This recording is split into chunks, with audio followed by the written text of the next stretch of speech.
Ja urheilulla sen kun vain jatketaan TV2 So the puolella. evening Nyt tervetuloa has takaisin finally tänne arrived again, the evening for the start of the Jukola Relay, the one and only, and with a new record again, 1,781 teams will be on the start line in just over 10 minutes here in Lona Jukola 2015. We are in Paimio, just outside Turku, and it's a quite small town, about 10,000 inhabitants. It has grown enormously these days because there are almost 40,000 people here at the racetrack, and we will follow here from the web studio this relay all through the night until the finish in the morning. I have Frédéric Tranchant here. Hey. Welcome. Are you ready for a long night? Yeah, I think it would be really interesting and exciting. A lot of can happen in this forest. We have seen with the women, so let's see with the guys.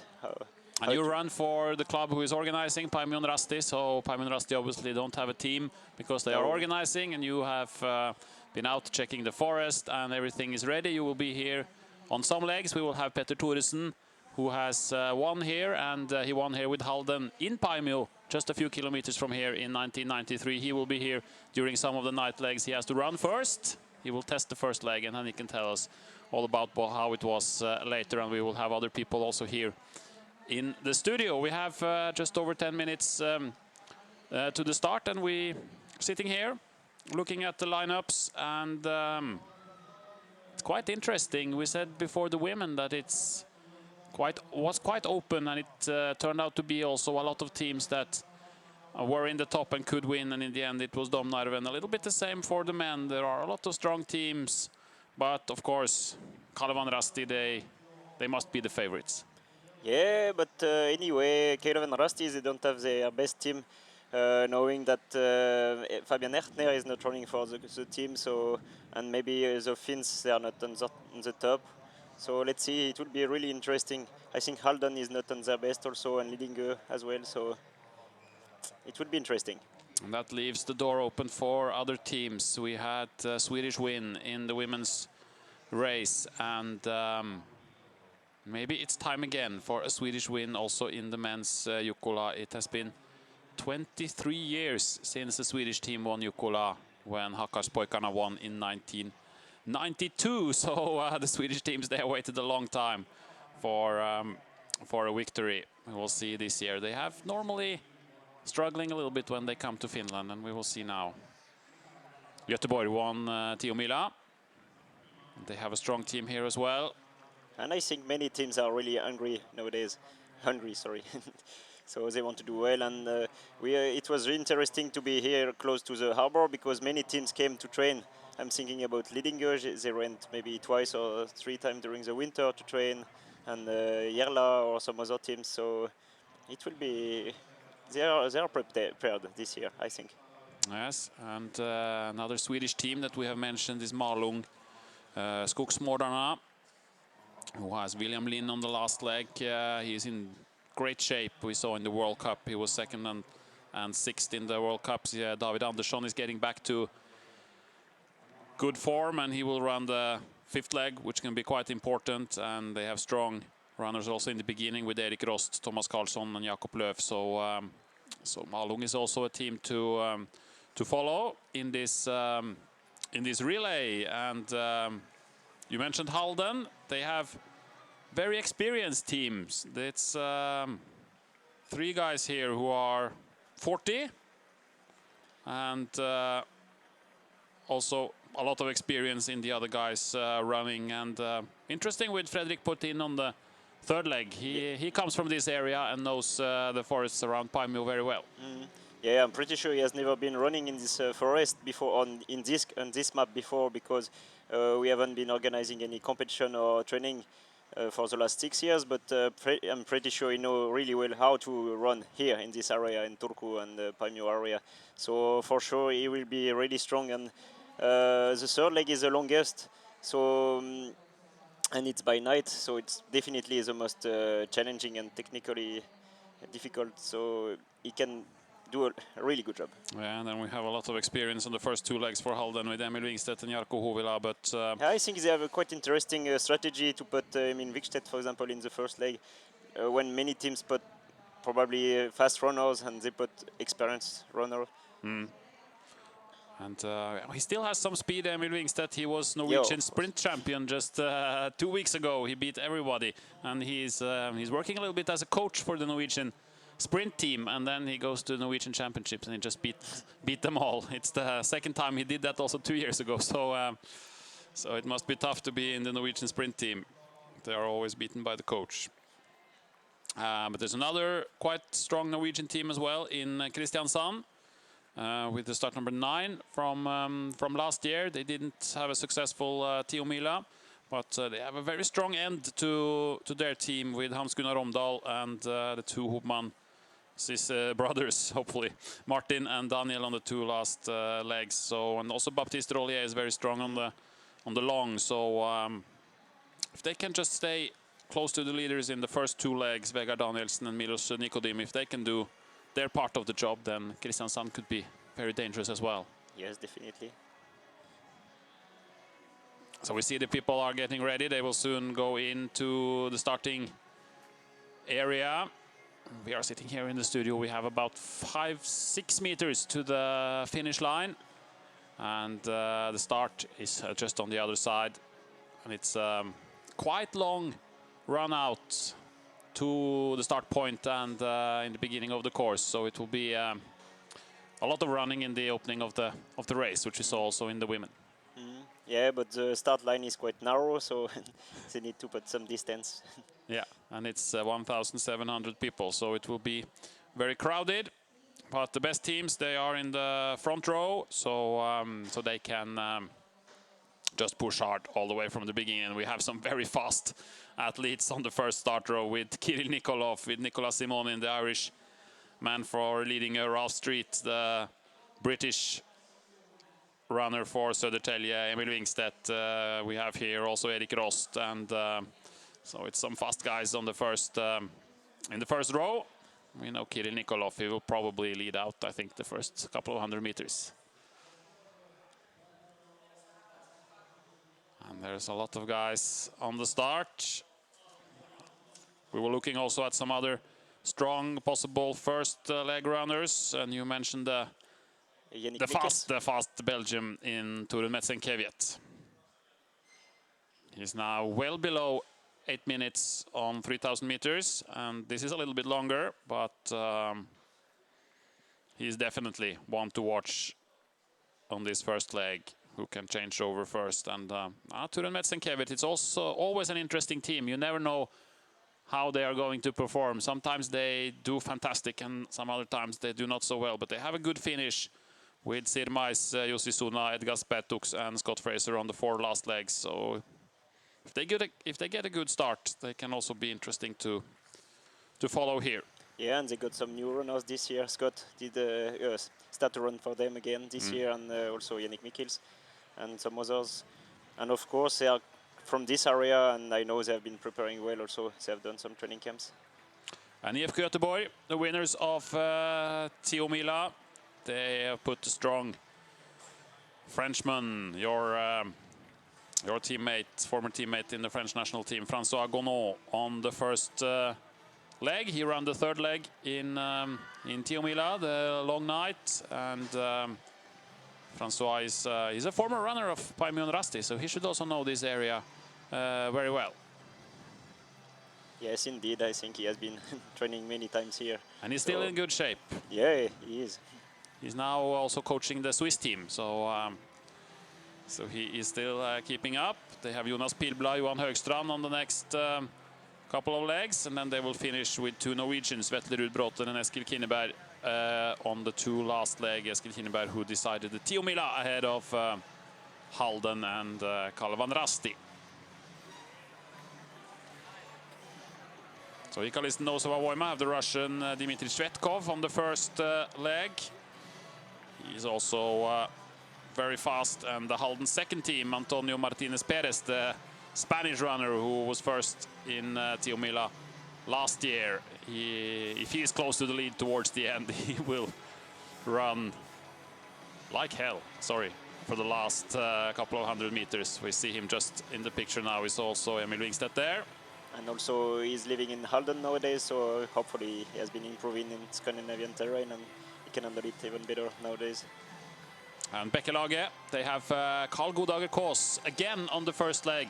He won the first leg last year in Jukola, and he will try to do it 2 years in a row, the strong Norwegian. And here are the 86.5 kilometer standing between the athletes and the finish. The first leg, almost 14 kilometers, then a little bit shorter second leg, a little bit longer third leg, and then the 2 short legs, which always creates some excitement, these 2 short legs. And we have 12.5 and 14.5 kilometer on the 2 last legs. We are expecting the finish just around 7 o'clock local time, meaning 6 o'clock for those of you in Finland and Norway. And we have now about 4 minutes to the start. François Gonneau, we see there. Erik Rostov, Malung, Vegard Danielsen for Kristiansand is also there. Anatoly Tarasovs for Ala. And Kove can have a really good, strong team this year. Kove, Topi Anjala on the first leg, and the 2 Estonians, Lauri Sil and Timo Sil. Also Jani Lakanen on the long night. Absolutely, Kove is a team to follow. It was quite warm during the women's relay. Now it's cooled down a little bit. The clouds are coming. We have some forecast of a bit of rain in the morning from around 6-7 o'clock. And the temperature is about 15 degrees. And these guys are waiting nervously. And it's only 3 minutes to the start. And it's a fantastic experience to run the first leg at Jukola. I ran it last year, so I know about it. You only ran the last leg, so you are probably normally sleeping at this time. Yeah, maybe. I would have liked to try sometimes. I would like to try. Yes, your time will come. And here are the top teams. We see Emil Wingstedt, Kiri Nikolov. Kiri Nikolov, he has done this many times before. He knows exactly what his job is. And only 20 teams in each row. As you said, it's very narrow. That's why it's good to start fast, not to be in the queue. François Gonneau with number 27, IFK Göteborg shirt, very easy to recognize. And it's slowly getting a bit darker when the clouds are coming. So in the forest, you will need a headlamp here, I think, from the start of the race to read the map inside the forest. Yeah, some parts are quite dense. Of course, some other parts are really open with bar rocks. But some parts, they will need the headlamp, for sure. First TV control will be after 3.4 kilometers. Then we have 7.7 kilometers, 9.4, and then 11.5 and 12.9.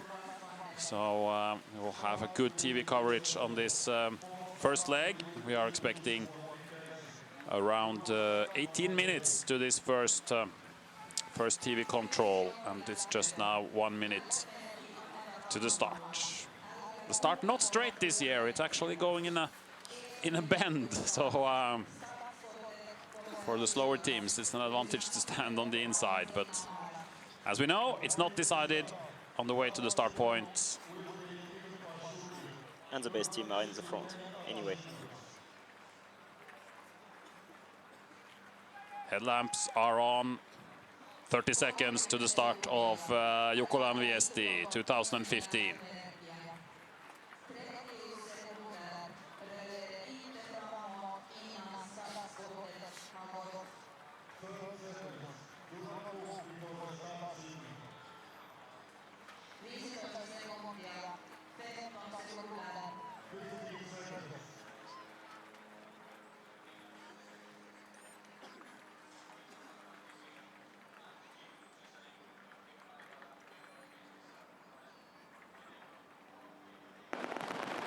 And here we go. Jukola Relay 2015, 1,781 teams. They are on their way towards the finish here in about 8 hours' time. We saw there was a couple of teams falling over, and it is Södertälje, Ralph Street, who has taken the lead out here on the first leg. And we wish everybody good luck, and we wish also those of you following at home a very good night. And please follow us during the night. It will be very, very interesting. We can promise you that.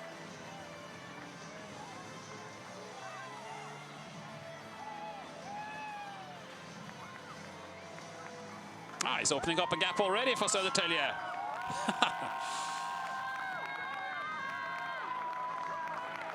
And it's Vajakosken. Second team actually, Tuukka Jurvakainen. I think both teams were there. Yeah.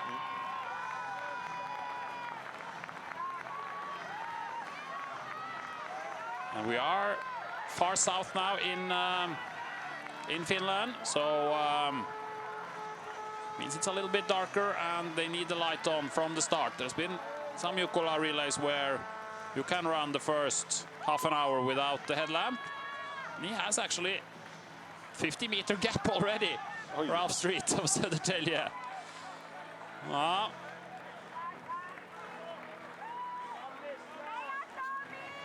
And here we are down in the pack. And we remember from the women, it's very fast running the first couple of kilometers in a bit of a sandy area. They are still not at the start point. Here is the start point. But as the courses are a bit longer for the guys, they might use different area where it might be different challenges. So it will be interesting to see.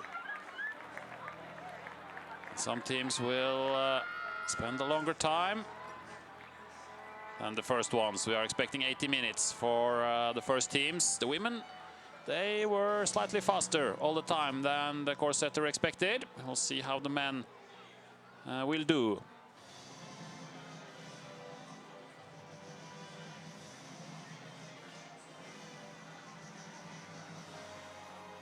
Looks like the whole forest is on fire.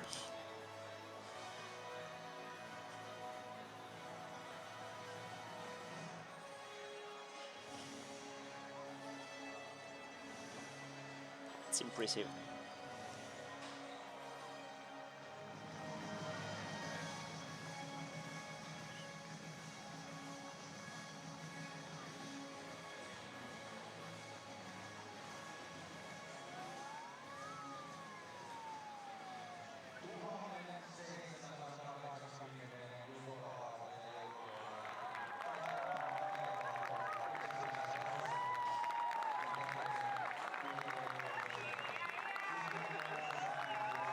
Someone starts to walk already. It's a fantastic relay, Jukola, with really all orienteers in Finland taking part. We see there are quite a lot of women also running here on the first leg of the Jukola relay. Many of them maybe ran the Venla just a few hours ago. Yeah, this is a magical thing of Jukola. I think many teams, they are not orienters at all. They are just putting a team, making a team to make it for to make the challenge to run Jukola and to finish it. So this is really impressive. And it's pretty much the only orienteering relay which is like that. I mean, Tiomila is oh, here's the couple of guys that fall over. Like Tiomila doesn't really have that 1,000 just motioneer teams with just regular orienteers. There are it's a different level here at Jukola, with everybody taking part from young to old, and taking 2, 3, 4, 5 hours to finish their course.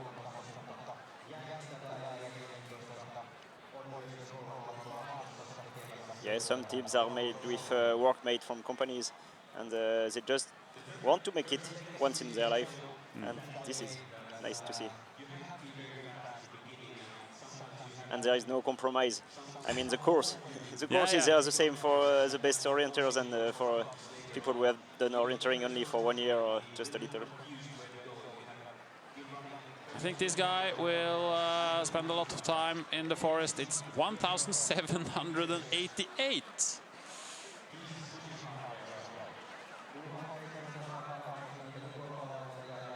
It's quite interesting because we have only 1,787 on the start list.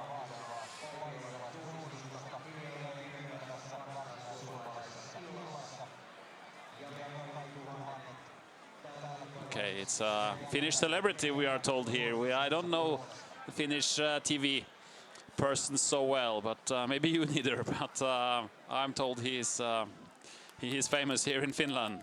So we will see if he can finish the course. Okay, so we are back after the start and we are waiting for the first TV control in about 10 minutes from now.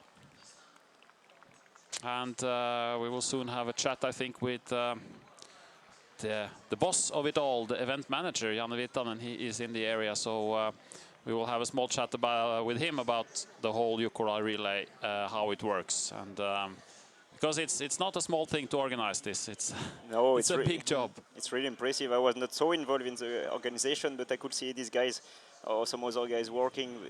It has been maybe many years of work and a lot of things to handle. Of course, it's not nothing to handle. How much was it? 18,000 participants. Yeah. And everybody has to sleep and they have to stay here for 24 hours. All the tents are built, and well, they have some help from the army, of course, with the tents. But it's a whole village to have everybody here. And some people has to take care of the volunteers because they have about 1,700 volunteers also involved. So it's a lot of work. Of course, there is a technical part, but it's only one part of the whole. It's one small part. Maps and courses are easy to fix.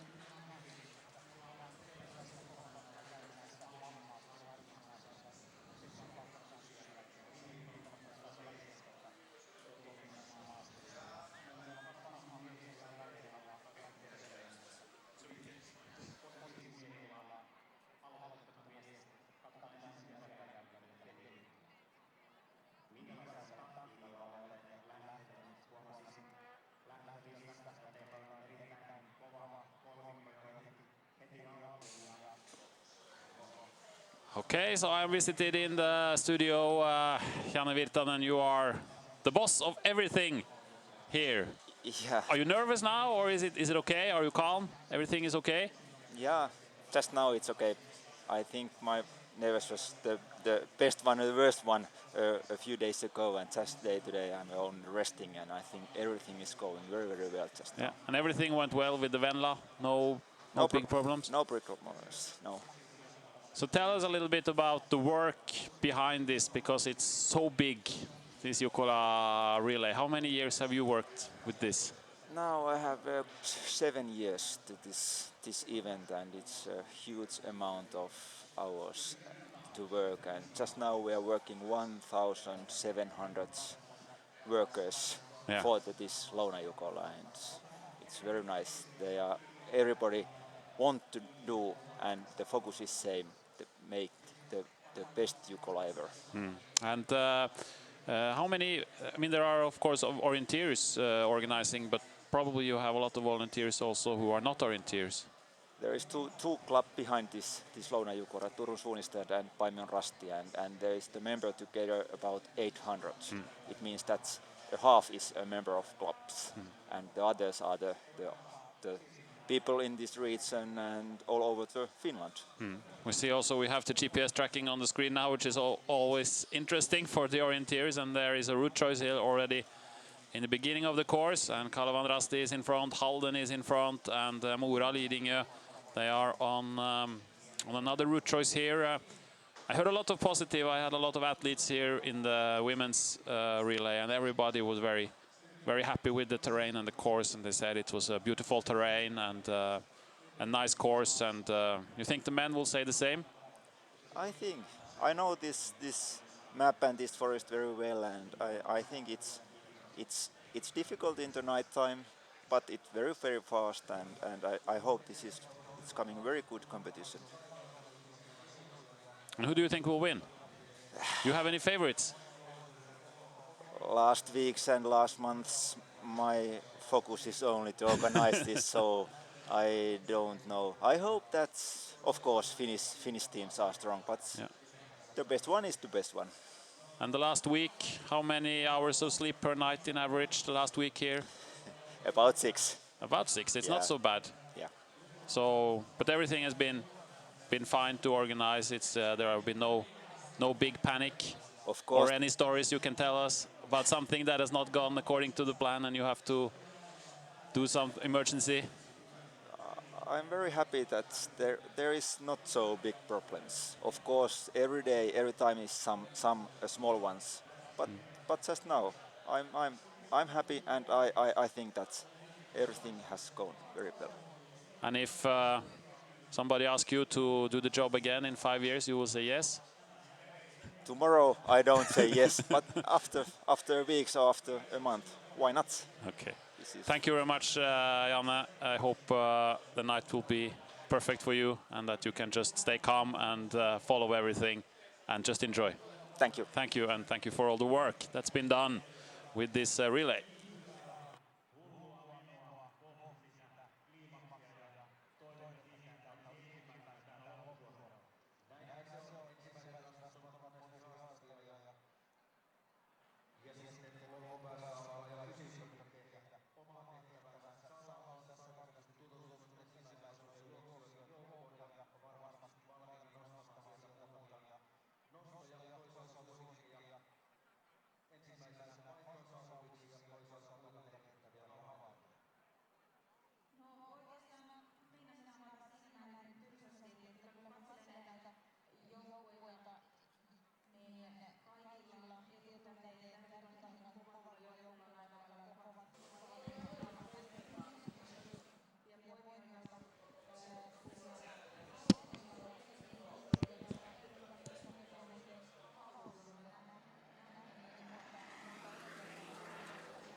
So we are waiting for the first TV control. It will be about 5 minutes, and we have a lot of interesting teams. And one of them that we mentioned is Kove. We have the coach of Kove here now, and you nervous? A little bit. I was just interviewing in the Finland. It's more it's more than this relay at all. And what are the expectations for Kove? You go for the win or the top 3, or what are your expectations?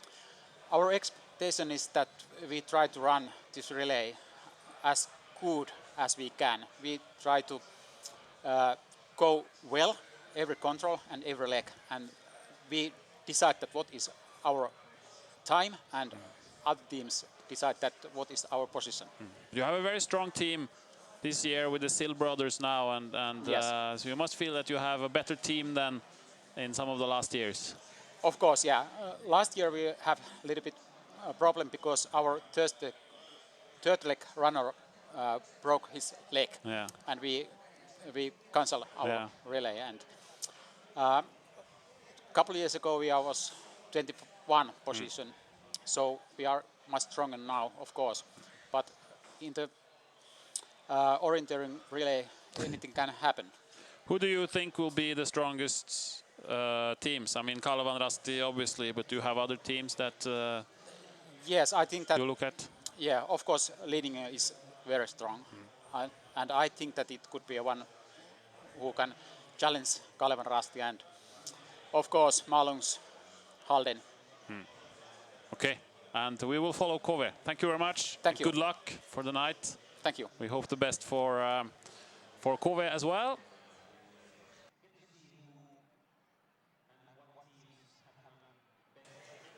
And we wait now for the first TV control very shortly.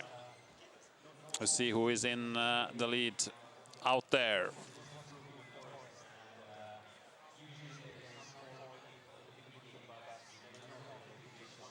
Here we see some pictures from the big pack. I think this is not the live pictures. This is a little bit earlier on the first leg. And as we can see, it's quite open. A lot of barracks. And even the forest is quite open still. And it's possible to run very fast. And here we are, I think, with live pictures, waiting for the first TV control. And a course setter has estimated 18 minutes and 40 seconds. 18 minutes and 40 seconds is the estimate. And we see some lights already in the forest. And now we just try to hang on here and see which teams are in the leading group, and see if some of the favorite teams have lost some time already.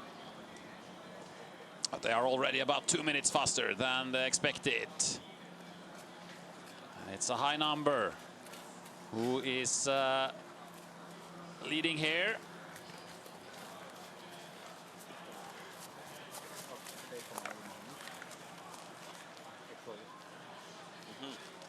Unasvaran Hitosoiran. Here is Bekkelage, Carl Waller Kos. It's Olli. Okay, Nikolov also. Ojano. Nikolov is there. Raymond Rykman Tivareg is there. Lillo Marka, and it's quite stretched. It's a long queue of people. Tisaren, Panorus from Denmark, Nydalen is there. It's a Nydalen second team, IFK Göteborg, KV. Just spoke with them. They are there.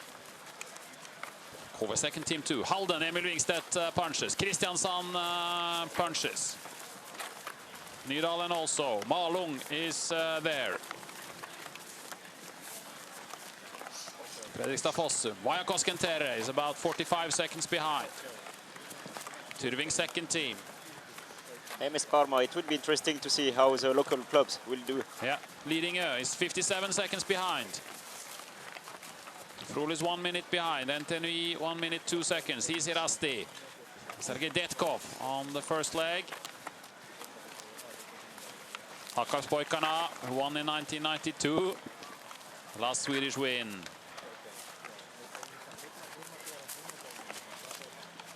Halden's third team, Tore Sandvik. He has won a lot of Tio Milas and Jukolas. And we have 100 teams within 1.5 minutes. So it has already stretched out a little bit. It's not a big pack, but now it's coming more and more. Tyrving is 1 minute 40 behind already. Orion 1:45 behind. Gravinen 1:48. Södertälje, I don't know if that was the first team. It was not the first team. It was the old man, Mats Elstadius, on the third team.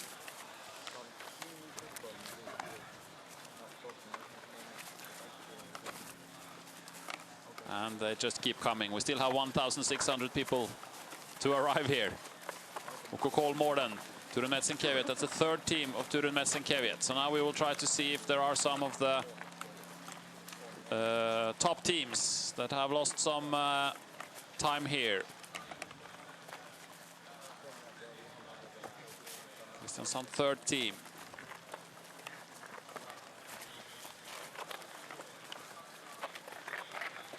Tønsberg is there, about 2:45 behind. We see a lot of shirts we know from good teams, but it's normally the second, third, fourth team. A lot of the, especially big Finnish teams, they have a lot of teams here. Or even 15 sometimes.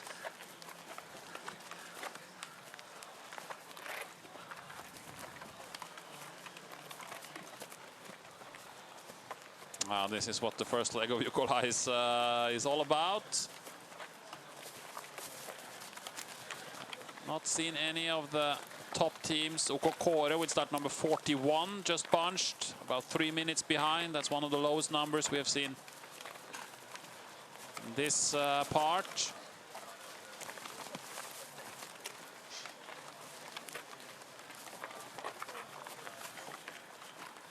Looks like most of the main teams have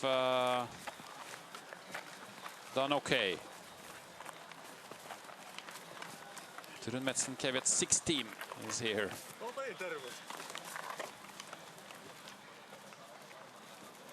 OK Orion was it. No, OK Linné. OK Linné. Henrik Lövås, 3 minutes 45 seconds behind. So it's not a good start for OK Linné. They have a quite good team. Jan Troeng, Albin Riedefelt on the 2 next legs. And they are quite hungry after Tiomila, because Yes. they had a really good team, but they had some problem in the start and couldn't do so well at the end. And now they have some problems in the start again. One in shorts. That's quite optimistic. It seems that the first part were quite open, so probably... We saw the pictures from the Venla relay and thought, oh, this forest is so nice. I don't need any more than shorts. It might be more dense in some other areas. So 5 minutes almost, and just over 400 teams. Verdal OK, Nord-Trøndelag, Trondheim, just north of Trondheim, Norway, has punched, and we see the tracking going out on a couple of route choices here. And the group is splitting up. Topianjala Kove is in one of the groups, and Kalevan Rasti, Kirill Nikolov, is in front of another group.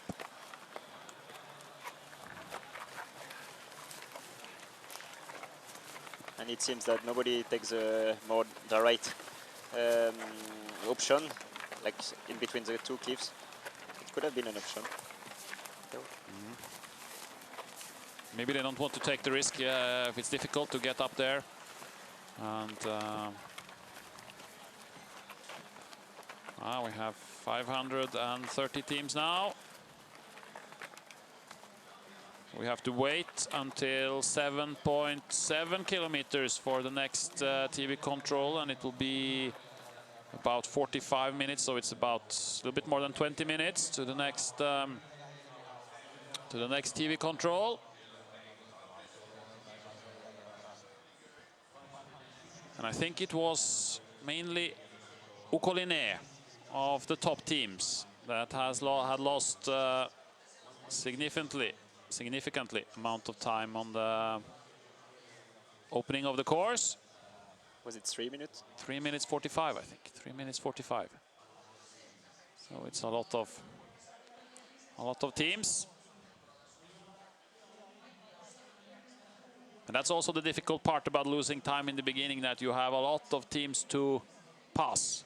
And it's not so easy always in the terrain, but this terrain is quite open, so you can run in many places, but in a lot of terrains it gets into one line, and it can be quite tough to pass a lot of other teams. 7 minutes now. We have a Spanish team here, about 7 minutes behind. We have also, for the first time ever in Jukola, a team from Iceland in the Jukola.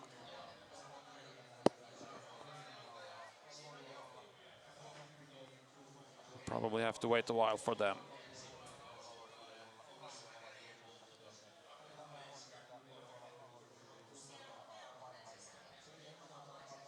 And we are still not halfway through. Hey, yes.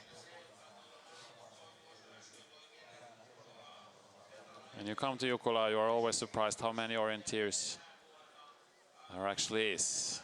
There are a lot of them.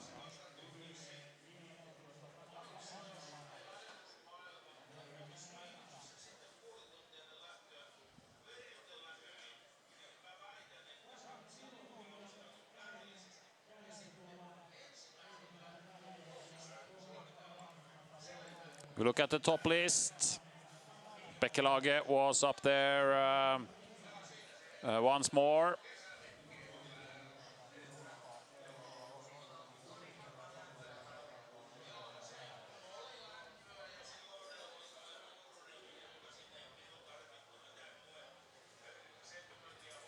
It will be interesting to see if Olli Ojanahu will manage to stay on here for Ounasvaran. He's a very strong junior runner. He's only 18 years old. And he did an impressive start. Yes. But it's a long race. And it's not so often that the juniors run for 80 minutes. So we will see if he can hang on. He's one of the best junior athletes in Finland.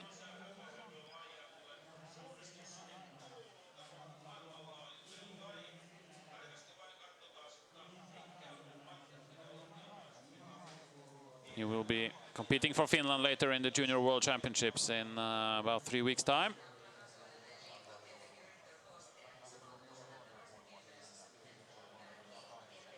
Soon 1,000 teams now. Still a lot to come. Still a lot to come, but we see there are more and more only Finnish teams now. Still a few Swedish ones. 1,000 teams and exactly 10 minutes for the first 1,000 teams, and we've only done 3.5 kilometers of 14.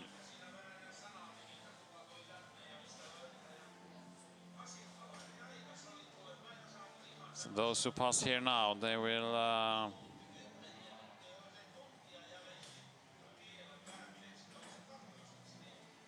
maybe be 45 minutes, 1 hour behind when they come to the changeover. At least, because this part was maybe the fastest, I don't know. Yeah, you know, you have been out in the forest. So we know that the first part is fastest, and they get tired also. Yeah, these also people here, because they don't have the same training, they don't have the same fitness as those going in the lead that pretty much keep the same speed all through the course. But these guys here, they get tired.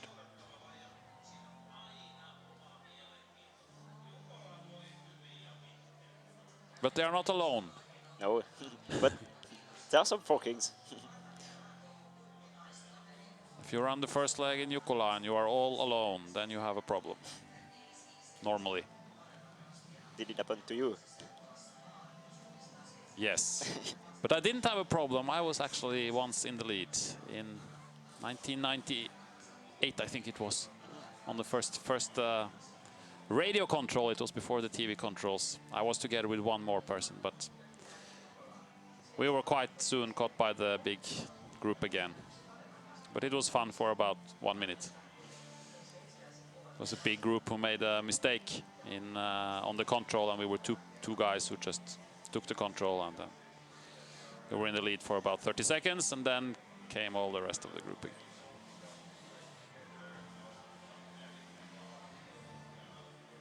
$1,250. Still 500 teams to go. At this first TV control, it was Rovaniemi's team, Ounasvaran Hitosoira, who was leading with the junior Olli Ojanahu, and the Bekkelaget Carl Godager Kås, who was first to the changeover last year, and I know he has very big goal about doing the same 2 years in a row, which is quite difficult to do, and he really wants to be first. Also this year, Carl Godager Kås, Bekkelaget's team, is not strong enough to fight for the top 10 positions overall. And then it was Hidden Kiertejet, who has quite a strong team. The Novikov brothers will do the last 2 legs for that team. Yeah, they lost some runners this year because the Sil brothers, Timo and they were running for this team before, yeah. But now they are running for Kuve. But still, they have a really good team still. And then Kalevan Rasti was in 4th place. Kirill Nikolov. They have Hanu Airila on the second leg. Rajaman Rikmenti, Sander Vaher, the Estonian, is running for Rajaman. And of course, it's a bit a different strategy between Kalevalakas, for example, Godagas, for example, who is running for him somehow, and he will do the best performance as possible, and probably guys like Kerin Nikolov or Emin Vikstedt or some others, they will probably do a really safe race to put the team in the best position as possible, but they will not take any risk, so they might be a step behind still. Yeah, we have Vareg, Alan Cherry. He's running for the Norwegian team from Bergen. And Lillomarca, they also have a British runner, Christian Jones. They have 2 British runners on the first 2 legs, Lillomarca with Christian Jones and Matt Speak on the second leg. Mora was in the top 10 with Roman Ryapolov. And Halden was in 24th position here, Emil Wingstedt. He was 36 seconds behind, so he's staying in the group. And in this group was also, we didn't mention him, Yannick Michels for Turun Metzenkeviet. He was just a few seconds ahead of Halden. And also Kove with Topi Anjala was there. And François Gonon was just before. Yeah, IFK Göteborg. And here is the big group now on this first leg. According to the GPS tracking now, Michels for Turun Metzenkeviet, almost 2 minutes behind at the moment. We see Linné is the team with tracking that is far behind, and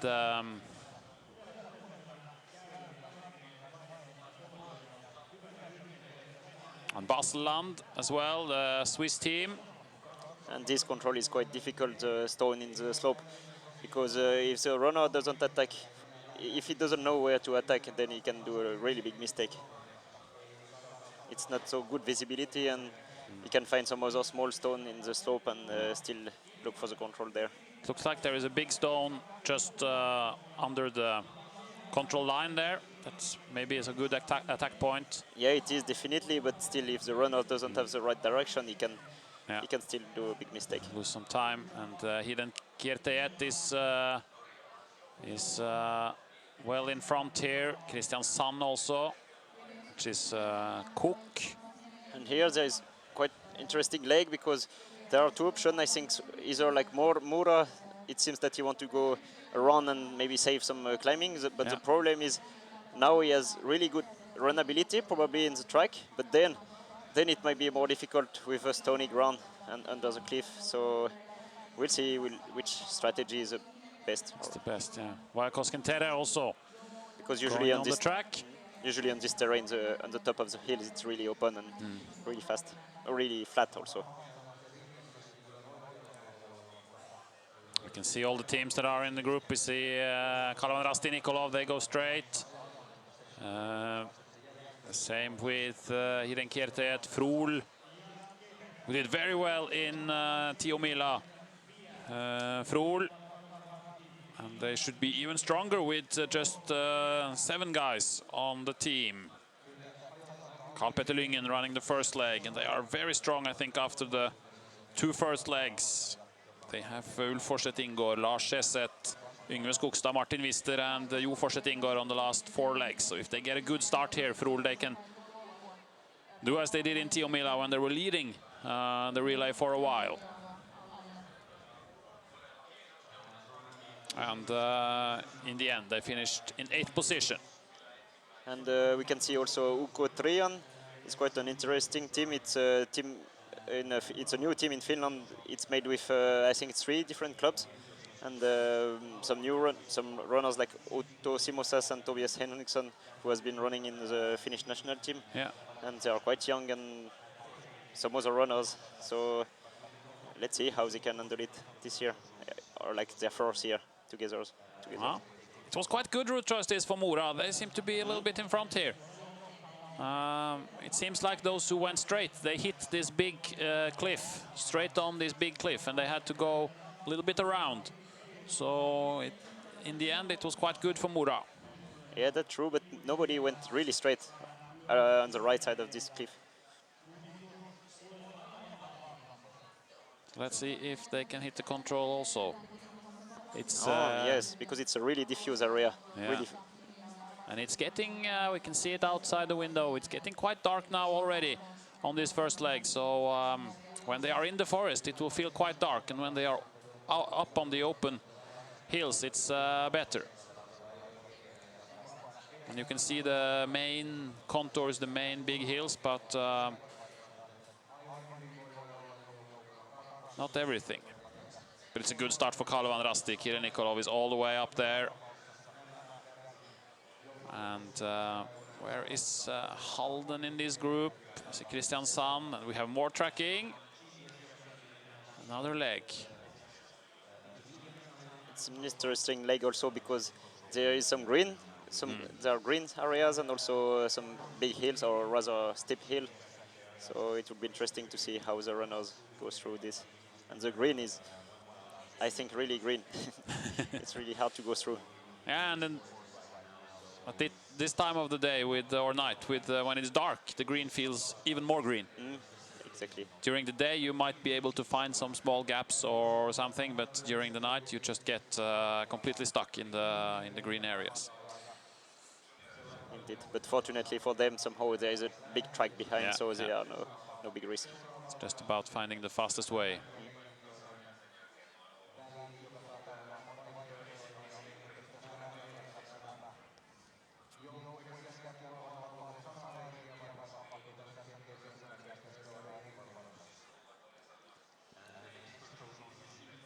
Yeah, Baseland, Swiss team, a little bit behind. It would be interesting to see how good they can go. Fabian Ertner is running in this team and some other good Swiss guys. So. It's quite a big loss for Kalevan Rasti because Fabian Ertner has done some really good legs for Kalevan. Yes, indeed. I think somehow it's good for the Jukola Relay, then Kalevan Rasti is not so strong anymore, so the other teams can catch up. But it would be really interesting to actually get a really strong club team also from Switzerland or France or from Central Europe, because now all the good runners from Europe, they run for Scandinavian teams, and it's only Scandinavian teams who are fighting, Nordic teams who are fighting. So could be interesting to have a good Swiss team. Czech team can be strong, Russians can be strong, French can have a good team. So, but it's still good, of course, for the runners from Central Europe to spend some time in Scandinavia and learn this terrain and be with a strong club. So it's good for the development for runners like you, probably. Yeah, exactly. So it's a bit hard to run for a French team, for example, when we run for a Scandinavian team, because when we come here, we have really good advantage or really good possibilities to train. And of course, then they want us to run for the relay. So.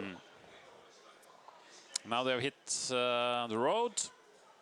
1 minute 10 seconds according to the GPS now between Kalevan Rasti and Tume.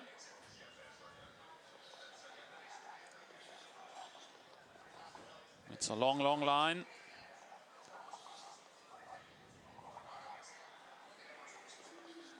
In this green area, it can be a bit frustrating to be a little bit behind in the pack because the speed goes down. There are a lot of people. Probably they are just on one line, and we see it quite clearly also in the GPS. Yes, and then it's really hard to pass people because it's green around. Okoline. The GPS says 2 minutes 25, and they were 3 minutes 45. So catch up. If this is accurate, sometimes it's not completely accurate, this time that is only measured by the GPS, but now they are mostly running in a straight line, so it should be quite accurate. In that case, Henrik Løvaas is really pushing here to catch up after a bad start.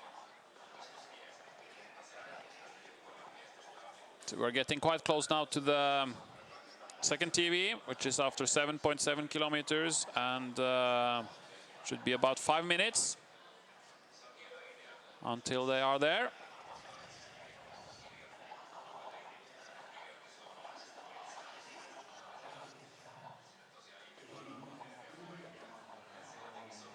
Christian Sand is there, Vaja Koskentera is there, Frohl is quite far in the front.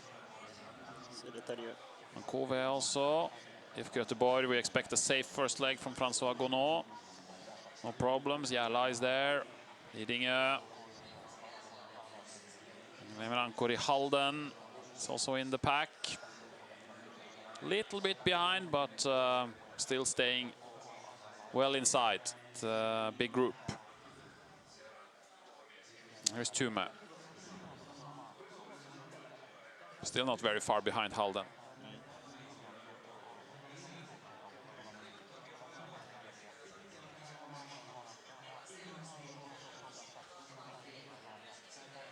We know that there are some teams also that don't have tracking. These are the favorite teams that have the tracking, but Bekkelaget, for instance, Karl Godager Kås, does not have the tracking, and also Unasvaran with Ojanau does not have any tracking. So we will see if the junior is still in the front of the pack. What's happening with Tampere Pirintö? Oi, oi, oi. Did he lose something? This is not good for Tampere Pirintö. Has he forgotten to punch this this control? Or has he lost his emit card or something like this? I don't know. But he's going in the wrong direction. And it's quite tough to go in the wrong direction because he's meeting all these teams that are without tracking but are running there at the moment. This can destroy the whole relay for Tampere Pirintö. Watch what is actually happening now.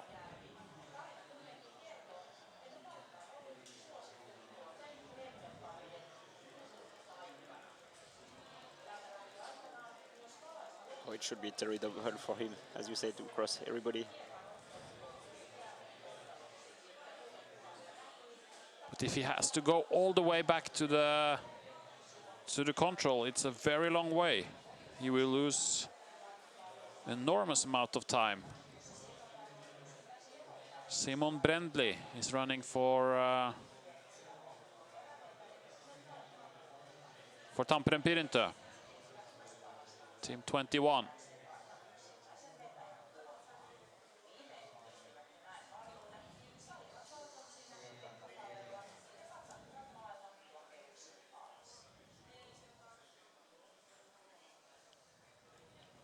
As we can see on the map, there are quite different type of areas. Some with a lot of stones and some with some cliff and some green and also some more flat and open hills. This is a nightmare for the young Swiss Simon Brendli for Tampere Pirintö. This must be, he must lose 7-8 minutes on this. Probably.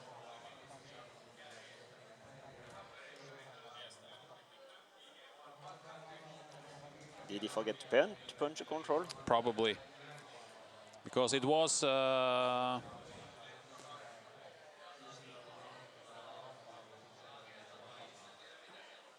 if he came on the route choice and then he just saw the people going out and he forgot about it. But it's oi oi oi. It's bad for Tampere Pirintö this. They will lose at least 7-8 minutes on this because it's at least 4 minutes going each way. 3-4 minutes. So we are at 7.7 kilometers. It's 2 minutes still to the expected time by the course setter. Now we can see some light on the other side of the green. Looks quite green here. Not all the forests are as nice as what we have seen on some other pictures, but they will be quite close to the course setter's estimate again now.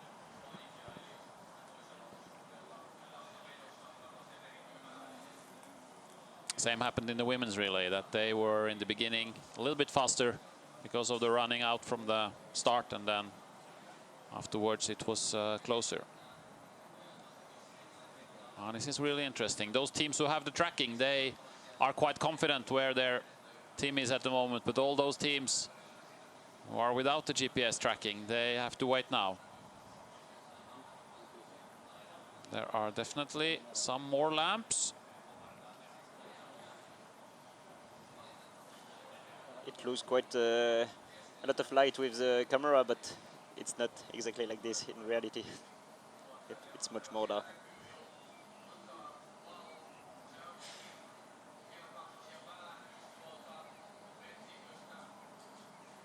So who will be first? We are a little bit more than halfway through on this first leg. Will only Oyanaho keep the lead? Well, if he does, I am very impressed, I must say. If he is punching first here too. But maybe he's in the group.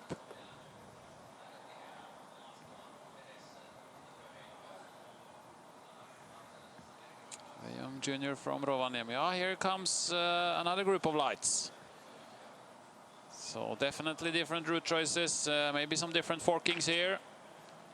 So two groups coming from different directions through the green. And maybe one is in the middle. Maybe one is in the middle. Ah, it doesn't look so nice in the middle. I think they want to try and stay on the top. But it looks like the left group will approach first. We will see. We can hear them now also.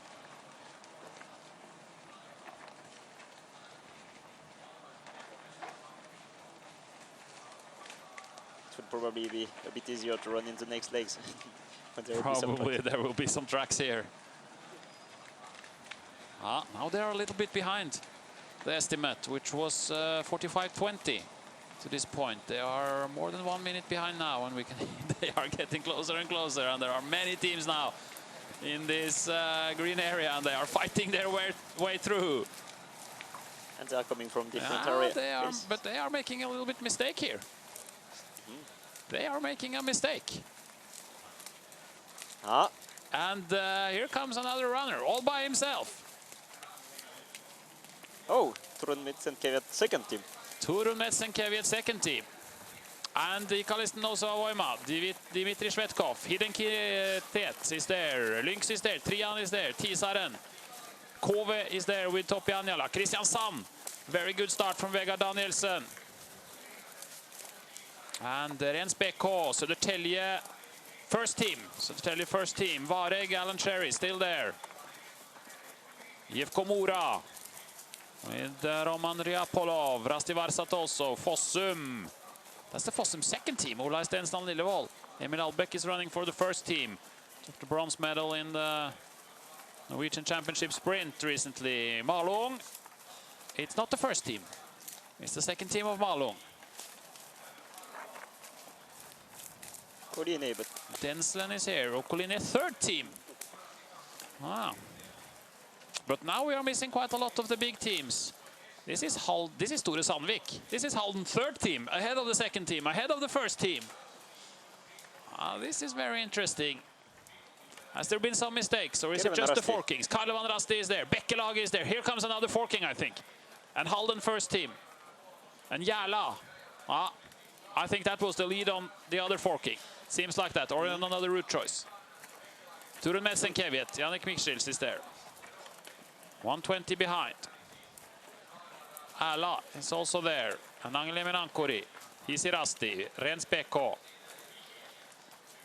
NTNUI. It's the first team of NTNUI. IFK Göteborg's second team. We haven't seen François Gonneau, have we? The first team, no.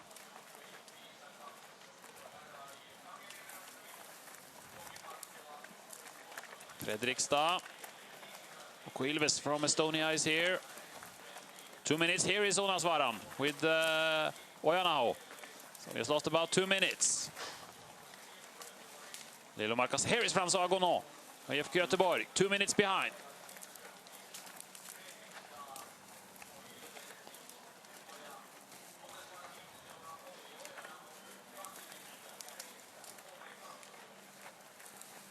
So let's see.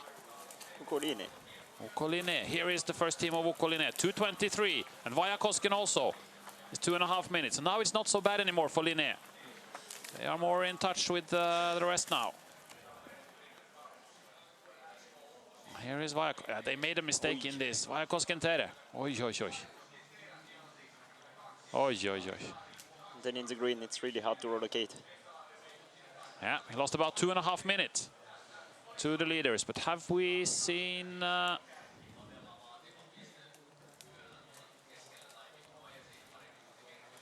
now there is a gap. What about leading a first team? Lidingö's first team. But then, have they been here? No, I don't think so. I don't think so. Baselan was here, Stefan Lombriser. 3 minutes behind. But we are missing... and here is Malung, Erik Rost, 3 minutes 11. But we are missing Lidingö, I think. The second team was here, Hector Haynes. But not the first team. And what about Ralph Street? Yeah, Södertälje was there. He was about 20 seconds behind. And Stora Tuna, he's only here. Yeah, 3 minutes behind. But we are missing Lidingö.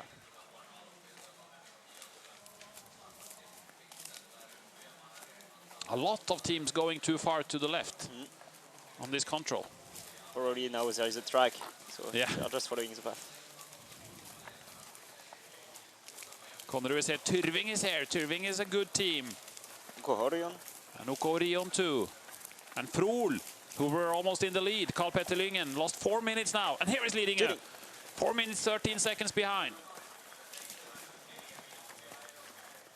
Quite a lot of good teams in this group who were 4 minutes behind. They have been out on some big mistakes. And they keep coming from all different directions to this control.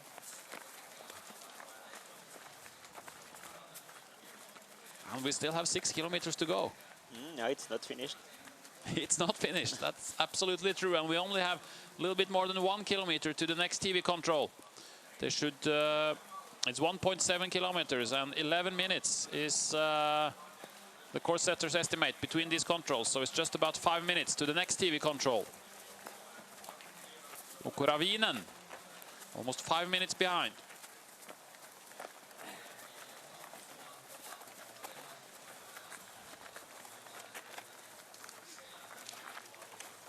We have Gustav Bergman later.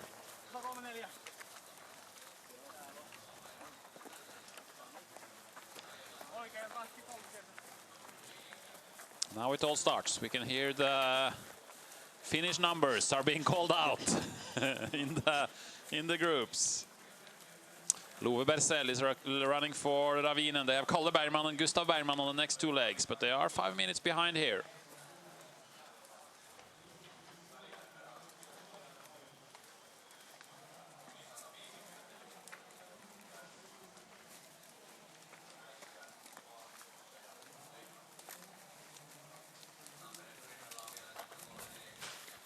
Now they're starting to make a new track. A little bit more straight into the control. Then Kiertäjät 5th team is here. Pamoru's 2nd team. Asuolas from Lithuania. Igtisa is normally the best team from Lithuania. They have done quite well in recent relays, and they are in 41st place, but that's Igtisa's 2nd team. Where is Igtisa's 1st team?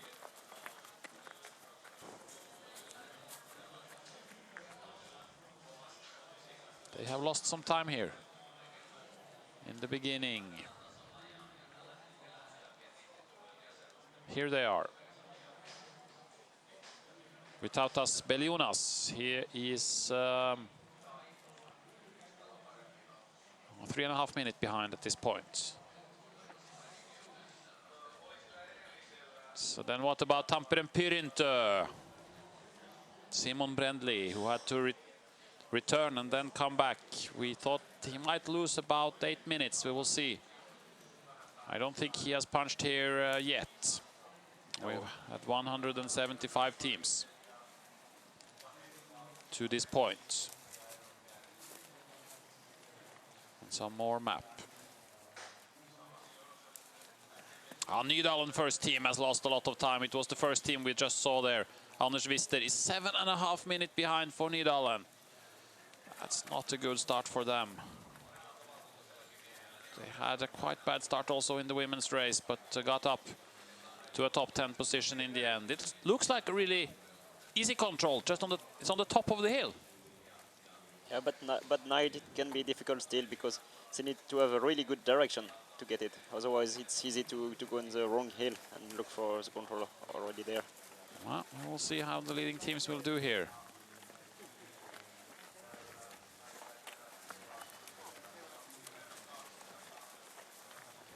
But as we can see, they came from some areas where it was quite hilly and a lot of cliff, and now they come in some areas where the hills are more flat. And it's faster again. Open. Yeah. So it's two groups here. They will probably go together as one group. See Halden, the second group here.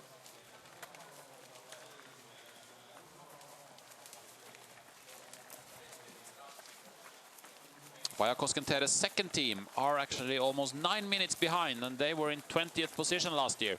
So Vajakosken also have a very good second team, but now they are almost 9 minutes behind Tukka Jurvakainen and Ukokore Kamenitsky, the Czech runner. He is almost 9 minutes behind also for Ukokore at the last TV control.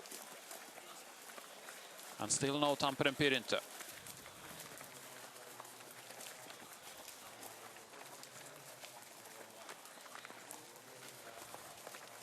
And this is the control, I think, on the top of the hill.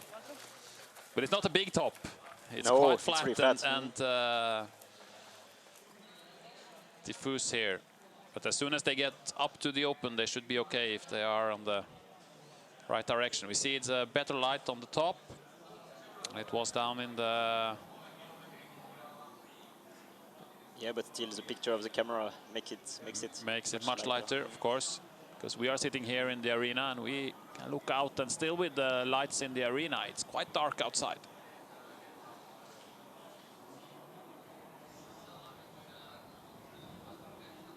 Yeah, it looks quite easy, but still, by night it can be really difficult and easy to make a mistake.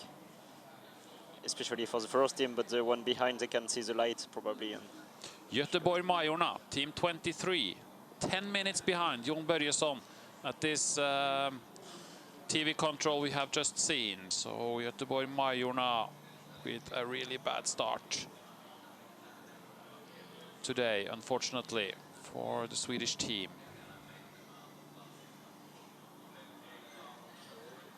And we wait. It should be... They should be here 1 minute ago, and they were just over 1 minute behind on the former one. So now we will see. They should be here now, according to the course setter.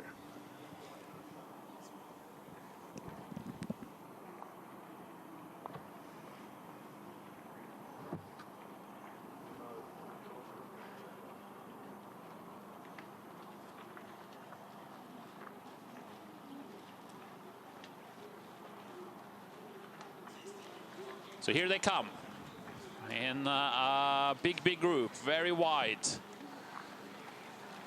Here, and the speed is high now towards this control. And is it 30? It's Redkov. It's Dmitry Redkov who is the first here. The Russian. Ikalis Nosova, and then Mura. Lynx is here, Kalvan Rasti is here, Kiden Kiertet is here, Kove, Kristiansand still in the top, but it's the second team of Kristiansand and also the second team of Lidingö, but the first team of Kristiansand is also there. And Vareg is still here, Pan Århus. Södertälje, Ralph Street still in the leading group.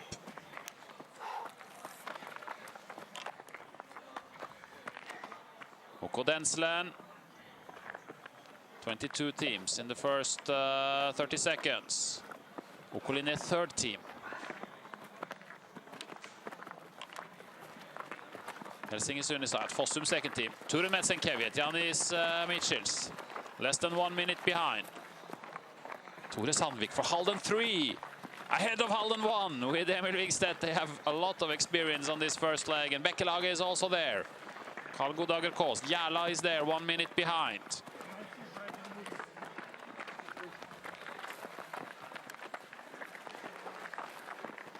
And Ala, Lilomarka,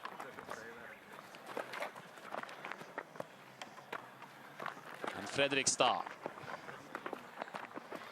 And we are watching after 9.5 kilometers. I'm here with actually the course setter, Jukka Oksa. Hello. Welcome. Hello. How is it to watch this? It's very nice. You have Very nice. You have been planning this for many years. Yeah, 3 years. And now maybe 2,000 hours. And now 15,000 people are running at your controls. Yeah, it's very nice.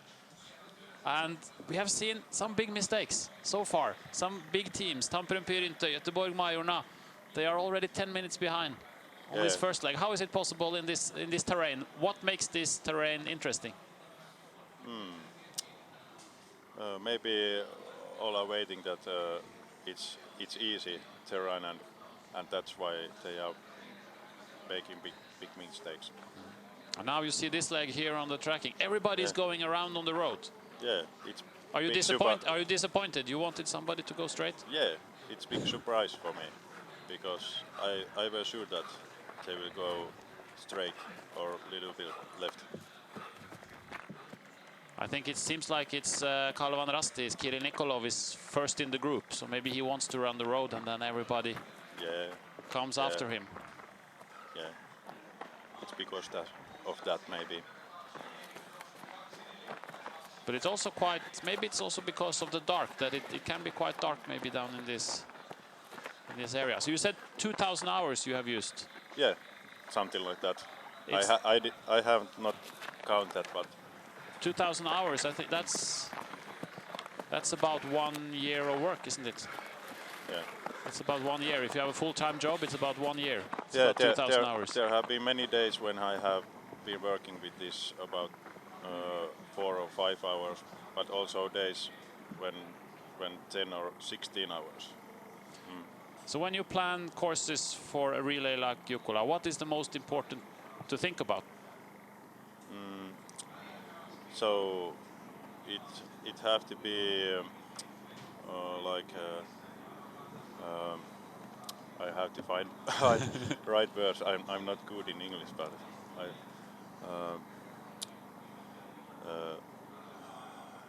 do you think about the fact that it's 1,700 teams, or do you just plan for the best ones, or for best ones, of course? But you have to think about that to have different. I mean, not all 7 legs can go in the same area because there will be big tracks, and so you have to split them into different areas. And there is also Venla relay before that. It means a lot of course. I have to find good lines for tracks and do them so that there is not the legs for. And then you need TV controls also, and you need to have a system for that too. So how do you expect it to be now during the night? Will it be pretty much the same terrain for all legs, or you have some surprises later on? Yeah, there is much surprises. There is surprises. Yeah. It's just beginning. It's just beginning. Okay. Thank you very much, Jukka, for coming and sharing, and 2,000 hours. I hope in the morning when everything is finished that you can say it was all worth it. I'm sure that it's so. Yeah. Thank you. Thank you.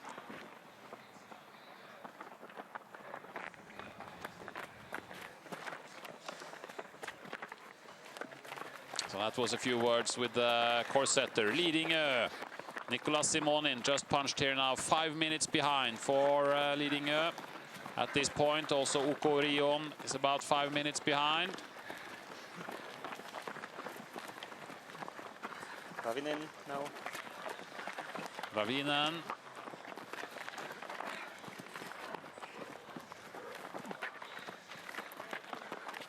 I think Nydalen also was quite far behind.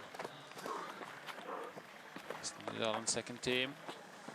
And now they are starting to get tired. Now we are into the last 4 kilometers, and now you will see which athletes have trained and which have not, because there is still a lot of teams up there, a lot of athletes up there who normally runs only maybe 1 hour, and now they have to go 20 minutes more. That can lead to mistakes. Yeah,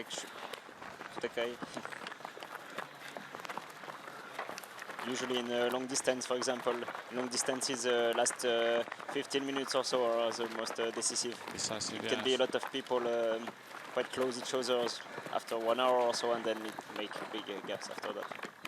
So we will see. It's getting very interesting, and the course setter has just been here and he has promised us more surprises during the night. So it seems like he has some more terrain that he has not shown yet on this relay that he's saving for another legs. This will be really interesting. It's 7 minutes now on this radio control, and the next one should be after 11.5 kilometers. So it should be in about 4 minutes. 4 minutes from now, we will have the next TV control, and then it's only 2.5 kilometers to the changeover. Some teams have lost some time. Leading here is about 5 minutes behind. Göteborg Major now, we know, lost more than 10 minutes. And what about Tampere and Pirintö? Did we get them at this last TV control after their big mistake? Tampere and...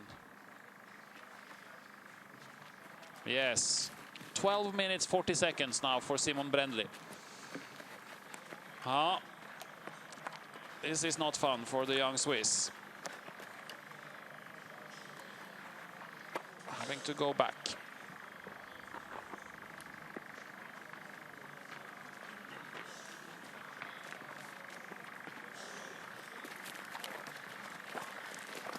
Oh, some girls are coming up. It was Simone Nigli. Yeah. It looked very much like Simone Nigli, and I got confirmation. I got confirmation on the screen that it actually is Simone Nigli for OLG Bern. And she's 8 minutes behind. She loses less than 1 minute per kilometer. And she has been running the last leg before of the Venla, so she's in shape. She was here in an interview. She didn't tell me that she was going to run also the first leg just a couple of hours later. And here we can see how dark it actually is in the forest. Fortunately, they have good lamps nowadays. Yeah. It's not good for us who don't run so fast anymore. It's better if the lamps are bad, because then the speed is lower. Simone Nigli, 8 minutes behind at 9.4 kilometers. It's fantastic.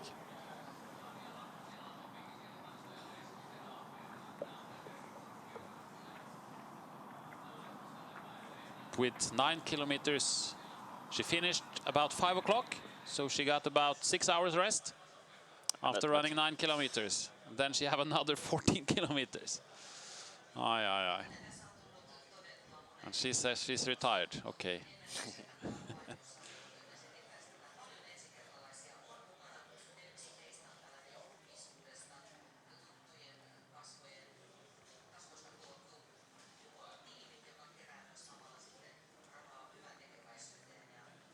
So very soon to 11.5 kilometer. They will be there within 3-4 minutes. They are a little bit slower now than the course setter. Here's Nydalen first team. 10 minutes now. He is losing another 3 minutes. Anders Wister with a terrible start for Nydalen. Also Vaja Koskentere's second team, who were in 20th position last year, are more than 10 minutes and still 2 minutes up to Simone Nigli.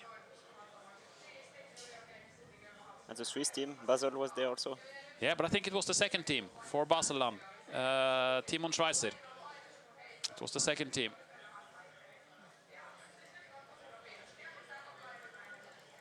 Because the first team, where is the first team for? I think they were just before, actually. Maybe they were almost together. The first team, Lombriser, was... he was only 3 minutes behind, the first team. So they are still quite okay.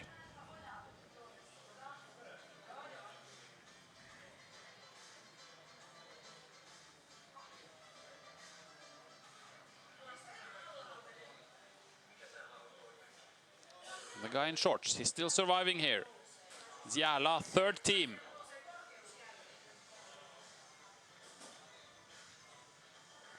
Petri Laaksonen.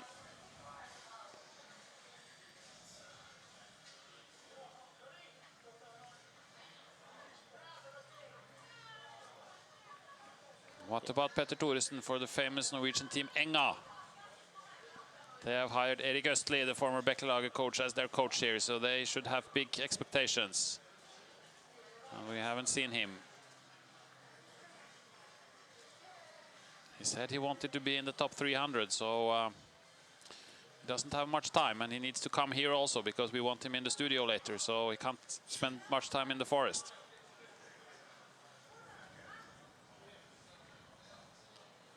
It's about the Jukola Timi, if you have heard about it. It's some famous people in Finland. They made a team, and they will gather some money thanks to sponsorship for some organization. And it's for some young people and with handicap. And this is a part of the program that's on Yle, the Finnish TV station. And now we are at the beach again. We had the women close to this lake on the first leg going out, and then the men seems to come here on the way in. If it's the same lake, it probably is. Yeah, there are different lakes actually, but it's a rather long area. And it's still Svetkov. It's still Svetkov, I think. Dimitri Svetkov for Ikalisten, and Kristiansand's second team, Eirik Svendsen. And leading a second team, Hector Haynes, Vareg, another Brit. Alan Sherry, Kiri Nikolov, Kalevan Rasti is there. Hiden Kierteet, Mora is there too. Trian, Lynx. Now only 2 kilometers to go. And maybe the worst part of the course is done now. Maybe they are quite safe. We will see if anything can happen on the last part of the course too. Jonas Mattis for Tisaren. KV is also here, and Rens Beko.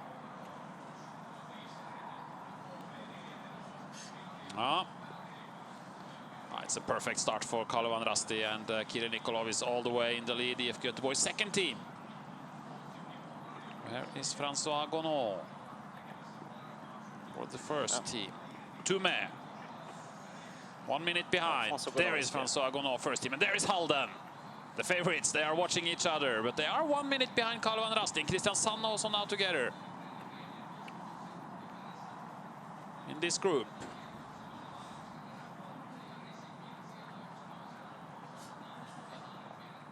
And every TV control we come to, it's a little bit more stretched out. And I have to say, this is really good by Henrik Løvaas for OK Linné. He was 3:45 behind after 3 kilometers. Now he's only 1:27 behind here. He's really catching up with the best teams. That's really strong when you get such a bad start and you manage to recover. And he has to pass a lot of people also. So we have Halden second team, and we have Halden third team. Tore Sandvik now is behind the first team. Bekkelaget. I don't think Carl Godager-Kåss will change over first this time. I don't think he can catch up 2 minutes on the last part of the course. Lilo Marka is here, Fredrikstad is here of the Norwegian teams. Igtisa second team. And Ojanaho for Onasvaran. Here's Vajakosken first team. And Järla. And Södertälje. Already 2.5 minutes behind. Yeah, but 2.5 minutes is not so bad on this first leg. I mean, you cannot win Jukola on the first leg, but you can lose it. If you, like Tampere and Pirintö, are 12 minutes behind, or Göteborg Major now also more than 10 minutes behind, you can lose the Jukola here. But 2 minutes behind, it's okay. You are still in the fight. There are 2 more tough night legs to come.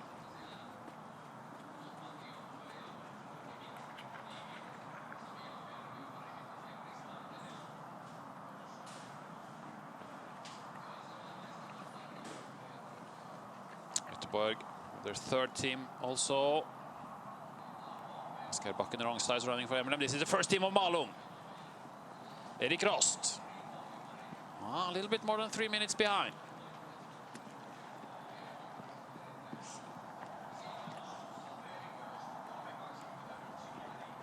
Kristianstad. And the French coaches, they have a strong team. Yeah, quite strong.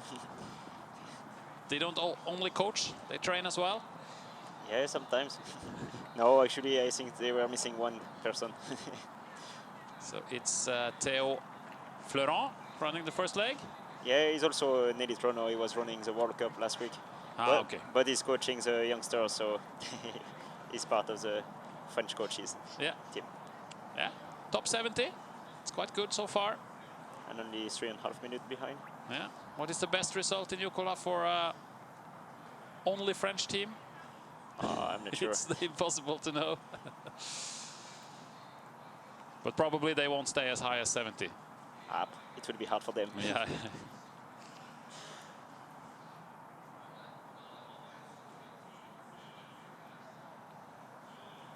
75 teams as punched here, and we're getting closer to the changeover. We have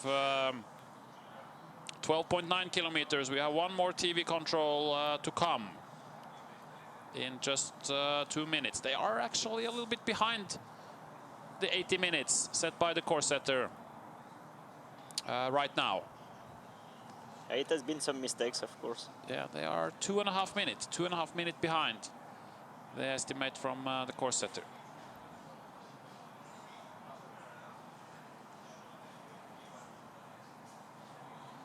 And now it's quite a big gap. It's more than 1 minute since the last team were there.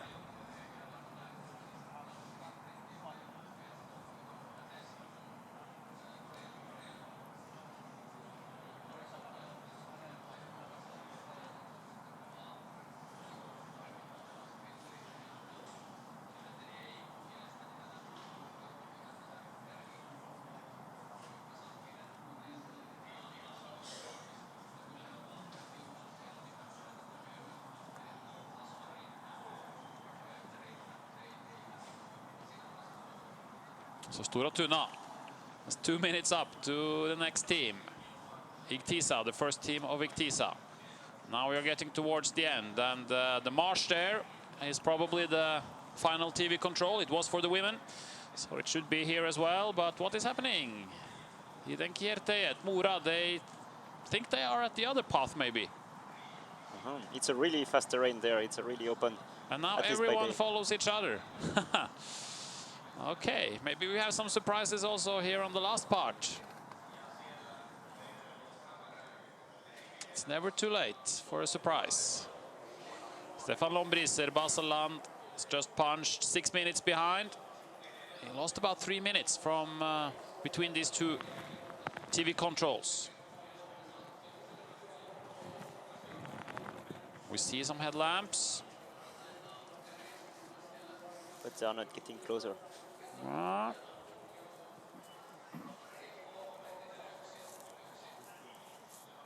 We might have some other teams now in the lead. It was Dmitry Chetkov for Ikalisten.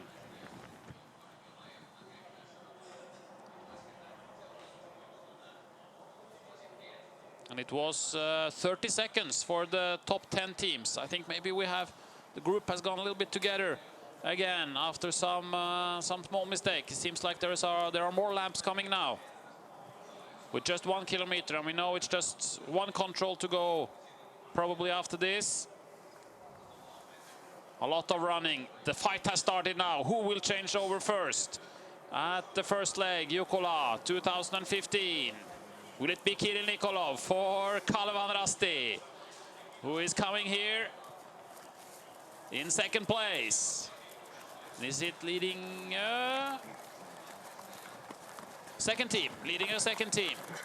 Kalevan Rasti, Orienteering, KV, Tisaren, Reens, Vareg. Now they are together again. So definitely some mistake. 13 teams within 11 seconds. And one of those teams, and Halden, 20 seconds behind, Emil Wingstedt. And also IFK Göteborg, François Gonneau. And Kristiansand, very good start. Vegard Danielsen. And Yannick Michels for Turun Metsen-Kevjet. He will not be first to the changeover, but who will be? Will it be Nikolov?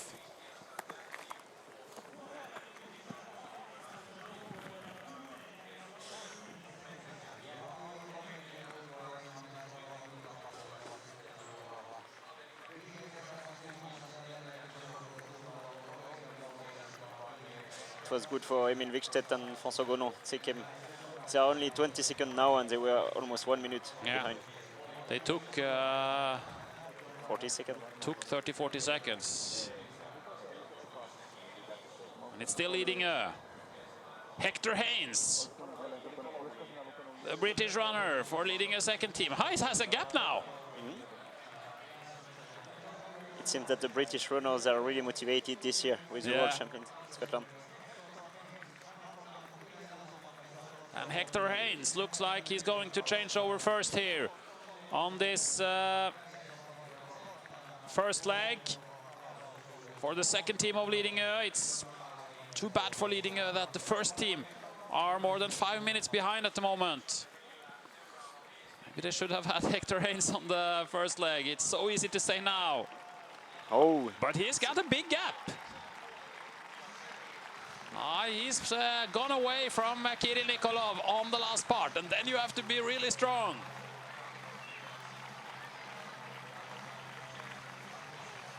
And this must be a fantastic feeling for Hector Haynes. Getting all the cheering here in the arena. About 82 minutes, so it's 2 minutes longer than what the course setter expected. But he's coming all by himself.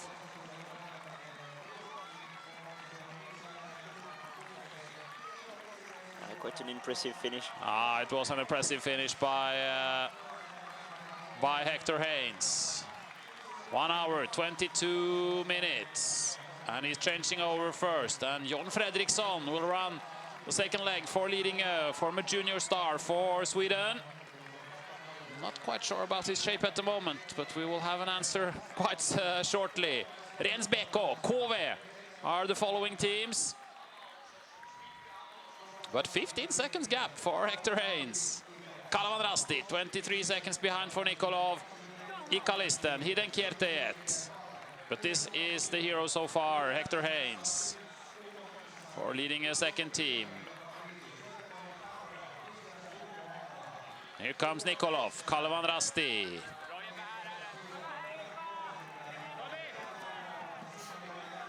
Lauri Sill goes out for Kove. He's a very strong night runner.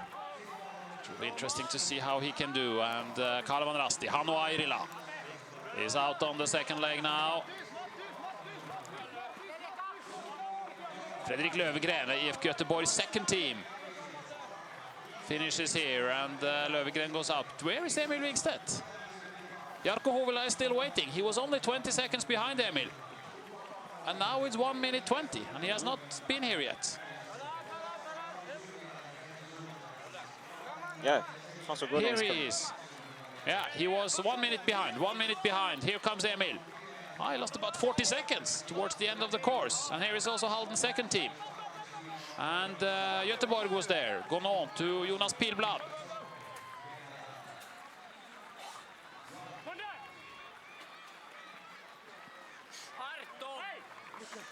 28 teams within the first 1.5 minutes. Christian Sand, 1 minute 8 seconds behind. Vegard Danielsen to Milos Nikodim, the Czech runner, out on the second leg.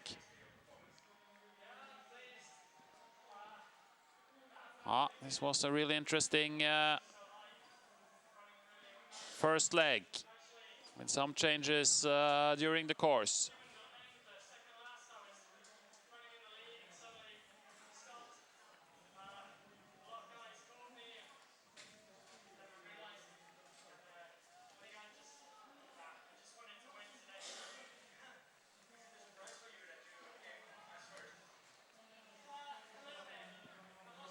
Bekkerdage, Carl Godager Kås ended 2 minutes 30 seconds behind on this first leg. He lost a lot of time towards the end. Jala, 2 minutes 40. Also lost some time. Vajakosken, 2 minutes 45 behind in 50th position. Toni Sari is changing over. 3 minutes gone now.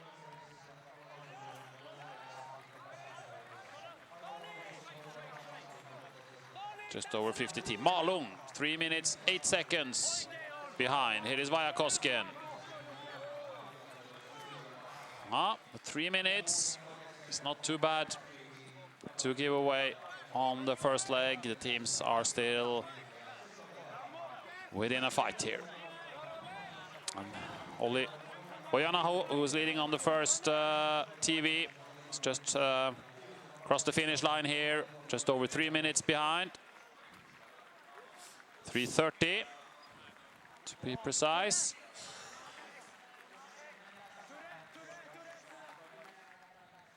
And Halden third team, Tore Sandvik. He lost some time towards the end of the course, Tore, but still going strong. And the French coach is now up to 57, while Frédéric Chanchan is out getting us some interviews, hopefully, after this first leg.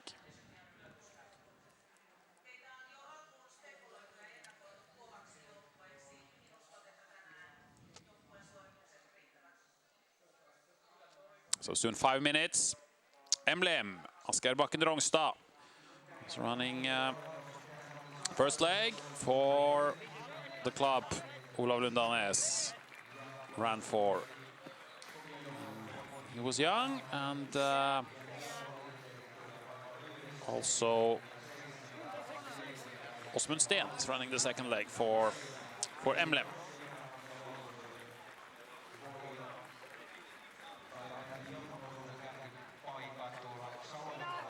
And a lot of tired runners as always. It looks like cramp here for Vajakosken, for Toni Sari.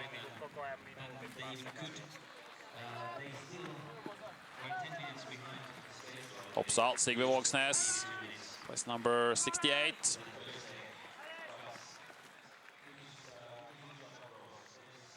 On this first leg.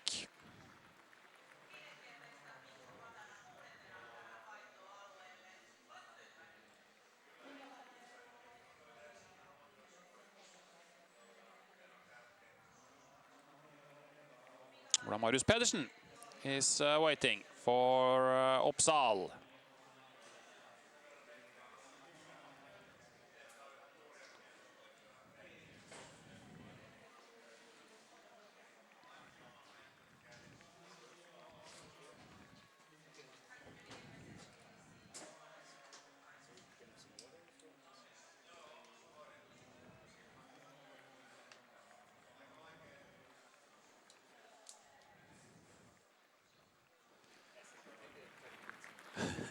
So I'm joined in the studio by the runner who was actually first to the finish, Hector Haynes. Congratulations. Thank you. How was this? I mean, ahead of 20,000 spectators, you are with a 15 seconds gap here on the run-in.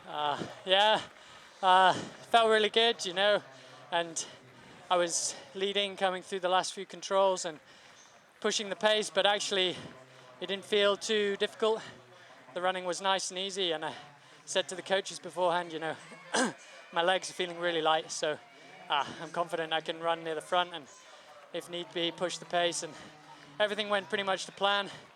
Some small mistakes, but I kind of knew that, you know, at night, small mistakes always happen, and just to stay comfortable. Yeah. But it looked like we saw in the end of the course, we expected it to be very easy, but it looks like there was a lot of changes, a lot of stress towards the last couple of controls. Yeah. Were there mistakes there? Or? Yeah, I mean, the the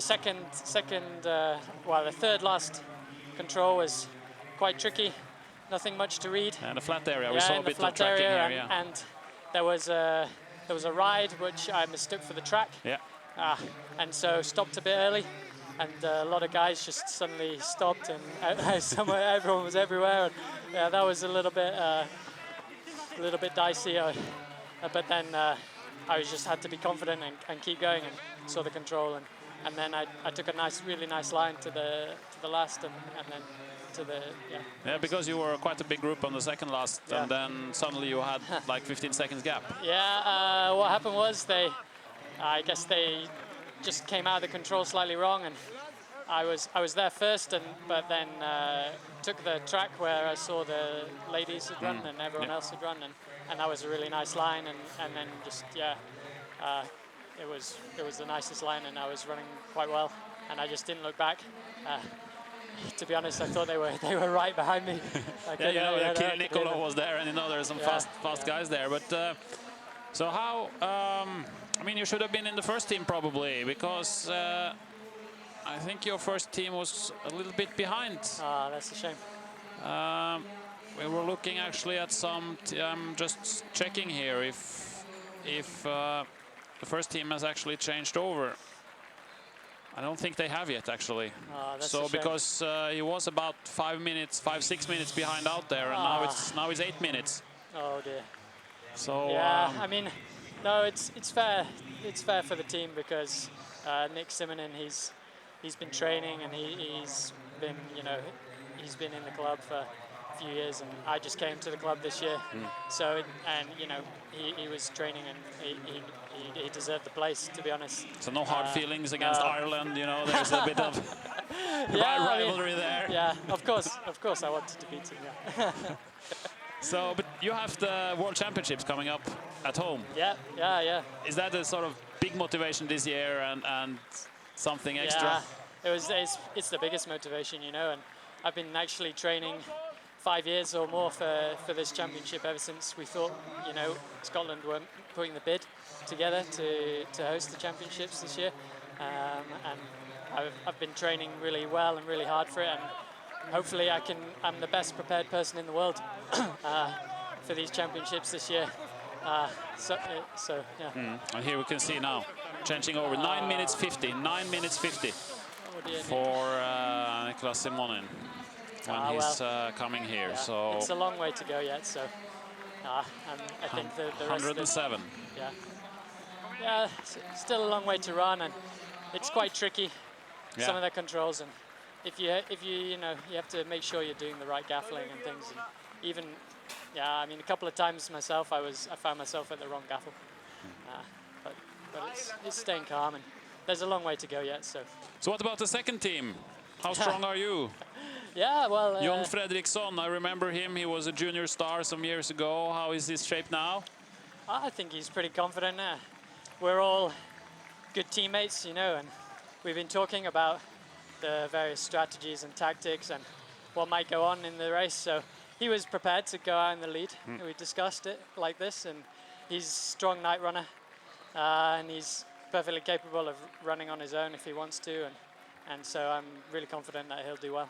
Okay, congratulations. Thanks a lot. We don't have any tracking on your second team here, so we will just have to wait and see for the TV controls. Yeah, hopefully. Thanks a lot, Hector, and best of luck for the World Championships. Thank you. We will switch to a Norwegian here.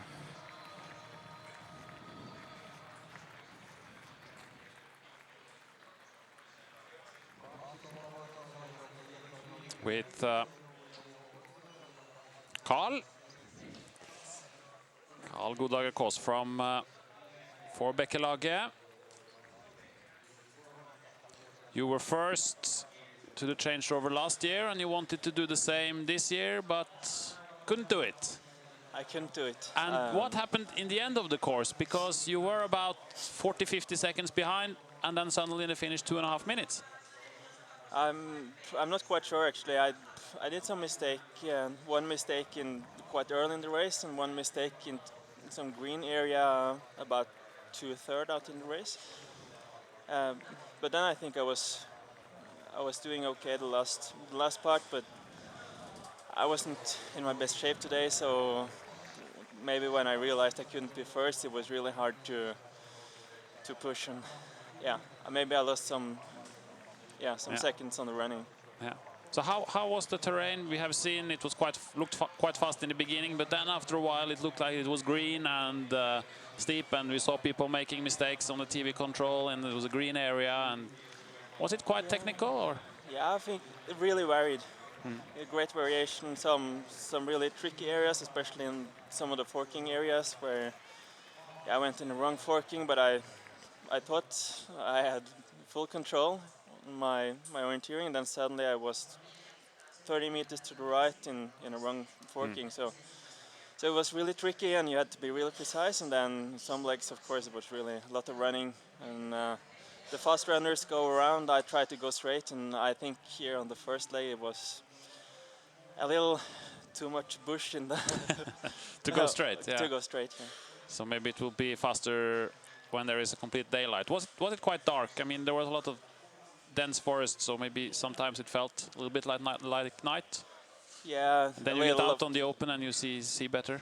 Yeah, you see quite good in the open areas, but when you get into the dense forest, then it's really night, and especially the middle green and the dark green, of course, is just completely dark. So, but it's when you turn on the light, it's always night orienteering because you get the feeling about night orienteering. Okay, you have to try again next year to be first. I was looking at who did 2 years in a row, and it was Rudolf Ropek about 15 years ago. He did it, so you could copy him, but. So then I have to do it twice. Twice again. Okay, thank you. It's really nice to go there with 1,800 teams and a fantastic experience. Yeah, thank you. And you will have to relax and watch the rest of the relay. What is Bäckelagets goal? Top 50? Yeah, we were 55 last year and almost the same level on the team this year. So 54, top 54 is perfect. Top 50. We go for top 50. Yeah. It was not like 2002 when we were top 1. No, you should do some more training and go to Bäckelag again. It was before your time. Okay, thank you. Thank you. And let's have a look at the tracking here on this second leg.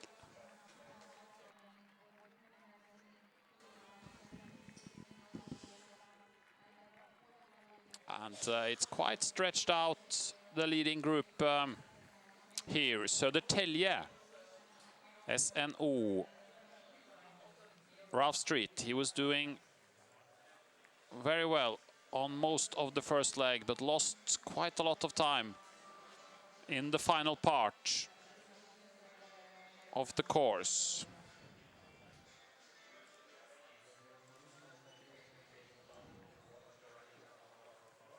And finished, let's see if we can find Södertälje about 5 minutes. 5 minutes behind was Södertälje on the first leg.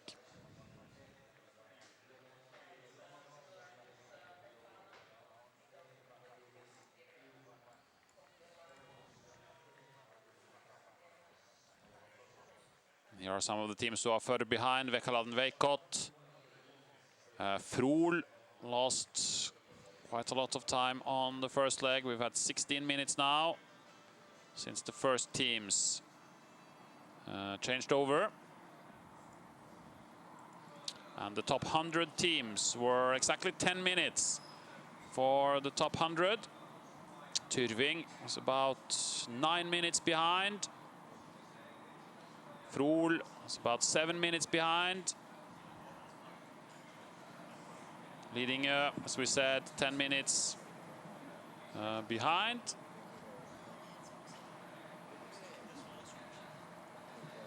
And we have another, we are out of the 3.4 kilometers, and we have another guest.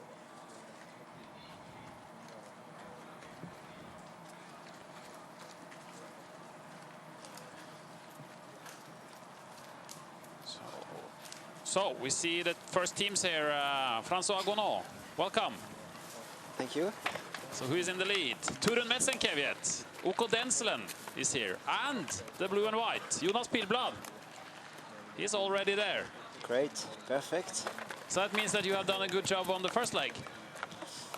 Yeah, I'm not very satisfied with my performance, but I think I secure. It was not too bad. It was not perfect, but not too bad. But it looked like when we were watching the teams and also the tracking that there were quite a lot of mistakes made also in the leading group on the first leg. Yeah, the forking were really short and are really close to each other, especially on the slopes where it's really detailed. So it's it was not easy. A couple of times I went to the wrong one. Luckily I managed to find everything. Yeah. Yep. It's a little bit about experience, isn't it? When you are the forkings are close together, and just don't panic and take it easy and just find the control. So Emil Wingstedt was also quite far up, and a lot of very experienced runners that were. Yeah, that was my plan from the beginning, to be really precise on those tricky control and to stay calm and relax and stay patient and focus on my own. But yeah, when it's so many people around and you get easily stressed. And it's a little bit more pressure also when you're running for a team that is one of the favorites. Than I spoke with Hector Haynes. I mean, he was running for leading a second team, and his goal was pretty much to finish first. He can take all the risks and sort of don't bother too much about what is happening. But when you are the winners of Tiomila and everybody is following what you're doing. Yeah, of course. I mean, it's some extra pressure, but it's in the other hand, it's pretty nice as well to be in those situations. I mean, you can't really train those situations during training camp or during 1,800. Yeah. So it's just a unique experience. It's really nice to be there and to really enjoy the moment. Yeah. So, of course, a fantastic victory in Tiomila, and it's 23 years since Swedish team won.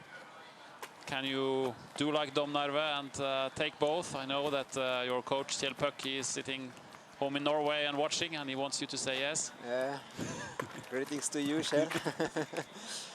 Yeah, of course, it would be a big dream to manage to win Jukola as well. But yeah, I think we had a nice meeting yesterday, and yeah, it's really about to focus on our own to secure 7 solid individual performance. It's exactly what we managed to do at Tiomila, and then in the end, if you secure 6 good races, then it's the plan is to give Eskil the best position in the end, and then he can really enjoy and have fun face to face with the others. Yes, there may be a couple of guys, maybe from Halden and Kalevan, who is little bit out for revenge now after Tiomila. So, but you have started well. You have finished the first leg and now out on the second leg. I mean, Jonas Pilblad, he has done a couple of night races before. He is normally very safe on this type of leg. He's a good second leg runner. Yeah, I think he have a couple of second leg at Jukola. So we have experience there, and so far so good. So let's see what's going on. Okay, thank you. Yeah, and thanks a best lot. of luck for IFK. Yep. Thank you.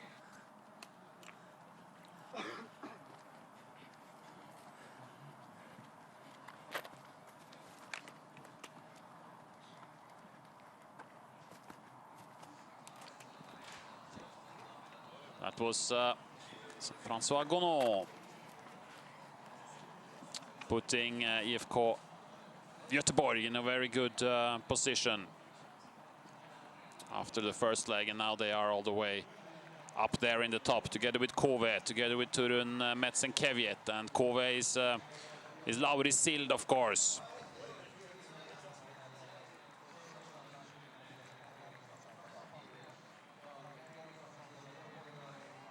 It was a very strong night runner. Jonas Pilblad for IFK as well.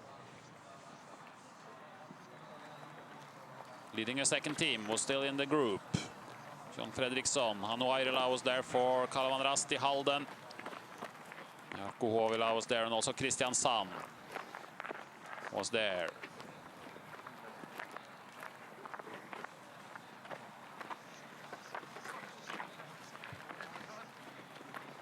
We see Lauri Sild, he wants to be in the front. This is pictures from some minutes ago.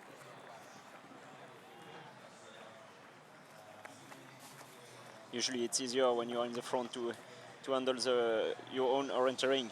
Yeah, and Lauri Sild, he's a runner. He likes to he likes to be in control. He likes to do his own race. Yeah, probably. This is the darkest leg of Jukola. This is night orienteering. and it's still quite a long one with the estimated time 73 minutes, so it's a really important one, of course. And make sure that your team are in a good position before the longest leg. The third leg is 15 and a half kilometer. This is after 3.4.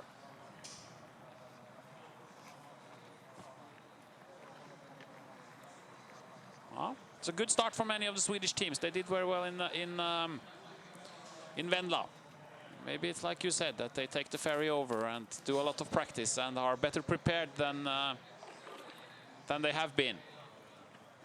Yeah, and also the terrain is not that different than the terrain they can have in Stockholm area or some. Of course, the mapping style is a bit different here with the grey for the barrel rocks, and usually also there are a lot of more details in the map. Yeah. A lot of small details in the Finnish map.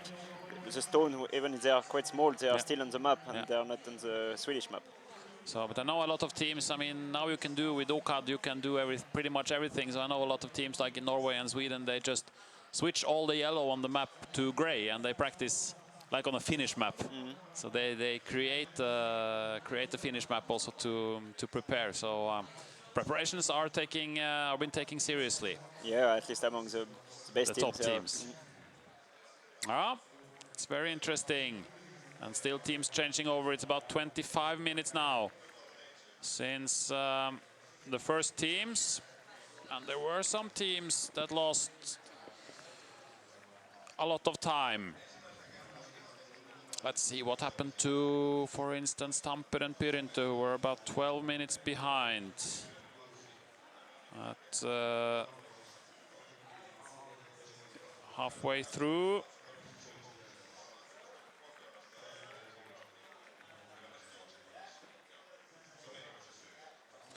One of the teams in real problems in the first leg, Nydalen, Anders Wister, 18 minutes behind in place 174. That was a very bad start. And what about Tampere and Pirintö? Simon Brendli, place 204, 18 minutes 45 seconds behind.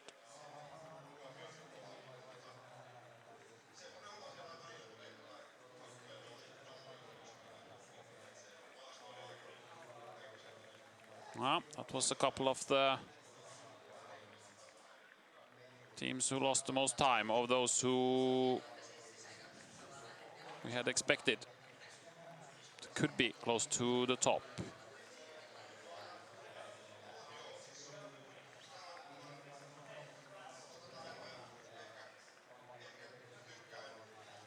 Close to 400 teams now has changed over, and I have to check Simone Nigli. Where did she change over? For her team, OLG Bern.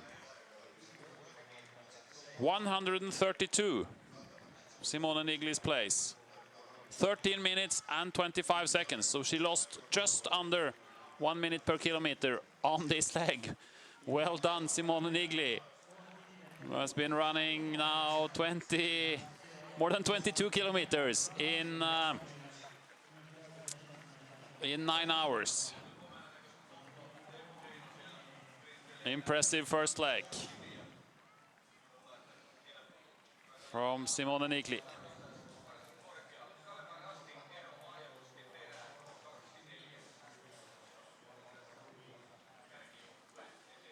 So this is after 3.4 kilometers, and like on the first leg,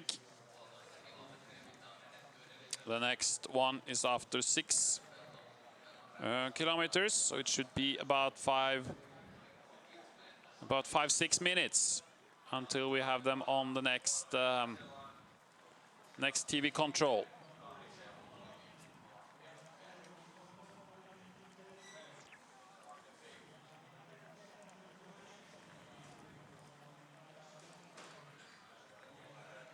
Tyrving, 10 minutes behind.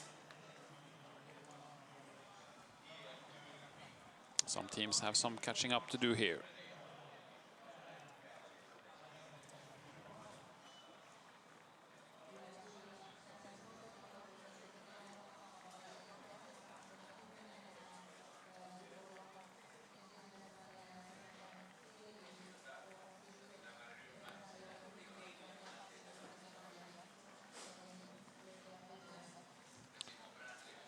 Yes, you can watch the teams passing here.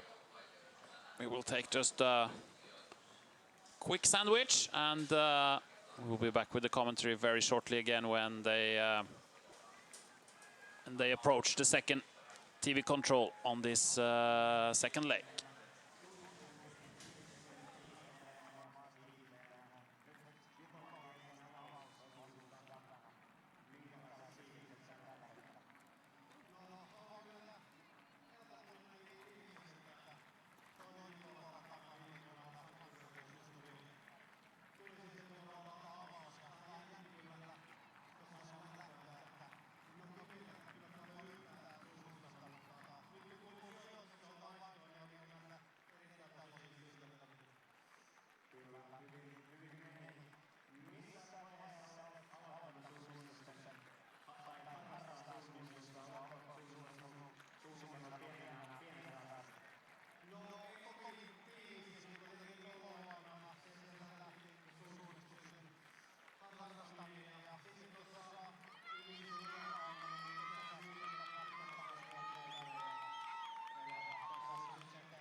So we have moved to the second TV control on the second leg, and we see some lamps.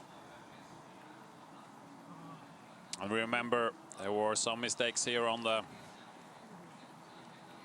first leg. Are there any fast lamps too? Or is it still somebody from the first leg? Now here is some speed. And like on the first leg, they are coming from the two different directions. And it seems that they have done shortcuts compared to the first leg. It's coming a bit faster to this video control. Yeah, but they have shorter here because now it's only 6 kilometers. So yeah, they've had. Exactly.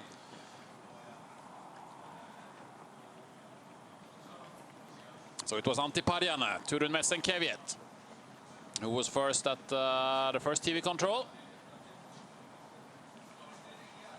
And it was a group of about 10 runners in the first 10 seconds. Now it looks like more people.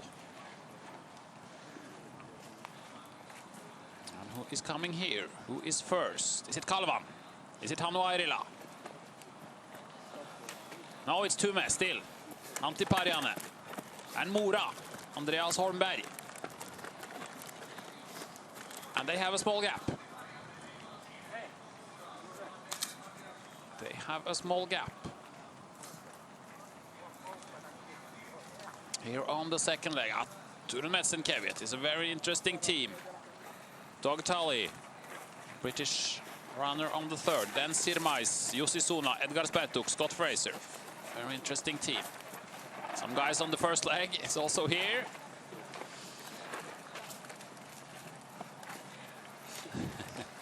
Renspeko, Fredrik Ingelsson. Kalvan Rasti, Hannu Airila is there. IFK Göteborg also, and Järla. Jonas Pilblad, David Beibom for Järla, Jarkko Huovila for Halden. KV. And KV, Lauri Sild, but 1 minute behind. Hiden Kiertiet, MS Parma, Pojantetti, Kristiansand, and Okoline. They are back in the leading group.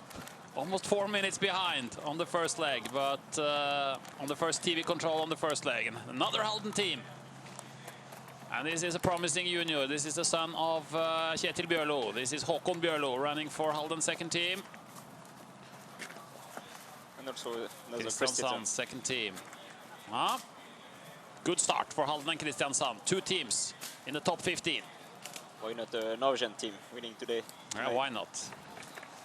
Why not? It was here in '93. Halden won for the first time in Paimio. And we can see that Densen is still in quite a good position. Yeah. They've been running really well in Tiomila many years, but never so well in Jukola yet. So it might be a good year for them. Yeah, Erik Pettersson is running now, and they have Pavlo Ushkarok, the Ukrainian, on the third leg.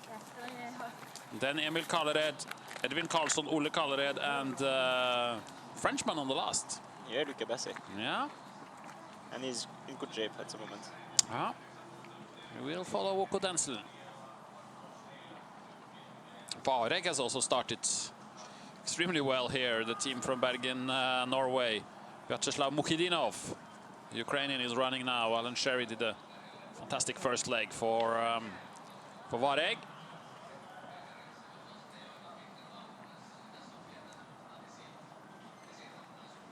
Well, it's a gap now.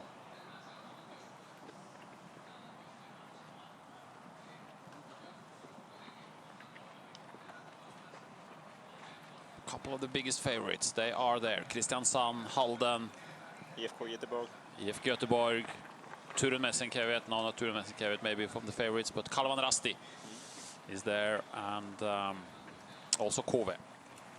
Maybe Lidingö is one of the team losing a lot. Yeah, Lidingö. We saw 11.5 minutes, I think, Lidingö behind on the last, so the first TV control on this leg. And here's, I think, Lidingö's second team, who changed over first. But Malung. Together with Malung. 3:20 behind. I think Malung has stayed around 3 minutes now for quite a while. And Vajakoskin has also had some problems in the beginning. 3.5 minutes. It's still not too bad. And Ikaliste. Eetu Savolainen now for Ikaliste. And here comes a big group. It's Panorus, Christian Bobak, who's leading for the Danes. Fossum, still the second team of Fossum. Second team of Järla, and first team of Järla also. 4 minutes behind now. They have lost some time. First team of Järla, David Beibom, because they were only 2 minutes behind the last time. Now they are 4. And we know the next TV control is on the hill. Not the next control they are coming to, the boulder, but the hill is the next TV control. And we see Kove, Lauri Sill. He wants to go his own race, taking a completely different route choice. It would be interesting to see if he can catch up sometimes.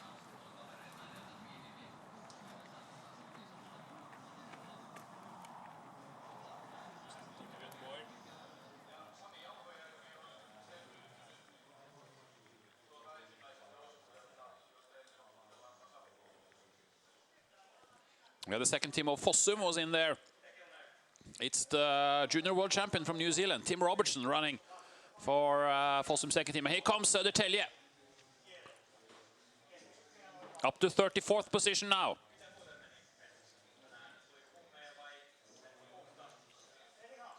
For Södertälje, Kent Olsson, he started 68 at the changeover, now in 34. And the gap is still around 5 minutes. You can see it when a team is coming that are catching up places. A favorite team that has lost some time because there is the extra speed, a little bit extra pushing. It's possible to see, and we saw it with Södertälje there very clearly. They were in a hurry. At least we can clearly see if it's a first leg runner or a second leg runner. Yeah. Hopefully, I think maybe we have a first leg runner down in the Bekkelaget. Martin Sokop, he have to run. He can't just stand there looking at his map. It might be a road choice straight after. Yeah, we saw that was this. Maybe he takes the Kove one or he goes with the rest. Bekkelaget in 40th position now, and this was first leg. This is first leg. Artjärven Ajo, first team. Jyrki Laine has just been there, and he still is looking where to go next. There are some discussions there. Yes, some discussions. We can hear some numbers. And Rens Pekko, second team, is there, and there's a big group here from the first leg. Still a long way to go for these guys. And they've been out now for just over 2 hours. And on the first leg, this control is after 7.7, so they have 6 kilometers to go. So they probably have another 1.5 hours at least before the finish. Indeed, but first they have to decide. First they have to decide where to go. You have to agree. Maybe it's safer that they actually stay together than try to go one by one. Okay, 41 teams.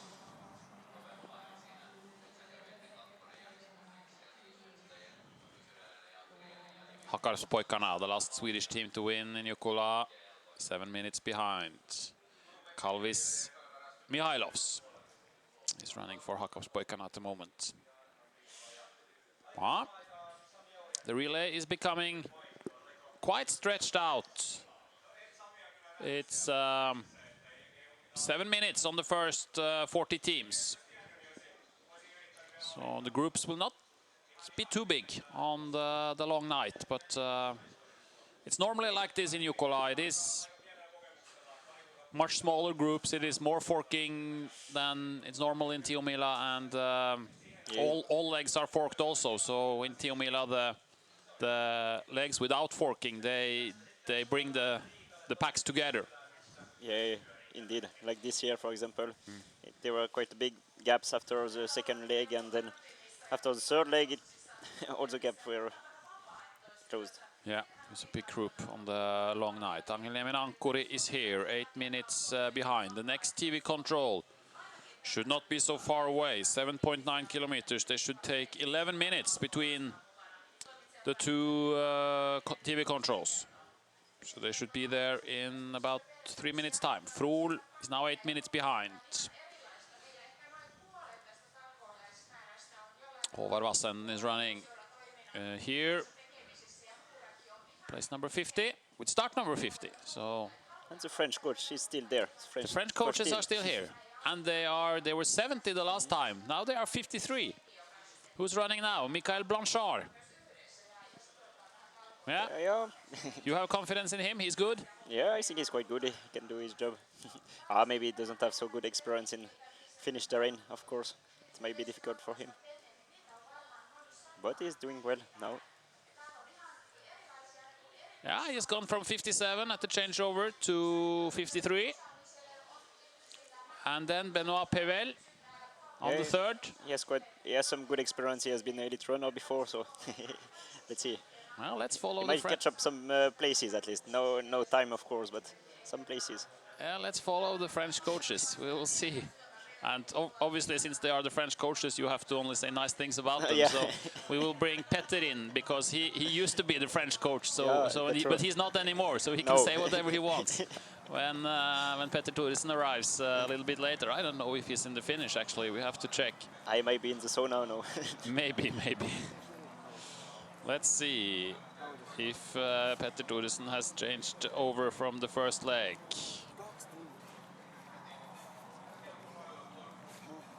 Yes, 25 minutes behind for Petter. 346 was his place. So he has changed over. That's good for Enga. Still Tume and Mora, and Kove is about a minute behind. He didn't take any time on that route, Lauri. But let's see if Line is getting even closer now. Going straight. But they were 1 minute behind Line on the last TV, and I don't think they can get there in just 1 minute. It'll be a little bit more. What is Malung doing now? Maybe he's afraid of the climbing, but it's a very small hill. It's just 1 or 2 contours. Probably his direction. Yeah, now he's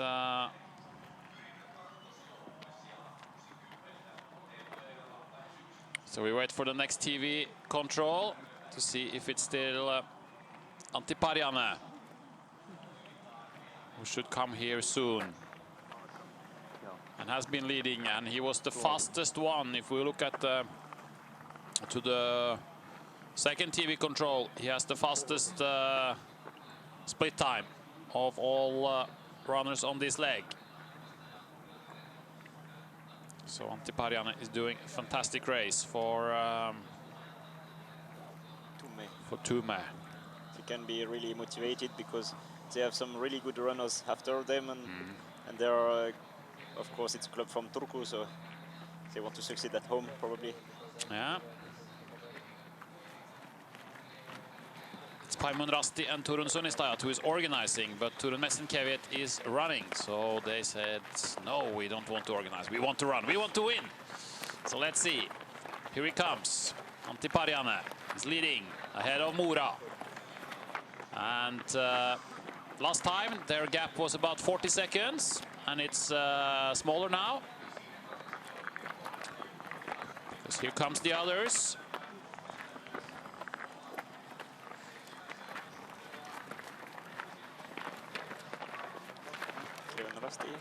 Ja, han var Irland. Halden, Jarkko Huovila. And IFK Göteborg, Jonas Pilblad. Jens BK is also there. Fredrik Ingelsson. So they catch up about 20 minutes, maybe 20 seconds. Yeah, 20 seconds, approximately the two teams in the lead. This is maybe Kove. Is it Lauri Sild? All by himself again. Yes, it is.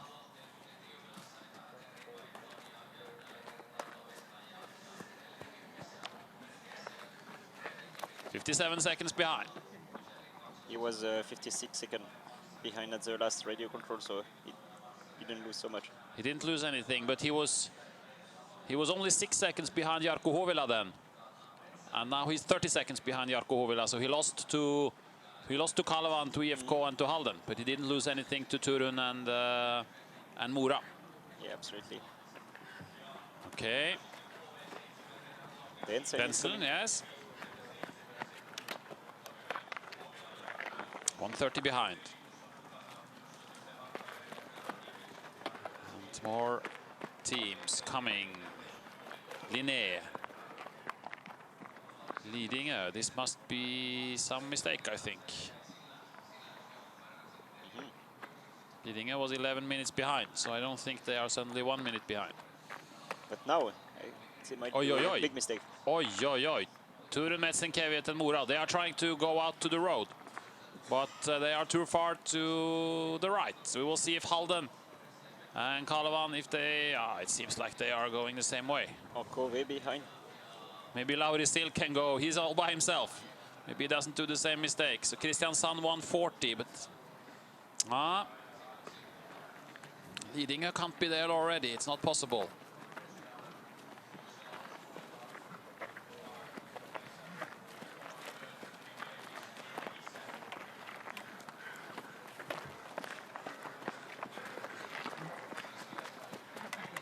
This is Halden's second team. Christian Sand's second team. Still together. Yeah. Okay, what's happening here?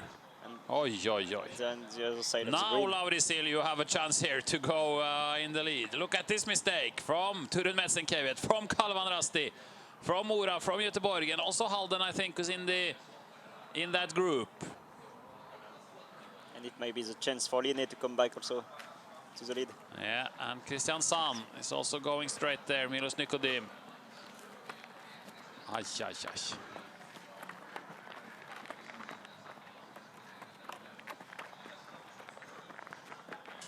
He was 1 minute behind Lauri Sild.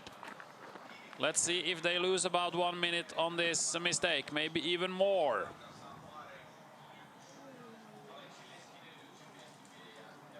You need to stay focused all the way in this terrain, or you lose time. Yeah, indeed, even if it looks easy with the track, for example. But yeah, maybe you relax just a little bit. There is a small white line here in the green. They were probably searching for this, and then they did not change the direction when they got down from the hill. And now Kove is probably in front. They might be quite close together because they will see each other here. So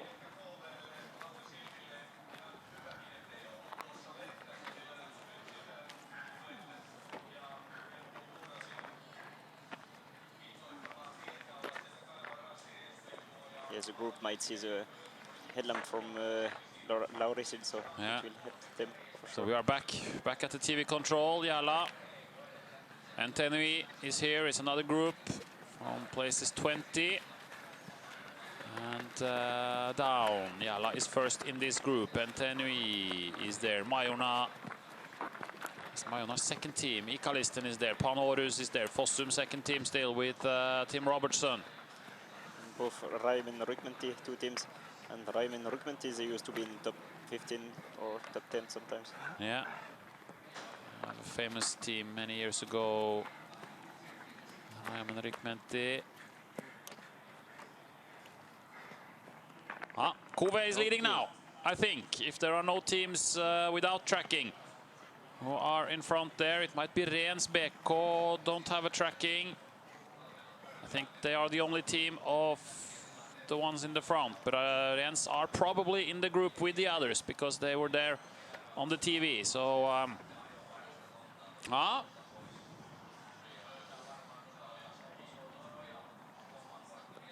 we'll see if they can catch Lauri Sil again. It's about 40 seconds now. But I think maybe it's less. It says 40 seconds on the tracking, but I think Tume is closer because the tail on the tracking is 30 seconds. So it's probably around 25 seconds. But Kove was 40 seconds behind Kalevan Rasti and Halden group, so they lost quite much. They lost over a minute. Maybe one. Probably they're running 1.5 minutes almost. They're running a bit faster now, but probably they lost 20 minutes.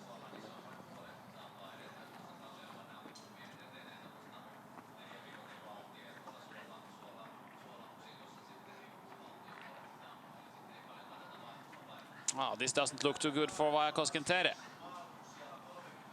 The first leg runner, he had a cramp when he came to the finish, and this is Petri Huiko, who is obviously injured. Ai, Vajakosken. To be hard for him to finish the race. Still 5 kilometers or 4.5 kilometers to go. We can hear him. He says.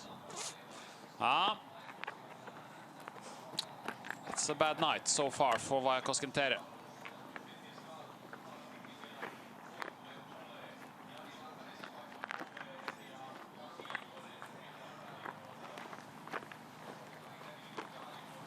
It's a bad feeling to get an injury like this, and you know that there's still 5 more guys waiting for you. If it's an individual race, you can just quit and it only affects yourself. But in a relay, it's affecting a whole team, and Jukola is the big dream, of course, for all the Finnish teams.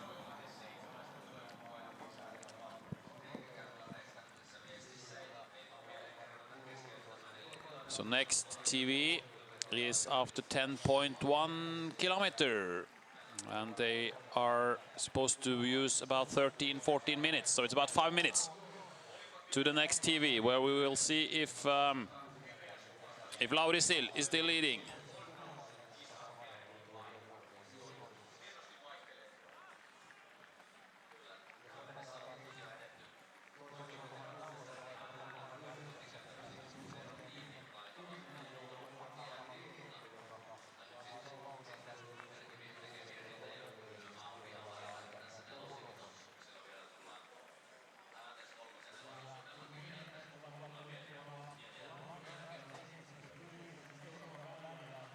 And now it's a big gap. You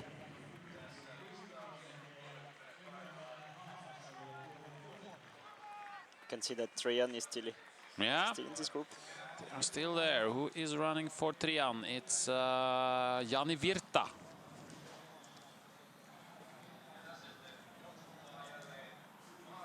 Topi Penttinen will run the next leg. If you are not among the first 36 teams here, I think you are in trouble if you want to be in the podium in the end. So the Tellier is just hanging on here, 5 minutes 50 now. But they need a really good race by Ivar Lundanes on the third leg if they want to be in position to fight in the morning. So another group is coming.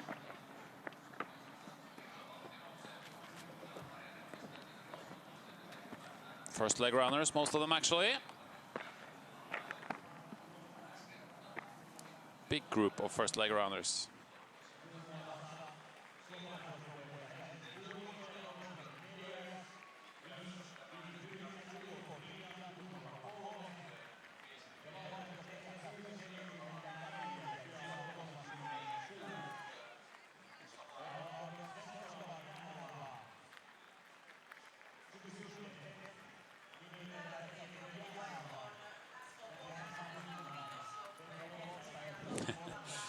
A lot of lamps, but this is a big group of runners from the first leg, and one of the teams is Let's Get Lost, Team 1.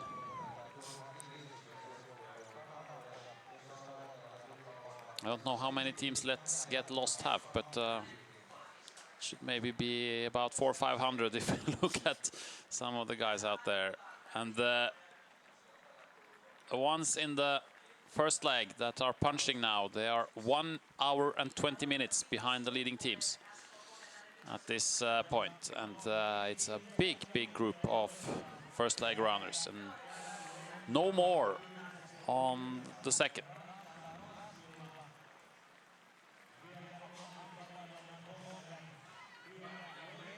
After Vajakosken Tere, it's gone quiet.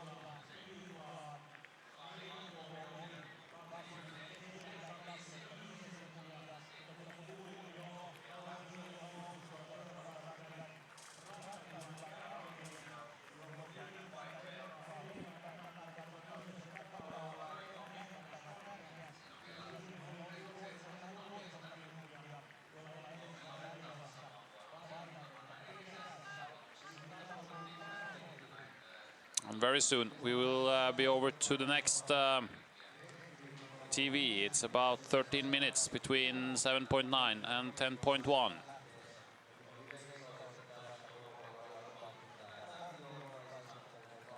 And a lot of teams changing over.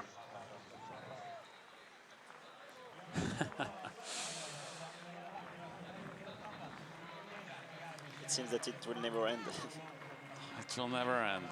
A lot of guys now looking forward to the sauna. Even if it's not that cold.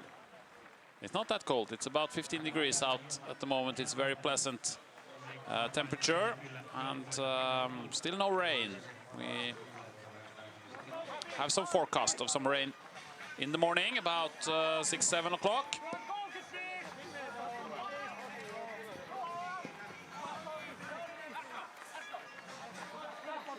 Fantastic arena here in Paimio. It's a racetrack, car racetrack, and it's a track also used for driving practice on the icy road. I think it's exclusively for that, actually. Yes. And there's another part for karting. Yeah, just after the start. After the start area, but this area here is for teaching the Finns how to drive when it's ice on the road, which we have to do in the Nordic countries where we have snow and ice. It's especially in the driver's license test that you have to pass a test also on ice, driving on ice. Even if they used to drive with spikes tires. Yes, you don't have that. You don't have that in France. You don't have No, to drive it's not on the at all. ice because normally you don't need it unless you live in the mountains. We are at the lake again.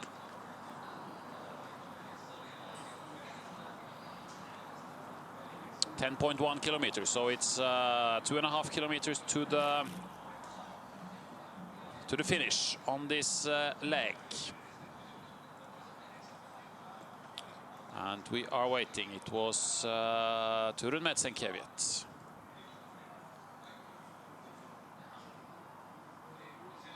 Who was leading the last time. Antti Parjane.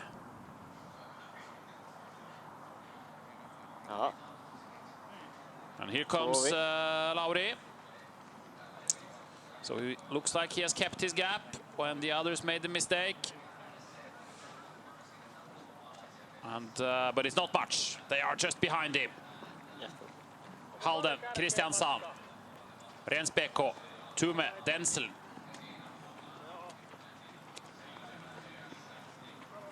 So 6 teams. What about Kalevan Rasti? What about Kalevan Rasti? It's a very good question. And IFK Göteborg.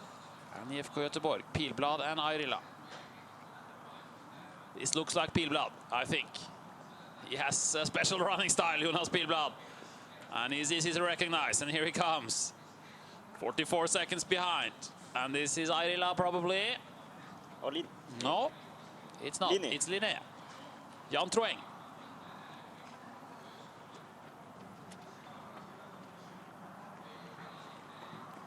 Aye.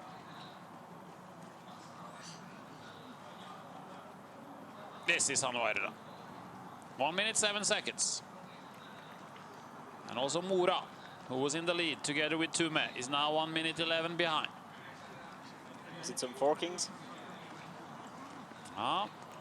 Probably some mistakes on the forkings in that case.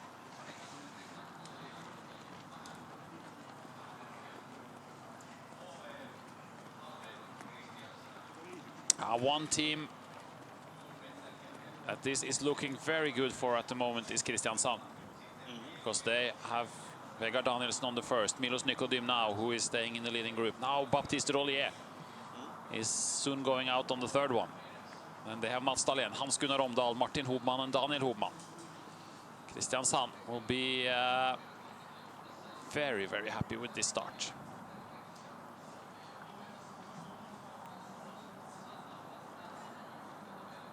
But everything can happen in relay. It's not the first time you say that. You have said that before. And we know it's true. But a lot of the favorite teams are already in the top 10. Halden, Kristiansand, Göteborg, Kalevan Rasti, KV. They are all in the top 10. And also Linné. So, and Lidingö is probably out of it. They are more than 10 minutes behind. So the Telje is more than 5 minutes behind. Vajakoskin was 6 minutes behind the last time, and also with an injury. So Malung, where was Malung on the last?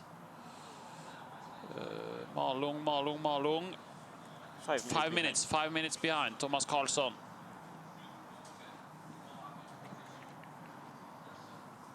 Because between here there is a lot of second teams, and he didn't Kierte yet. Was about 3 minutes behind. Here's Tisaren, 3 minutes behind. And Black Sea, the Russians. Mikhail Kuleshov. Maxim Davidov on the third leg. Halden 2. Håkon Bjørlo. We have seen Kristiansand 2 before. And Kristiansand 2 with Sjur Hovi.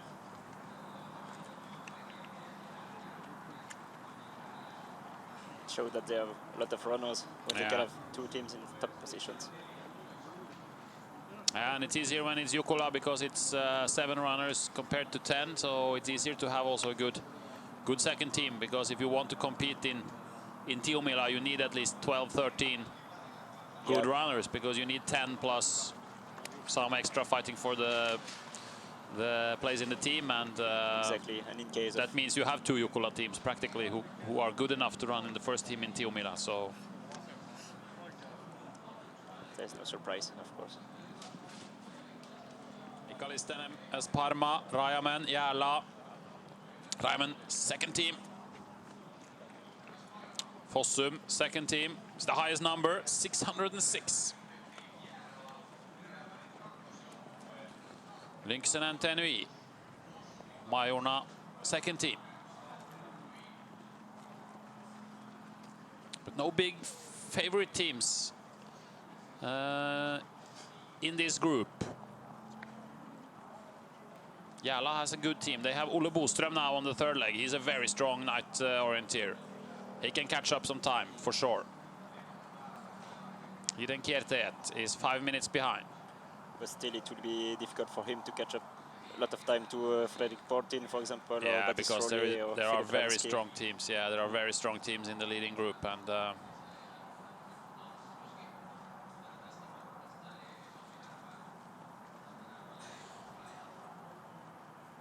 we have seen this the last years. I mean, in Tiomila, it's quite often that some teams can stay in the front for the first legs, but in Jukola, we see quite often that the top teams, they go in front already, because there are so long legs in the beginning.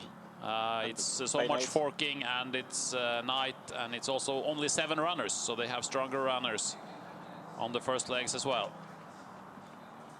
Södertälje, 5 minutes 50. And Malung also. Malung was just behind Södertälje. 6 minutes 5 seconds behind Malung. So they are a little bit too far behind, but still not completely dropped from the rest. They need some fantastic performance to put them back in contention. We see them here towards the top 30, and then remember on the last TV that there was a big gap to the next, behind Vajakoskin.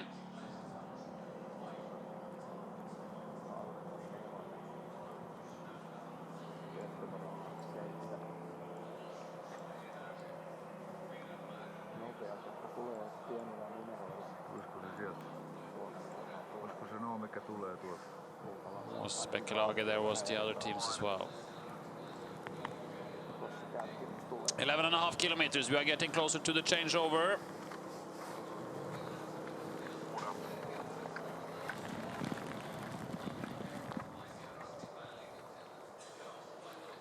This is the control, and here they are coming.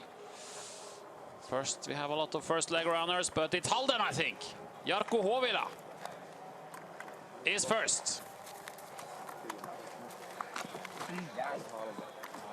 And Kristiansand is still there. And Denzel, and Tume, and Kove, and Göteborg, and Rens BK, and it's 7 teams. And Linné. Well done, Uko Linné.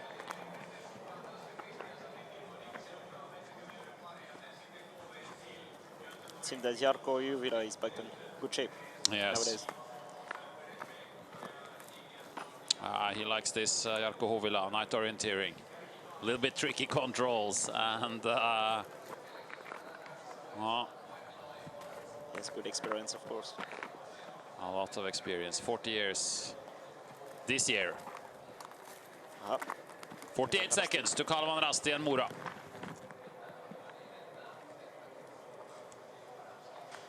Which is practically nothing when we know that the next leg is 15.5 kilometers, the longest one in this year's Jukola.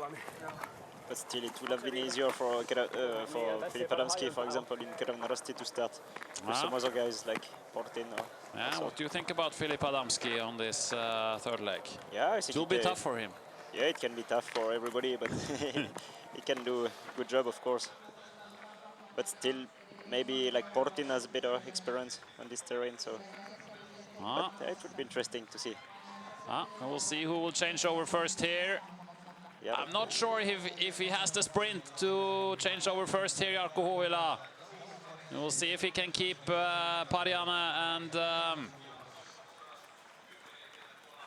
and Pettersson for Denzel behind. And Milos Nikodin. Nikodin, but it's Denzel who is fighting closest to Jarkko Huovila.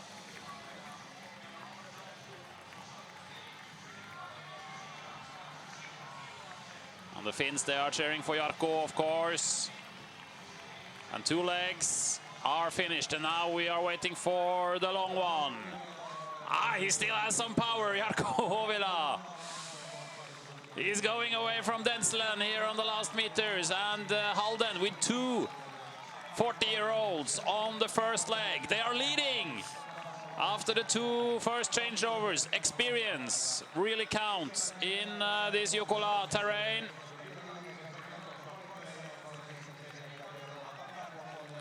And after some years back in Finland, he's now in Halden again, Jarkko Huovila. He was there during a long time and then spent some years in Finland, and now he's back in Halden again.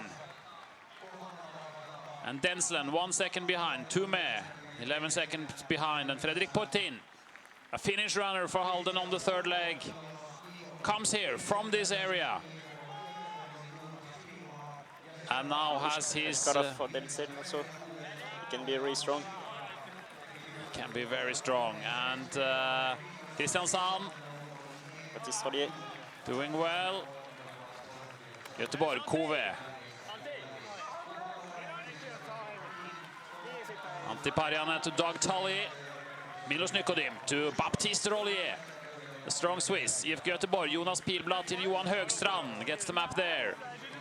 Jani Lakanen is going to start soon. Jani Lakanen, he wants to start now. He wants to start now. Gets the map from Lauri Sild and Rens BK, Dmitry Polyakov. And then been Rödefeld for Uko Linné also. There's a lot of strong night orienteers on the next leg.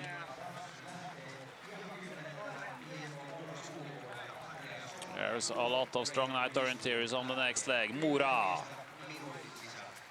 is waiting. This is Kalevan Rasti. 1 minute behind. And Mora also 1 minute behind.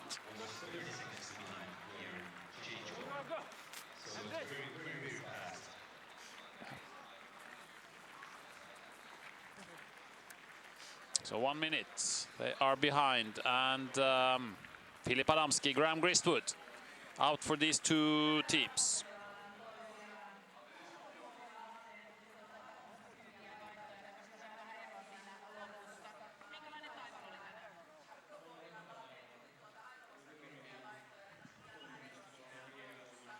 So 10 teams have changed over, and they have headed out now on the very long leg to the first control. On this leg, we will have TV on the second control already on this leg. It's the same TV control as we've seen on the other courses. It's close to 3 kilometers to the first control of this third leg.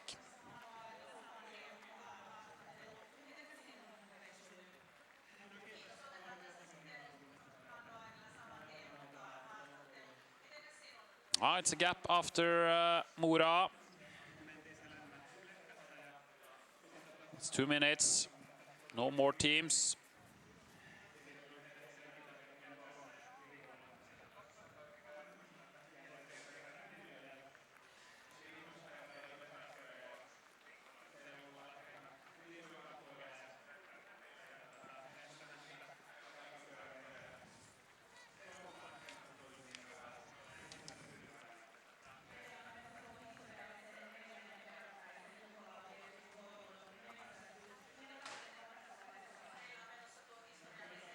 Tisaren is in 11th position, 3:24.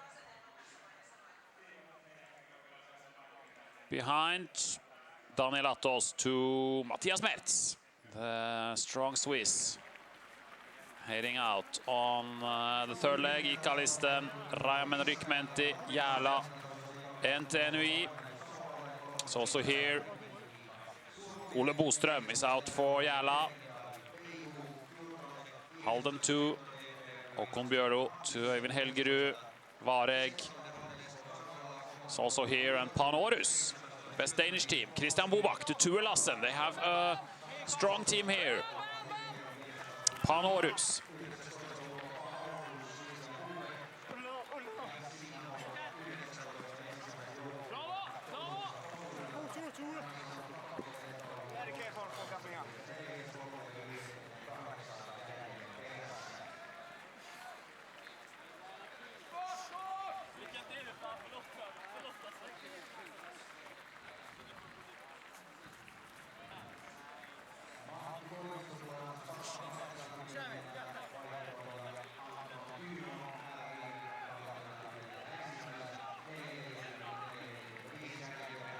MS Parma, Ala, Lynx, Raimen second team, Majorna second team. They are about 5 minutes behind. We are waiting for Södertälje. We are waiting for Malung.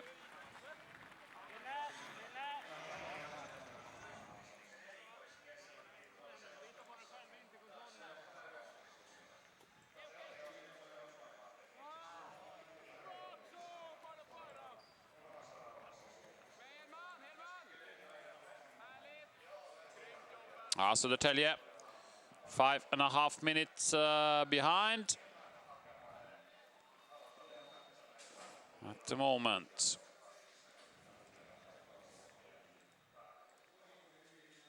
Kent Olsson to Ivar Lundanes, the younger brother of Olav Lundanes.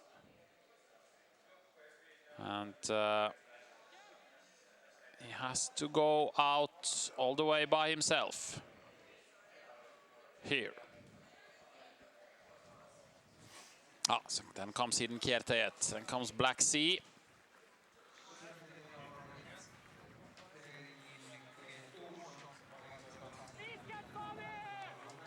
And we have Uko Denselen. Erik Pettersson. Yeah. Great hello. race. Yeah, thank you. It was a good race.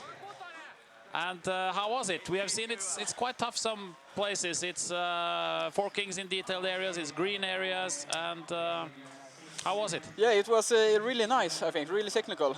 And you can run so fast, but then you lose the orienteering. And that's when the mistakes are happening. So you really have to slow down when you approach the controls. And we see here you have one of the best times on the leg, 1:10.50, just 15 seconds behind Jarkko Huovila, who was the fastest. So no big problems for you? Yeah, some problems. I made, I think it was me and Tore Metzenkeviat running really fast and good in the beginning. And then into a green area, we did the mistakes, me and Tisan, about maybe 1 minute. And then I thought it was running quite controlled in the beginning, but then I pushed the tempo a little bit and caught the other guys to some controls later. Yeah. And I wasn't sure, so I have to ask Göteborg, is this the lead? Like Thierry did? And he said, yeah, I think so. Yeah. And then it was just control and take the controls all the way to finish. But in the finish, you couldn't beat the 40-year-old, Jarkko Huovila. No, we thought actually when you came up the bridge that you were going to take him here because he's getting old, but... Yeah, but to the last control, I heard Kallevan 40 seconds or something, so I thought it was like third place or something. Yeah. So I put the team before myself. But okay. if I know if it was the lead, maybe I could run faster. But you know, he's got like 15 more years of training than me. So what about Denzel now? Paolo Ursquarok now out on the third. Yeah, it was really good. We are one of the best night running teams in the world. And we have quite a good opening, and Paolo is really good this year. But it will get light soon. Yeah, but so how will you do then? When there's no night anymore. No, but he's still good. He's still champion. And Coloreds, the Colored guys, they are in shape? Yeah, this time we have two Coloreds in the team, and that feels really good. And maybe the fast French guy in the end, Luca Basset, he's really good shape too. Yeah, we have Frédéric Tranchant, he's sitting here, so he's saying nice things about him. So of course. So we'll see. It's a little bit disappointing that you don't have tracking here on the long night. So yeah, we will have to, I think so too. So we will just have to wait and see in the TV controls if Paolo is there. So thank you, congratulations, great race for very much. Erik, and we will follow Denslen. You will be a little bit the outsiders now. Yeah. During this this morning. But we've been that for 5 years, so let's hope we run good. Yeah. Thank you. Thanks, Erik, and.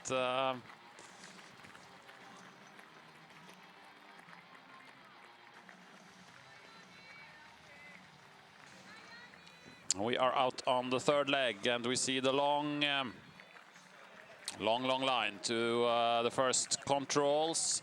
Forked first controls, and Halden going over the hill. Fredrik Portin has a lot of confidence here in the early part. And Christian Sann going around together with Tumey of Göteborg, Okoline, Baptiste Rollier, the Swiss, remember, running for Halden here. Running for Christian Sann here.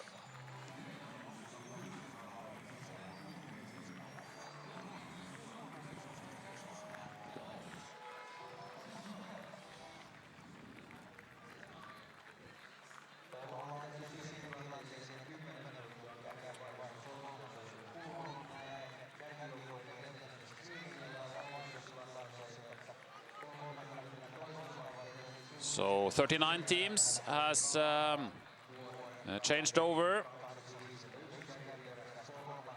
Malung was, as we said, about 7 minutes behind. And we had Lilomarka, Fossum, Tyrving, all these Norwegian teams. They are around 10 minutes behind. 9.5 minutes behind. Gävle, Akarspoikarna, OK3, that's the top 40. 11 minutes now gone since the first teams, the changeover. We see the next group chasing with Järla, Raimund Rykmenti, Panorus, Tue Lassen. It's a very strong night orienteer. And can surely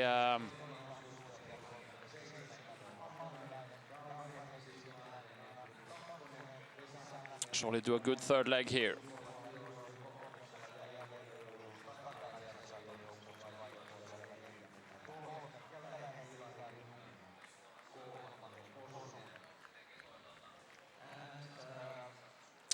Halden, Fredrik Portin is starting starting well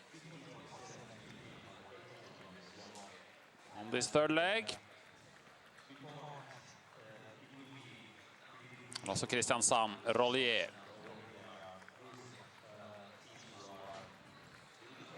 Bekkelaget has changed over as the 40th team.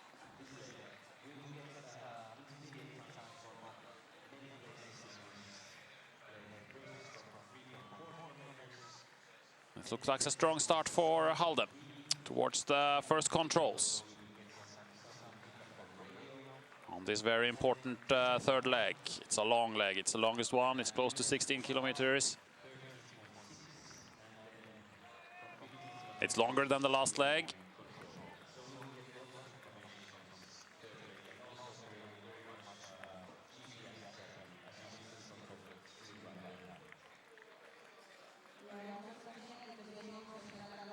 So the first TV control on this third leg will be on the third control.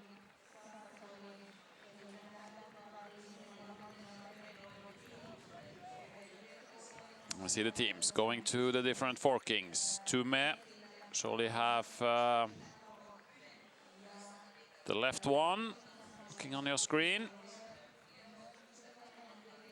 Halden has taken the northern one and is going straight towards control number 2. Also Christian Sam had the northern one, Kove and Linné also taking that control. Mura looks to be going to the left, also Kalevan Rasti. Filip Adamski, the Frenchman running for Kalevan.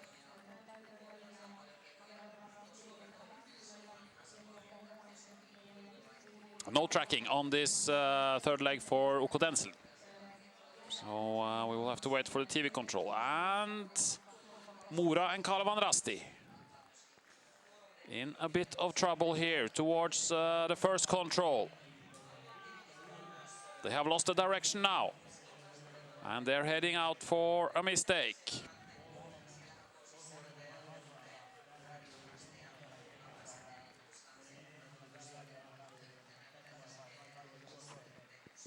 They are heading out for a mistake. They are close to the track. Way too close to the track.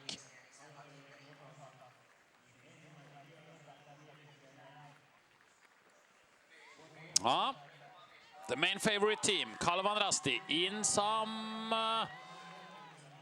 some problems here.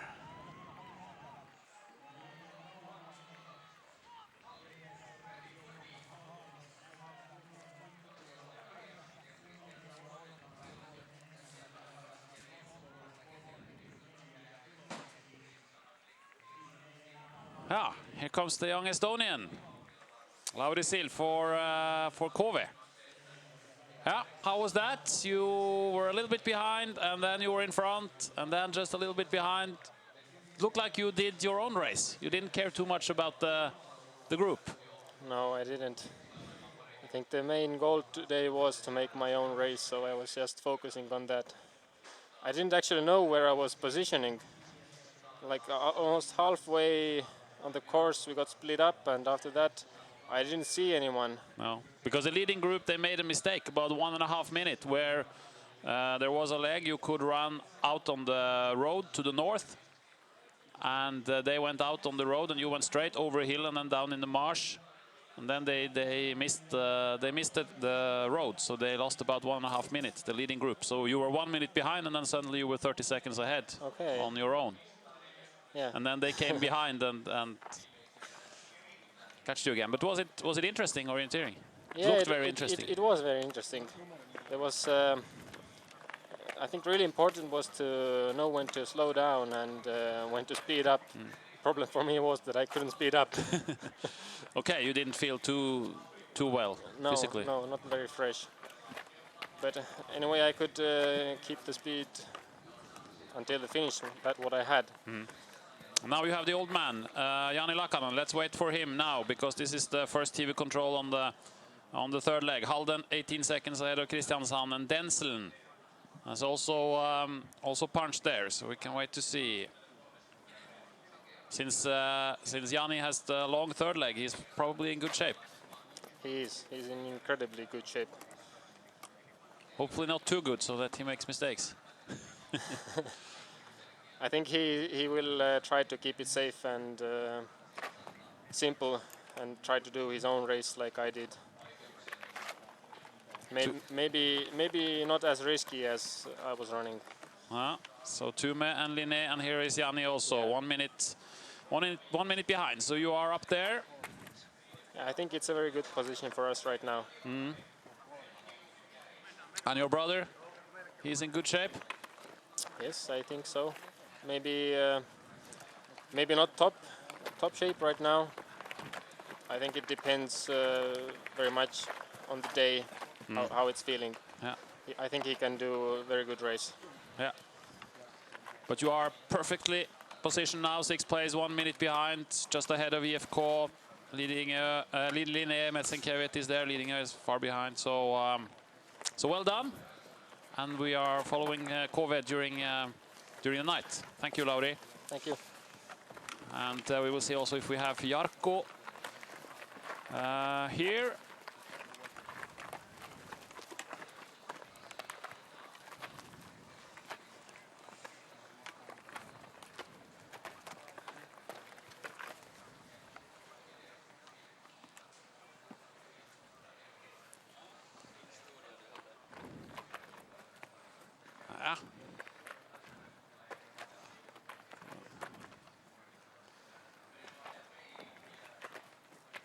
So we are joined now by Jarkko Hovila, who was first to the changeover. And you probably saw also on the TV screen, Jarkko, that Fredrik Portin is now leading by 18, 19 seconds ahead of Christian Sand. Yes. So it's looking good for Halden. Yes, it's been a good night so far. And you put 2 guys. I mean, we are the same age, so you put 2 old guys on the first 2 legs, and experience, the tactics with experience seems to work. Yeah, it looks like that way. Yeah, we are also in good form, so yeah, the shape is okay. But was it part of the tactics? I mean, that you knew the terrain, that you knew it could be tricky, that it was important to have experience on the first legs, or how did you think when you set up the team? I think the tactics was that we need to have good guys on the first 3 legs, because that will be quite decisive on this relay. Yeah. So, well, we don't have bad guys after the 3 first either, but but you see now you have about 10 teams that are here. You see now you have actually 2.5 minutes now down to Kalvan Rasti. They made a mistake on the first control on this third leg. They lost about 1.5 minutes. So you have a gap now, 2.5 minutes to Kalvan, which is quite good. Yeah, it sounds good, but yeah, it's still a long race. It's still a long race, and I was talking to Erik Pettersson of Denson here. I was a little bit disappointed that he actually couldn't pass you here on the run-in. I thought he might have some more speed, but you still have some quite good speed on the final part. Yeah, I heard when I was coming to the last control that I'm in the lead, so I put everything I got to the finish, and then I was really feeling the lactate after the last punch, and the struggle to the changeover was really bad. Yeah, because it looks like he was coming very close to you over the bridge, and then on the final part. So, but I mean, you had the best. It looks like you have the best time, at least in the top 30-40 teams. You have the best time on the leg. So it was pretty clean race, or? Yeah, the first part was fast, and I was just trying to keep in contact with the leading group. It was all the time like 15, 20, 30 seconds in front of me, and then when the gafflings, forkings really started in the green areas there, then I could go into the lead in my group, and together with Kalvan Rasti, and we had a really good flow there. But then after the halfway, I didn't know the situation, how it was, if I was in the lead or a little bit behind, or yeah, just on the last control I heard that it's in the lead. Yeah, it looks like Fredrik Portin and Baptiste Rollier now is quite close together. It can be a good group. There might be others there as well that don't have tracking, but Baptiste is a strong night runner as well, so it can be a good it's good always group. good to have someone with you. So obviously you are missing Olav Lundanes, who would be a good finisher for you if he is in shape, but yes. But still, for Halden, the target is always to win. Yeah, we can't keep on worrying if Olav is not in the team or is in the team. So we just have to push everything we have and trust ourselves and do the best job we can. Okay, thank you, Jarkko. Let's follow the rest of the relay. It will be very interesting. Yes, thank you.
So we are watching the tracking. Holden and Kristiansand together in the lead towards the 6th control, and they have about 1 minute down to Turun Metsenkeviet, to Kove, to Linné, and we have seen Kalvan Rasti now. They are about 2.5 minutes behind after the mistake that Adamski and Mora, Graham Gristwood, did on the first control, and IFK Göteborg is in the middle here. And now I am joined by Petter Thoresen, just arrived from the forest. The first leg for Enga. We checked the results, so we already know 25 minutes behind. Placed 350 approximately. Was it okay? It was a very, very nice terrain. A very beautiful forest. Unfortunately, my shape and the technical skills were not as good as they maybe used to be. So, but I must say I enjoyed it because it was, you know, this nice Jukola smell that you have in June when you have, especially this. I think it's in Norwegian it's called Porsche.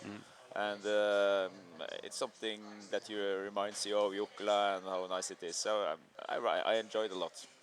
So, I mean, we follow mainly the leading group here, but when you run in position like 300, 350, how is it to run there? Because there's people everywhere. Yeah, I can say I started at 160, and then I fell in the before the first for the start, and then I think I was 250, and then I missed on the first control, and then I was 350. So it's and it started to be long queues. So it's very hard to pass the queues because you pass one man, two men, and then you have to go into the queue again. So it's a lot of queuing, but but in the middle. Suddenly there are no people there, and the gafflings are good. They are spreading people well, so I think in general it's very nice also for those who are running behind. So obviously you haven't been following the leading group since you have been out in the forest, but we can see a little bit here now what is going on, and you are running for Enga here, but not for Halden. But Halden is still your club, and you have been winning 4 times with Halden. Jukola? Yeah, 4 times with Halden. 4 times with Halden. Yeah, one with Becklager. Yeah. So Halden is doing well so far. They choose a tactic here to put a lot of experience. Emil Ringstedt, Jarkko Hovila in the 2 first legs, 2 40-year-olds on the first legs, and they are first. So it looks like to have people with experience in this terrain where it's quite tricky into the controls, it's proven quite important. Domnarv also won the women's relay with a very, very experienced team. Yes, I think so. What surprised me was that the change in the terrain. It's very easy on the tops, and we know that it's difficult when you get into the control, you get just down on the nose. But I found it more tricky than expected, actually. I wasn't prepared for the small, tricky controls, and also when you're passing a green gully or something with green, it was a lot of people running everywhere. So, but I think it's smart of Halden to put good guys in the beginning, and it seems like the best teams have expected quite hard running on the 3 first legs. So it's going to be very interesting here now if Halden is able to keep a lead. And also Kristiansand, because Kristiansand chose a little bit differently. They put Vegard Danielsen, Milos Nykodim, 2 still quite young guys on the 2 first legs, and then they are saving Hobman Omdal, for instance, for the 5th leg, and Baptiste Rollier running now. So Kristiansand is in the lead and having used both Danielsen and Nykodim. So it's a very good start for Kristiansand as well. Yeah, they're going to be tough in the end, and it's 2 different tactics. Sometimes you just have to play your cards hard in the beginning, as Halden. I think they were a little unsure about the team and didn't want to take any chances. And now on the next leg, there is more. They are maybe putting a little more risk on these legs, and Kristiansand do the opposite. It's Kristiansand has at least succeeded so far with this tactic, and now they are in the game. Yeah, they are in the game, and now Kristiansand is also back here on the tracking. The unit of Halden is still out. Here he comes back also, Portin. We expect also that Ukko Denslen is in here, because Ukko Denslen was in 2nd place after the changeover, but they are without tracking. It's Paulo Uskwarok running for Denslen on this 3rd leg, so he should also be in here somewhere. So now it's a little bit longer leg, and we are soon approaching the next TV control. It's still a couple of kilometers. 15.5 kilometers, this 15.7, 15.8 is 1 kilometer longer than the last leg. So this is a very important leg in the race. Yes, it is very demanding. I guess they are running like 140. Is that the estimated time? Yes, about that. Yes. And 134. 134. Yeah. 134. So it's a good classic distance, and you will also see some differences in physics on a leg like this.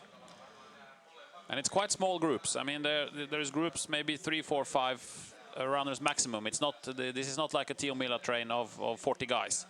from the tracking here, there is a small group in the front, and then you have 2 small groups also coming behind, and then the 4 last we can see here on the TV screen is alone. So there probably are a couple of other teams also without tracking, but it's no big groups, and of course it's so much forking that if there are any groups, they are split again immediately. Yeah, I think it's actually overestimated to have these groups, especially when you have these tricky controls. Sometimes it's really nice to be alone, to be just focused on yourself and your own technique instead of paying attention to the others.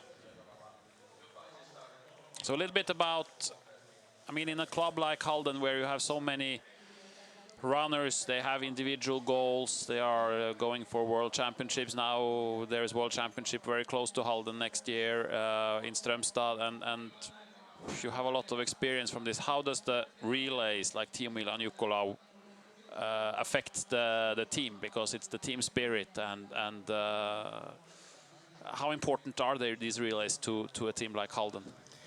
I think it's extremely important in many respects. For the best guys, the absolutely world-class runners, it's something they really prioritize. I think it's maybe the best training for the World Championships, because it's no other races during the season where you have so much pressure as you have in Paimio and Jukola. And for the upcoming guys, this is also the first time where they really are going to fight with the best ones. They meet high-class runners in a very young age. Yeah. And then for these old guys, it's the last. I think it's the last fun thing you are doing.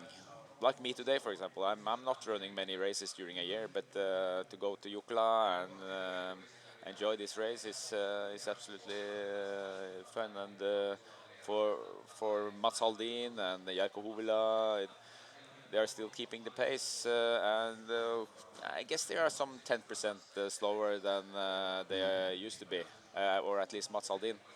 But still, when you have only 1 race or 2 races to focus on, it's possible to challenge also the best guys. Maybe for Mats Haldin it's a little bit advantage that he runs 10% slower, because he could actually be going too fast sometimes, that he really pushed so hard that he make mistakes. But what about Portin and Rollier here? It's quite good, because this is a lot of green area, and it was just a small mistakes. It's maybe just 10 seconds, so I think it's okay. It's a very strong technique there, because they are trying to go to the nose, hit the control a little above above it, and hit the nose, follow the nose out, and then down to the stone. So I think it's a kind of security, and that is a good sign for both Cook and Halden. I guess both of these runners are doing the work. Yeah, and it's now, it seems from the GPS, it's about 3 minutes down to Kove, for instance, and Kalevan Rasti is about 2.5 minutes. We will see now this group coming, if they can hit the control in the same way as Halden and Kristiansand. I think it's also interesting that Halden is putting Fredrik Portin on this leg. I think it's been a question, to have him on the last leg also. So because he comes from this area, he knows this terrain very well, and he was in quite good shape during the World Cup. He was top 10, I think, in the long distance in Halden. Yes, and I saw him actually in Halden Mesterskap in the Halden Championship earlier this week, and I must say he passed me in the forest, and he looked strong. So you think that when he passes you in the forest, then he has to take the last leg, because then he's so strong that then he has to take the last leg? It's probably a Norwegian irony, this, but anyhow, guys who knows a little about orienteering say that this guy has some potential that hasn't been that we haven't seen yet. So it's an interesting guy for the future for the Finnish national team, and also for Halden. And it's quite important for Finland to get some new stars. I mean, Janne Salmi is too old, and some of the guys, Jani Lakkanen, Jarkko Hovila, they are 40. also. So it's important for Finland to get some new stars also in the forest. Morten Boström has done well in the sprint, but they have been struggling a little bit to get some big stars in the forest. Yeah, people you talk to in Finland, they're saying that this generation they have now is a generation that is kind of lost, and you have some strong guys, but as a team, it's not very strong. But I was talking now to this junior trainer in Finland, and he said that the juniors going to the Junior World Championship this year is really good physical, and it's a new generation coming of Finnish strong runners. We saw one of them on the first leg, Olli Ojanahu from Rovaniemi. He was leading at the first TV control, 18-year-old. He's going to the jaywalk later. So he's one of the big talents. Oh yeah, they are splitting up a little bit. Yes, challenging each other. They can probably still see each other because they are on the top of the hill where the visibility is good. Yeah, for a part there, I guess they didn't see each other, but right now they are having, yeah, they know that they are similar. But it's also interesting to see that they are willing to challenge each other. So maybe something will happen later on. We still have about 1.5 kilometers to the next TV control, and then we will have some more TV controls quite close together on the last part.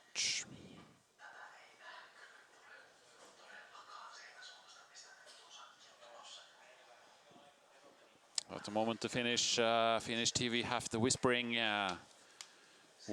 commentator in the forest at control number 10. We are watching the tracking towards this control. Halden and Kristiansand.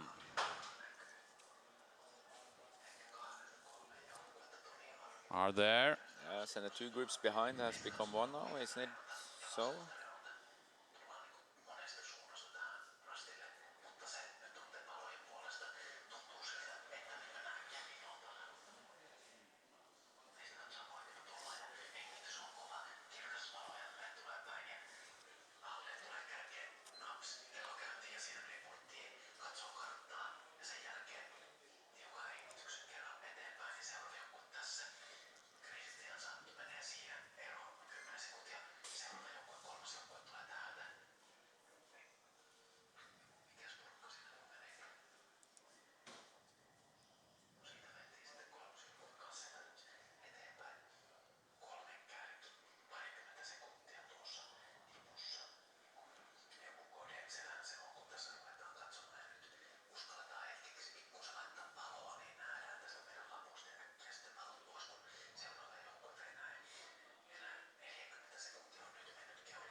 It's a big group, It's 6-7 teams with Kalevan Rasti, IFK Göteborg. And we expect also OK Denselen to be in front, quite close to Halden and Kristiansand. Paolo Ursquarok was there the last time, but there's no tracking on Denselen on this third leg. What is the time behind our Kalevan Rasti? How much are they behind now? They were about 2.5 minutes on the last radio. We have 1 minute tail here, so they are not getting any closer. Maybe the gap is even up to 3 minutes now from the tracking, and so they are doing well. The two teams in the front here, there's maybe 3 teams if Denselen is also there. Yes, and you should suppose that Halden and Cook now is knowing that they are in the lead, and they are running hard now to establish a good lead, because as we see, when it gets up to 3 minutes and there is a long there's a lot left of the legs, so it could be a very decisive leg this. So they are on the way to 11th control now, and after that we can see here from the map, we will soon see it on the screen too, that there's quite a green quite some green controls coming. After this, the next control they are going to is the 11th one, and then there is the green area, which you were probably also through there on the first leg. Yes, I've been through there, and I did a mistake there. It's very diffuse and very hard if you don't have 100% control when you enter the green. It will be very tough to relocate. And then there is the TV control afterwards, which we have seen on the first two legs, and some mistakes being done here inside the green area also from the leading teams on the first two legs. Here's the big group on the 10th control. It looks like it's about 3 minutes. Up to Halden still.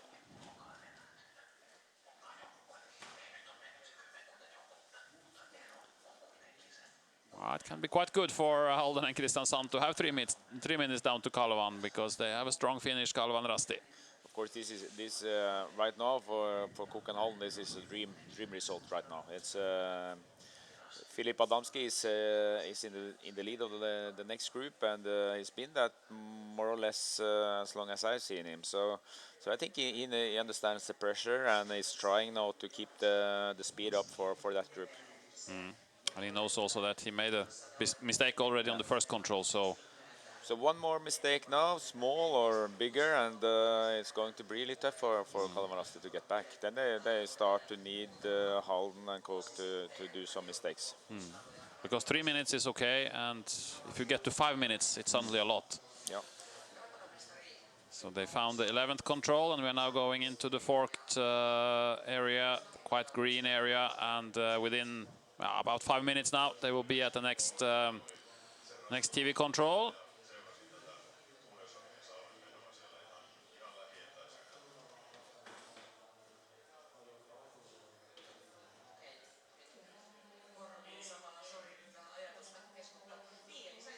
Here we see the forkings, and quite a lot happened here on the first and the second leg. So when it's dark, this is tricky controls. It was totally chaos down there when I was there, and the people were screaming codes on the control, you know, it's actually more dense than it looks like here. Yeah, and now it looks like Halden and Kristiansand have different controls. This will be interesting. Yes, and Rollier, he has now have to adjust his bearing, and that's a hard move. And Halden will, I guess Halden will have a lead now. Maybe. Then it might be that Cook has a little bit shorter the next. Yeah, look at the Putin now. Is he mistaking also? It looks quite safe. Yep. You got it. It is probably a bit easier now because there's been 3,000 people through there. Yeah, so. But there are tracks everywhere. And Rollier is actually doing a mistake there. He thinks he has the same control as Putin, and then realized that Putin is going on the wrong direction. Because he should have stayed outside the green for a longer time and attacked it. Yeah, should go a little bit from the south. Should be totally straight on the line. Run as short as possible. It's very, very nice to run down there.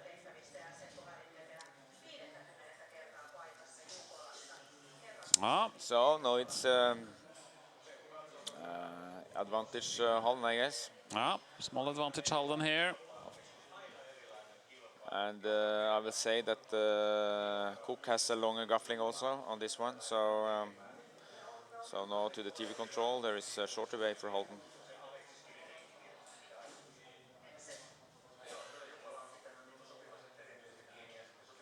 We will see if Putin can do just as well after without Rollier, and very soon they will be on the second TV control.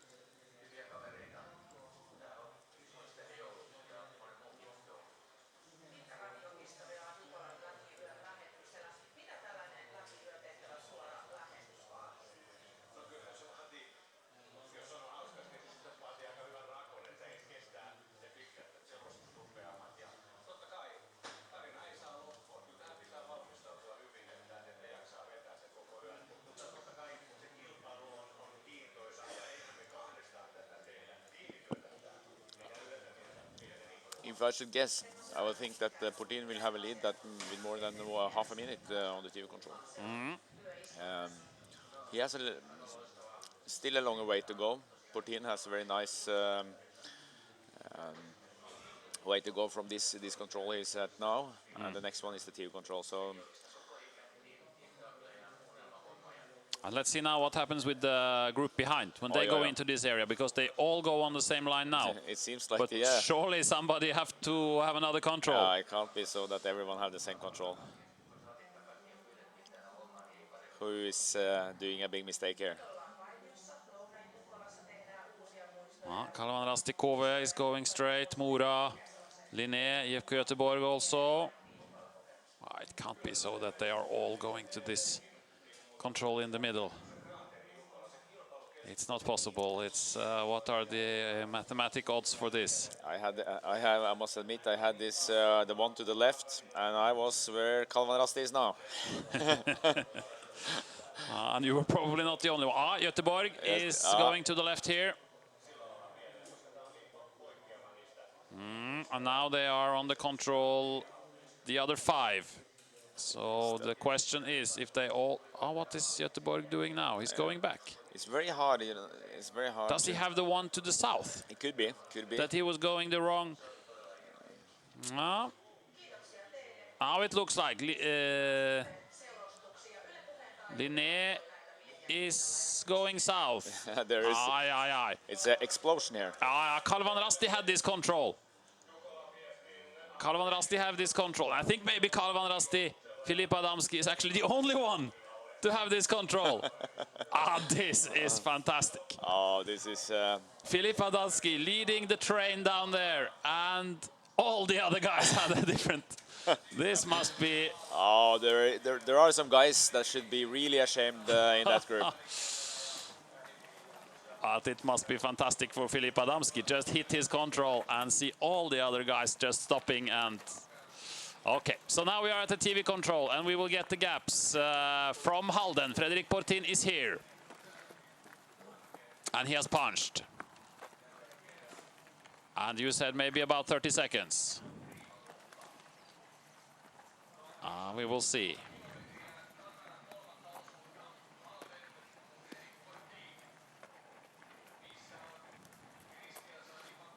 But it was well done by Filip Adamski to take that control. So Kalvan has dropped a lot of the other teams behind. 30 seconds now. But it also means that Kalvan Rasti didn't have any shorter gaffling and didn't close the gap to Halden, for example. They have the same as Halden. Oi. Kristiansand is here. Okay. Baptiste Rollier, 44 seconds. We just didn't see him on the screen, but he was there. And no Denslen, Paolo Uskvarok. There he is, 1 minute 5 seconds. So Denslen is still up there. So here we get Halden and Kristiansand. It's fantastic gaffling by the course setter, I must say. This is I do his job there. Now look at what happened with this group here. So Kalvan Rasti straight to the control. Göteborg not knowing where to go, and then they spread out. They go down. Mora is still lost, and Göteborg is still lost in there. Yeah, he don't have a clue where he is. IFK Göteborg. It's a huge mistake. And it's a nightmare for Kjellpöck sitting at home watching this.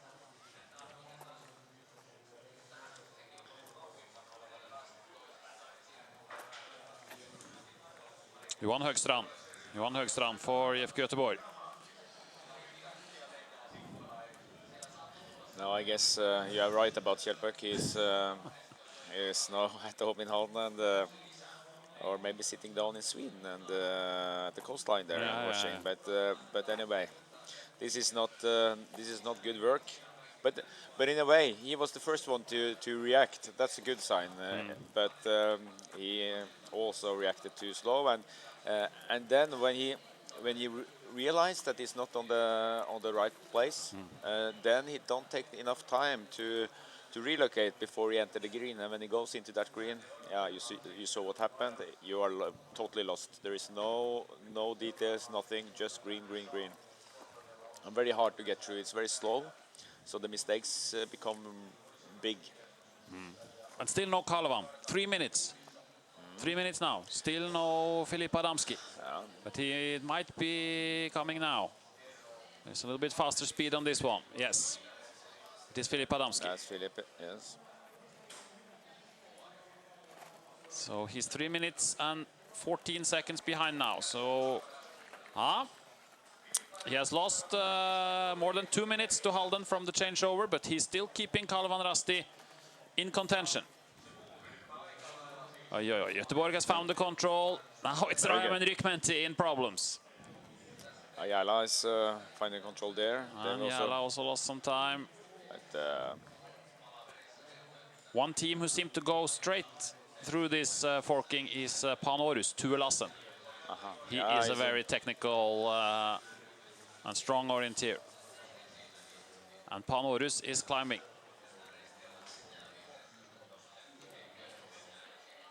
And 8.3 kilometers. We are just over halfway. Yeah, this is it's a long way to go. And the pressure is increasing on Filip Adamski, and I'm sure he feels it.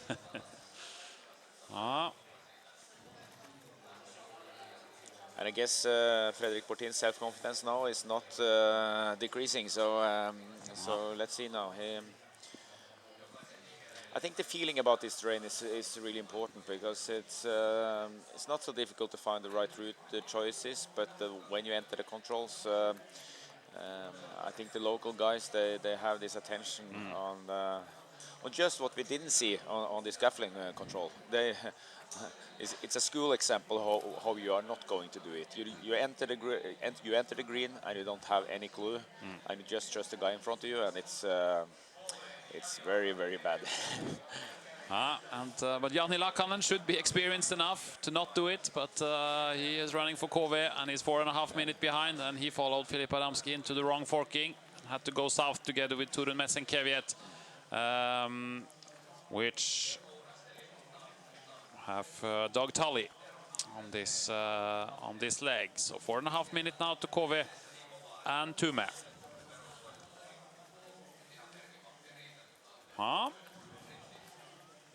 Who's next?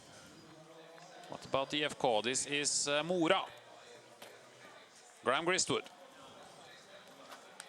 This is very different from what we are used to see on the longest leg on these relays. Normally there are big groups, and it's actually they are moving together more than spreading. And but here you see something opposite. Yeah, Okoline, 5 minutes 51. Albin Ridefelt, running in the World Cup for Sweden recently, and is 5 minutes 50 behind here.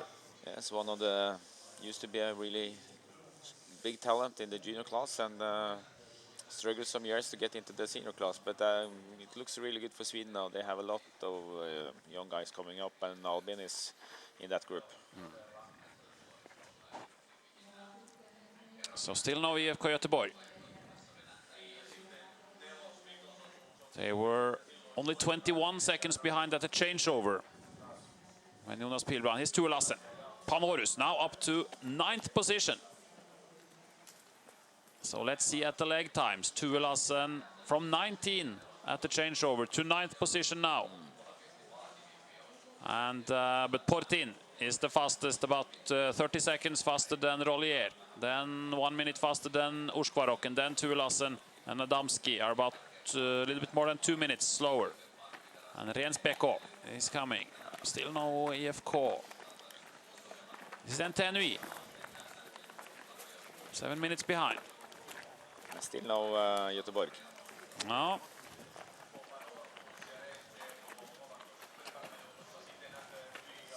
That means he's lost more than 4 minutes on that control, and that is what we call a huge mistake. And now the long leg. Once again splitting up. Oh, he's stuck in the green, Portin, and suddenly... Did you a mistake there? Suddenly... That's a big mistake by Portin, then he lost. Because Kalevan is coming closer now. Yeah, it's very strange he's not going straight there. And then Kove, Jani Lakanen and Doug Tully, they go on another route choice, which seems a little bit strange. Yeah, on the first leg we ran there, and it's not really good, not as good as I expected. Where they are right now, it's very thick forest and very, very slow. So that will definitely slow them down, and they will lose time on that route choice. So IFK Göteborg is now at the TV control, 15th position, and 8.5 minutes behind. They're together with Järla now, Ole Boström, and Ikalisten with Vesa Tanila, and also Tisaren, Mattias Mertz. But I didn't really see what's happened with Fredrik Portin there, because losing almost a minute on the middle of the leg, where it's just paths and cuttings. I know it's very strange, but now Cook is also doing a mistake there. A little bit. We have another TV control on number 16, so very soon we will see the runners again, and that will be after 10.1 kilometer. 10.1 kilometers, so still almost 6 kilometers to go. Yeah. But Baptiste Rodier was supposed to get in contact now with Fredrik Portin, but he lost it just before he got it. Yeah.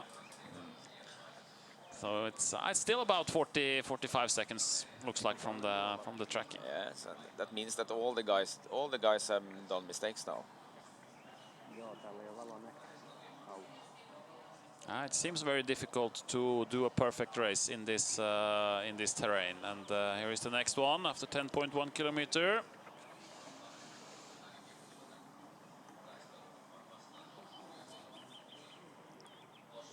And the Göteborg coach, Kjell Pöcki, sends a message that it's probably tough for the blue and white now, when they are 8 minutes behind.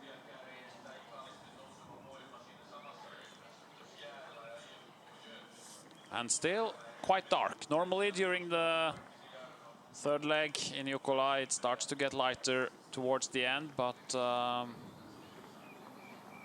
surely you need a headlamp also on the fourth leg here. Yes, you do. We saw that yesterday. It was also similar weather to what you had today, and it was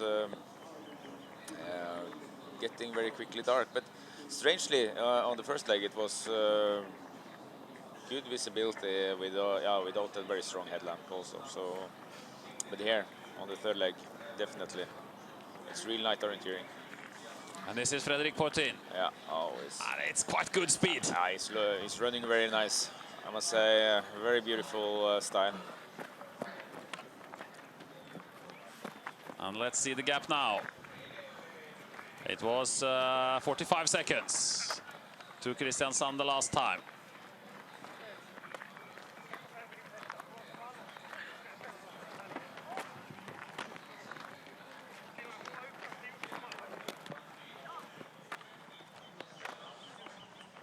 And we have all these guys on the second leg. Yeah, it's a little different speed, but they push. I think they push as hard as Fredrik Portin. So remember that.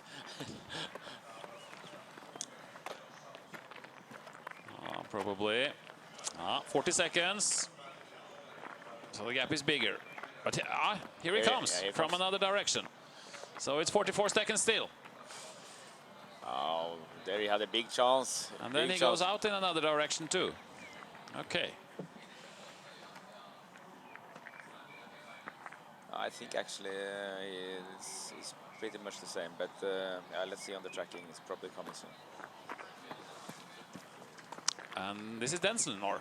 Yeah, yes, Denzel is there. 108. Ushkvarok, he's still there. He's just not on the tracking, so Yeah. We forget him, but yeah, it was pretty much the same direction. Here they are going towards 17, 18. 17 looks a bit tricky. This is the. But Ushvarak, how much was it on the last TV control? Did he actually? Because I think it's a really strong race. So Ushvarak being there alone, chasing. Yeah. And it was Ushvarak 108 behind, and he was 105. So he's keeping the same speed. He's keeping the same speed. Okay, they had some mistakes, but then probably he also had done some smaller things. Because now they are on the part of the race which is only run by the third leg. This part here going to the south, so there's no forking on these controls.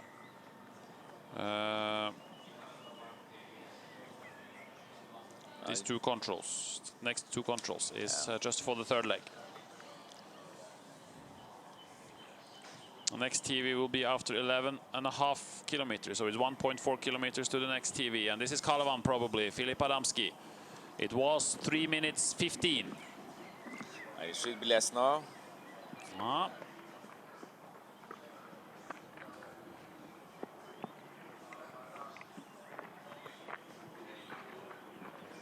I haven't seen any mistakes by Kalevan. It looks his route choice looks good on the long leg, and they did one on the first control before you came. I said 1.5 minutes on the first control, but after that it looks pretty good. But I'm thinking a little now about the speed. You know, I think he's actually struggling a little to have the speed, because all they had done 45 seconds mistake in front, and he's still the same distance behind, and that means he has a tough time now, Philip. Yeah, if we got Uri on second team and Bergsneset, I don't think we will use them, but Filip Adamski was 3 minutes 15 approximately behind. Just waiting for the graphics, but 3:15. But I thought we could see actually a difference in the speed. Yes, Adamski, if you compare to Potin and Rollier, who was really fast here, and especially Potin, but Adamski was slower, clearly. I think so. So.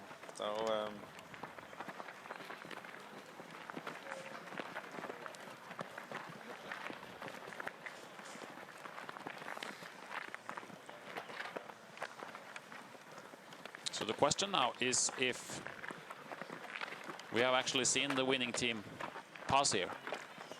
That could because there is some gap now, and you have 3 of the main favorite teams already here: Kalevan, Halden, and Kristiansand, and it seems now very likely that one of these 3 teams will win. Of course, it's going to be a very tough fight on the next legs, but Halden here have a good chance to get this advantage after the third leg, and that's a dream position for them. All the teams are actually fighting to get them back clear and be able to control. If you are in front and you have trained for this, you can actually reduce the risk when you're entering the controls. You can take a little an extra look at the map and some extra time and control. Take out the big mistakes, and it's a very nice. It's very nice to be in front, actually. I think we have to forget about the timing here now, because it's clearly not correct. It's 5 minutes now since Halden was here. We hope that the graphics will be all right in a short while. We will watch the tracking instead. Potin is doing well again. Now it's more than 1 minute to cook. And say, look at Kalevan. I think it's strange he's not going more directly on the control there. Yeah, he goes all the way up to the top. This is not good by Filip Adamski. I don't think this is according to the plan. There's no need to go that much left. You know, he's running much longer now, and it's not so much to gain on the speed on the top there. He wants to get on the right side of this all the cliffs going into the control, but still the distance is quite far. I mean, in this terrain it looks very nice just to go straight. It must be on a leg like this. It must be 4 minutes now. Wow. Or and he's doing a little bit of S. Also, he's not going very straight. We will see. Jani Lakanen and Kove, and then Tume is about 1.5. But they are going the same route at the moment. We will see if they also go up the hill, like Adamski did. We soon have another TV control, hopefully with all the graphics and timings working also. See if Göteborg has lost some time up here. Malung Tyrving is also a little bit behind. Panorus is doing very well with 2 Lassen.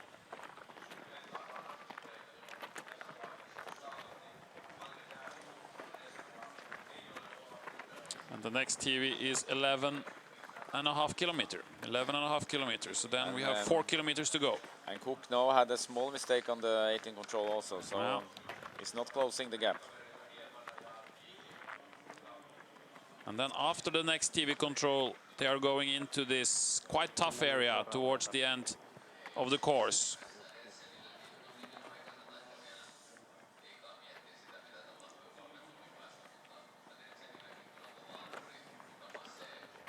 Okay, so we wait here for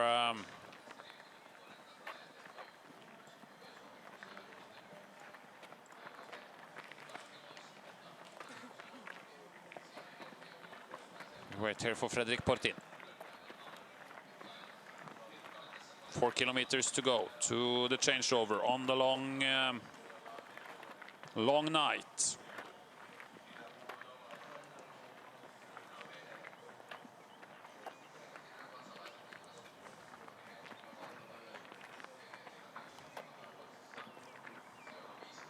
Looks like the gap is more than 1 minute now.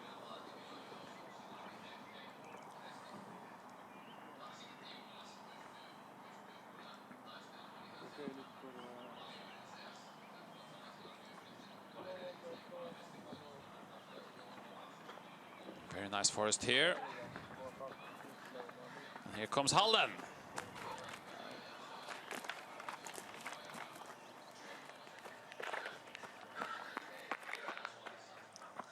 Very aggressive running, I think. Now punching and straight out,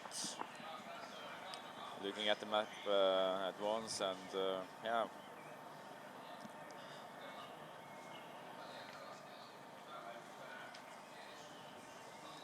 So we will see. 45 seconds it was to Kristiansand, and we have a feeling that it might be more.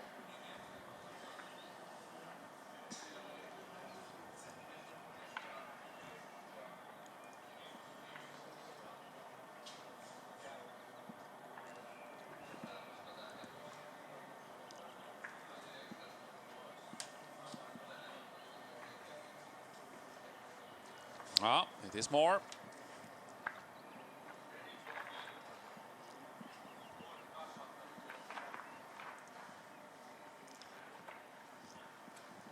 They've been running now for about 70 minutes, and this is actually the time where you really feel tiredness. You know, it's.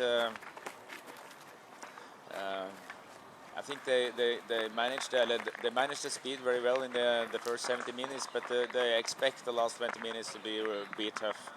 And okay, now Denzel and Kristiansand is together. So watch out for Denzel. So that was a small mistake done by Rollier on this 18 control. Emil Karlered, Edvin Karlsson, Olle Karlered, and Lucas Basse on the last 4 legs for Denzel, and it's not a bad team. No, maybe not expected as one of the top teams, but you know, when they have good flow and if they have strong team spirit, it's everything is possible. They are always good at night, Denzel, but let's see when it gets always good at night. But let's see when the We have daylight. He's pushing here, Portin. This is impressive running, actually. It's very, very nice. And I must say, again, he's running very beautifully. It's very, very good style. And then about Adamski. 3 minutes 15, it was the last time. And we were not so impressed about his route choice going up on the hill. So it will be interesting to see probably how much more he has lost. Yes, and yeah, we lost the tracking just before we entered the control, and for me, his route choice and his style, his way of orienteering was very unclear, and he looked very unsure. So it might happen that he also did some mistakes there, because it was a very difficult control. Now 3:15. It was what it was the last time.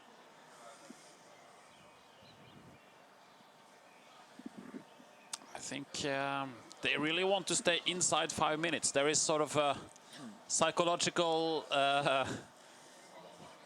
border at 5 minutes. As long as you stay within 5 minutes, you are okay. If you go over 5 minutes, it starts to get tough. Yes, it's even if you have Thierry Chouchou on the last leg. Yes, even if you have Thierry, and that means that every guy on the last leg, if you do easy accounting, 4 minutes, then 1 minute on each guy, and that's possible. But if you go 1.5, 2 minutes on each guy, it's the chances is reduced dramatically, I think. And if Portin is continuing this, it will be over 5 minutes at the finish. We can hear Adamski now probably, because this control is only used on the third leg, so there are no second and first leg runners here. This is Adamski, lost another minute.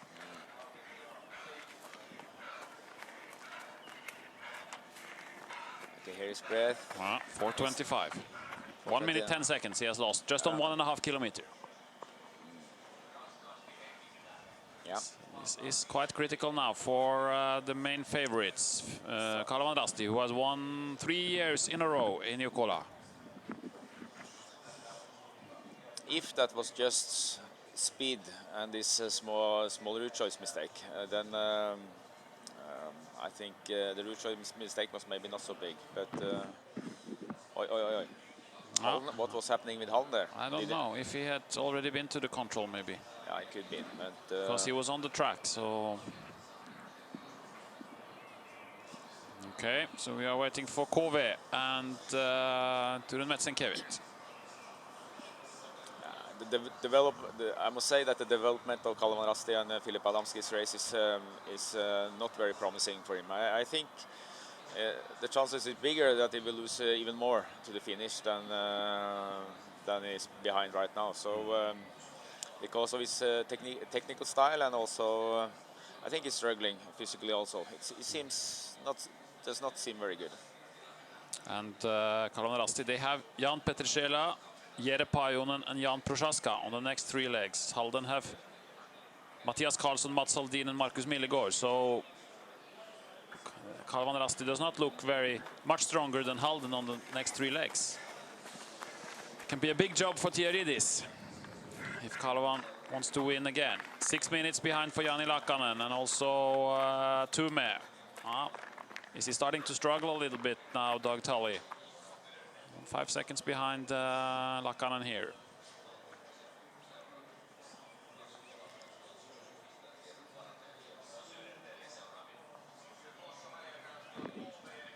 And then maybe it's Panorus who should be the next team. Ture Lassen was 6.5 minutes behind the last time.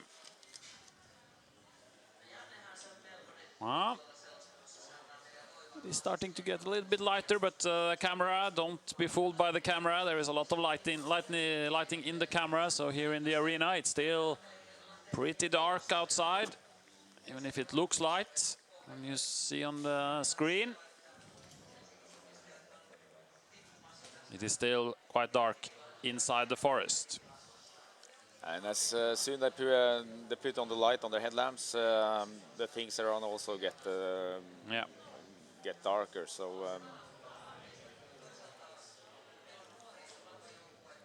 Tuulasen. it's going to be No, interesting. it's Mora. It's Graham Gristwood. And Ukoline.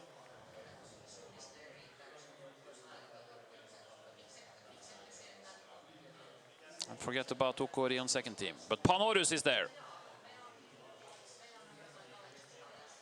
Tuulasen, 7.5 minutes behind now. So Panorus in the 9th position.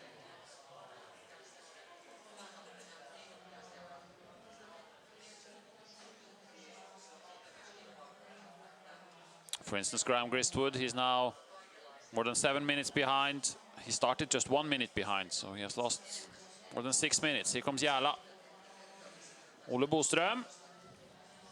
I had expected more from Ole Boström actually on this leg. He has lost about 4 minutes to Fredrik Putin, and he has done a lot of good night legs, Ole Boström, Yes, the last years. I think he's also in a pretty good shape. On the World Cup last week, he showed good style there and did a really good long distance. And I don't think he's happy with this race so far. Well, 10 teams has punched here, and they are now entering quite technical area on the top of the hill. We also saw the women were there. There were some forkings, and it was quite interesting. And also the men will go here now. Yes. Probably a lot of chaos there also in 300 place in the first leg. I was a part of the chaos, I think. But it was a lot of guys on this knoll, and it seemed that no one really knew where they were, because the thing is that when you enter this big knoll, and you will probably see that later on the GPS, but it's really easy to do a mistake just before you enter the knoll, and when you get very quickly into the difficult and detailed terrain, and to relocate up there was not easy. So yeah, it's I think it's the last really challenging control. Or I guess on the first leg, they actually made some mistakes here in the flat part towards the end, because they were pushing the speed and nobody was actually reading the map, I think. So there was a lot of mistakes in the final flat part towards the finish. But we will see. They are more stable now. More teams are coming now. Here we are in the area you spoke about. It looks very good for Halden. Yes, full control. It was Tisaren and Ikalisten who was at TV control. Mattias Mertz and Vesa Tanila, 11th and 12th position. Okay, but where are Cook going? Are they having this? It's clear that it's now much more than 1 minute. Yeah. Yeah, it was 1 minute 16, and it's much more now. So Portin is really doing well for Halden. Mattias Karlsson is going out on the next leg. Cook is doing right now. He's doing a strange maneuver, I think. Going 90 degrees there is not according to plan. Yeah. Have you relocated? For Kristiansand, I hope he has the same one as Halden. I think we have a mistake here by Cook. Maybe he has the middle one, or is he going for the right one too, the hill, like Halden? It looks like it now that he is on the right track. We lose time there. He loses more. And Halden is soon at the next TV control, which is on the beach. On the beach, yeah. Close to the lake. I've been at nicer beaches, I must say. It's very sandy and very soft sand, and not very runnable. And it's towards the end of the course when people are tired. So Cook is on the control now, but the tail in the tracking is 1 minute, so it's more than 2 minutes now.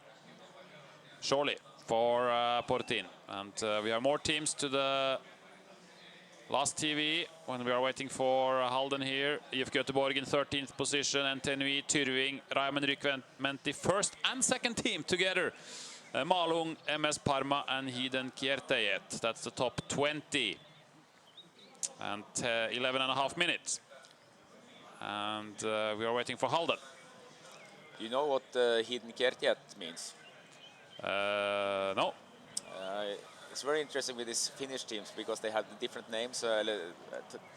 They don't have this name of the city they are from. A lot of the teams has more name of feeling, and hidden Kertiät means the hidden stone in the forest. Okay. Something like that. Okay.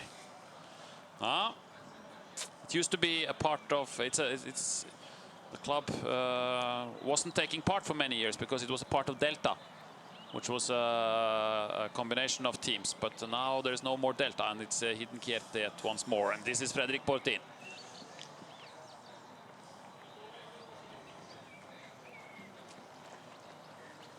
What is he going for now? Is it a gel or something? Let's see. That he wants. Yeah, it looks like it's a gel. Final power. Cook, another mistake for Cook. This gap is looking quite good now for Halden. Is this a knockout? It's it's 4 legs to go. It's 4 legs to go. And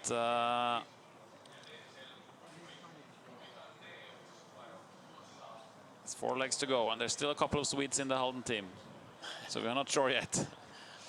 We have Karlsson and Millegård. They are strong, and also Mats Haldin, very experienced, and Magne Dæhlie, of course, on the last leg. Of course, there is nothing wrong with the runners and the teams, you know, when you look on it at the paper. But of course, Halden is also having a pressure now in front there, and we'll see. I think we see that every relay that it's very hard to predict exactly what's going to happen. So, of course, the match is not over yet, but they need to do something from behind there to catch Halden. Wow. And maybe they need some help from Halden. I think that Halden makes some mistakes. I think you're which they can do, because it's more pressure to run alone in the lead. And the runnability in the terrain is so good, so it's hard to catch a lot of minutes just by physical or just by running. So you definitely need Halden to do mistakes in front. It was 1 minute 16. It will be more than 2 minutes now. And still 2 kilometers to go to the changeover, but it's faster running now. And let's see what the schedule says. It says changeover at 6 minutes past 3 local time. 6 minutes past 3. So they are pretty much on schedule here. They are actually they are 14 seconds ahead of the course setter schedule from the beginning of the relay. So they have been running for 3:55.21, and the course setter expected 3:55.35 to this TV control. So it's quite good. 2:27 to Kristiansand, and no Denzel so far.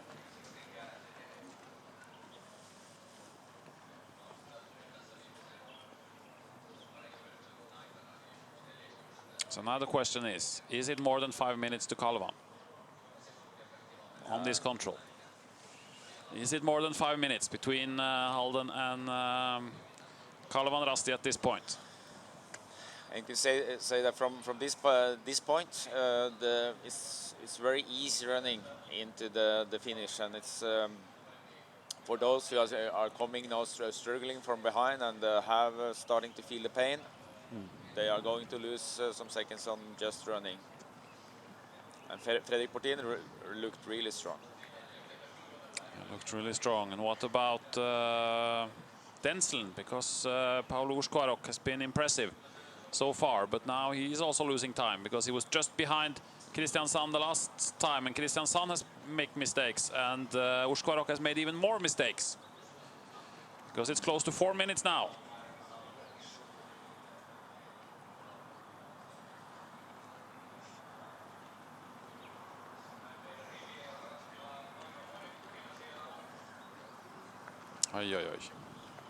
Yes, I can feel their pain.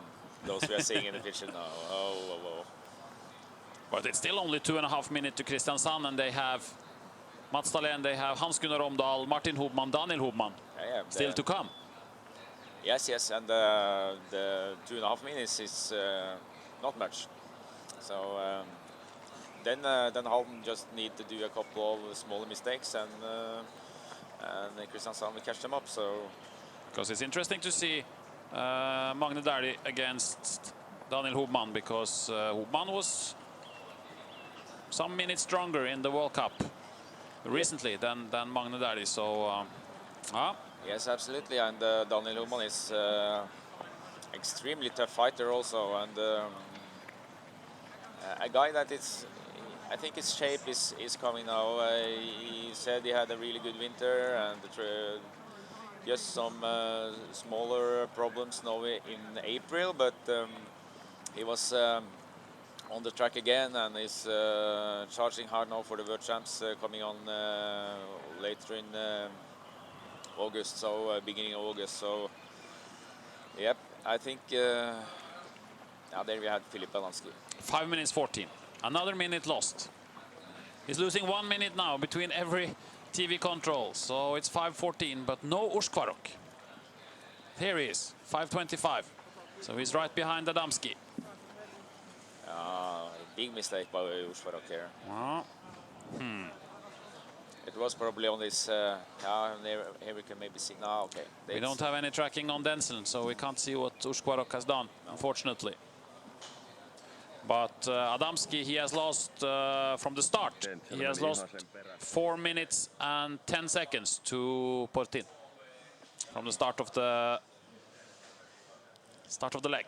And it seems like Kovi has done a mistake here. Yeah. On 23rd control. Because Tume is now here, yes. And Mora is also in some trouble. Panorus. Tua Lassen is still climbing in the results.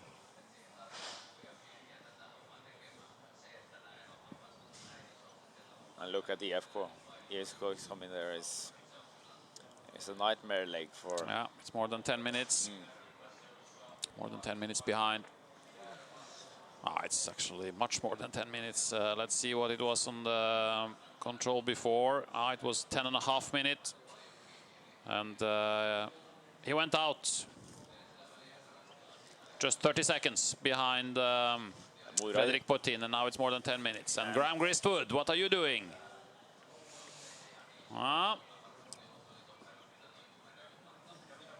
So we had also Tume here, Doug Tully. It's well done, 6 minutes 56.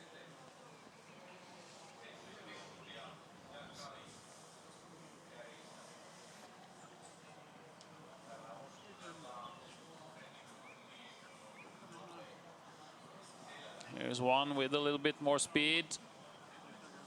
Järla. Boström is catching up now. Jani Lakanen also, and Linné, and maybe also Panorus somewhere in there. Yeah, I think I saw them. Yeah, he was there also. Tua Lassen was also there. So we are waiting for the changeover,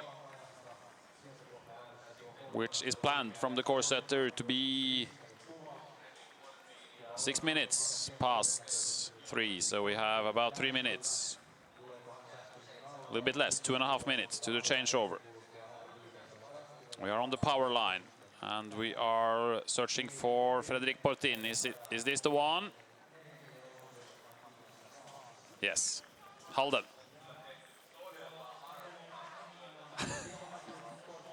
Still pushing. Last control. And into the finish. Impressive race by Fredrik here.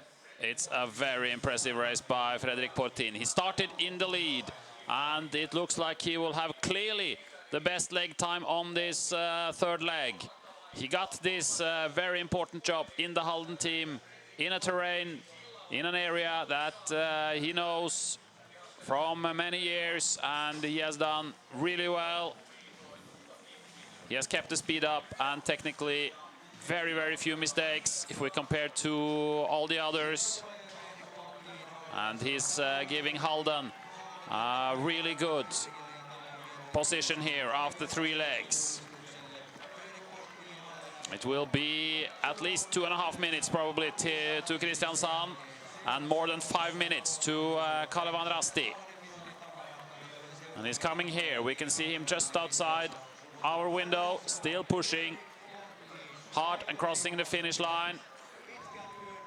And it will be Mattias Karlsson, the Swede, going out on the fourth leg.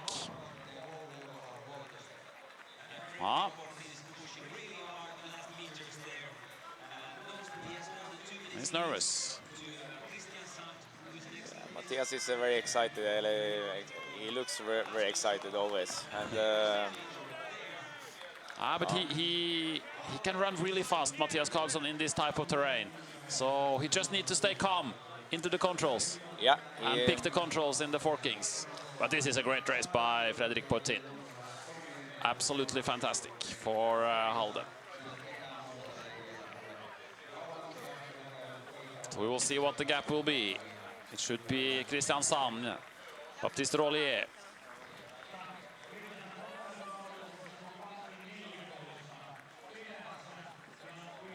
(1:31.06), the leg time for Fredrik Potin. And here is Rollier.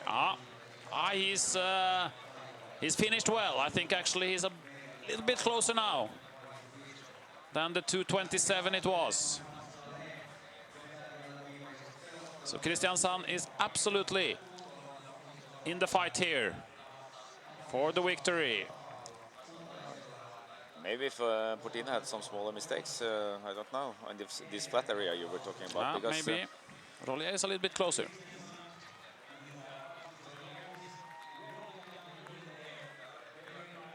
And they have a Finnish runner on the next leg, Mats Dahlén.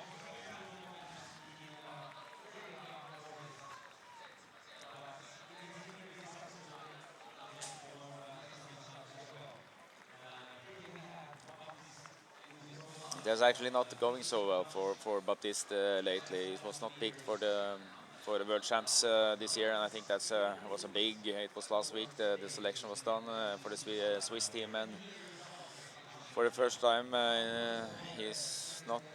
For a long time he's not in the team. So big disappointment.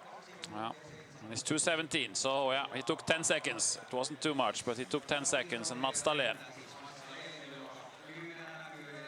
he lost 12 minutes on his leg in Tiomila, Mats Dahlén. You have to do better today. Yeah, okay, yes, he's...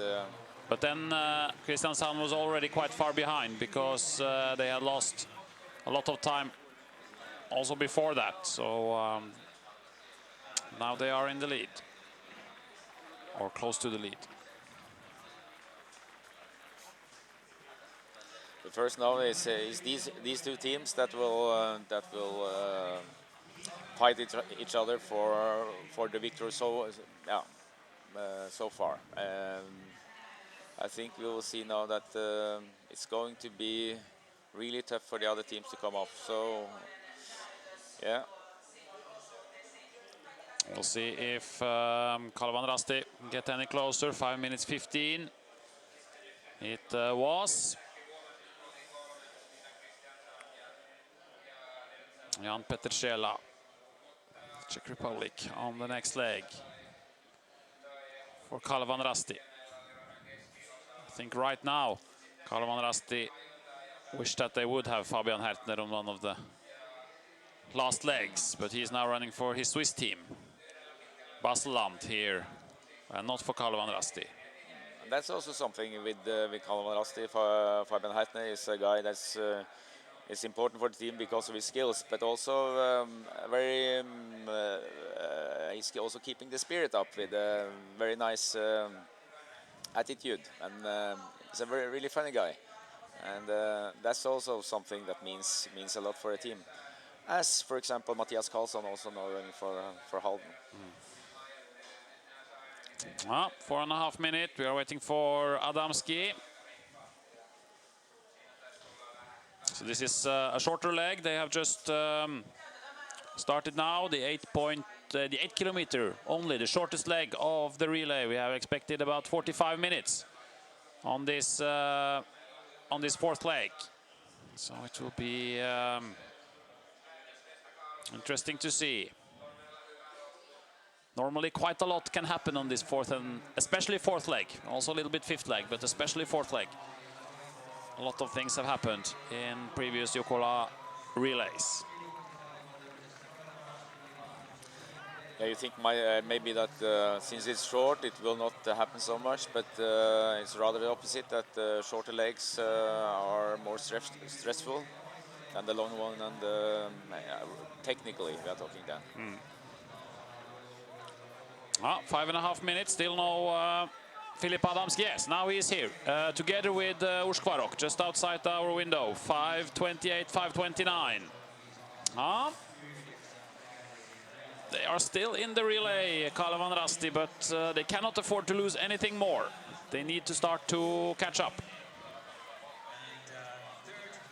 Yes, and that's the job for the next runner on their teams. They have to change this development. They need absolutely a strong leg also to establish some self-confidence in the team again. And Jan Petrschela did not run in the team in Tiomila. He did not run in the team who won here last year, so he's quite new in this Kalevan Rasti team. He's one of those with not so much experience from these big relays. And of course, but hopefully he's there with it at the changeover, because not everybody are there when the changeover. Maybe the guy in the leg before was surprisingly fast. Yeah, I think it's really annoying for these guys. They're far behind, but they have pushed as much as they can, and then when your guy is not there, it's frustrating.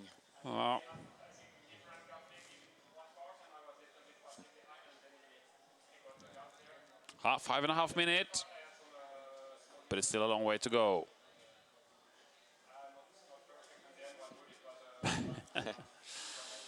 Aye.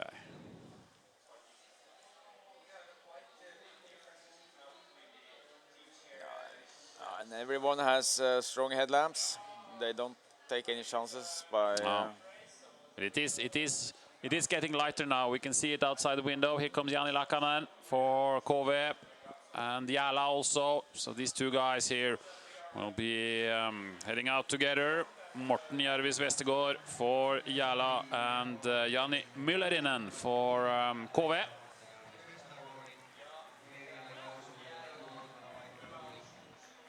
And Tume is also approaching. Doug Tully. So now he's behind Lakanen again. He was ahead. And Tume now with Martins Sirmais, the Latvian. On the next leg, Jani Lakanen. Not looking very happy. Now he has lost 7 minutes to Fredrik Portin. 7 minutes on this leg.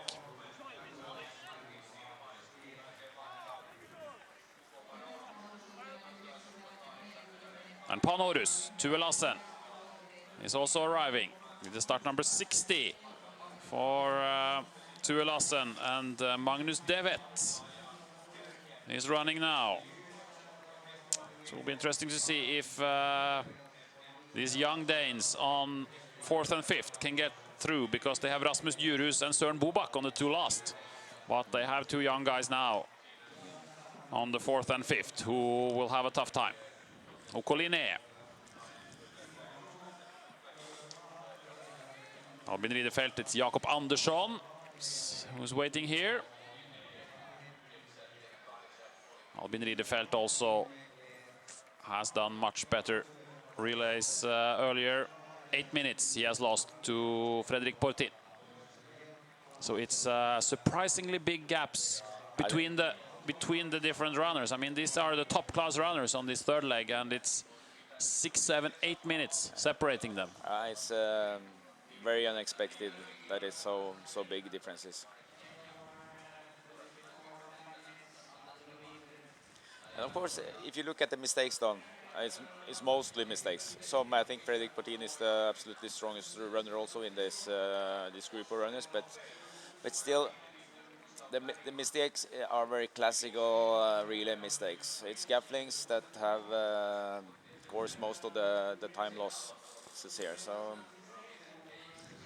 And for instance, Graham Gristwood, IFK Mora, he was just some 3-4 kilometers ago. He was 5-6 minutes behind. Now he's 9.5. He's lost 3. And it's so big mistakes. 3 minutes towards the end of the course here, and he's just walking away. Yeah. So Solt Lenke out on the 4th leg for Mora, who still stays in the top 10. It seems like they are always there, Mora, somehow. Without Martin Johansson, who once again is in the hospital. He crashed his bike and broke his collarbone in Oslo recently. So he's not running for Mora.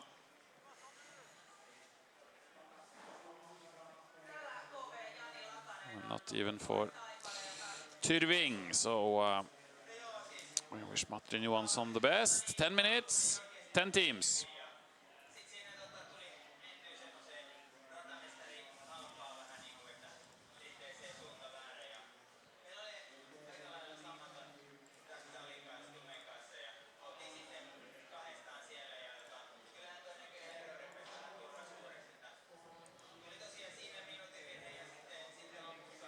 And then it's quiet.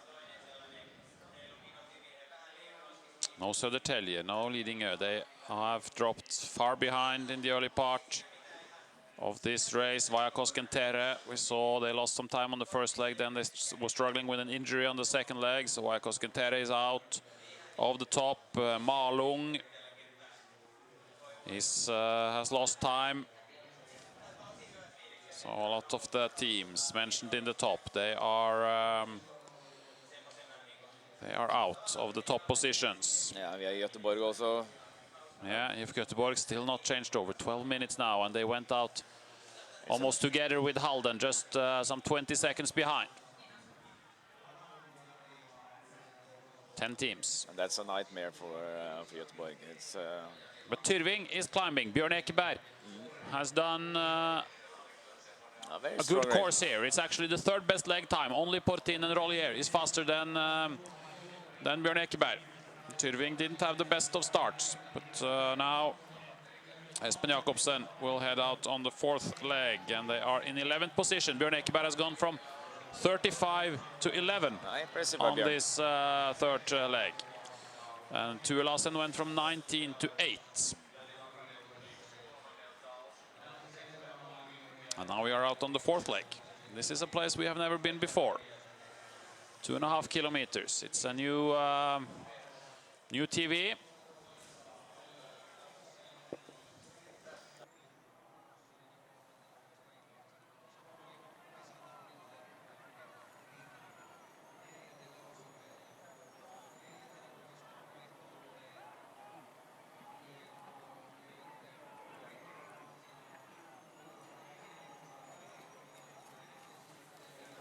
So we are waiting for the 4th leg. We're waiting for Halden. There he is. And hopefully he's still on his own. Mattias Karlsson.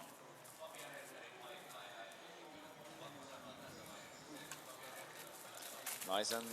he's looking quite calm here. Yes, he's a very good technical runner. And especially on relays. He has a lot of experience and done so many nice legs, both for Halden and Bekkelaget, his former club.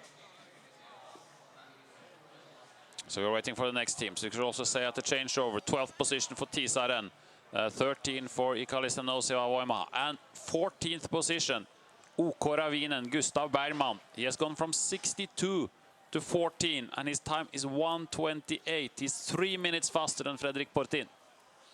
Gustav Bergman, what a leg. Yeah, last weekend also he were looking really strong. So that's a guy to watch out for the 3 minutes faster than anybody else. Okay, so Petter have to take a short break because we have the Halden runner here. So Fredrik, great race. Yeah, thank you. From you, and Halden into a lead of more than 2 minutes. You looked we saw you a lot of times, and you looked very strong, you pushed hard, and yeah, looked like everything worked. Yeah, mostly it was good. Some places when we were running through a little bit green areas and some tougher terrain. I wasn't that sure. I tried to find some good paths, but I didn't really find any. And in a couple of places, I was quite unsure where I was. I just tried to keep the direction, and yeah, it wasn't that bad. But still, I was a little bit unsure in some places towards the end. It looks like very interesting orienteering, very technical, and this is obviously a terrain you know very well, since this is some of your home terrain. So yeah, of course, I lived here before we moved to Halden or in Turku, so of course I know this terrain, type of terrain. But I think it was really fun because it was a little bit different. The beginning and the end was really quick and really fast running, but then in the middle part, I think it was quite tough. It was some green areas and some slopes, and yeah, you really have to be on the map all the time, and not just running on the open rocks. So we saw that you had the best time for a very long time here, and then Gustav Bergman came, and he's 3 minutes faster on this leg. So yeah, I don't think it's a surprise. Yeah. I could have. The running was good, but yeah, I made a couple of few mistakes. Yeah, three or four. Not in the big mistakes, but still I'm not surprised that Gustav is running faster. But you took 4.5 minutes from Kalevan Rasti. Yeah. That's quite good for Halden. Yeah, of course, that's good. I noticed that when I left that Jarkko got a little bit gap to Halden, and I tried to run fast in the beginning, so at least Philip have to suffer a bit to catch me. So what about when you were running on the long leg? We saw you on the tracking here. It looked like you made a mistake into the green. Yeah. Or something like this, because you had a gap to Kristiansand, and suddenly Cook was actually quite close again. Yeah, that was the place I was talking about. I was unsure where I was here, and was unsure when I went over the path, and I think I was more to the left, but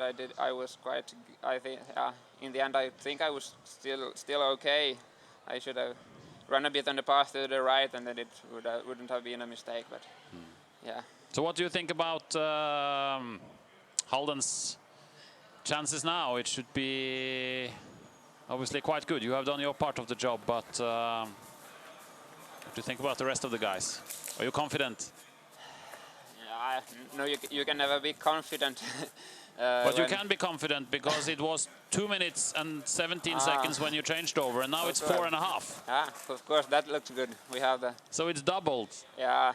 On just 2.5 kilometers. That looks good. Världens bästa Karlsson is running.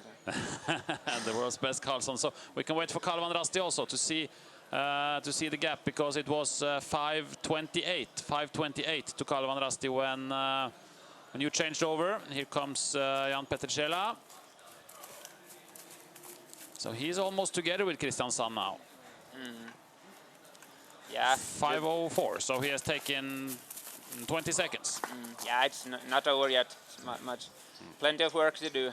Plenty of work to do, but you have done your work. Yeah. Congratulations, great race. Thank you very much. Thank you.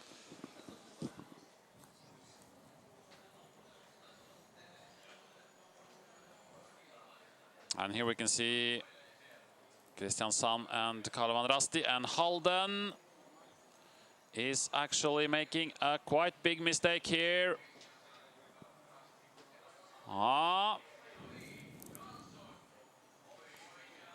Karlsson.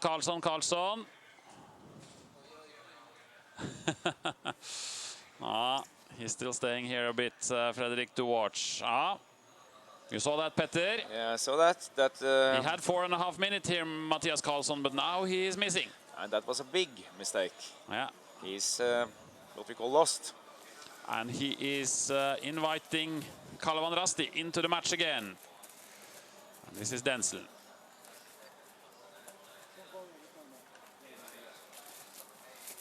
.6:14 for Emil Kalered.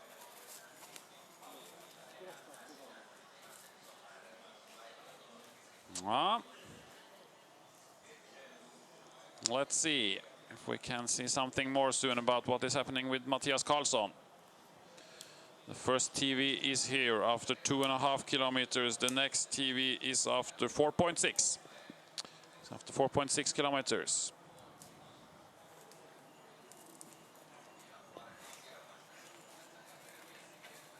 This is Kove.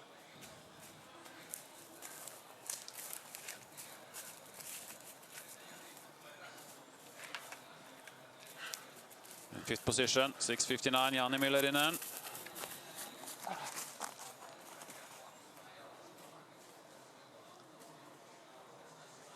That's very fascinating with the relay. That you we were just about to say that this is done now, and then he's having a totally blackout out there. It will be interesting to see how much time he is actually losing. This is Jala Vestergaard, Norwegian. Sixth position for Jala, and more teams are coming. More teams are coming. Linné, is it? Yes. Jakob Andersson. Sirmais for Metzenkeviet. And the young Dane checking his control codes, like he's been told. And still up there, top 10. Okay, now what happened to Halden? All the way up to the big marsh. Oh, whoa, whoa. And yeah, still lost. Now he is there. That is, I think, 3 minutes mistake. 3 minutes mistake, at least, because Kristiansand was 4.5 minutes. It's maybe 3.5. Kavarasti is also doing a mistake there. Yeah, it looks like he's doing the same thing. How is that possible? It's more than 3 minutes mistake from Mattias Karlsson. And what happens now when he knows that he has done that mistake? Because he knows that he had about 2 minutes lead. So he must think that Kristiansand could be ahead of him now. Yes, I guess so, that he's expecting to be the second now. Mora.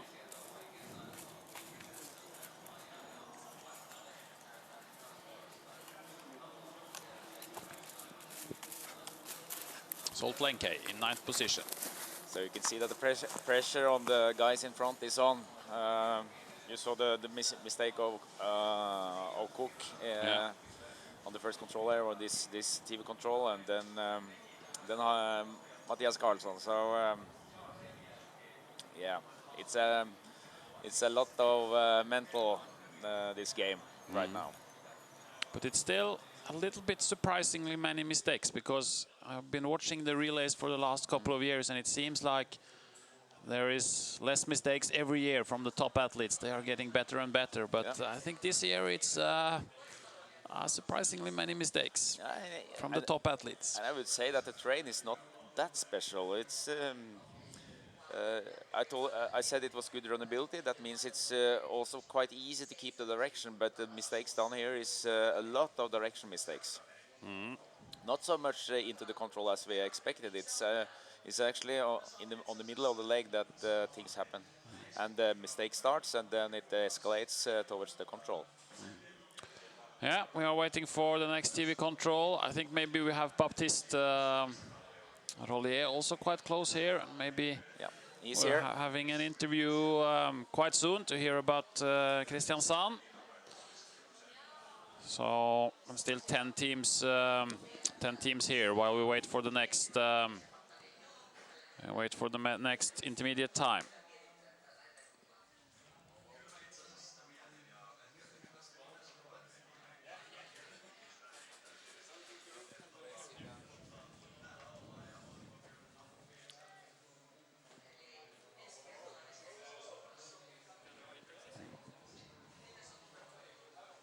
So Baptiste is here with us for Kristiansand. A little bit more than 2 minutes behind Halden. How was this third leg? Yeah, I know when I started I was a little bit behind, so I tried to push hard to close the gap to Halden on the beginning of the course, and that went quite well. So then I catch him. We were quite long together, and Fredrik was running really well, so I was just behind, and checking a little bit, but in one control, maybe you saw it on GPS that he tricked me like a like a beginner, and I had feeling the direction is not good. I got too much forking down in the green yeah, area. exactly. Yes. And I knew I had to go right of the green to my control, and then I realized, shit, now the green is on the wrong side. So then I got a little bit, I got the gap there, I guess. And then it was okay, but I had some 3-4 times some mistake in the control area. And so, and the end, the last kilometer, it was just running. Yeah. So, but it was okay, and you are in second place. And we saw here that, I don't know how much you have been following in the fourth leg, but Mats Dahlén, he lost 2 minutes actually out to the first TV control. But so he was 4.5 minutes behind here, but then Mattias Karlsson has missed 3 minutes on another. So you are now only 1 minute behind, approximately, behind Halden. Yeah, I think. And just ahead of Kalevan still. I think we are in a good position at this time of the race. I mean, for us, it's we spoke yesterday about the goal, and we say, top 5, it will be nice. And now we are in this position, but if Matsi does a good and stable race. You have a very strong finish. Exactly. We have the really strong finish, and now we can, how you say, fire the rocket for the for the end of the relay. Yeah, because it was very important for you to stay. I mean, you had Vegard and Milos on the first 2 legs, and it was very important for you that they stayed close to the lead. And when they managed that as well, then you have a very strong team for the rest. Yeah, exactly. It was a with Vegard, he ran really well and really stable, and Milos also, he arrived yesterday evening at 6 o'clock in the accommodation. So the relay was his first training for for Jukola. So I have to admit I was a little bit scared that he would do some mistake, but he was really, really good, and that was also for me motivating to start. And I'm satisfied with the guys until now. So hopefully you can do well. Probably since you didn't manage to qualify for the World Championships. For Switzerland. So this relay, I mean, it's quite important for you now, and when you sort of don't have the national team so much focused, and maybe the relay becomes a little bit more important, or? From last year I had full focus on World Champ, and all my training was going towards long distance at World Champ, and on Tuesday we got the selection, and I was not in, so it was some tough days, and of course it was maybe good that Jukola is coming so close, because then it's something else to focus about, and to be with the club and with the people there. And I know I have a good level, and so it was about doing my job today, and now it's about having new challenge for the summer. Yeah. Okay. Thank you very much, Baptiste. Congratulations with a good race, and it will be interesting to follow Christian Sand here. We see Mattias Karlsson some pictures, and we actually seen on the GPS he has lost about 3 minutes on one control. So it will be very interesting. Yeah, thank you. Go and follow. All the best for the rest of the relay and the summer. Thank you. Thank you.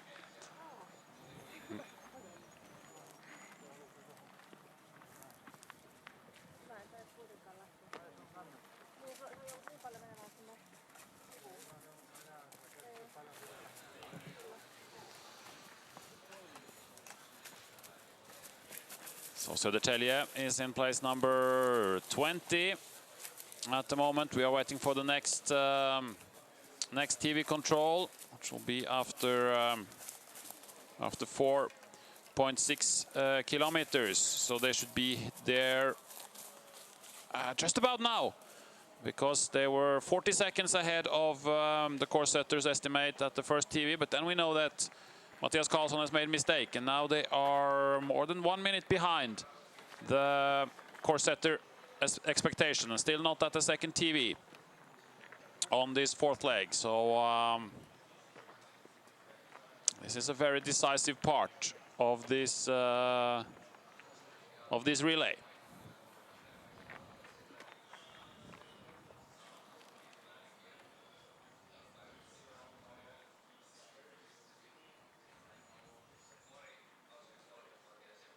we should very soon be out there on this TV control. It's getting lighter here at the finish area, but still people are heading out with the headlamp. But very shortly, I think people will go out without any lights at all.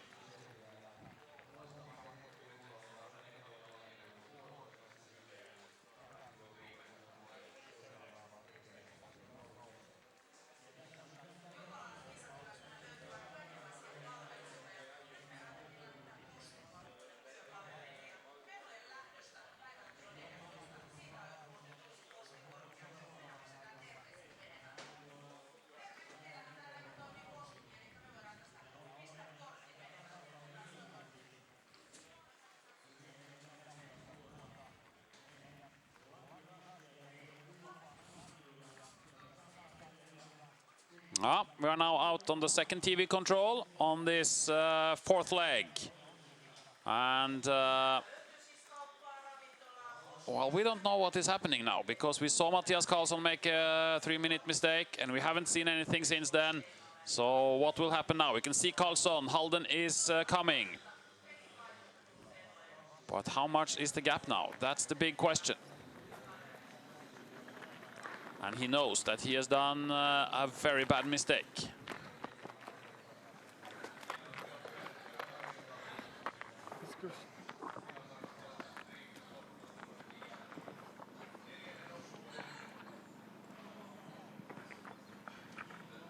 But also Mats Dahlén knows that he has made a mistake, because Dahlén lost about 2 minutes to Halden in the first part of the course. But he had lost more. He has lost more. I saw that on the TV screen. Look here. Look at Kalmarasti. Also Petricela is doing, is all the way on the top. And Kalevan Rasti is back in the group. Ay, ay, ay. And Panorus now also, the young Danish runner. He's also in, he's in big trouble. This is going to be tough for Kalmarasti. He is in big trouble also, Panorus here, all the way on the top of the hill. And so the Tellier is making a mistake here as well. But what about Christian Sanden? There, he's coming there. It's just about Christian Sanden and Halden right now. Mats Dahlén, just over 1 minute behind. 1:11. And 3 kilometers to go to the changeover. This is 3 very important kilometers for Kristiansand. That Mats Dahlén can keep up. Then they have Hans-Gunnar Omdal, Martin Hobman and Daniel Hobman. This is 3 very important kilometers for Kristiansand. And for Halden. And for Halden, yes. It's, yeah, we see it again. It's big differences due to the skills in orienteering, and it's very strange that they do this big mistake on this last control we saw on the GPS, because it's a clean direction mistakes, and we've seen these direction mistakes been done a lot of the times, and it surprised me. I don't really understand why they use the compass so badly, because this is something that every team has been talking about. This is a terrain in this area. You should go on the line. There is very little to gain on going away from the shortest route between the controls. What will the gap be now? And who will arrive? Who will be the next team to arrive? Will it actually be Kove now? Or who is the next team? Linné. And Kalevan Rasti is in this group, probably. Kove, Turun Metsenkeviet, Denslen. Now they finally have some tracking on Denslen as well.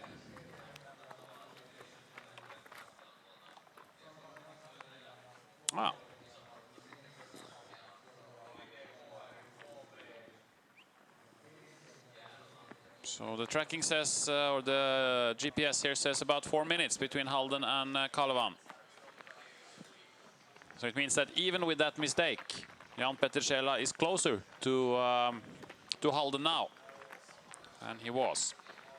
Yes, and the funny thing is that these guys probably don't know how they are compared to each other.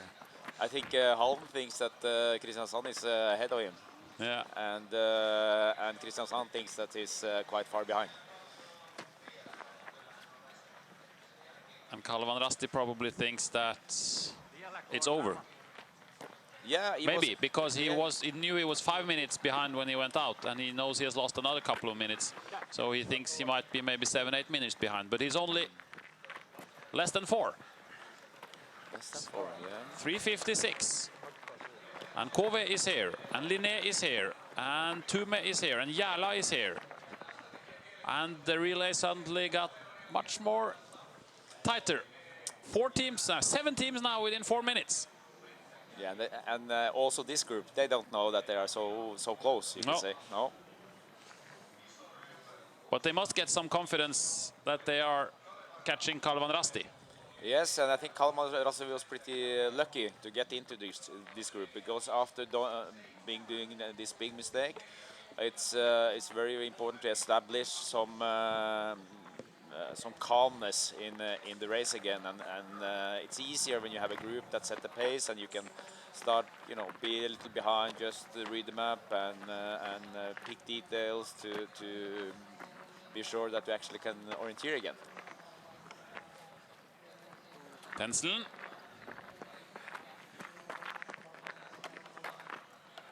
He's coming, 5 minutes behind. But Tensel went a very different way out of the control. So we have 4.6, and we have the next one actually 5.7. So it's only 1 kilometer to the next TV control. So about 7 minutes it should be between the TV controls. So it means that they should be there very shortly.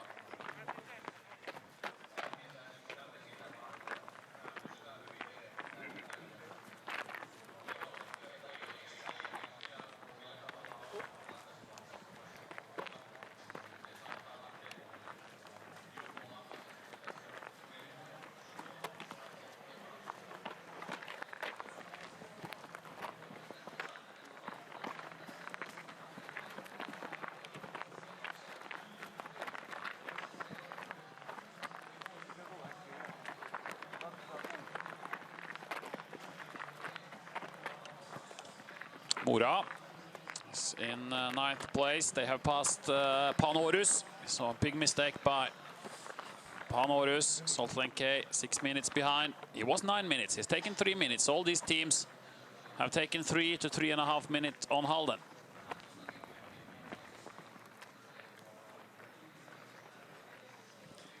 And now the sun is soon rising. You can see a really nice red horizon here. Yeah, we have it in the arena. And once again, the pictures, it looks like it's daylight here, but it's not still daylight. It's the light in the TV production that makes it look much better than it actually is.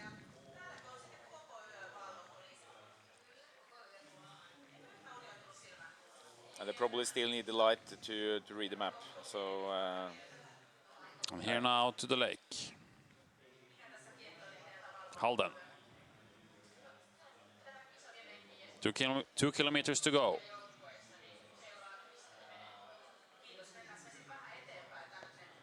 Reading the map carefully.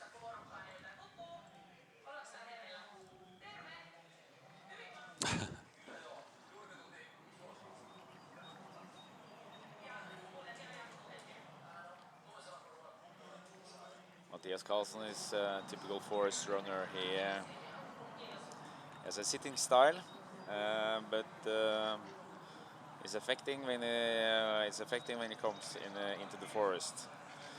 Maybe not the fastest runner on the easy parts, but he's in the lead.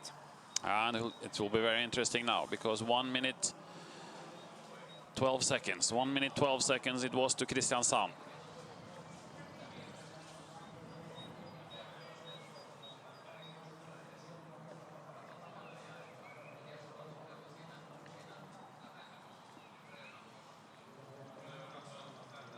And no one is there.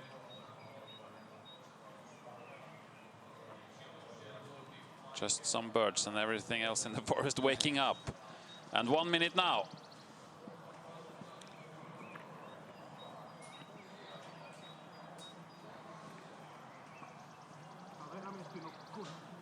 And now he has lost time. Mats Dahlén to Mattias Karlsson. But how much? That is the question. Next leg will be Hans-Gunnar Omdahl for Kristiansand, Mats Haldin for Halden. That's quite a lot of experience on the next leg. Yes, there's nothing wrong with the experience. And is it Kristiansand coming? Yes.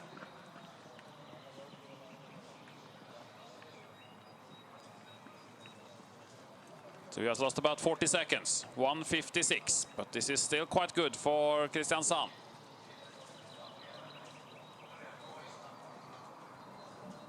This is still quite good for Kristiansand. And we have seen how fast 2 minutes can disappear in this terrain, so this is still very good for Kristiansand. But then it's about Kalevan Rasti, who were 4 minutes behind the last time.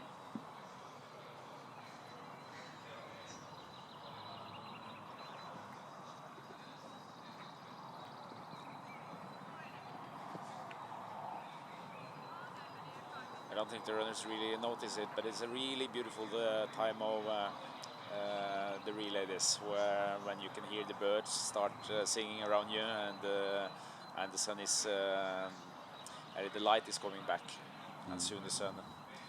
But it doesn't look so bad. We are looking out, and the forecast said it would start to rain maybe around 6 in the morning, but it still looks quite good. It's not so bad when we look outside here. So we will see if it can stay dry for another couple of hours. We are soon waiting for the changeover. We are first waiting for Kalevan Rasti, Kove and the others to come to the TV control. Maybe here. It was 3 minutes 57 to Kalevan. Getting closer.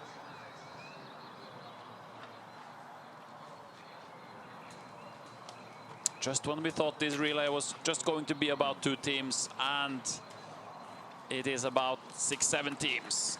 And Jan Petrjela is 3:42, so he has taken 15 seconds. He's in a hurry. And it's a lot of running this last part of the course. And Sirmais is here for Tume, also Jala. And Kove. And which team are we missing? We are missing Linné. OK Linné. Jakob Andersson was in that group, and he's not anymore. Different Richards here. So no OK Linné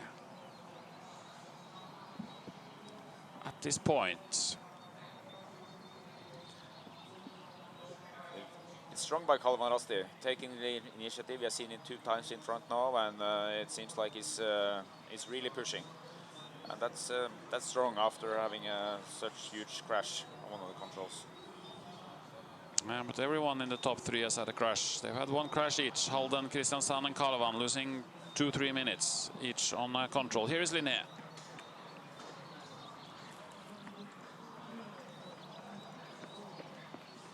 And the fastest one so far on this leg is Sirmais from Turun Metsenkeviet. He's almost 4 minutes faster than Mattias Karlsson.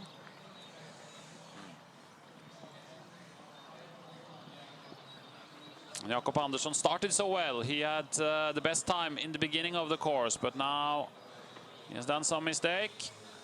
4 minutes is 10%, and that's a lot. That's a lot. Yeah. Now 5:24. They are behind Linné.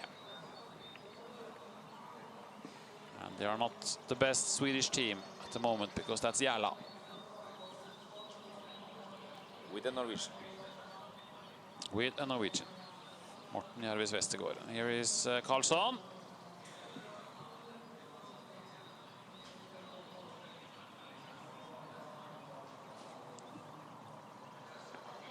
Really nice terrain here. Yes, this is before he came to the lake. So now we just wait for the changeover. We have actually a TV also on the pre-warning. But the changeover is supposed to be in just 2 minutes time. So, but we know that they have lost a bit of time to the course setters' estimate on this leg because of the mistakes.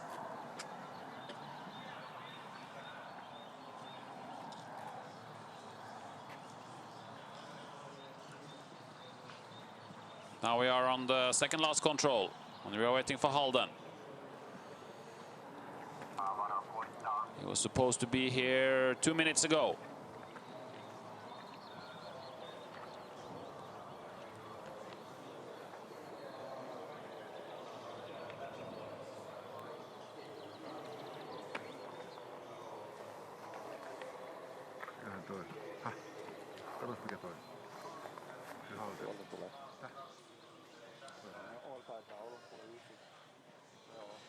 Here he comes.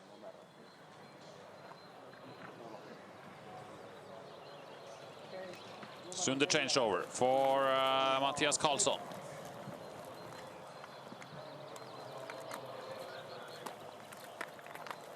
It seems like he has done quite well after his mistake. It didn't stress him, he didn't panic afterwards and made new silly mistakes, but he managed to keep calm and just continue, just start from zero again after the mistake he made.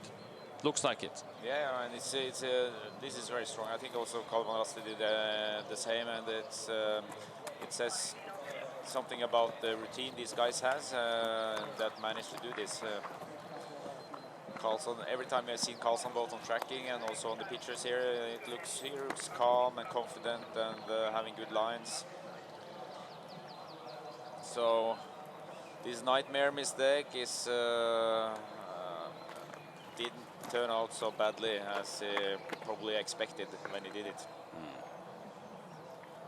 But when he comes to the finish and he thinks about the lead he could have had after this leg, because both Kristiansson and Kalevan were making mistakes too. And somebody is still awake in the finish area. Here he comes, Mattias Karlsson to the last control on this fourth leg. Halden leading after the second leg, leading after the third leg, and they will also lead after the fourth leg. And still no Kristiansson on the pre-warning, so he has at least 2 minutes here.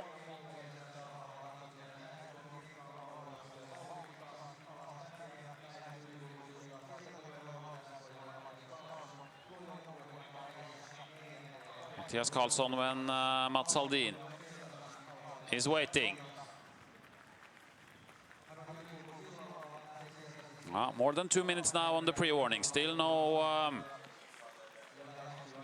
Mats Dahlén. So even with the 3 minutes mistake, he can increase the gap to Kristiansson. It was 2 minutes and 17 seconds when he went out.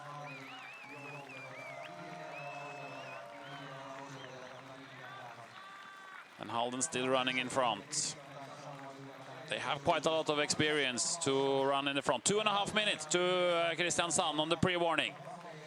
2.5 minutes. So he has finished the race strongly, and Mats Haldin.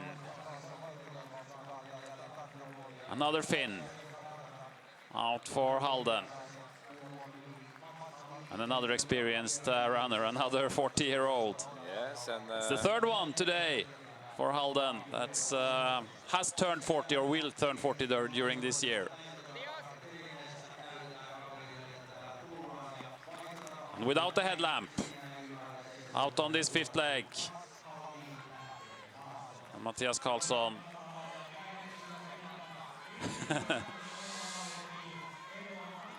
I think he's probably thinking about that, that mistake. I'm pretty sure about that. Yes. So where's Kristiansand? So Hans-Gunnar Omdal, he had just a small headlamp. To read the map. To read the map.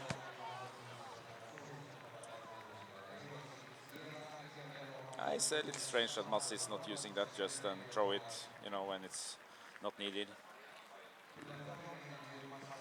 We have also Tume now. Martin Sirmais is doing a great leg for Tume on the pre-warning.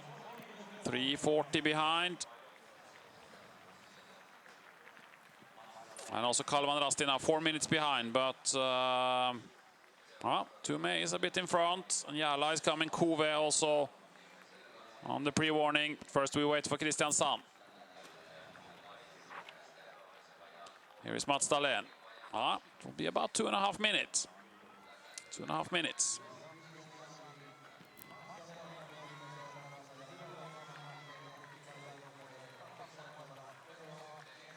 I was talking to Mats Haldin a couple of days ago, and he was a little unsure about his form right now because he's getting older and he had a calf that was not working exactly as he wanted, and he was a little afraid of having a little rupture in it. So that's not too good if it happens during the.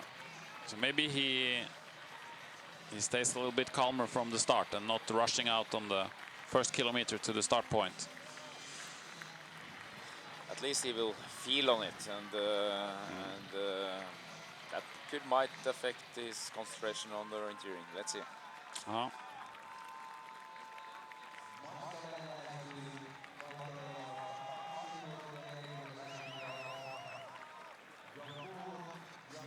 Running out in the relay, feeling on his calves a little bit. It seems like I have done that for the last 20 years, so it's sounds familiar, but okay. He's losing more time here, Mats Dahlén, towards the end. We will see if this minute he loses towards the end can be costly for Kristiansand. Hans-Gunnar Omdal, he's ready to go. He will also soon be 40, so a lot of experience here. He still looks like he's 20, but he will soon be 40 next year.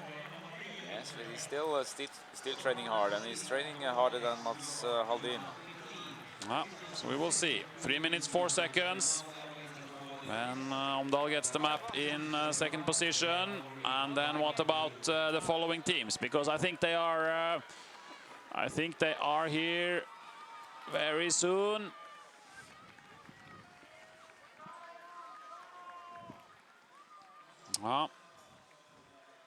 Still not at the changeover.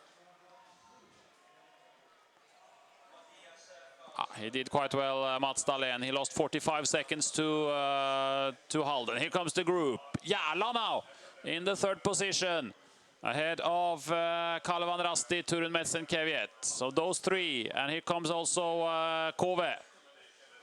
Mylarinen is fighting hard. So they are 4 minutes behind. And 1 minute behind Kristiansand. And Jala is Alain Densler, the Swiss. Tume will have Jussi Suna. Kove, Joni Hirvikallio. And Kalevan Rasti, Jere Pajunen. Jere Pajunen, who has been running some first legs also for Kalevan, but is now on the 5th leg. So it's not, I mean, if we have Haldin and Omdal in the top teams, and then Densler, Pajunen, Suna, Hirvikallio, it's not the biggest names on those teams chasing. No, definitely Kristiansand and Halden has the most experienced and strongest guys.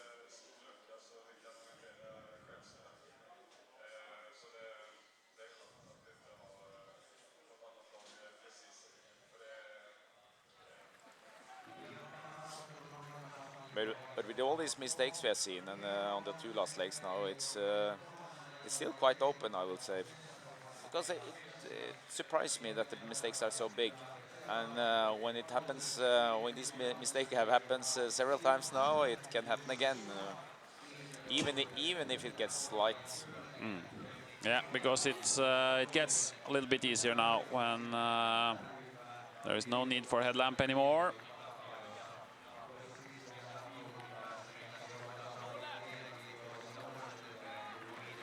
So we are waiting for Linné, probably. Jakob Andersson.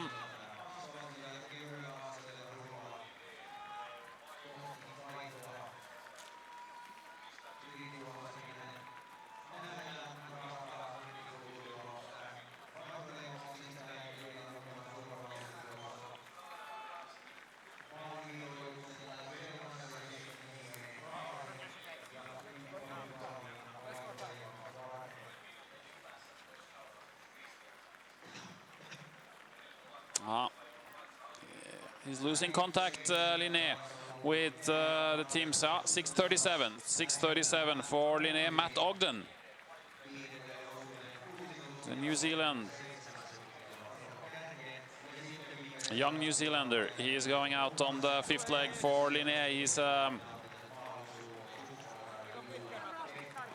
He's on his own now because it's probably a couple of minutes down to Mora, Denslen, Malung, and it's a couple of minutes up to the teams in front. So we will see how he can do, Matt Ogden.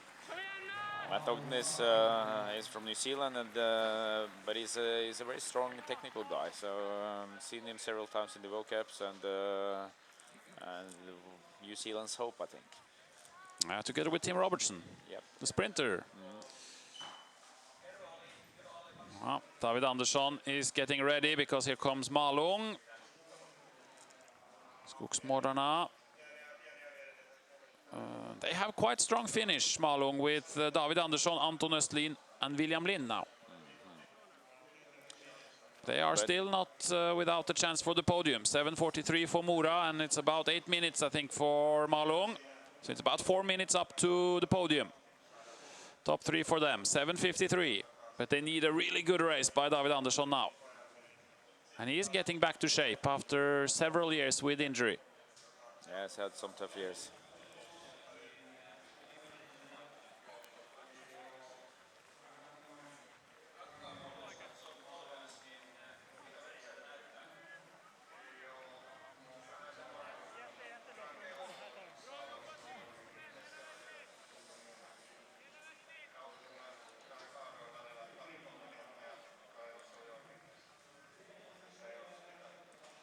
It's now 9 minutes out on the fifth leg also. We will have the first TV control after approximately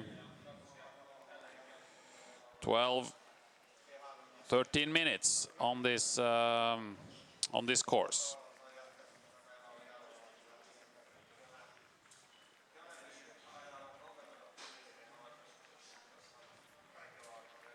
And we will have some interviews from the fourth leg.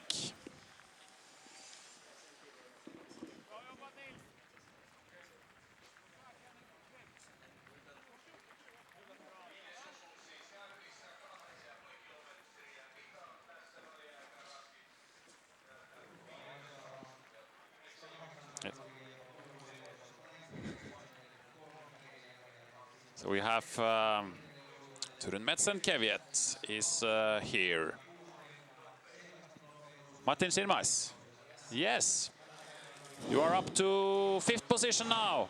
And you had the best time for a long time on the leg. But now Johan Beckman of Malung is about 2 minutes faster. But is it a good race?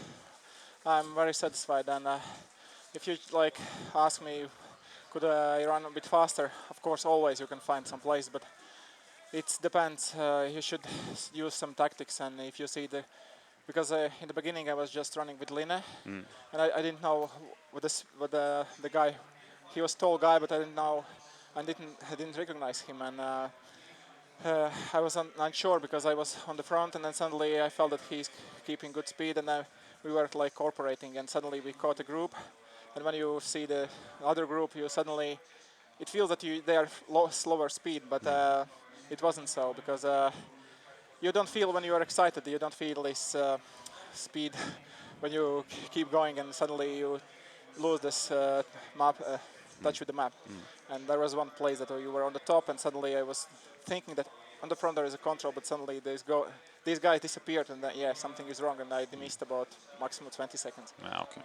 So not so bad. But suddenly you also caught Kalevan Rasti, and that must be very motivating to see. Yes, but let's say when you see these guys, I don't know, it maybe comes with the years and with the experience that if probably I could compare some years ago, I could be more stressed. Now it's just keep doing and you don't care anyone else. And I remember there was some green area, there was a stone, and everyone was like, nobody was looking at each other, it just disappeared in the green area, and no one is like, no one is like beginners and shouting, here's a control something. So you need to understand yourself.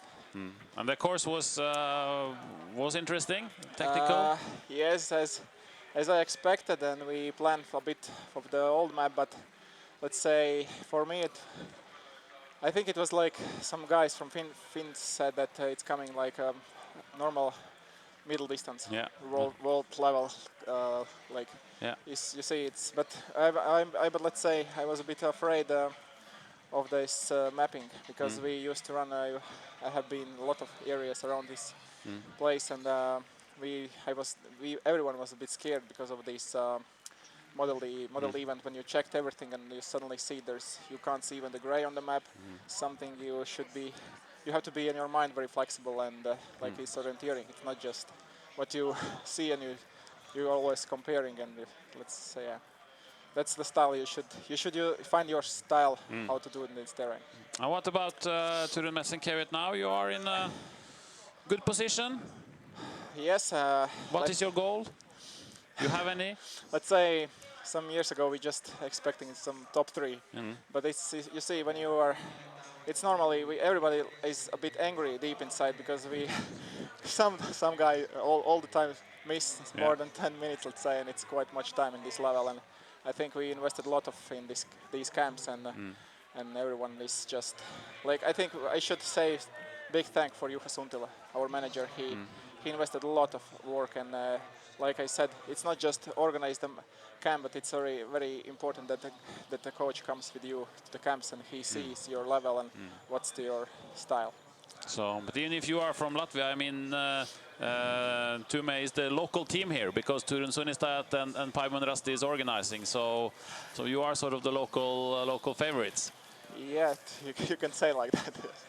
Okay, so we will follow Tume and the other teams. Thank you very much, Martins. Yeah, thank you. And we have Mattias Karlsson also coming very shortly.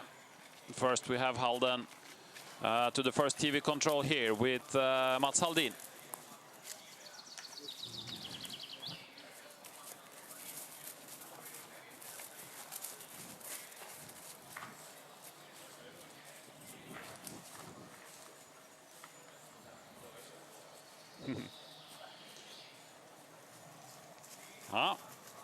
Mats Haldin has been to the first TV control. Mattias Karlsson is here. You started 2 minutes 17 seconds ahead of Kristiansand. You came to the finish 2 minutes 50 seconds ahead, but it could have been much more maybe. Yes. What happened? We saw a big mistake here after this first TV control. Yeah. It's not the same control that we have on the screen now, but it's between the 6th and the 7th control on this screen. There was a small null, and you searched maybe 3.5 minutes, something like that. Yes, a lot of time. I lost the control there. I had a bad direction and I was looking too high, and I made a parallel mistake. So at that point, when I a bit luckily found the real control for me, then I didn't know if I was first or if they are the one were in front of me. So then I was had to focus fully again. But then I realized that I should maybe have seen them if they were in front, because it was quite open in some places. Yes. Yeah. So because of course you didn't know that already. Kristiansand had made a 2-minute mistake, and also that Kalevan Rasti actually made exactly the same mistake as you did. So they lost also 3 minutes on that control. So it was, but after that it was a pretty clean race. It seemed quite okay after that. Yes, I had a good control and made a safe and okay race otherwise. But Kristiansand is getting a bit closer. Hans-Gunnar Omdal is 1:27 behind Mats Haldin. It will be quite exciting, this. Yes, it's very open still. Because you have some strong runners in the end with Millegård and Dæhlie, but Kristiansand have Hobman and they are not so bad either. And here comes Tume also.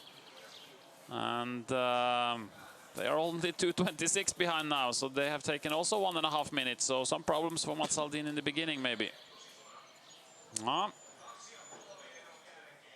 Yes, it's I don't know. It's the three teams pretty close, but here is Kaloan coming here now. So they have a certain Frenchman on the last leg too. So yes. It's almost 1 minute for every team. In between. It's individual orienteering. Yes, still for all of them. So what about on the 6th leg, Markus Millegård? What's his shape? Is he strong now? Yes, he is. Yeah, I think this terrain suits him, and he's strong right now. So both him and Magne they are well prepared for this task. Yes. Well, it will be very interesting to see. Thank you very much, Matthias. Thank you, Jörn. And good luck for following the rest of the relay. Thanks. It will be very exciting, I think.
Yes, and the game is on. Halden had small mistakes on the 7 there. It was it's not 100% clean line, but Cook with Hans Gunnar Omdal did a marvelous leg there, or took the control 7 in a really good. It was a totally straight line, and that's the way to do it. I think Mats Aldin was a little unsure when he entered the hillside. Yes, he was a bit left from the right line, so probably he was not so sure with the direction. Yes, and Hans Gunnar Omdal didn't make the World Cup team last week, and I think he's pretty eager to show that he still can run. And we saw in on the TV pictures earlier also that the speed was typical attacking speed. It's almost like you, Fredrik. Yeah, it's true that in the last video picture, it seems that he was pushing quite hard, yes. And here we see different route choices. What do you think about the choices to make? Tume has an interesting one, using the path there. But then he will probably get into the green, so... now he's going up again. But it was interesting in the way to the 6. It seems that many runners didn't dare to go up to the hill, and they went around on the north side, but maybe I'm not sure if it was the right choice, because in this terrain, usually on the top of the hill, it's really good to run. It was, I think it was Tume that did it, and okay, they are a little more than 1 minute behind. But look at Haldin now. Okay, we lost this tracking, but this attack point for this 8 control is, I would say, quite tough. It's not easy to take the control from that point. Okay, he disappeared, but let's see. Yeah, and it may be also quite difficult to run there. A bit rocky ground. And of course a little more vegetation also on the slope than on the top of the hill. So it doesn't take the easiest solution. What do you think? No, it's not. Okay, now I guess they see each other, both Halden and Cook. And the game is on, as we said. Tume had an interesting route choice, but didn't change his mind and went to the right again. But Keleon Rasti in the opposite, he seems to continue. Yeah. So Cook and Halden together. They can increase the pace maybe when they are together. Or? Yeah, I think of these guys, Hans Gunnar Omdal has had absolutely fastest pace so far, but Mats Haldin will probably be able to keep that when Hans Gunnar is coming. There is 2 minutes now. 2 minutes. Halden has lost to Cook, and it's quite much. It's strange, still strange. I think that this terrain is really dividing the runners by their technical skills, and probably it's also very mental. It's a mental game. It's very stressful to be in front. But what is your experience when you have been in these positions?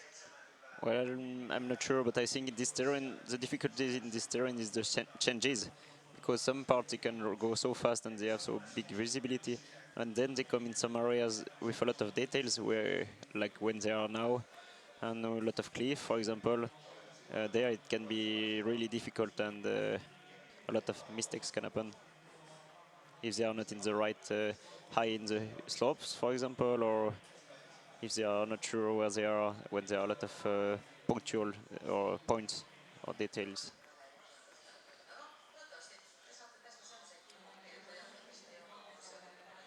We can see Tume has lost now at least half a minute on this maneuver at the lake where Linné is right now. A small pond, is it?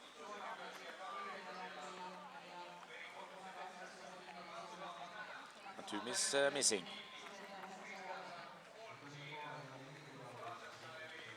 He is not knowing exactly where he is. And then we have Mats Aldin. Where is Hans Gunnar Omdal?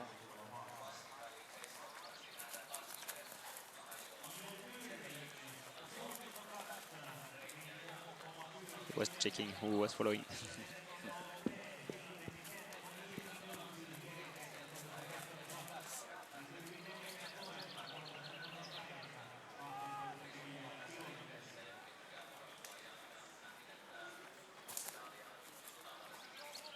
I guess this is one of the places where it's hard to run, where you have just before you enter the knolls and you have this this blueberry and the fallen trees, or it's more thinning of the forest, I think. And it's quite stony also on the ground, so not easy to run. And maybe sometimes we lose the focus on the direction or on the map because we look on the ground, and it's where we can make mistakes also. And there is Omdal.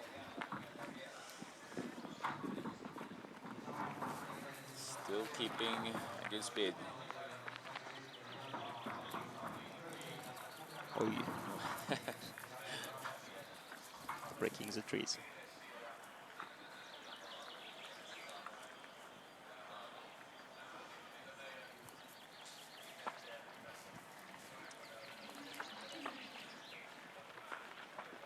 Where is Mats Aldin? I thought it should be together now.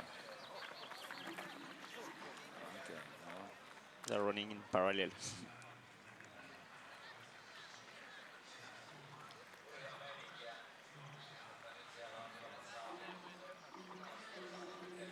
Do you think Kevin Rusty got the control? Okay. Yeah, maybe he took a different route choice. He would go through the green, probably. Let's go more straight.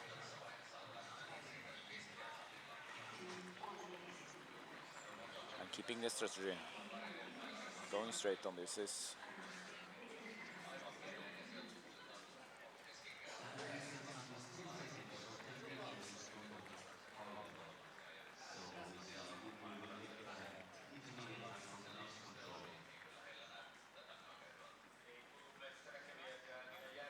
What about Jalla?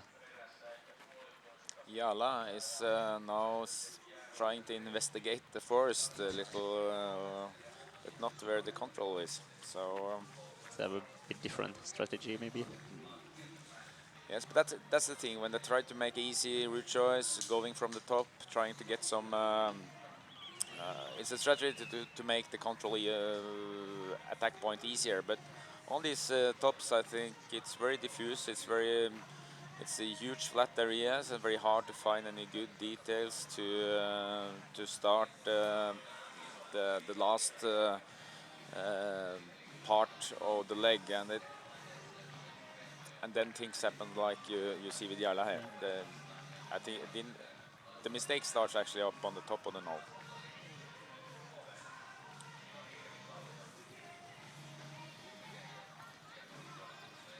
Okay, it will be interesting to see when we get back the signal from Kevin Rusty if their route choice were paying off. Oh. Yeah, he was there. So probably they went a bit back. Yeah, maybe, or okay, back on TV control now after for 5.3 kilometers.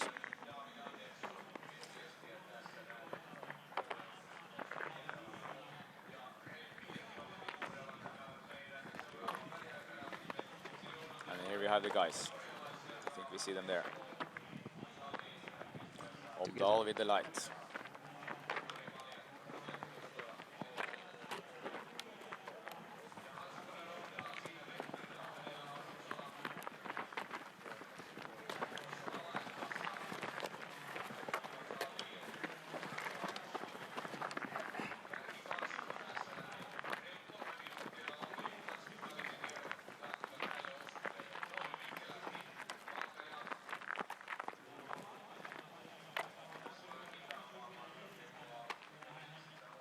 What do you think will be the fastest to the 12 control? Okay, we have a gaffling there. Now we will see. has been some mistake in some other legs in this area also, when some runners tried to get the track and they went a bit too much right on the green or even on the other side of the green. So it might be some tracks there, and they might also do some mistakes. They have to be really careful with their compass. Do they need to use the track at all? No, probably it's even better to go a bit more right, because it looks a bit green on the left side of the straight line. But they are splitting now, and they are don't seeing each other. So here we can think something will happen, and they're going into maybe different gafflings also. And it looks like the one that had number 12 to the left number 12 will have a little shorter way to go to the 14.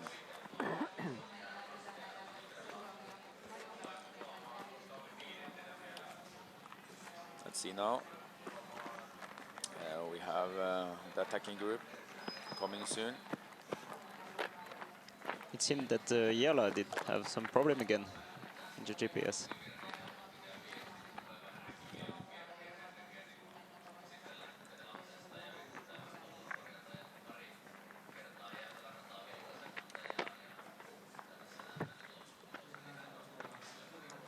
Who's coming there? Isn't it Jala? Or is it Tume? Tume is it?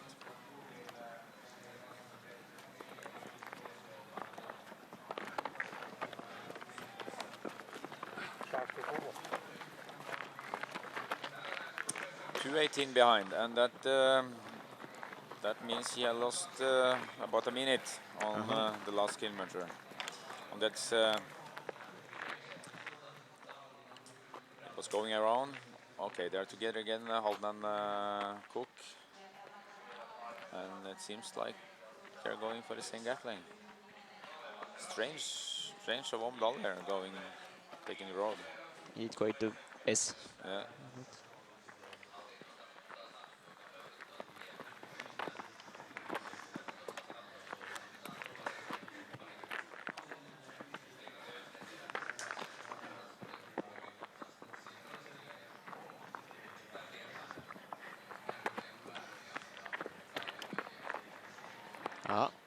Now Kirivan Rusty is coming.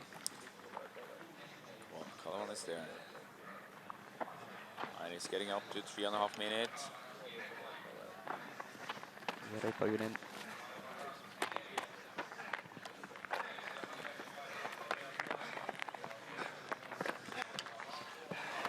Okay, 3:31 from the changeover. It's half a minute faster than Halden.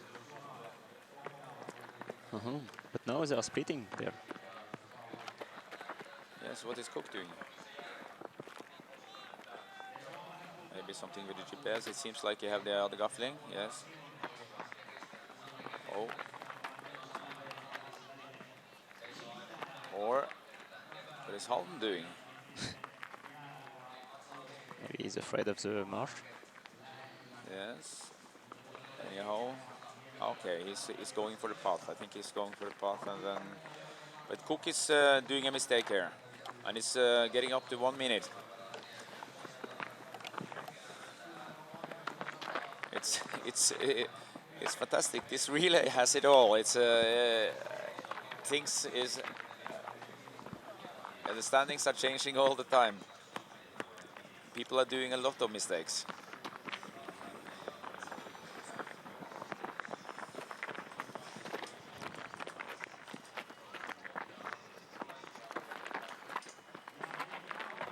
So Nomad Saldin is on his own again. Yes, we'll see if there will be any gaps in the two forkings. Yeah, and it's already been one with Cook. Hans Gunnar Åndal missed his forking, and he missed his control. Yeah. He found it now. But I think Cook should have number 13 to the left. That's longer. That's longer, and the direction he had out of this 12th control was not really good. So we might see even more mistakes by Omdal here. Well, that was a little surprising because he started so well. So this is Linné. Ogden. Matt Ogden, 5:41 behind. He started 6:37. He's doing well too.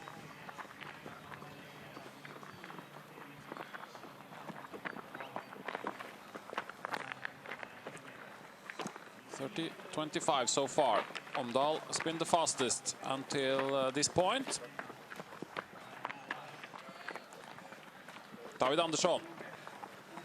6 minutes for Mora. He was 7:43.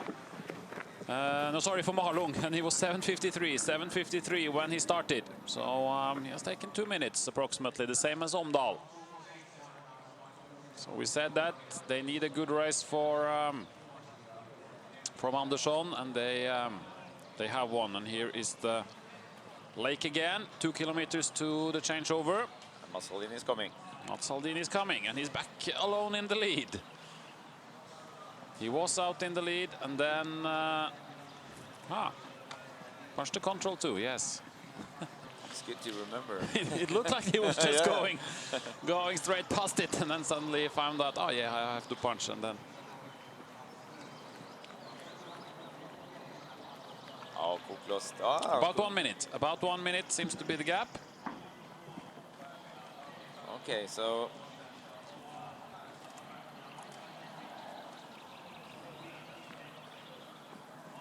he was probably in the wrong forking, Hans Gunnar, and then he actually had the other one. yes, but they were together just before the control. So what they were doing is really hard to understand. They were. And now he's pushing hard. Yeah.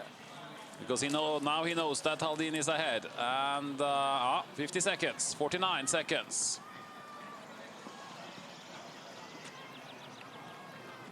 Maybe he's running a little bit faster than Haldin now in this part, and can get closer again.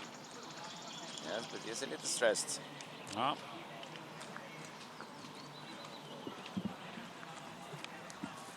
The next one is quite easy control in a way, but there are so many paths, and there have been so many runners running everywhere. So if you still have to concentrate quite well.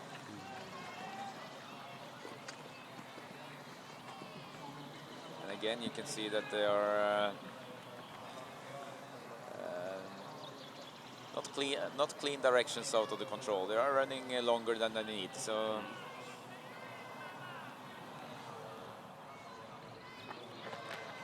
Jalla. Alain Densler. Oh, he has lost some time. He has lost more than 7 minutes to Omdal. Lost more than 7 minutes to Omdal, Jalla. And he has lost 4.5 minutes to Haldin.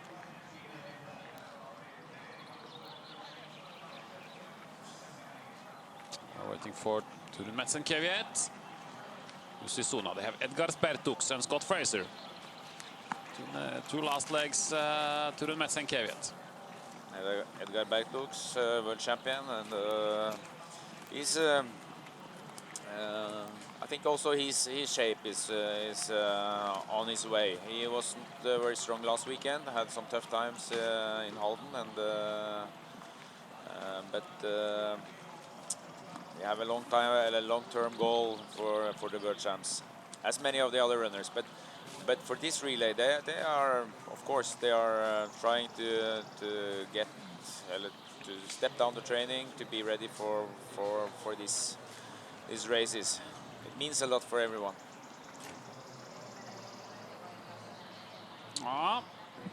Look at this. He has been to the control, Mats Haldin. Maybe Cook has the other one. Yes, but or maybe he's going. Well, he met Mats Haldin there, so he knows exactly the gap now. He has the same control actually. They just took different route choices. Cook went around on the track.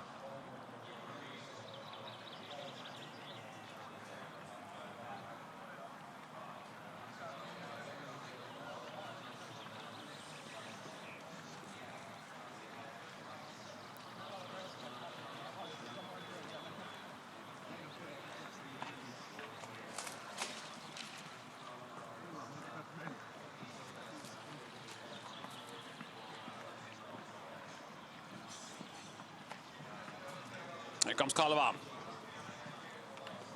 Now Jere Paimio has lost some time again. He was 3:30 and now he's almost 4 minutes.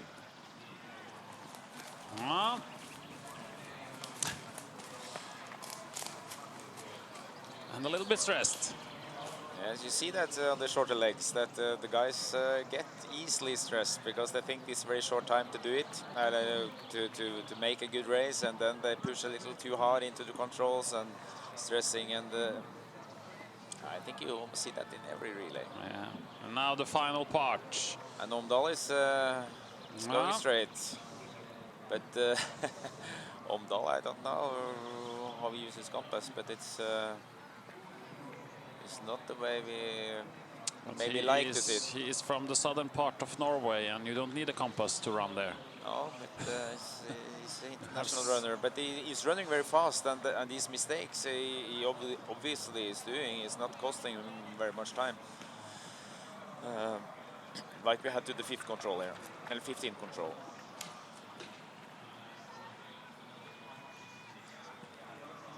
So both of them will have the control to the right, the cliff probably, even if Haldin was now on the other control, since they had the same one before. And 5.5 minutes.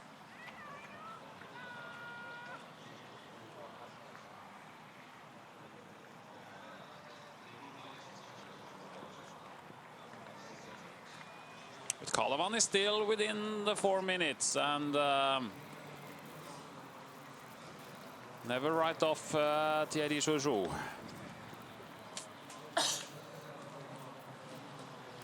Here comes Kove.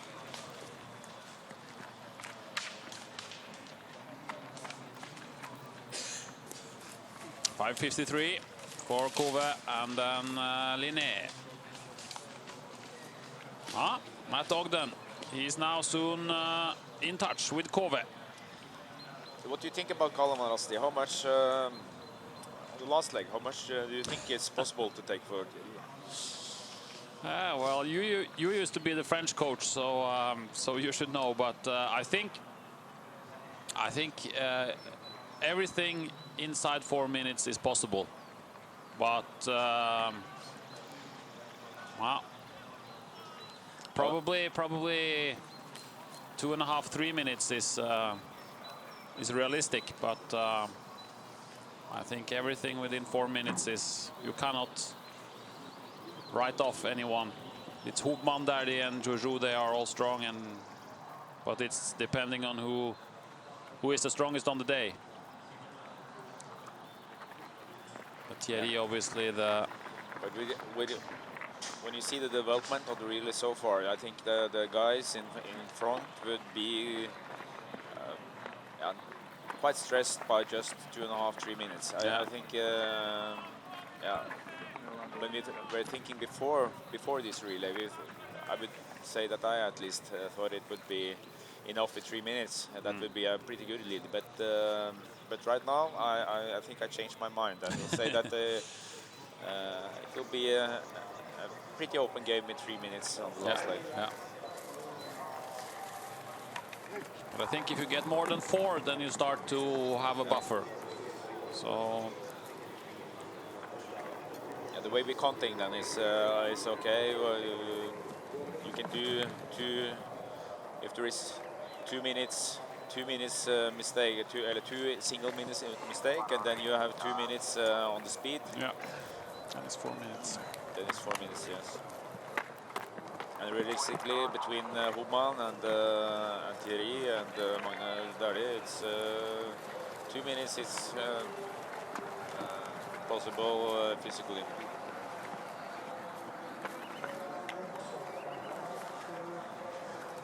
Here comes Omdal, and it's still about the same.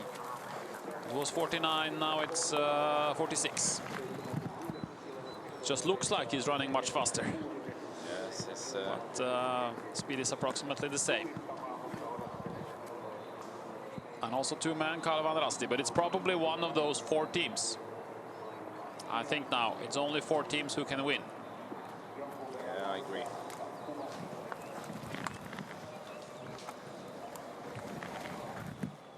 We wait for Mats Haldin.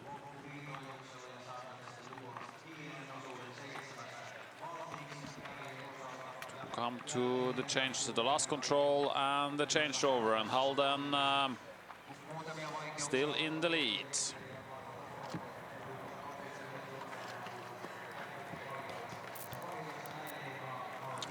We're talking about his calf, that he had some problems, and I can't see any sign of that.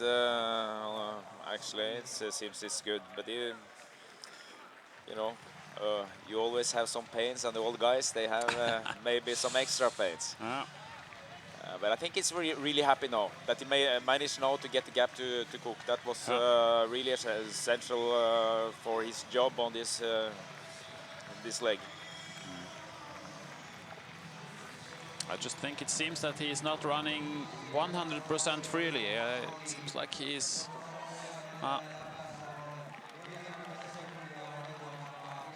he still has some small problems, but he's okay in the finish anyway. And Omdahl is there is difference in the speed. Yeah, there is definitely difference in the speed. And also Tume is now on the pre-warning, so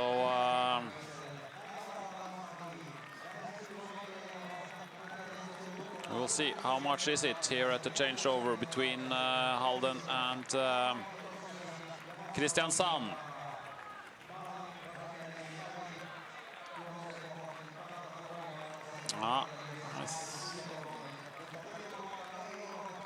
Omdahl is coming, and it will be about 30 seconds. Markus Millegård is waiting on Mats Haldin, looking for the map.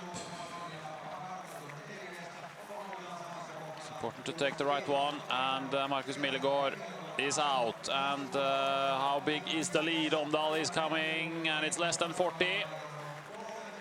It's 37, so he took about 10 seconds here on the last part of this leg. But he was together. They were together, yeah.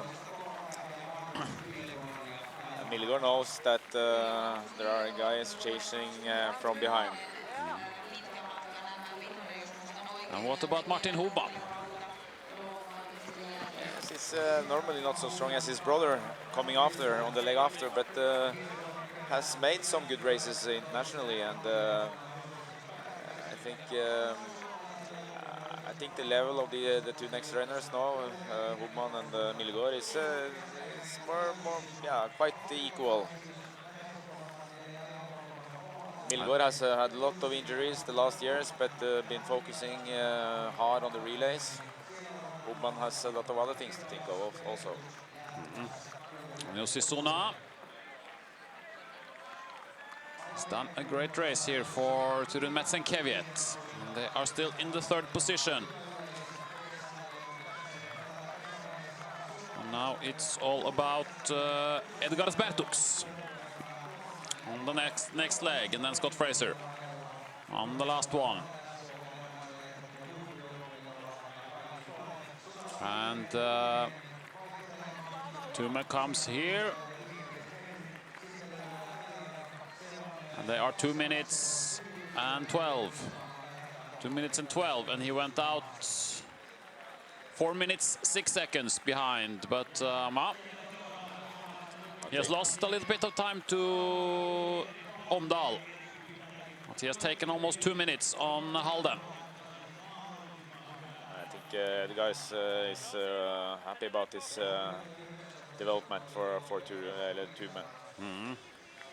And we see Jan Prochaska here in the background, also waiting for Kalevan Rasti, waiting for Jere Pajunen. Yeah, so these two runners, Kalevan and Tume, has absolutely the strongest runners, I would say. Edgars is the strongest of these guys. Yeah. Also Jan Prochaska, he's I think if you look at the last 3-4 years, I mean, he was world champion with the Czech Republic in Switzerland. I mean, he's done all his best races almost in relays. Yeah. He's done some really good relays also for Kalevan and also for the Czech team. So he's a really good relay runner. A very nice guy with a great attitude, and But he had some problems in Team Mill actually. He did manage to do his job perfectly there. Yeah, because Hertner had the best time on the leg before and brought Kalevan up in the lead. But Prochaska saw that that Göteborg and Halden closed the gap again. So he had the chance there to send Thierry Joujou out alone. But and in the end they were together. So it's true, but it's 3 minutes 16 here. So we are still well within these 4 minutes. Maybe if we put 4 minutes a little bit as a limit before the last leg to make it exciting. If you are more than 4 minutes behind, it will be difficult, even if you are Thierry Joujou. But if you are within 4 minutes, then it's still alive.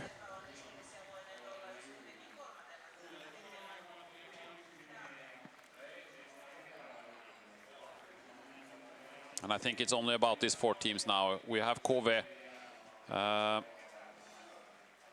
as the next team, but it will be more than 6 minutes.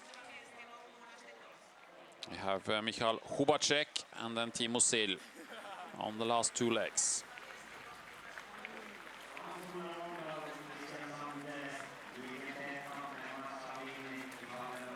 But it's hard to take more than 6 minutes on Halden and Kristiansand on these 2 last legs. Daniel Hubman is not a runner who make a 5-minute mistake suddenly. So no, not normally. I don't. It's hard to believe that he will do that now. I'm thinking that someone must be able to do a clean race, and as long as I've been here, it's almost just Gustav Bergman. It seems like running really strong. But maybe I'm a little negative. Now at least it's light. There is no need for a headlamp, and maybe these guys on the 6th leg will do better.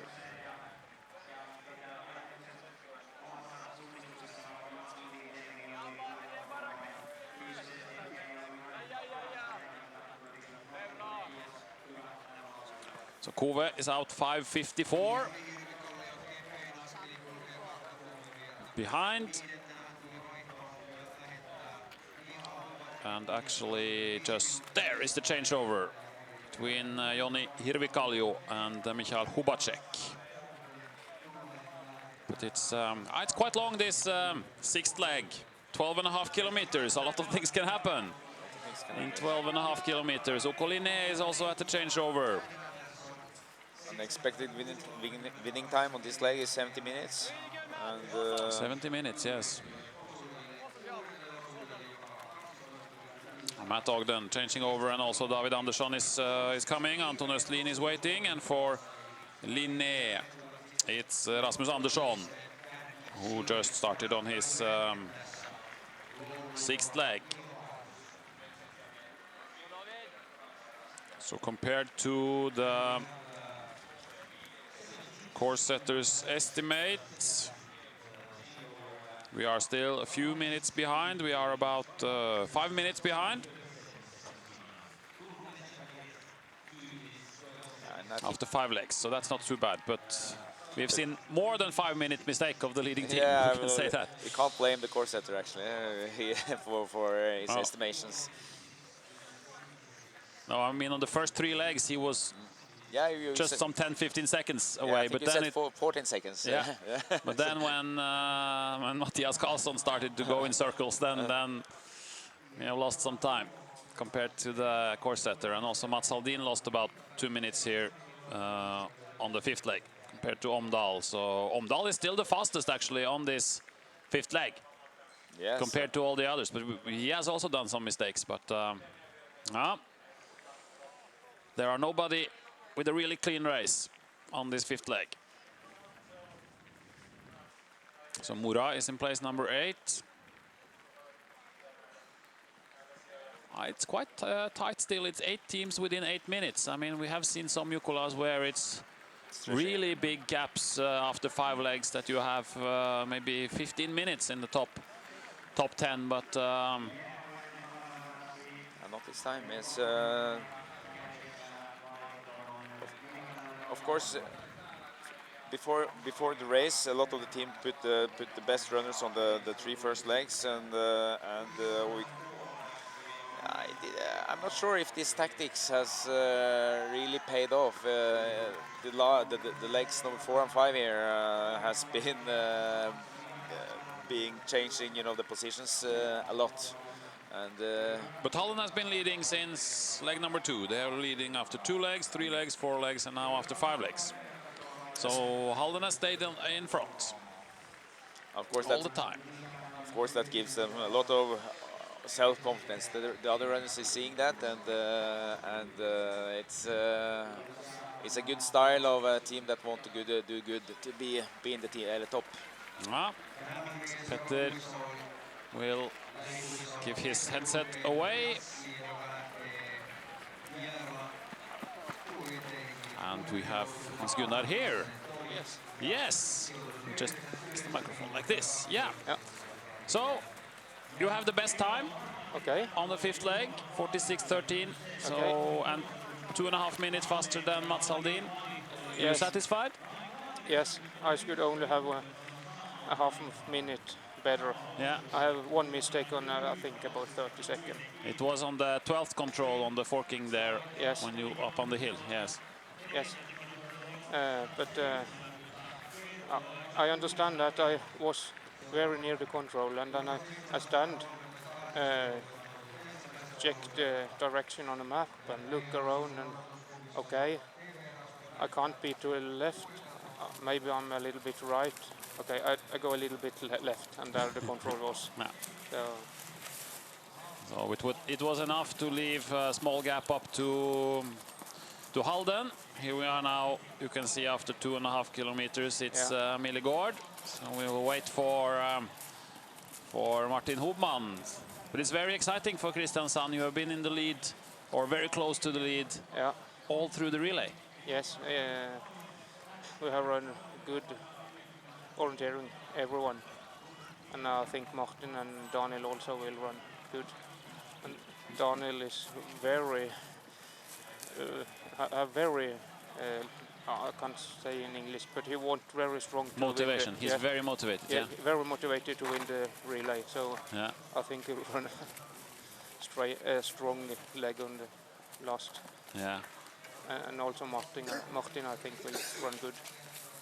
We are waiting for him here now. So, what do you think about Hobman against Jojo? I mean, right now Kalevan Rasti is about 2.5 minutes behind.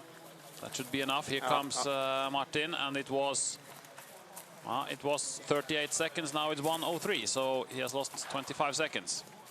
Yeah, it can't be forking or something. I don't know, but I think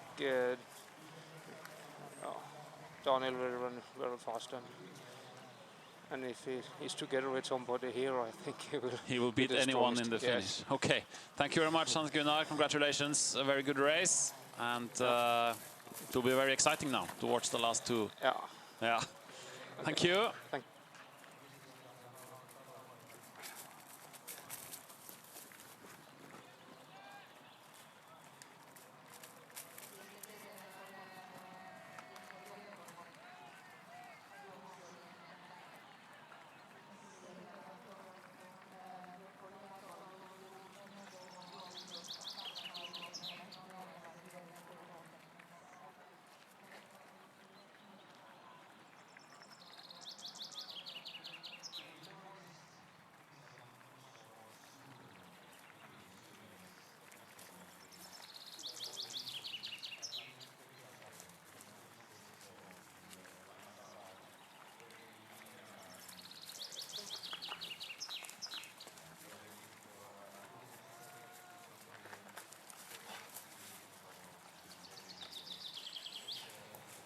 So we have switched Hans Gunnar Omdal has left. David Andersson is here in 7th position with Mora and the 3rd best time on the leg. Satisfied? Yeah, it was quite good. I've had some problems with my left calf in the last 2 weeks and been a little bit worried about my shape. But yeah, I did good orienteering today and I'm happy with my performance. Yeah, it was a terrain where it was important also to do good orienteering because we've seen a lot of mistakes during the night. So yeah, it's important to stay clean. So what about Malung now, 7th position? Östlin and Lin still to come. Yeah, it will be interesting to see. Especially William is in really good shape. Yes. He showed it last weekend at the World Cup races, and yeah, maybe we are a little bit too far behind to be really in the top in the end. But I think William has made really good the last legs before, and it will be really interesting to see. The best Swedish team is still on because you're only 20 seconds behind Linné. So okay. To be the best Swedish team is maybe the goal now. Yeah, I think we will have good chances to be the best Swedish team right now. And if William is doing as he used to do, and Anton also, we will have really good chances. Yeah. Okay. Thank you, David. Thank you. And best of luck for Malung.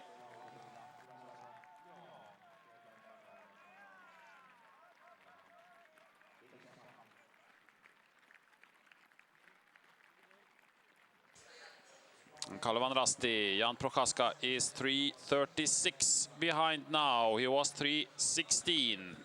So Marcus Millegård has started this 6th leg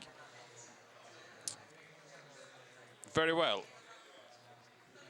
And the next TV control now should be after 5.1 kilometers. So we will have about 15 minutes between these two TV controls, so about 10 minutes from now, before we will have the second TV control on this 6th leg, the second last leg.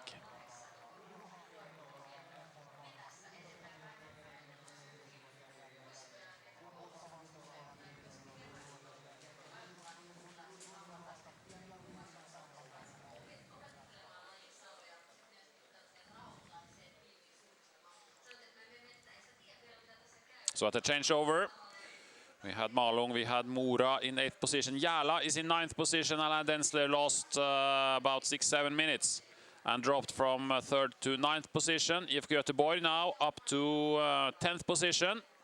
Tor Nørskov, the young Danish runner, he has the 2nd best time actually on the 5th leg and brought Göteborg from 14 to 10. And Vetlerud Bråten is out now, and Hidden Kierteet is up to 11th position. Tisaren is 12 now. Denslen is 13. Edvin Karlsson lost about 7 minutes to the best times on this 5th leg. And Tyrving is in 14th position, and MS Parma is in 15th position after the 5th leg. So 15 teams have changed over after 5 legs. And the gap is growing bigger, I think. Some very high speed here for Linné, 6:26. For Rasmus Andersson, he's just ahead of Kove. And what about Malung?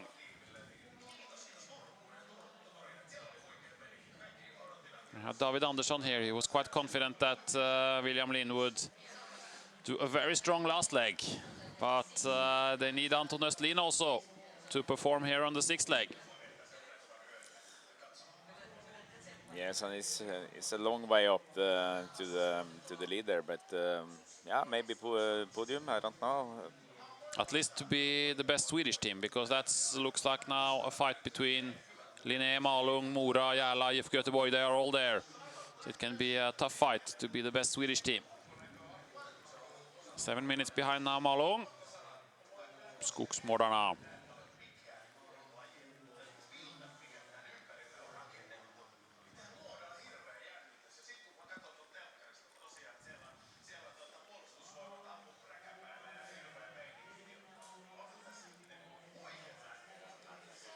So it's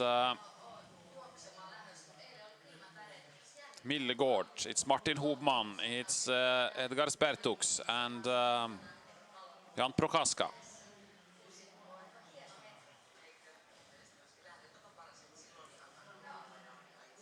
On the paper, it seems like Bertux is the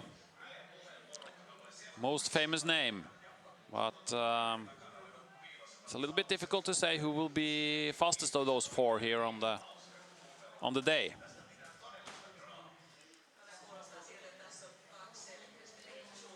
Yes, and it seems that it is Millegård that has the strongest start. The best start, yes. The best start. So. And here we have Haldin. I think I changed. Haldin is coming. Yep.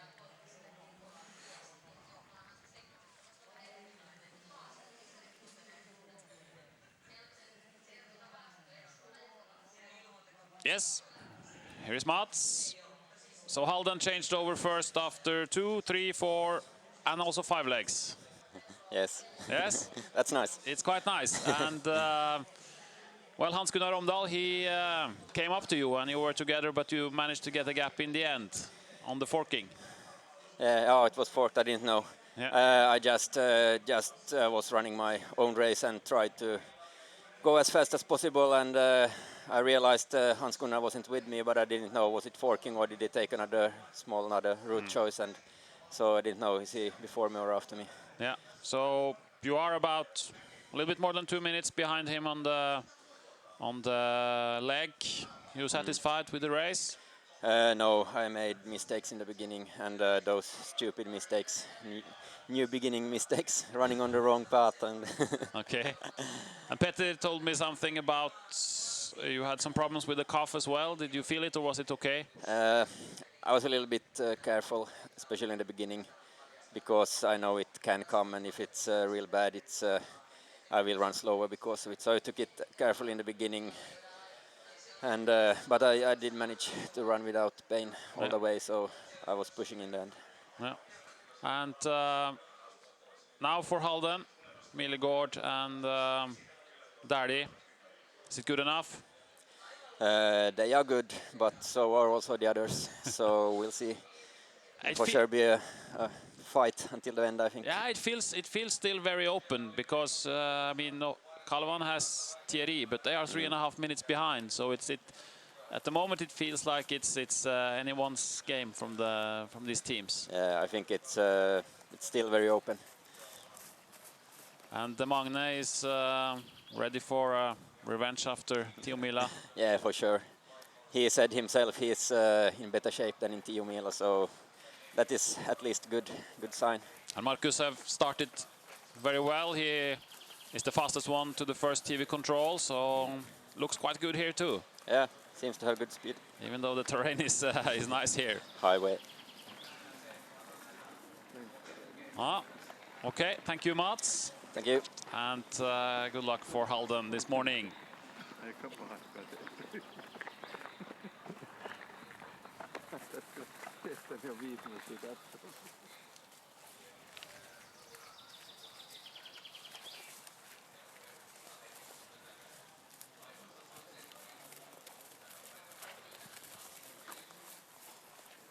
Ja, Mora, Järla, 9.5 minutes behind. So it should be about 15 minutes between the two TV controls. It's now 12 minutes, so it will be about 2 minutes before they are on the second TV control, and then it's just 1.5 kilometers to the next one.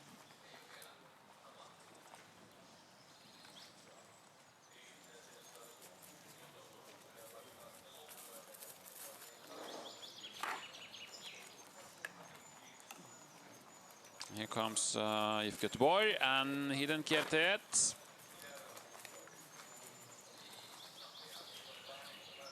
Vetlerud Bråten is running for IFK. 2 Norwegians in the end for the blue and white.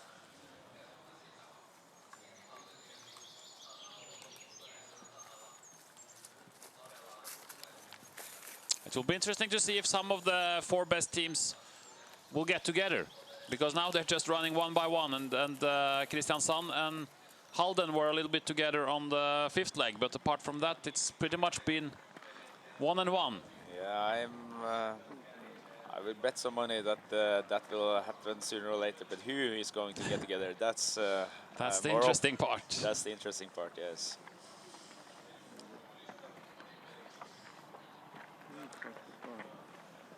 Martin Hobman is going fast. Hans Gunnar said here that, I mean, Hans Gunnar Romdahl is not a man of big words, but he said that Daniel Hobman is very motivated on the last leg. So I think Daniel wants to show something on the last leg.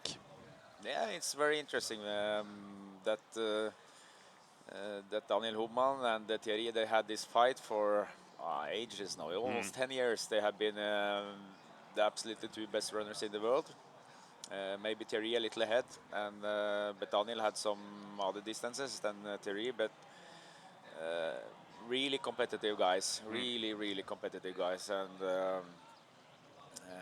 then you have Magne, who is not so experienced, but really want to be the be this guy. So I must say, this fight I'm looking forward to watch. And we have a little bit the same. Here we have a mistake of Kalmarasti actually, and also two men. Maybe. Not many seconds, but he what do you say? He stopped in a cliff. He couldn't jump down this cliff. Yeah. We are soon waiting for them now to the next TV control. They should be there within just 1 or 2 minutes.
It's the second TV control on the 6th leg. Here is Marcus Millegård, all by himself, in the lead.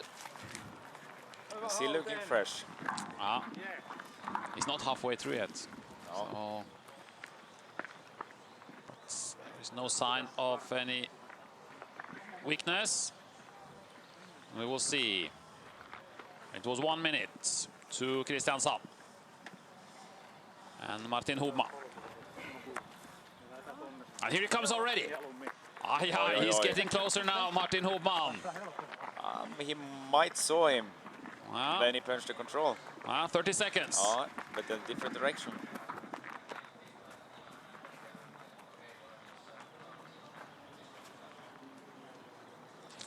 Now this is getting more and more interesting. Only 29 seconds between Halden and Kristiansand. And then what about Turun Metsenkeviet and Kalevan Rasti?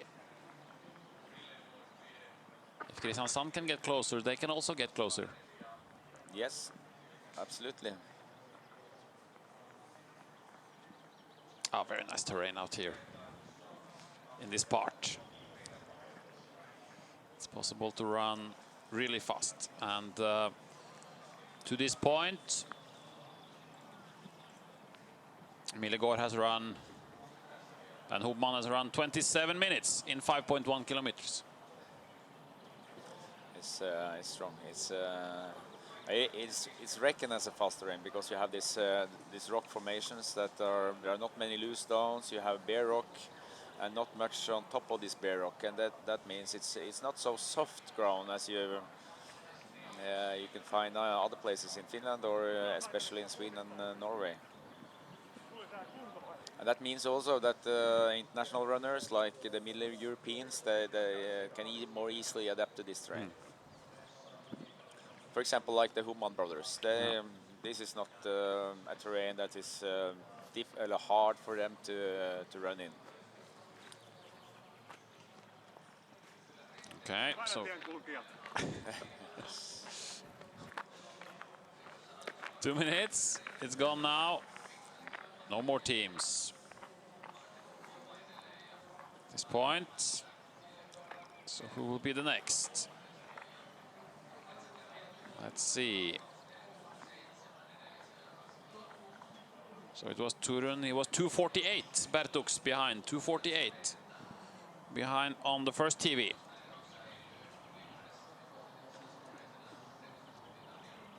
And it's more. So Hubman is pushing at the here is one, but he was going complete opposite direction.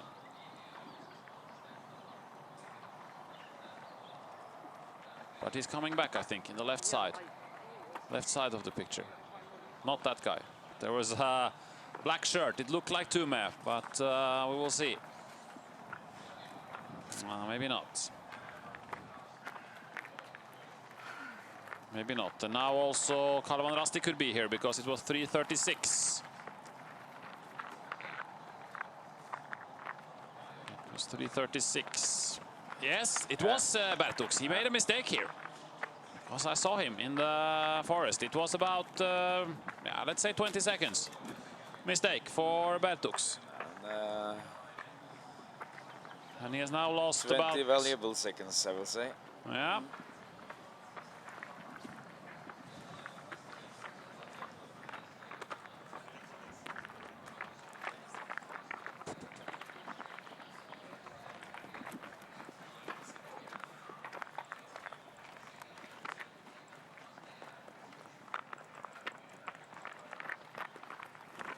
Yeah. There we start also the microphone. Øystein Kvål Østerbø is here for Lidingö, and from what I can see, Øystein, the fastest time on the fifth leg. Yeah. It was a good race. Yeah, I'm happy with my race, but unfortunately we lost much time on the first leg, so yeah. we're You took them from 55, so you are place number 38 at the moment for Lidingö. So how is it to run when you are going out in 55th place and you had higher expectations? Is it difficult to be motivated, or? Yeah, it's a bit like I was sleeping pretty well this night. Normally I don't sleep too much, but when I wake up I started checking the results, my pulse was going very high, and I saw that our second team was in the lead after the first leg. But then you maybe lose a bit the spirit, but when you get the map, you aim for a good race anyway and try to gain as many positions as possible. So I just try to do a good race and safe race. Yeah, you have the best time, about 45 seconds, I think, ahead of Jonas Nordström. Halden's second team is actually the best, the second best time. So it was a good race. It seems like quite technical terrains in areas, and you can run fast. And yeah, some places you can run really fast and you can use the tracks, and some places it's more detailed. And also our legs have controls not the fourth and fifth has different controls. So, and the controls is not much people, and in the green it's a bit difficult. But So what do you think about the fight for the win here? You have probably haven't followed it so much, but it's Kristiansand and Halden pretty close together here, and then Turun Metsenkeviet and Karl van Rasti is about 4 minutes behind now, Karl van Rasti. So it can be quite interesting for the last leg. Who do you think is the strongest? I think it would be a Norwegian victory. When I realized we were out of the fight for the victory, I thought at least it's nice to get a victory home to Norway, where I'm from, even if I live in Sweden. So it's difficult, but I think maybe Daniel Hobman for Kristiansand could be the strongest. But like we saw last year, Thierry could catch pretty many minutes on the last leg if he has a good day. So yeah, now it's about 4.5 minutes, so it can't be much more. Now, last year, Kallevan started 3 minutes behind us and catched us. And the third, I think Thierry with his shape last year could catch 6 minutes. He was 6 minutes before the third fastest runner. So, but that was a fantastic race. This is a bit different terrain, not so tough, maybe a bit easier. But it was pretty tough, even if it's very nice where it's bare rocks, but where it's hilly, it's pretty tough, actually. We'll also see, because Daniel Hobman is also very strong and very motivated. It will be very interesting. Thank you, Øystein. Congratulations with a very good race. Best leg time so far on the fifth leg. Thanks. We will see if Morten Boström can do the same on the sixth, and you will climb even more. Yeah, we should climb some positions. Thanks. Thanks, Øystein.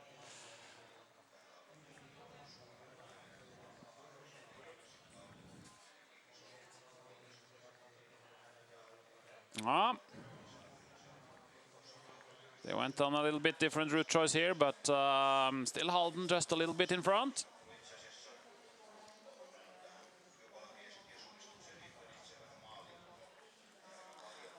Yeah, or they might see each other now when they are entering the control. And it's getting a little bit critical again for Karl van Rasti, because Jan Prochaska has lost 1 minute now, so he is 4:34 behind. So he is just on the limit once more. Yeah, that's the hard thing to chase. That you actually should do clean races, and instead these mistakes are coming, and you lost what you have really fighted for.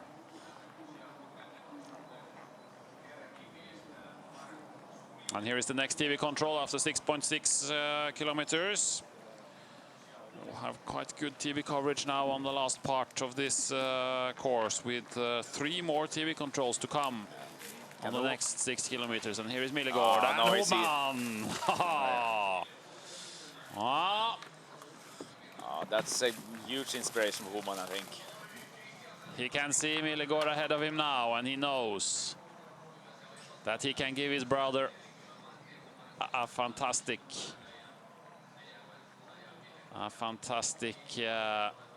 start to the 7th leg.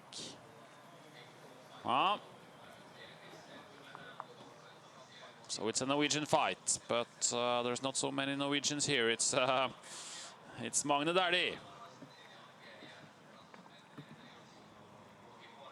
on the last leg of these last 4, and he's the only Norwegian in the Halden team. Yes, that's what you see these days, that there are no teams that can produce 7 or 10 runners from their own group or with younger guys. Halden has has Håkon Roald Bjørlo, who has been running the Tiomila, and that he's still a junior, and yeah, they produce some guys, but you know, it's tough to start training. So even if you have really good runners around you, I think a lot of these young runners thinks it's they see that it's a massive work ahead of them, and not everybody is willing to take that job. But what is Hobman doing now? Wow. We are outside of the map now, so there is, or outside the map on the screens, there is probably some forking here, but Hobman is missing. What is? What? There are probably some forked controls here, because now also Millegård is in this quite technical area.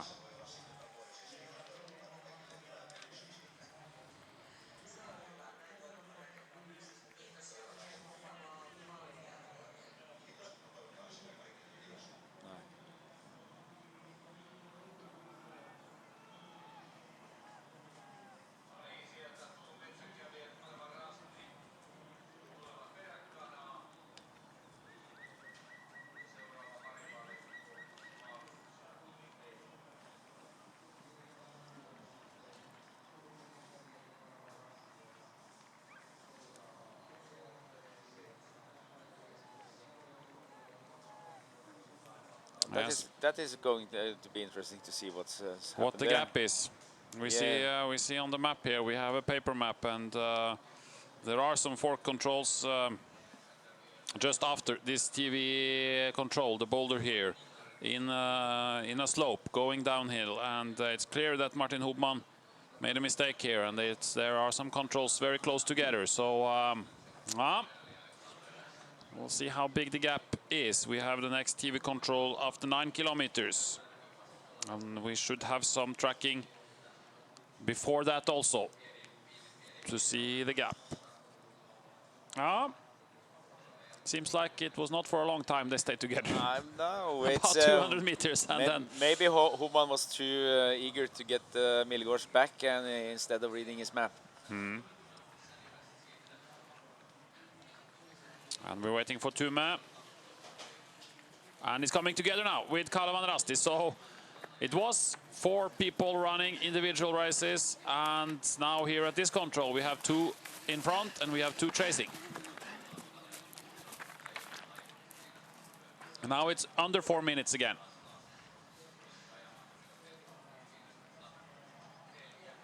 Now it's under 4 minutes again.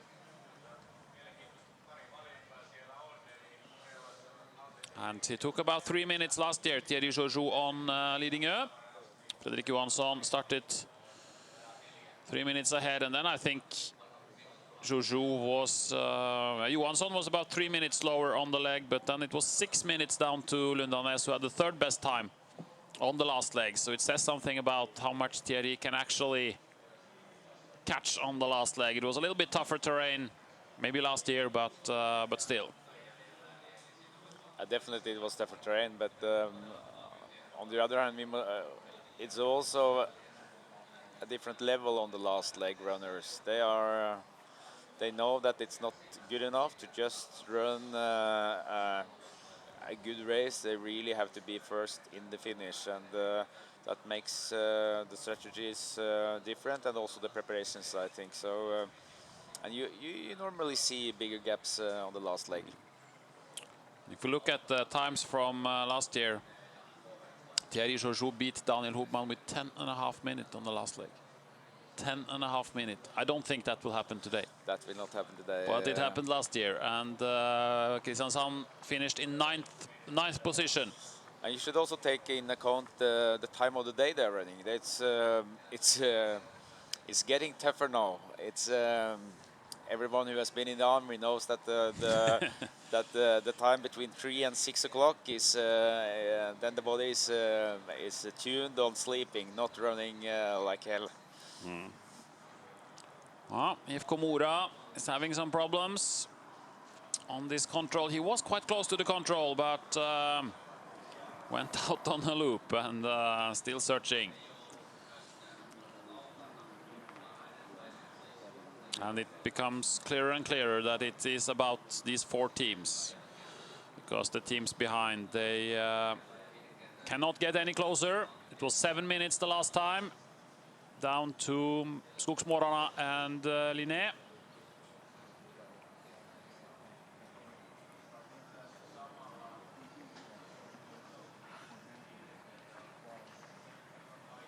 I think we can hear them, and now we can also see them. They take a few seconds, like also Kristiansand and Kalevan has done.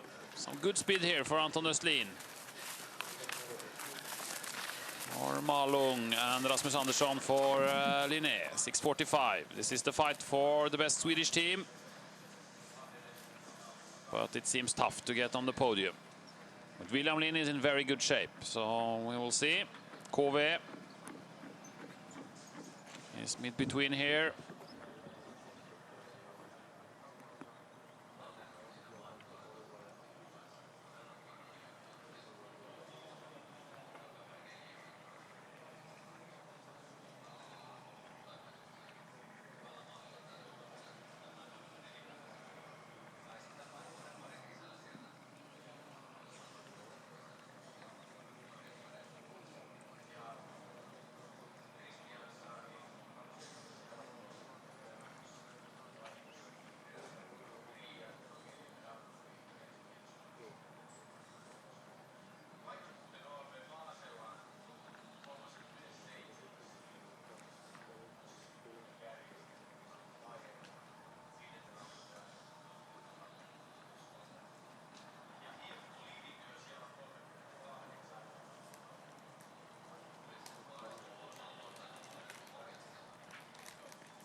We are just waiting for the next picture, because if it will be some tracking or if it will be the next TV control to see what happens between Kristiansand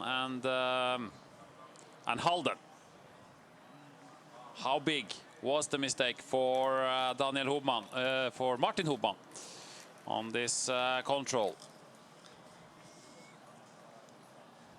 What we can say on this leg, this is a little untypical leg on this course. It's a lot of marshes, and that means it's quite heavy and soft ground. And the branches, the posh, as I called it, is really sucking the energy out of your legs. And up on the tops, it's really nice. Quite tough climb, as Mats Haldin said. It's these climbs, these steep climbs, are quite tough. They are not long, but there are some of them.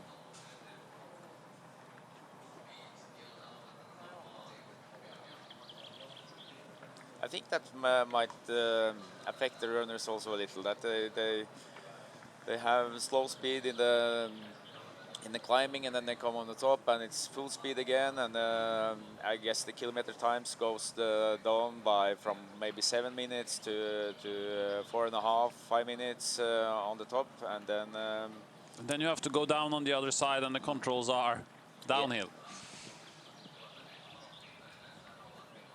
Now it's 10 minutes and there is no more teams.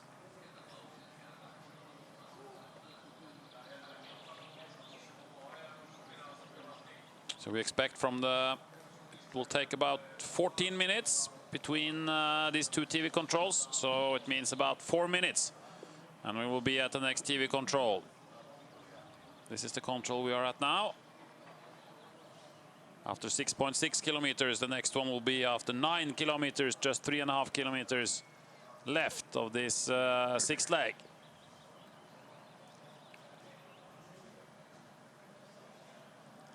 And now there's no one.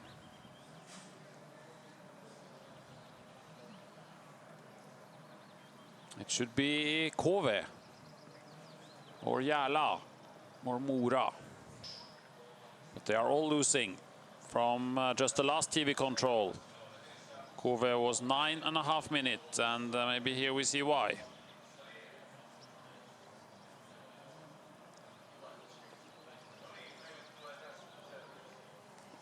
Ay, ay, ay. Michal Hubacek. Oops. This is quite a bad mistake, because when you are up on the top, he's not actually going up. He's not going all the way up on the top. You see, he's tried to avoid when he climbed the hill. He tried to avoid the steepness of the hill, and that the pace not. He loses the grip on where he is, and he's far out. He is far out. Now he has lost more than 2 minutes. And that means that Järla comes instead. Espen Velsin up to 7th position now for Järla. but also Veltsinas lost 1 minute between these two TV controls. And also hidden Kierteet. Valentin Novikov. He knows how to run in this Finnish terrain. Yeah, that's... And Mura. And here comes Kove Hubacek after 3 minutes. 3 minutes mistake for Hubacek. And Novikov is close to 40 now, isn't he? He is also 40, yes. Should run for Halden. Here we see the tracking. So it's about 1 minute difference. The next TV control is on the hill. And now the gap is back to more than 1 minute. So we should think he lost about 1 minute, maybe a little bit more. Martin Hubman on this mistake. Must have been really frustrating for Martin But Hubman. now what is Milligård doing? He's... he has not been to the control. No, he's unsure. And now he's going back, so maybe he will meet Hubman. And he goes back, and there is nothing to relocate on in this area where he is. But it must mean that he thinks he might be to the north, but now he's going south. But that's better. That's better. Yeah, so, because now he's going up. But he needs to go probably a little longer. Maybe you can see the contour line there. Yeah, maybe he wants to see the cliff or something to be sure that he can go. But now it looks better, but Kristiansand is getting closer again. Well, every time Kristiansand gets in touch with Halden, Halden gets away. And every time it seems like Halden will be going away for good. They make a mistake and Kristiansand comes back. Maybe Cook is making a mistake too. Oh. Maybe he sees the boulder there and can go straight to the control, but it was close to 1 minute mistake for Milligård. Maybe just a little bit under 1 minute. He lost at this control.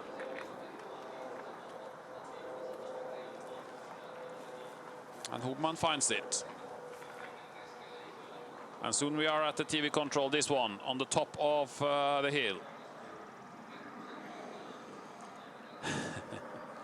That for Milligård, that could be been a bigger mistake. He was, yeah, of course the mistake was not very good, but the relocation was better than we have seen many times during this race.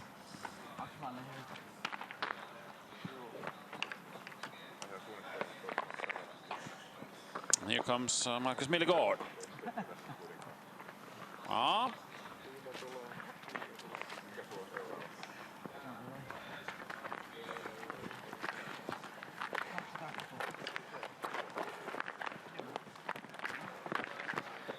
And you thought maybe we would see somebody on this sixth leg with a clean race, but no. No, it's not possible here either. Possible. Everyone is making some mistakes. So how much is it to Kristiansand? It was about 125, and now the rain is coming. Yeah, at 5:30, just about as forecasted. But it's still not raining here in the arena, I think. No. But it's raining out in on the lake, and that's just 2 kilometers away, so it's coming. And here is also Martin Hubman coming, but 47 seconds, he's back where he started. Both guys look fresh, so it's nothing about the shape or that they're getting tired or something like that. It's a lot about the concentration to stay in the race and do the right things.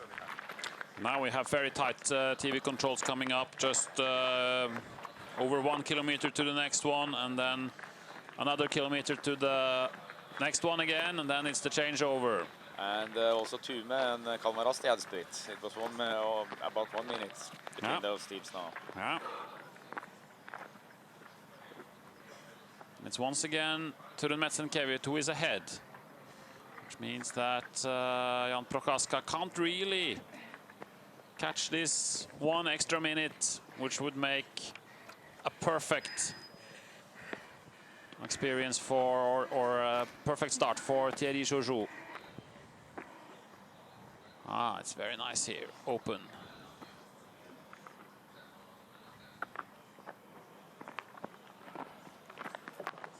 A lot of tracks also to follow.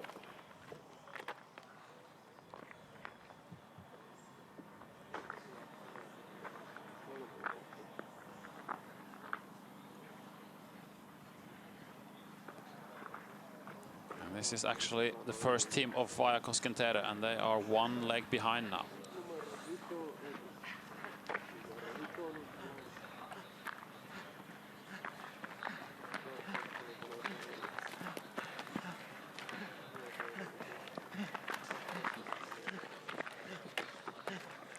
Are one leg behind. There is Tume. I think they have actually, they are out of the race also. But Turen Metsenkiewicz, 2:41.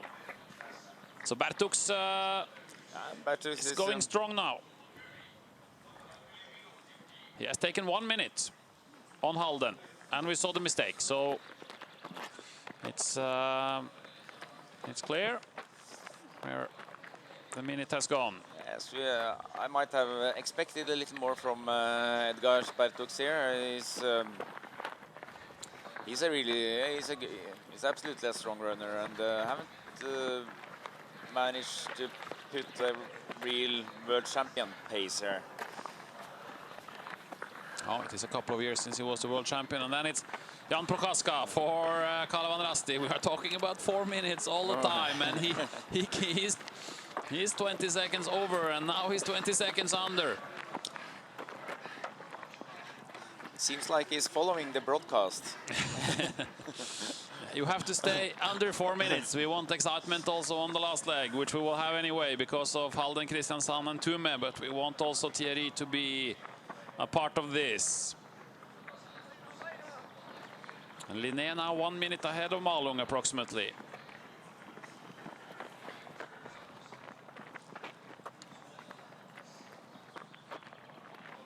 Look at the leg times on this sixth leg. They are all first four. They are within 30 seconds so far. So they have been very even. Not much have happened. Or a lot have happened, but in the end now, after 50 minutes, they are back where they started pretty much.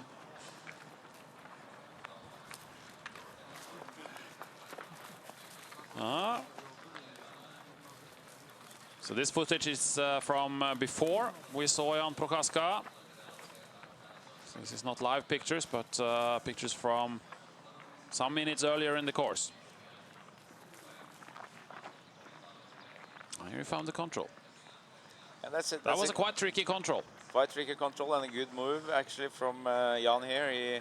He slowed down a little. You could see that he were looking around, and that means he saw some details that are on the map, and then gave him a really good attack point into the control, and then he speeded up again. Had good speed into this difficult control. That's the way to do it. That's the way to do it. Shown by Jan Prochaska. So who were the next teams? It was Malung, Linné. So we are waiting for Linné, who had 1 minute lead on Malung. We saw from the tracking, and here comes Rasmus Andersson. Linné up to 5th position.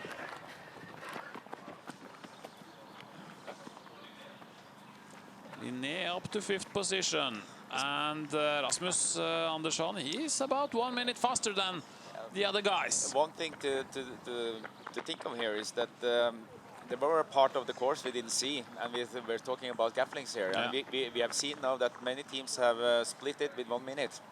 That means maybe that on the last leg there is a difference in the gaffling with 1 minute. Yeah, could be. Could be. In the last leg we will see everything on the map, so we will know. But now it's only 2 kilometers left of this 6th leg, and they are soon heading out on the final decisive leg. We are waiting for Halden, probably. You never know today. So much have happened, but 47 seconds was the gap for Millegård the last time.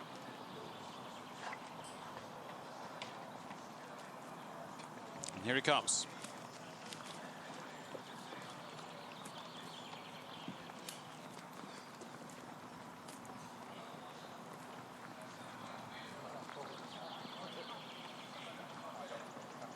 Now we wait.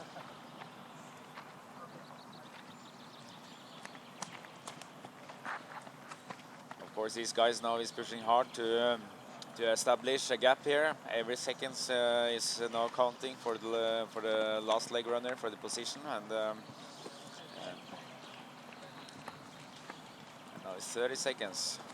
I haven't seen him yet, but well, they are looking for someone here with higher speed, but this is not the 6th leg. This is the 5th leg. So have to wait for Kristiansand, and he has lost some time again now.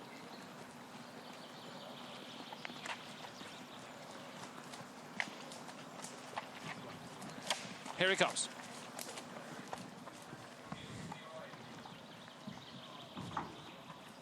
It looks so easy when he's running.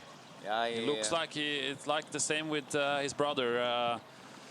Looks like they are hardly touching the ground when they are running. It looks so easy. And now we see they are going up to this hill again, when there has been where there has been a lot of mistakes. But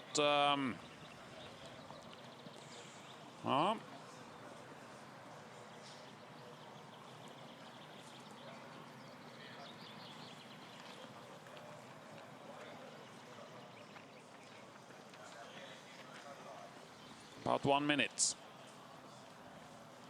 The gap.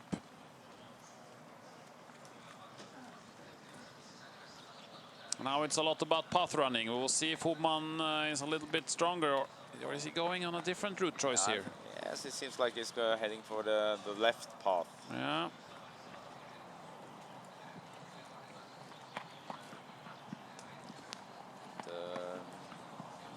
From my point of view, it's not choosing the best option there. We will see. We wait for Bertux. It was 2:41. 2:41. Bertux behind on the previous control, and he's not any closer. Not any closer.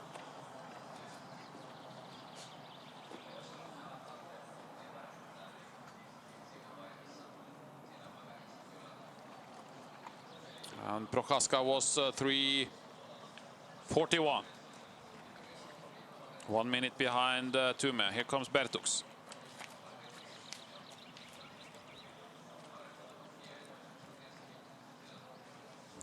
And it's Ovaya Koskentere, but they are 1 leg behind.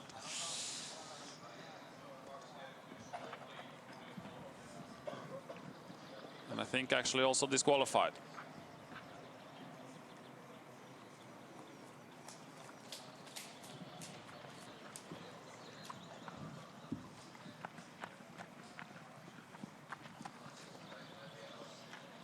So we wait for Kalevan Rasti.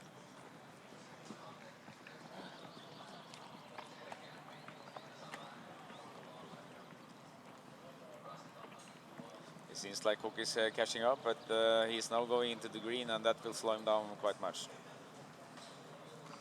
So now Jan Prochaska. Now he will be on maybe just on 4 minutes, or is it Prochaska coming? No, he will be over 4 minutes now. We will be over 4 minutes again. There we see him on the stop, isn't it? He's on. No. There he's coming. Nice.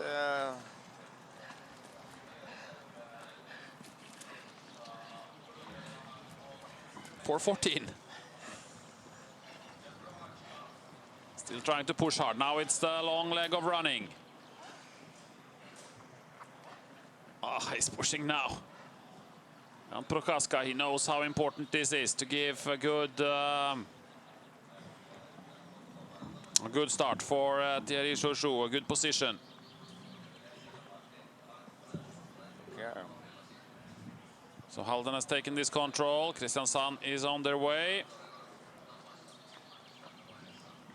And he didn't lose anything. No. I was wrong. No, it's still about just about 1 minute between the two, and then Tume goes on the same route as Halden. It seems like Kalevan Rasti goes on the same route as Kristiansand. So they have pretty much split once more.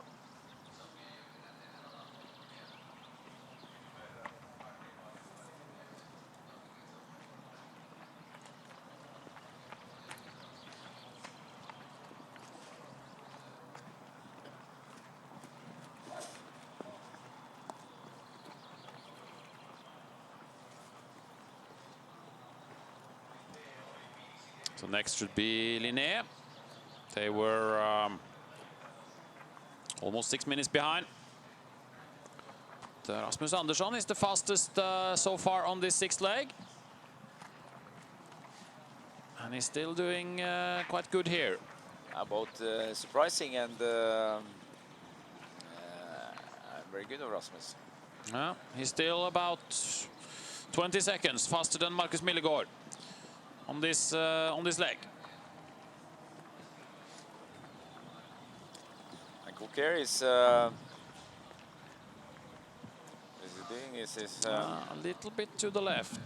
It's not necessary to go that far away from the line. Absolutely not.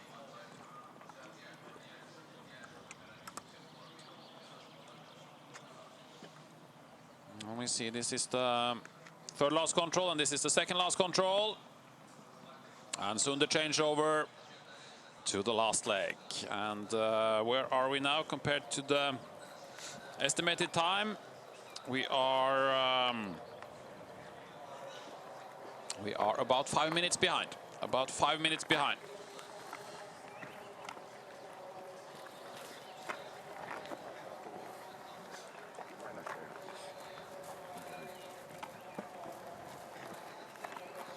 We wait for Marcus Millegård. He comes here.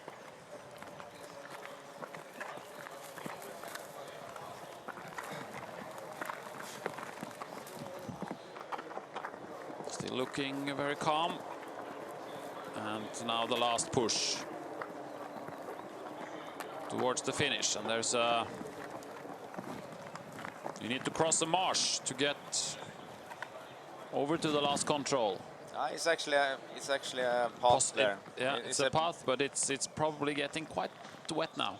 I've After been there. the Venla and then all the men's relay. Yeah, I think the organizers has expected that it would be a nightmare to run over there, so they have actually put out some gravel. Okay, and made it easier. Ah, okay. So they are helping. Okay, so now I was very happy about that. I think so. I think so, and I think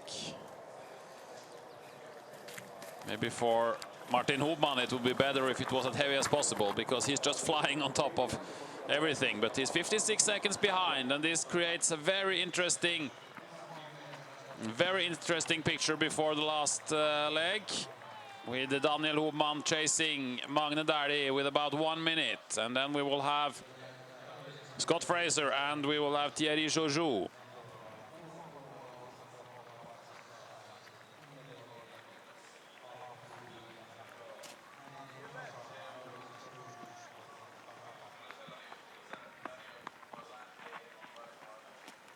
First of all, we wait for the changeover. Marcus Millegård.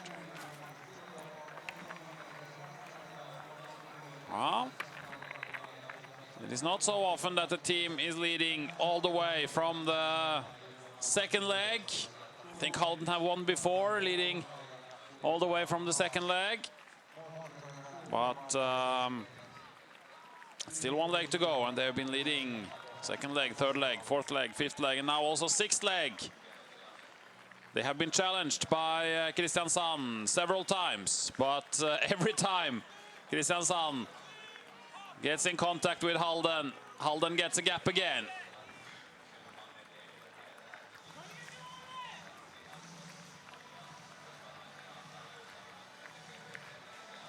And he has this 1 minute mistake, Marcus Millegård, on this control. We saw the small knoll in the marsh. Apart from that, it looks like a quite steady race.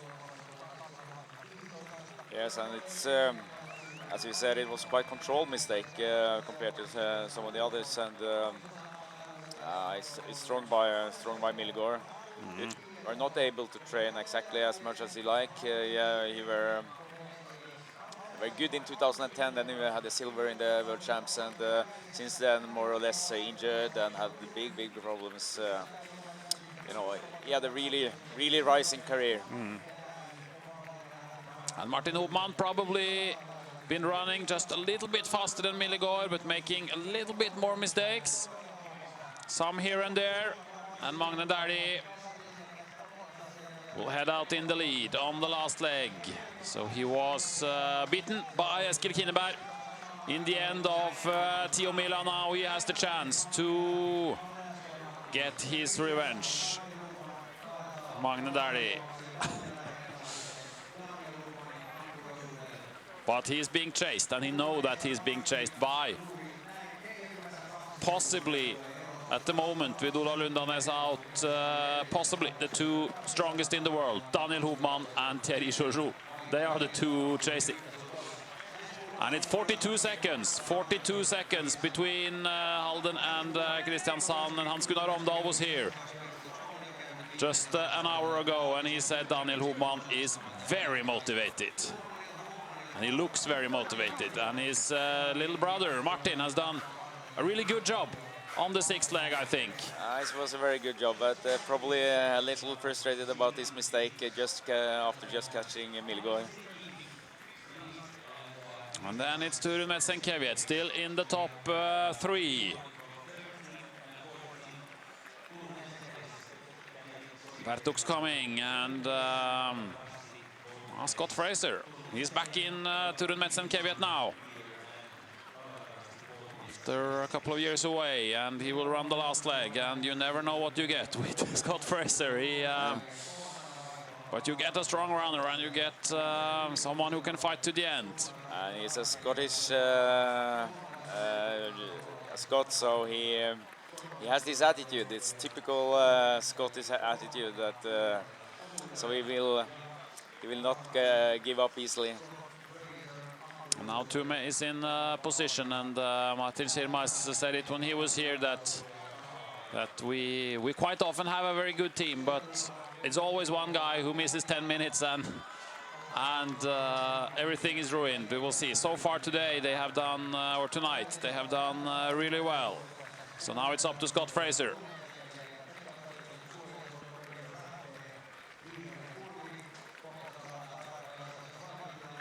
And Markus Milligård, he's 4 seconds faster than Martin Hopman on this leg. And what about Bertuk? He's half a minute behind, so he has lost 30 seconds overall on the course.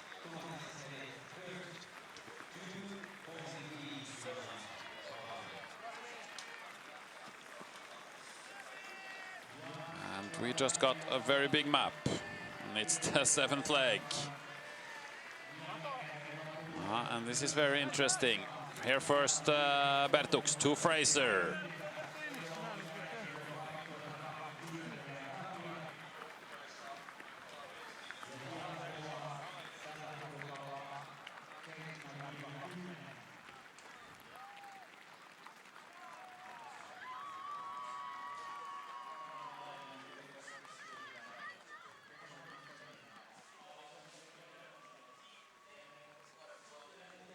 So what about Kalevan Rasti? This is the interesting part now. What will be the gap to Thierry Chaujoux? He's standing there waiting, looking a little bit, I don't know, frustrated. Looking for Jan Prochaska, and the 4-minute gap is approaching, and Prochaska is punching, and it's 3 minutes 55. So he's just on the right side of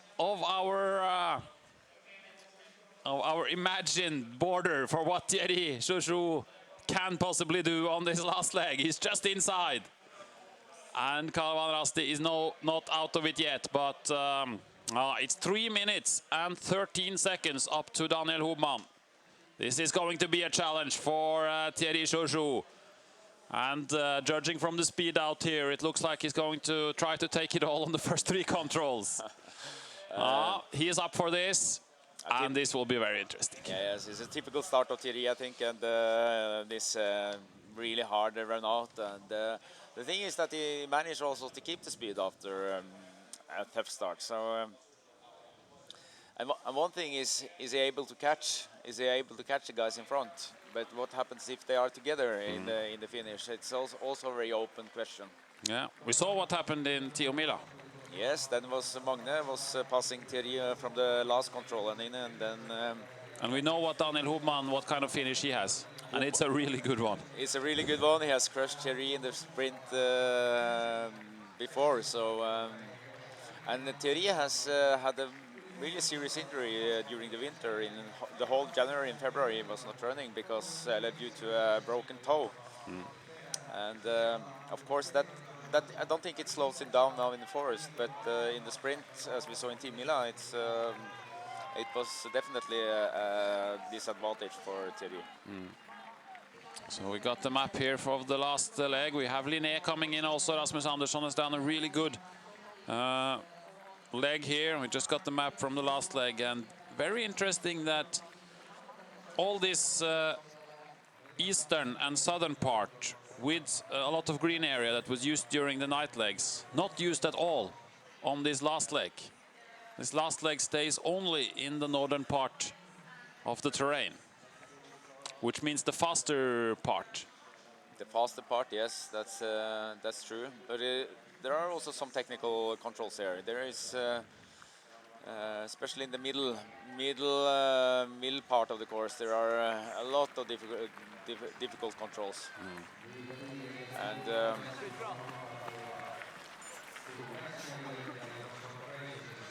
Thierry has this fabulous technique, absolutely the best technique in the world.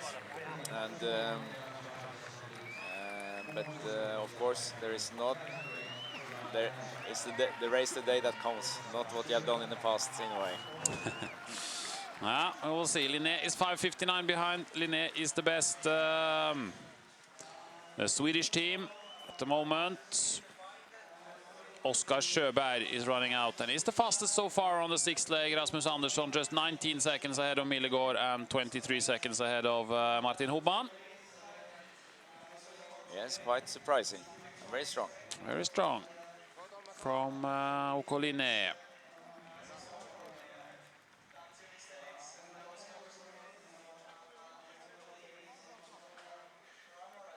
So Malung should probably be the next team. 7 minutes, 7 seconds now. William Lind is waiting. And it will be a fight with Oskar Sjöberg and William Lind for the best Swedish team. William Lind just started now. So the first TV control on the third leg, on the seventh leg will be already after 2.5 kilometers. On the third control, we have seen it before, this small cliff.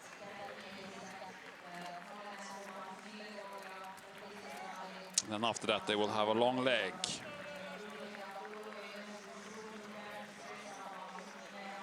And to the first TV control, there is gap links. They are going directly out in gap links now, and from what I can see here, all the three first teams have exactly the same.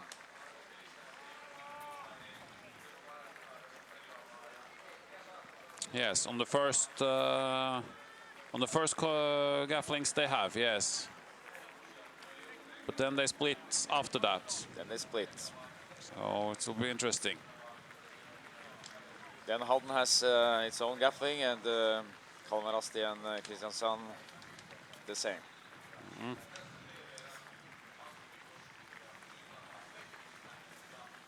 Well, what we can say is that none of the first three teams have the same forking through the whole course. That's right. Yeah. So here it's possibilities to do something.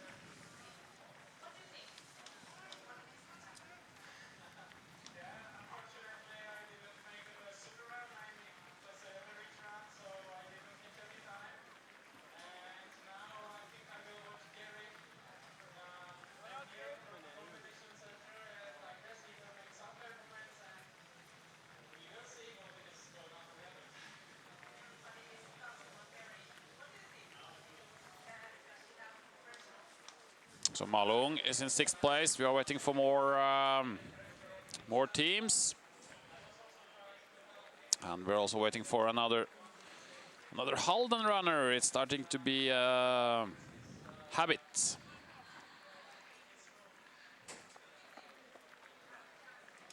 On this day. Marcus Millegård? Oh. Yeah. First in at the changeover. You started in the lead, then you were together with Kristiansand, and then you came in the lead. Yeah. Satisfied? Not 100%.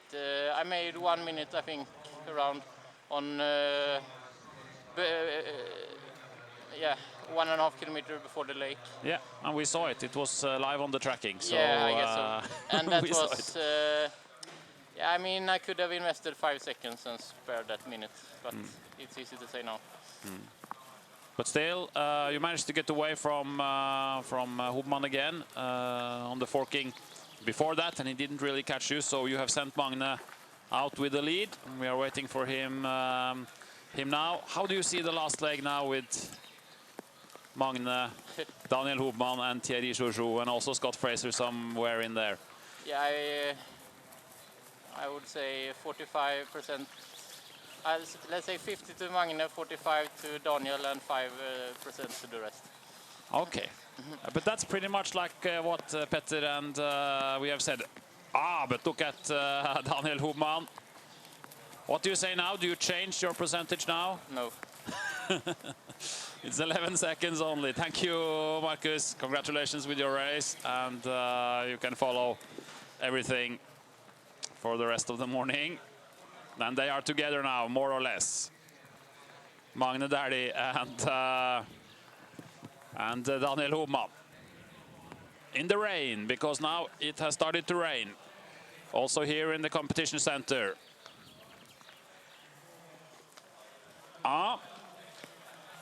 Fast start by Daniel Hubman. Might of course be some forkings also, but he sees Magne Dæhlie just in front of him. And they had the same forking, so... they had the same. Yeah, that was true. So you said that. This is speed or small mistakes done by Magne. Yeah, then we will see about Scott Fraser, who had another forking. Yes, another forking for Scott Fraser, but Thierry has the same in the beginning as Kristiansand and Halden.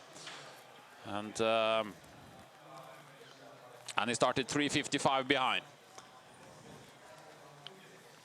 Now comes the long leg. Especially the first control was a typical difficult one in the green. There are some paths there, and it looks like if you just take your time and read the map properly, you will be okay. But if you are a little bit stressed, then could make some mistakes. Here comes Turun Metsen-Kevjet towards the control. And look at Halden Cook again, they split.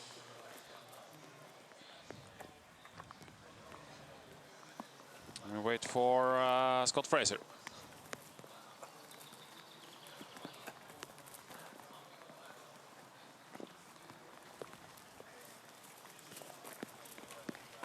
He was 2:43 behind when he started, and we know that Kristiansand has taken about 30 seconds on Halden.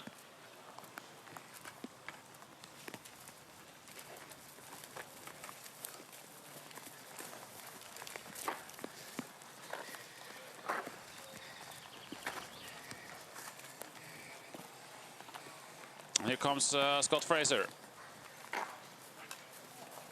Also just flying. And lost 4 seconds to Halden. So a little bit more to Kristiansand. Then what about Thierry? He should take at least 30 seconds here to Halden to keep the same speed as Kristiansand. And that means he must be there on 3:25 to keep the same speed as Hubman.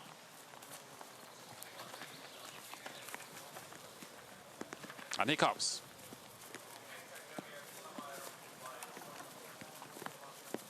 Three minutes 19. 3 minutes 19. So he's 4 seconds faster than Hubman from the start out there, and he's 35 seconds faster than Magne Dæhlie. And the chase is on. The chase is on, and it doesn't look like he's running so fast, but he has an exceptionally nice way to attack the terrain. And now Scott Fraser, he wants to run a little bit on the track, go around this first hill. I expect Thierry just to go straight over. And Halden has a clean back now. Small gap, a little bit better way here, but it's just maybe 15-20 seconds. It's very surprising what Tume is doing. We have seen that many times that they're using this path, but I still can't really understand why. Looks like maybe he wants to go all the way around in the marsh. Yeah, obviously he's going for that, but it's a long way to go. Okay, so we make a switch here again. In the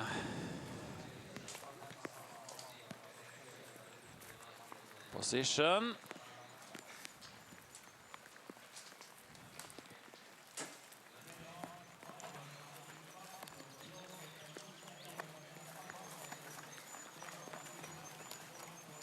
So we have Martin Hopman here, and yeah, you probably saw it already that your brother is really close to Halden.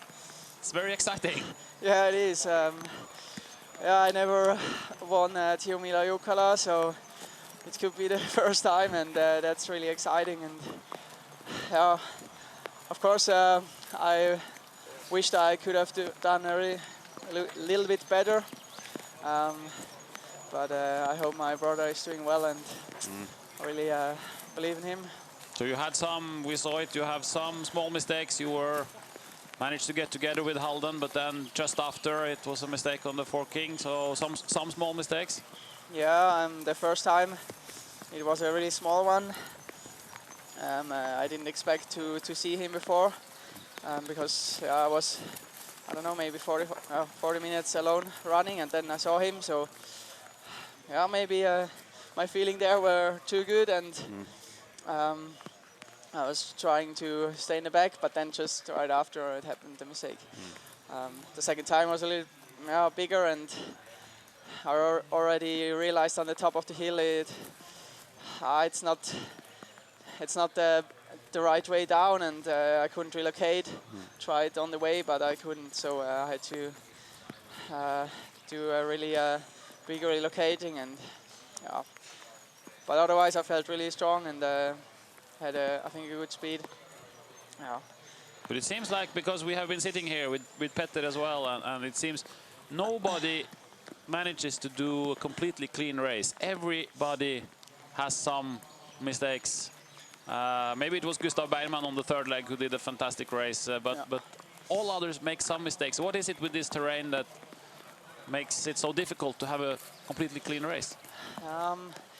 Yeah, first the terrain is really nice and fast runnable, especially on the top, and exactly there is the most detailed part on the top of the hills, and then you have good runnability, and you push maybe a little bit too fast, and especially then when you are up on top of the hill, you just running uphill, so you are maybe on the limits, and yeah, I think they did a good course setting, set the controls at good spots, and really hidden points where you exactly can do these parallel mistakes on the top of the hills.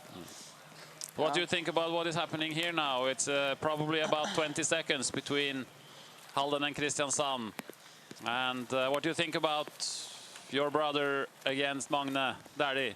Yeah, yeah. When I came back a little bit behind, I thought maybe it's not that bad for Dani. Maybe he find a place to overtake him where Magne don't see him. So that could be really a good chance. And then you have about 3 minutes behind. Thierry is also coming. Yeah. You think 3 minutes is too much for Thierry? I think it's too much.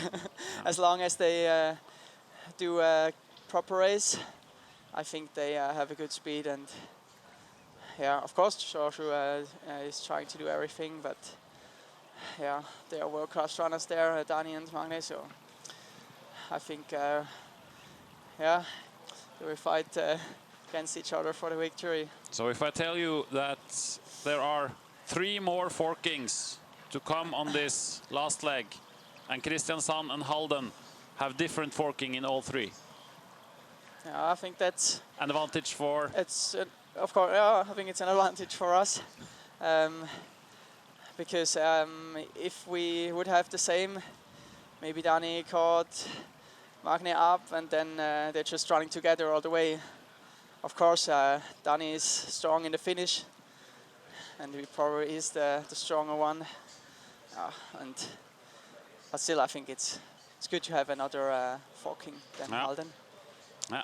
Maybe it will be decided in the forest. You should go and watch, because this will be very nervous. The next hour will be very nervous for you. Yeah, I'm excited. Yeah, but you have done your part of the job anyway. Yeah, I hope. I think everyone in Kristiansand has done their part of the job, because you have stayed in the top every leg since the first one, and looks like everybody has done really stable, good races. It was really good fun to heading out just behind the lead, because in last years we were a little bit struggling for the night, and now it was really motivating going out there and knowing, you are fighting for the victory. Yeah, and now they are splitting up. So thank you very much, Martin. You can go and watch on the big screens, and may the best team win. Yeah. Thank you. Thank you.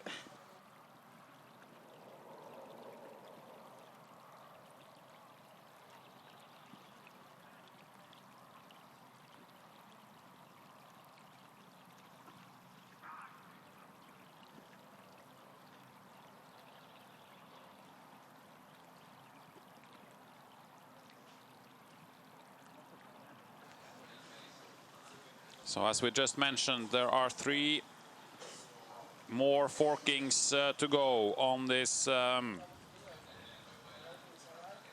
last leg, and Halden and Kristiansand have the different forking in all those 3.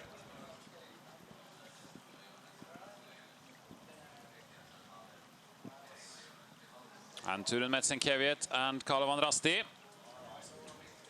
As you can see,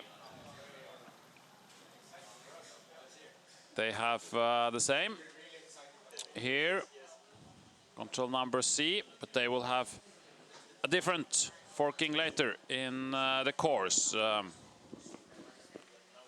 Kalevan Rasti and Tume. So Daniel Hoban has taken his control, but Magne Dæhlie has not yet taken his control. He's doing a mistake there, clearly a mistake. So it's a chance now, but maybe they will meet each other. I think he got it now. Yeah, so maybe they will meet each other here in what looks like a bit of open, nice forest.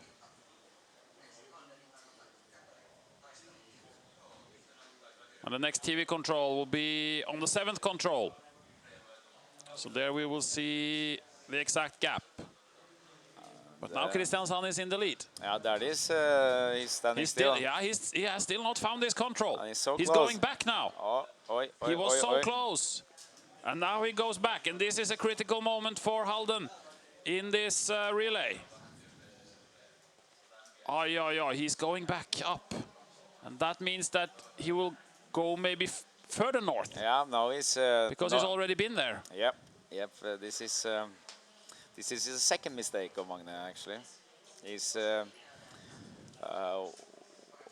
when you do one mistake, he should relocate and then go down again, but he couldn't really figure out, and then he goes out on a new mistake. And now Thierry is coming, and Scott Fraser is coming. And now Magne is stressed.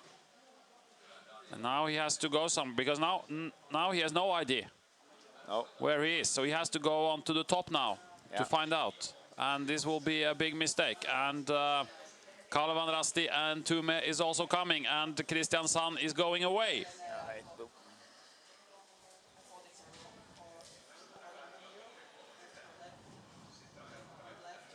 And Halden is still lost.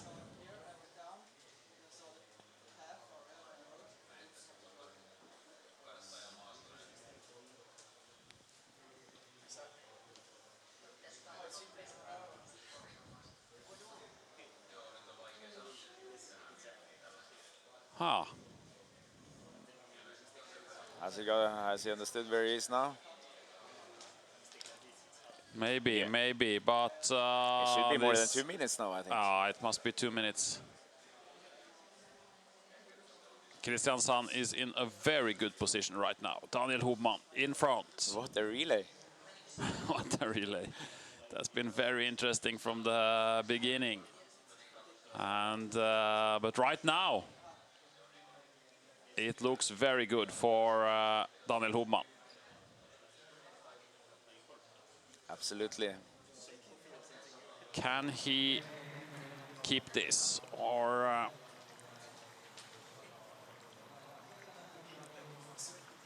what will the gaps be here? Here he comes, in the rain.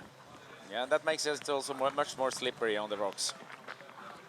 Here he has spikes under, or short spikes under his shoes. Yeah, I think you need it now. Some runners might run without spikes, and that's not really convenient with the wet ground. And Halden has found the control, but look at Kalevan Rasti and Torun Metsenkeviet. And Halden now had the longer forking, and then it means, yeah, I guess, maybe not so much longer, but I guess they see each other soon.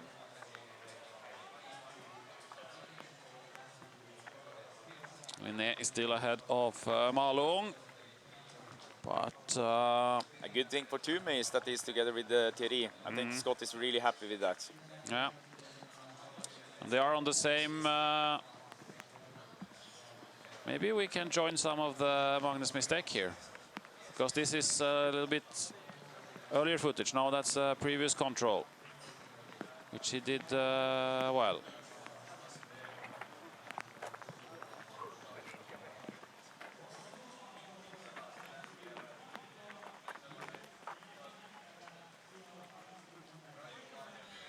So let's see if he will still be.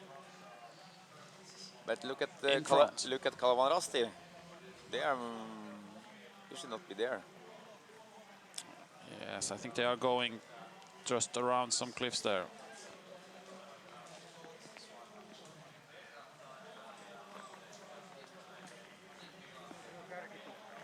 So it's more than.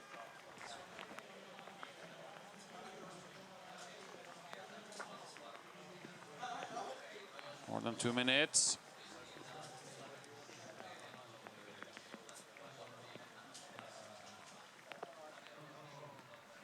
It's more than 2 minutes. It's probably close to 3 minutes.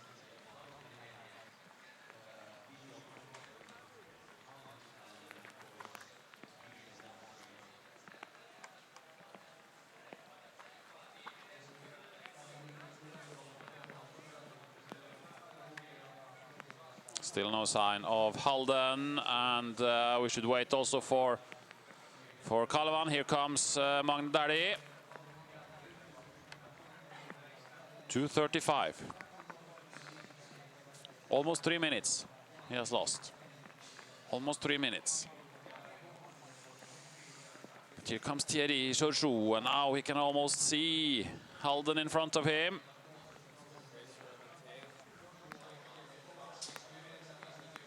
Scott Fraser is also there.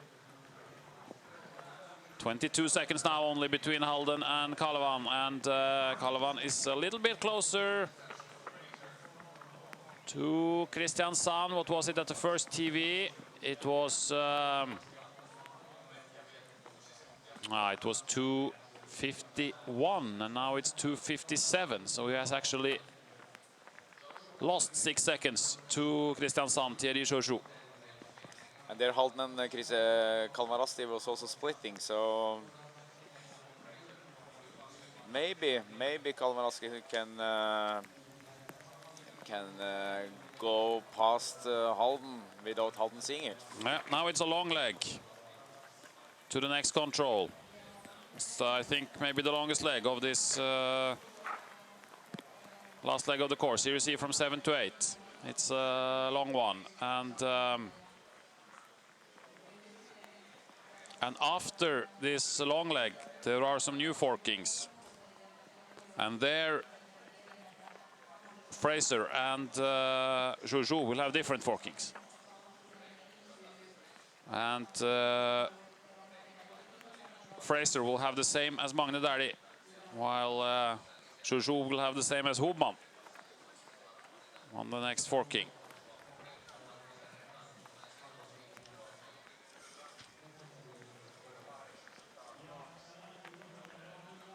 And from the beginning of the course and until here, Jojo is 16 seconds faster than Hubman. 16 seconds only.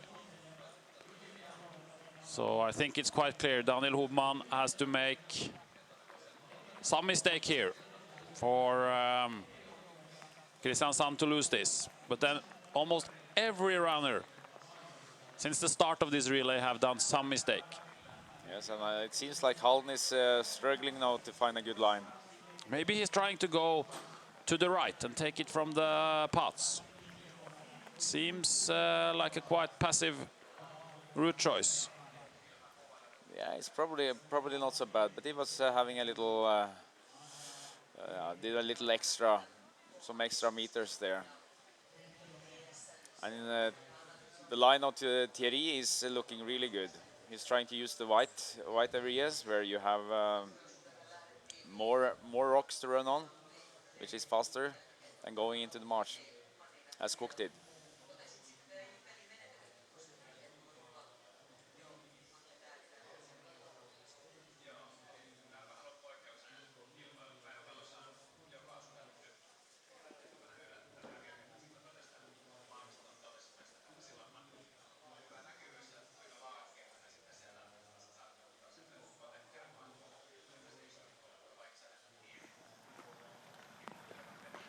It seems like Magne is trying to do something more straight than this route choice all the way to the left. Sorry, to the right. No, but there's maybe he wants to take this ride here. And then It seems now he's changing his direction again.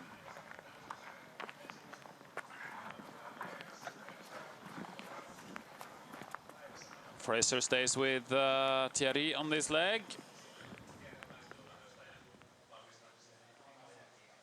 As I said, they will have different forkings quite soon.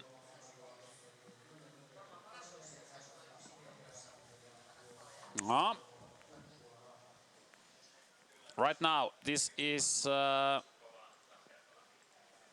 Kristiansand's relay to lose. They are in control. At the moment, it's Kristiansand going towards the victory, and it's a fight for second place between Kalevan Rasti, Halden, and Tume.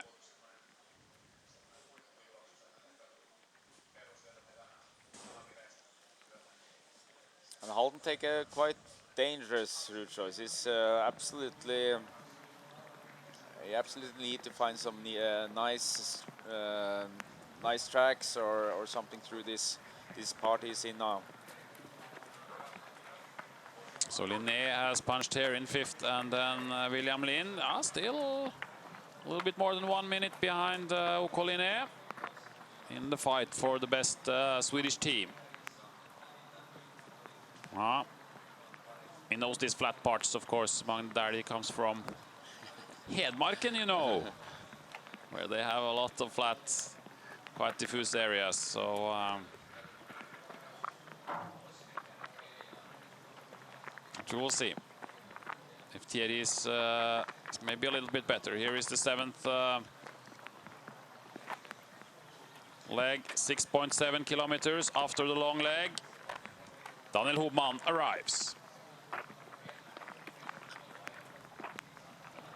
Looking good.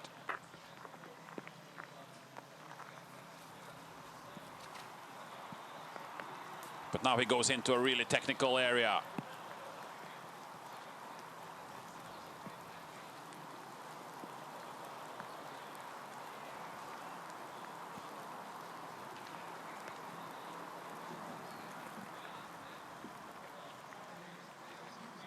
Thierry and Fraser is now out on the track. And Magne Dardi is going quite well also on his route choice. He managed to keep the speed through that area. Looks like he's still ahead of Kalevan and Tume.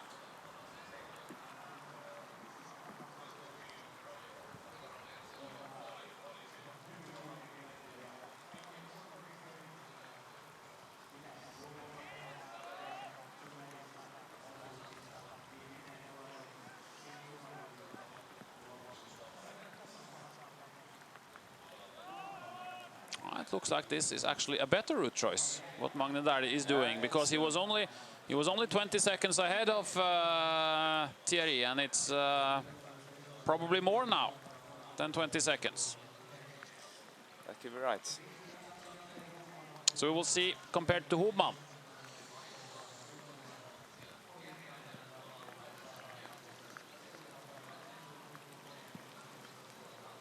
He was 2:35 behind. I think he's closer.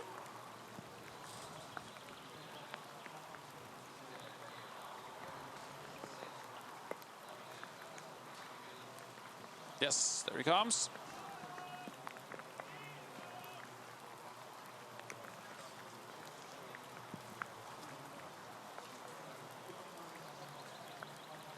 And the cameraman is still going.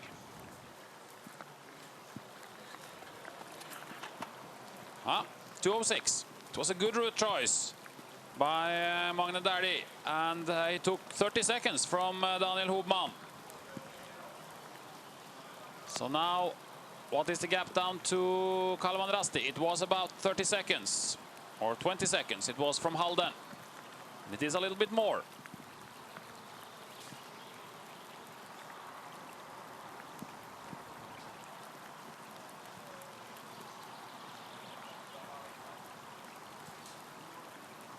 Of course, a quite important leg for Magne this, that it was better than we expected, or at least I expected. Here comes Thierry and Fraser, and it's the exactly same speed as Hubman for Thierry, but losing about 25 seconds also to Halden. So it was the route choice of Magne Dardi. It was really good. Now they go into this quite steep slope and technical forkings, and here still a couple of controls before the forking yes, starts. 9th and 10th control is common, and also 11th, because 11th is another TV control before the forking starts. Kalevan Rasti heading for the road to the 9th. Yeah.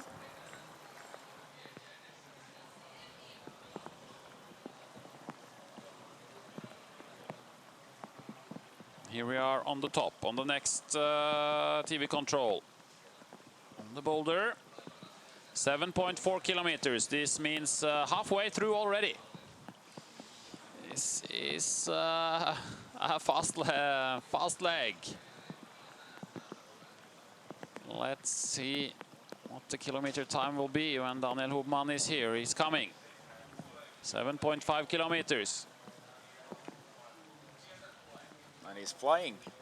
He's still flying. And it looks like he's flying also straight into the controls.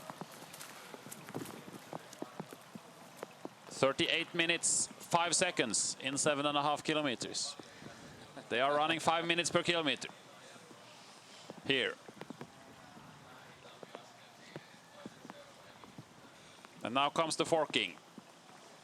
Doesn't matter so much for Hubman because he's by himself. And here was where his brother made a mistake. He made a mistake on the control E on the 6th leg.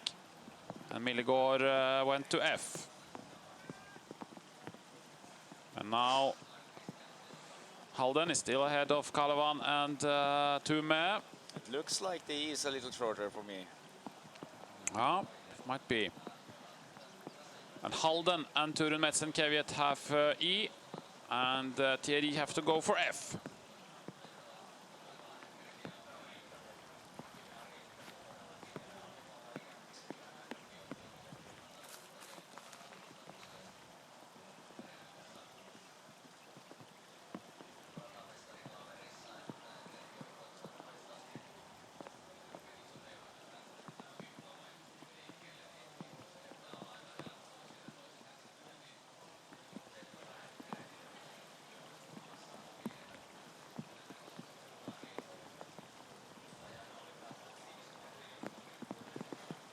So it was 2 minutes and 6 seconds.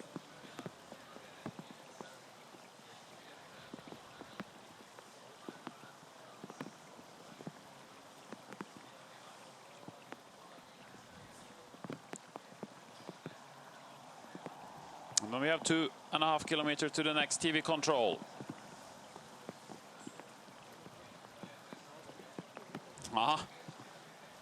The speed is up now for Magne Dæhlie, it looks.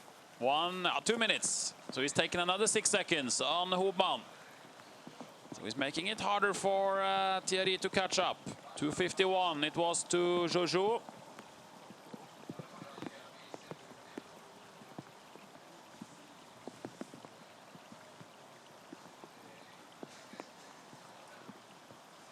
The 2 next controls will be very interesting. It's 2 very difficult controls in these scaffoldings. So where is Thierry?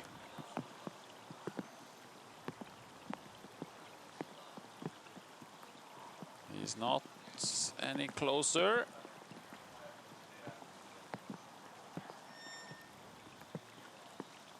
It's not so often we get to say this, but Thierry Jojo is actually losing some seconds here. Just a few.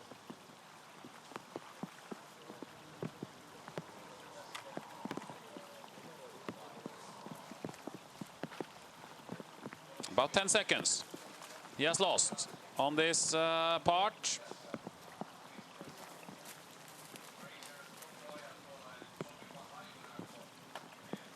And now comes the forking. And you saw that Scott realized it was forking and went on his own. So Halden took the E control without any problems.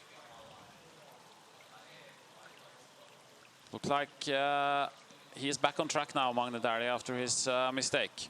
He looks strong at the moment. But Daniel has also catch his control without any problems.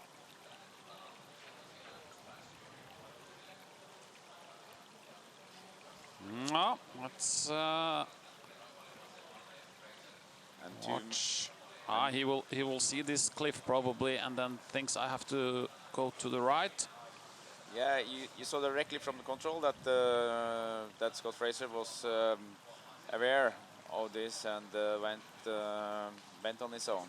That's it. That's a good sign for Scott. I was maybe expecting that he could be following Thierry for a longer time and then get some problems. But he has run Jukola before. He knows that there are forkings all over the place here. And you have to stay focused. Linné and Malung, still about 1 minute between those teams.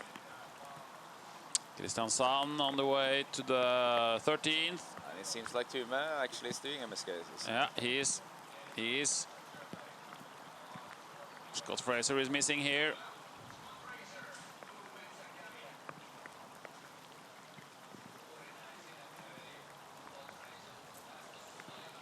And have to go back, and then Thierry is away.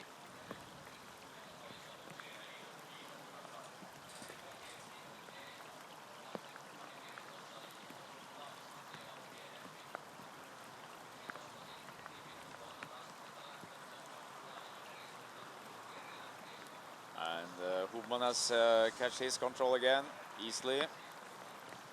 Easily. It looks very easy for Daniel Hubman at the moment. And it makes it, of course, hard for the others. They are the one now who have the pressure to catch the next control in a good way. And Daniel is actually not doing any big mistakes. He's going steady and fast. Scott Fraser has found his control. Looks like maybe around 1 minute. Yeah, probably. For Scott there. At least.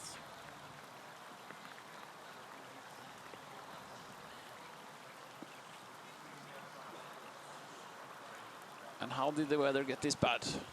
It was so nice during yesterday and during the night, and suddenly it is raining. And it's a little bit sad because very soon the winning team will be in the finish. We have about half an hour left of the Jukola Relay. And it will be less people cheering for the winning teams with this weather.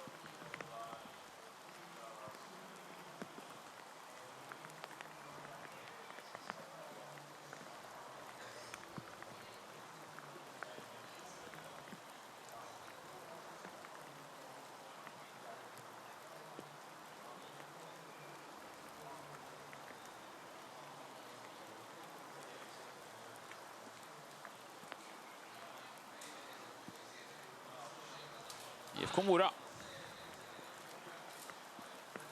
is up to 7th position now.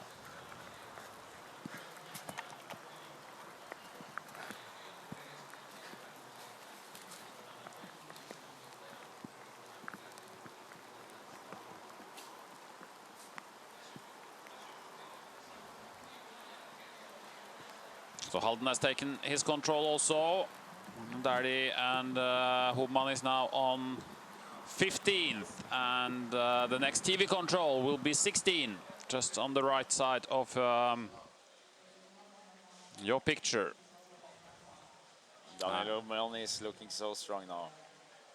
Yeah, it will be an interesting battle also between Magne Dardi and Thierry Joujou here. They have the different forking. There are 2 forkings left on this last leg, and they have the different one on the first, and then they will have the same forking on the last of the 4 forkings on this 4th leg.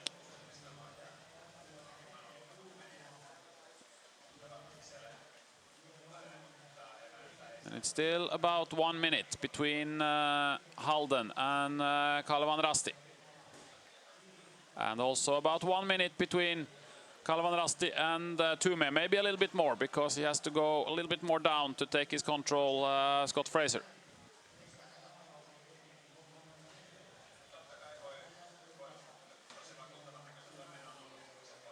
Another long leg for, or semi-long leg for Daniel Hubman, but it's just about going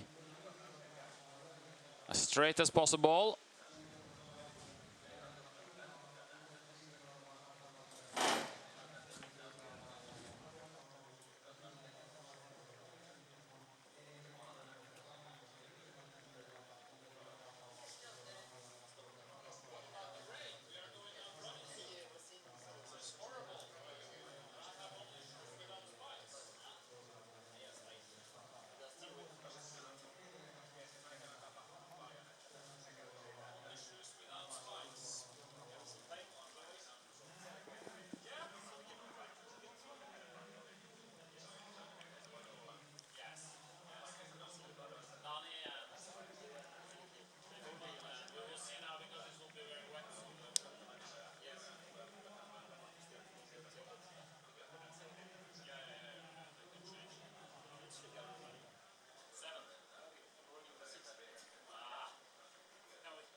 We see here that Cook has maybe not taken the straightest route choice to the 16th control.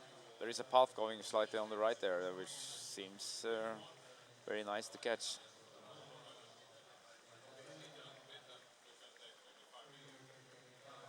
And Thierry is, seems he's also catching up a little on Halden on his route choice on the path.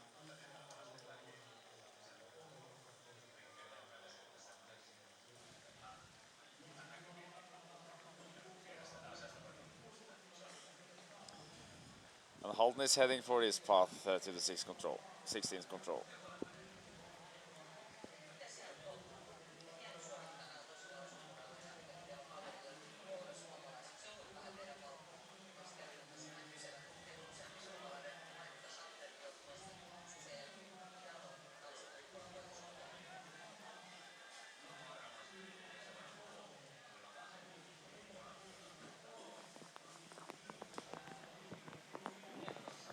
Do you think Daniel start to understand that he's in the lead?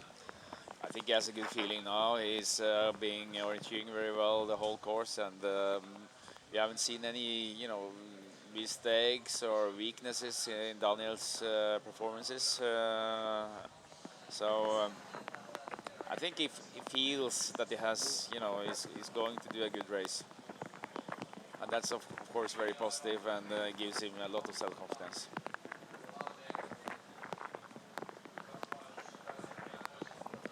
And of course it makes it really hard for the others to catch up sometime. It makes it almost impossible. He has actually to do some mistakes now.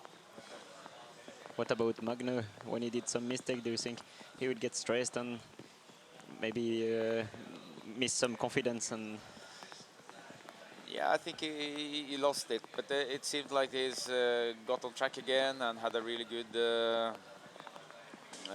route choice on the long leg just after, and very aggressive route choice actually, and gained on that. And after that, he's not been missing any other controls, having good lines, and yeah, all the runners now is having a good period.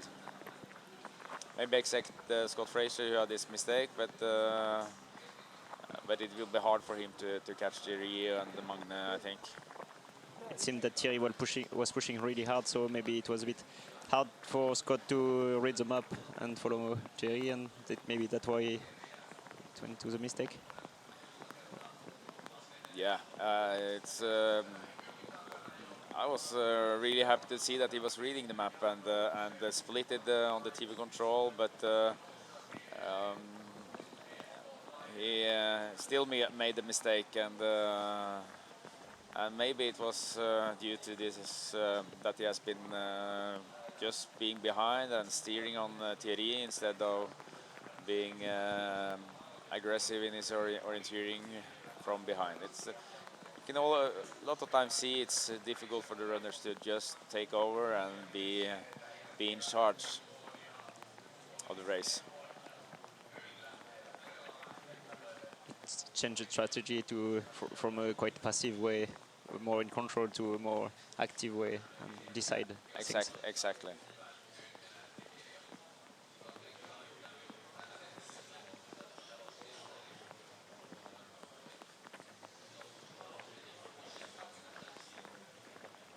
They're now going into the gafflings, and what do you think? Is there any differences here?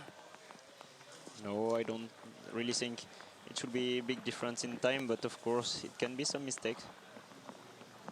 But what do you think this last leg is going only in the fast area, where they don't use a more green and more maybe tricky area in the slopes and so on the southeast part of the map? Do you think it's good like this? Yeah, it's. I think it's a choice from the course planners here. They want to put the last leg runners in some new terrain that hasn't been used, and of course the runners can see on the tracking from the legs before. So it's nice to have them in some new terrain. On the other hand, it's of course more challenging in this green area, and that could have maybe forced the runners to do mistakes, and we as spectators would have a more interesting time here. But it's also very nice to see, these really good athletes performing at their absolutely best.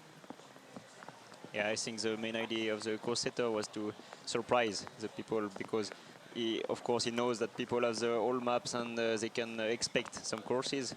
and that's why he wanted to surprise people.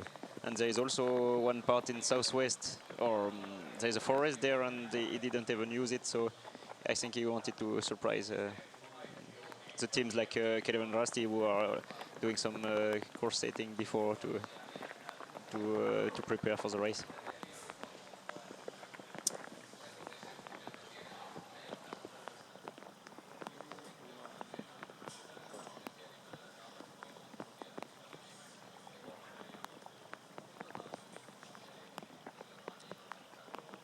And there is no big differences between Kristiansand and Halden, but Thierry has lost some time to Magne Dæhlie now, or Halden. Yeah, another 30 seconds approximately, or 20 seconds. So, well,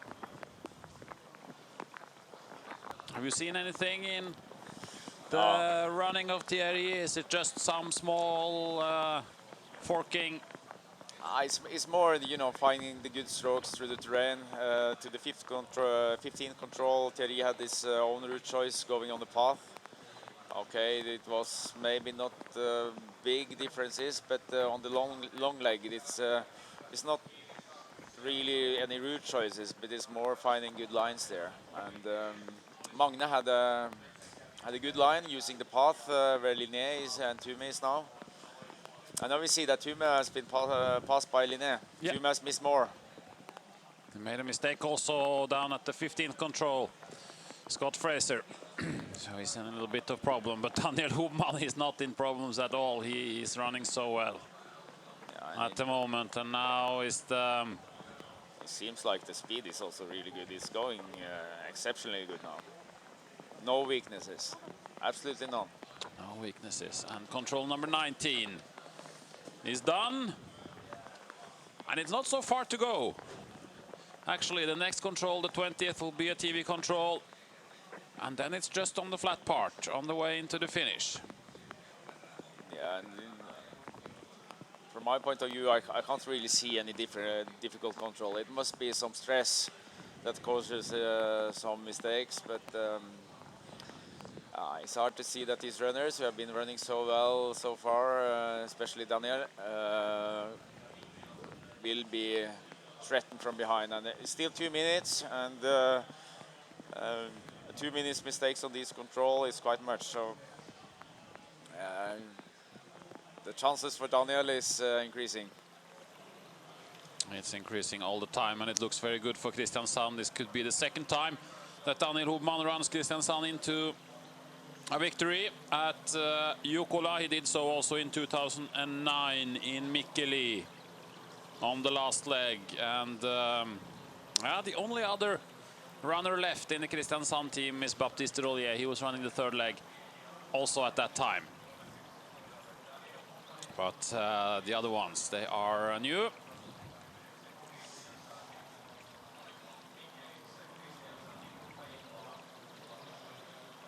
The top 3 teams, they are actually the last 6 winners of Jukola. Because the last 3 years has been Kalevan Rasti, then before that it was 2 years with Halden, and then Kristiansand the year before. So it is really the big 3 Jukola teams of the last 6 years that are now in the top 3 positions. There's one guy following for a short while. 3 kilometers to go for Daniel Hubman on a steady course for a Jukola victory. And it looks so easy. This is maybe the race we have been waiting for a long time now. Yeah. I think Gustav Bergman had one on the third leg. Absolutely. He was the fastest, I think, with 3 minutes on that leg. So he probably had a race like this. But then it's Daniel Hubman who does it just on the right time. But he still has 8 controls to go. 8 controls to go to the finish.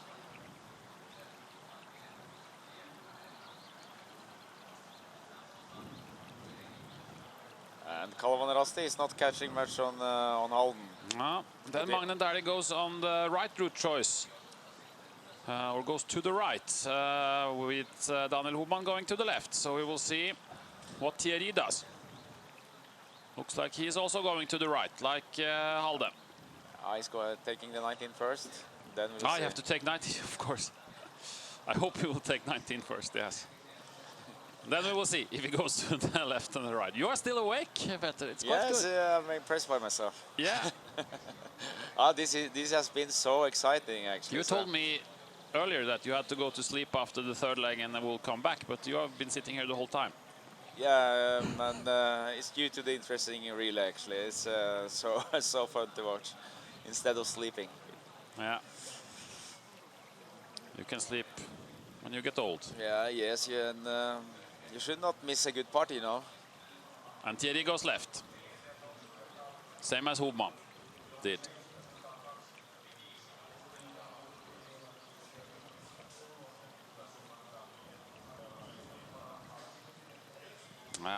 Yeah. I'm sure he knows that he's leading Daniel Hubman by now, but question is if he knows by how much. He probably doesn't. He probably doesn't, but he must. But he should know that he's leading. I think you get this feeling that this is going well, and he knows that he's been orienteering perfectly, and he catched Magne, so he knew that the speed was at least as good as Magne's. So, but of course he can't be sure. No. But I spoke after the women's relay. I spoke with Emma Johansson, and she said that when she has been running for quite a long time without seeing anyone, and she was always hitting the controls, then she thought, okay, I am doing well. But now, Magne Dardi has lost about 45 seconds. So then she said she pretty much thought that she was first. So what about Thierry now? What about Thierry now? I still has some way to go. Still has some way to go. So then it's just Daniel Hubman running fast. Fantastic race of Daniel Hubman.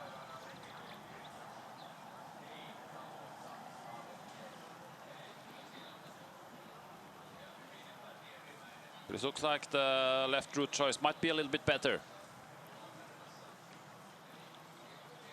here.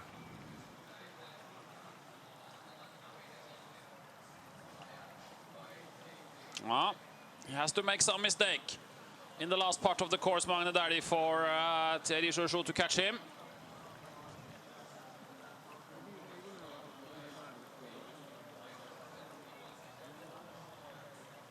Because it will still be more than 1 minute.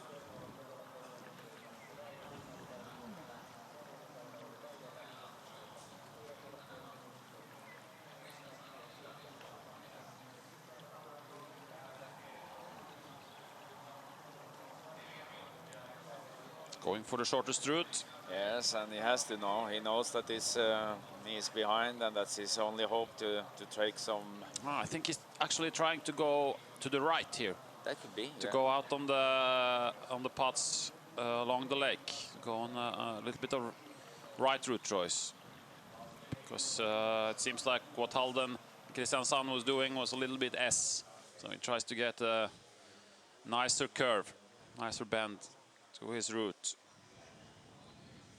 And these runners, they are absolutely focused on trying to make the route as short as possible. It's what you can see now the last years that the runners are really focused on that, and that's also due to the GPS analysis and things that they can see and much clearer than you did before the GPS. There are always some now he goes actually over to that route. So it was just trying to get the shortest route out to the road. And Hubman has taken the 22nd control. He's 1 control ahead of Dardi.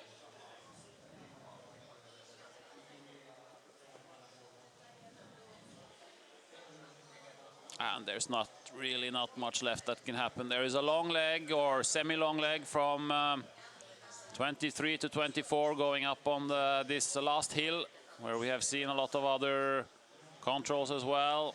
And there's a new control on the back side of this this hill, and it's probably some of the last controls where it's possible to make some some mistakes. It looks very unlikely at the moment.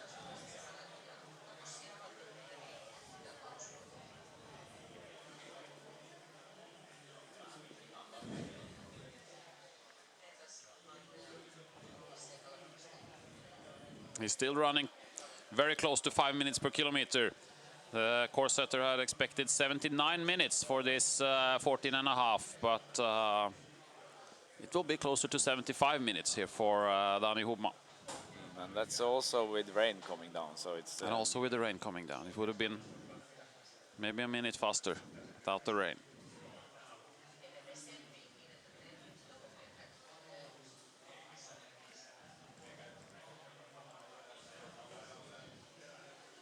And so far, until the lake, Hubman is 45 seconds faster than Thierry on this leg, so it looks like he might do the best leg time.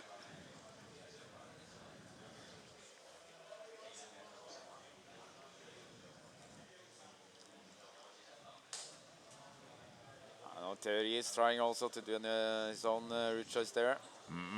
Going out on the track.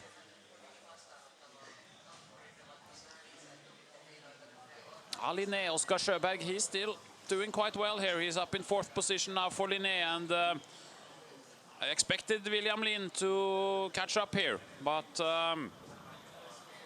he can't do it. So Linné looks to be heading for a 4th place. Oh. Wow. He twisted his ankle. Yep. On live TV. That was not so nice.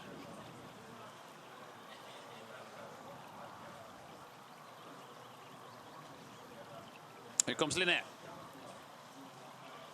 Oskar Sjöberg looking strong. Yeah, fresh. It's been 8 minutes now, so he has lost a little bit. Yeah, and what you can say about OK Linné is they have really a young team with not so much experience. So I guess in a couple of years you will see a much stronger Linné than you have today. They got a very bad start. They were almost 4 minutes behind on the first TV control on the first leg. I think they were behind you, maybe. 3:45 behind they were. Probably not. But Henrik Löfås, he actually managed to catch up, and he was only 1 minute behind in the changeover. So that was really important for Linné, and that saved a lot because it was a lot of other teams who were behind also in the first leg who lost much more time further out on the leg. Yeah, with this, if they continue the work in the club now with this nice team spirit and also this attitude, you know, when you loses a lot of time, instead of getting nervous and thinking of everything that can happen wrong, you start attacking again, and it pays off. So we wait. Again, 8 hours since the start. 1, 2, 3, 4 controls to go. And Daniel is coming, just where he should come. Looks very, very easy. 13.2 kilometers. 13.2 kilometers, 68 minutes so far for Dani Hubman. And 1.5 kilometers to go to the finish. And he can't really mess this up now. Look at the controls remaining. He can't mess this up now. It's a big marsh there. It's a big track to the south of the 26th control, and to the 27th control there is a motorway, because all legs have gone there, both men and women. Even if you do mistakes, it can't be really big mistakes, because it's easy to relocate in those areas and you have big features around. And I think probably Halden, we will have to take Magne Dæhlie to 24th also, but it's looking very likely that Halden will take the 2nd place. It's actually increasing the gap to TD. It's more than 1 minute.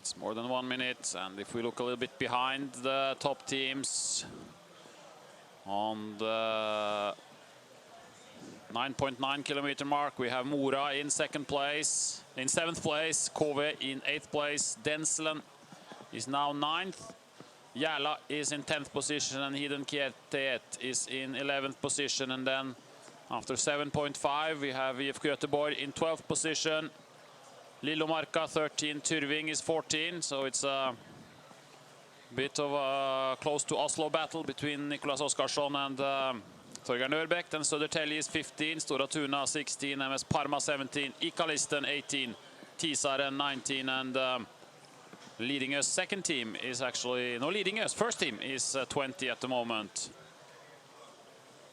And we wait for Magne Dæhlie, who is coming straight into this control, no problems.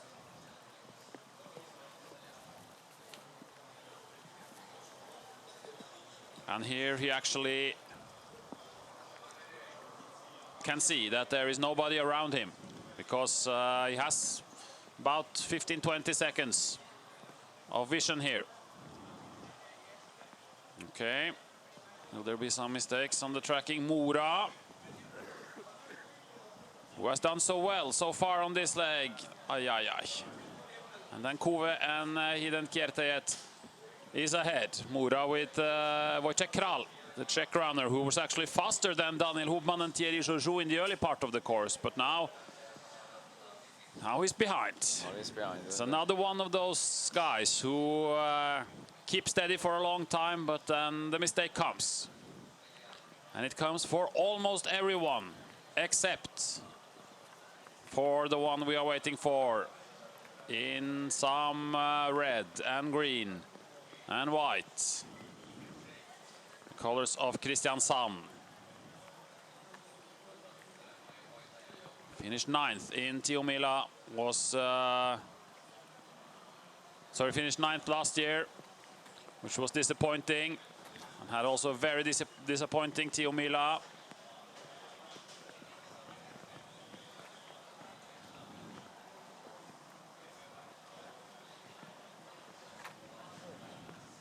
And here comes Daniel Hubman now. He's turning around. Cannot see anyone. Just one control to go.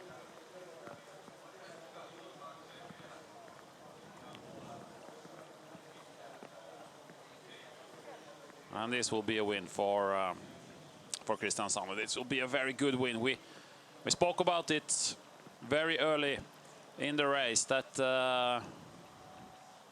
they had to get safe through the first 2 legs with Vegard Danielsen and Milos Nikodim, when a lot of the other teams have very experienced runners.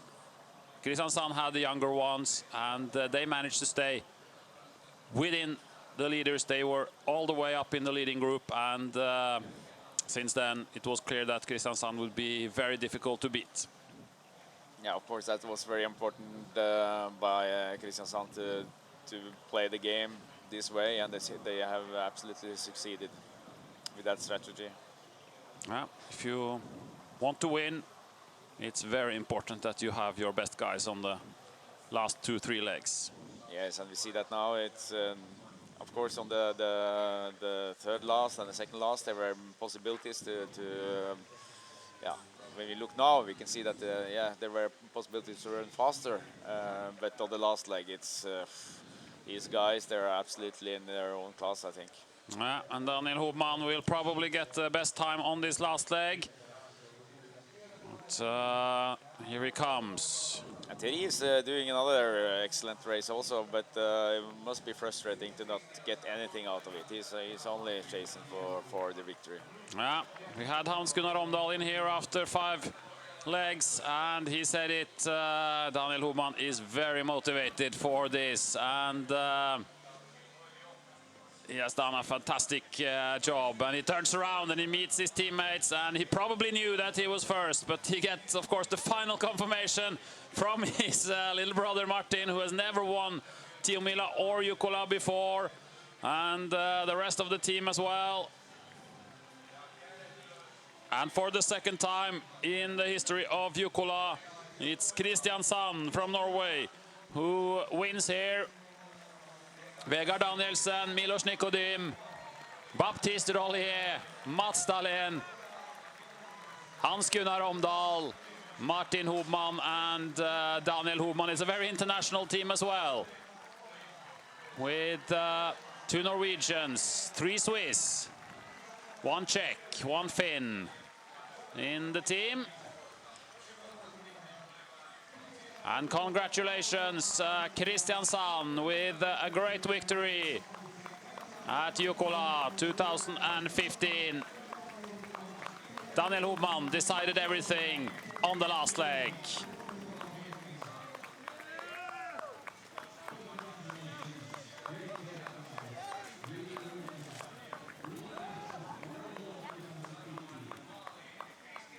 And they can start to celebrate.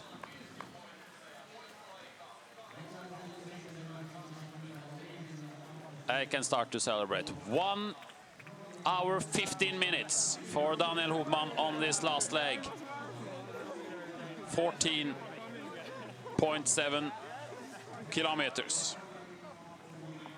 That's pretty close to 5 minutes per kilometer in the pouring rain.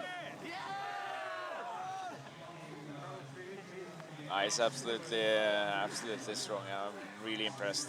But I think also like Daddy here, okay, he loses the game. But on the other hand, it's a small victory for him to be getting away from Thierry and not being catched up. Yeah. He was really close to be that, and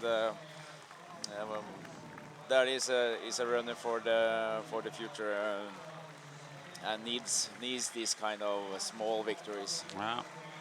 And it was just this. It was a little bit in the beginning, and then this quite big mistake, maybe two and a half minutes probably on one control, and then after that, Magne Dæhlie has been running faster than Daniel Hobman.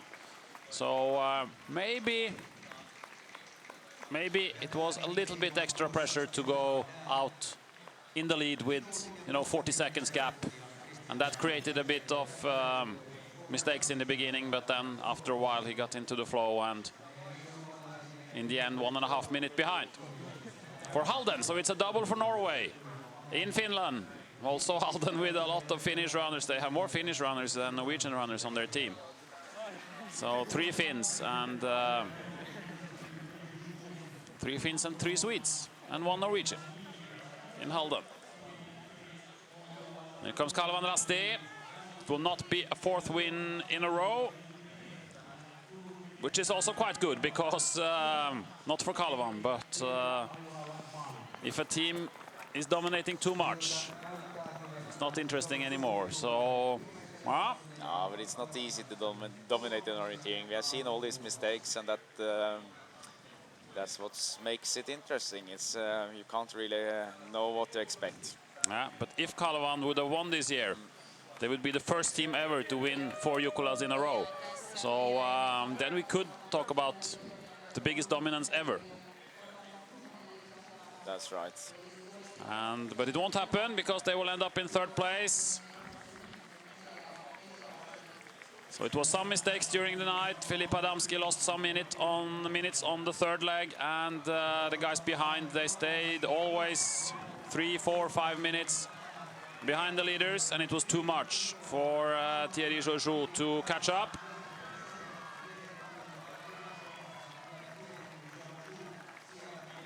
And it's another 3rd place, like they got in Tiomila as well.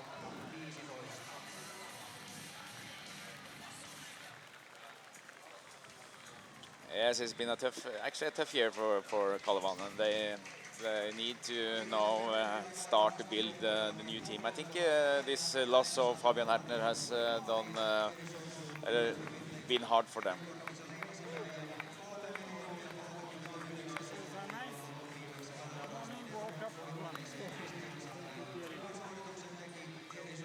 So we have the top 3 in the finish, and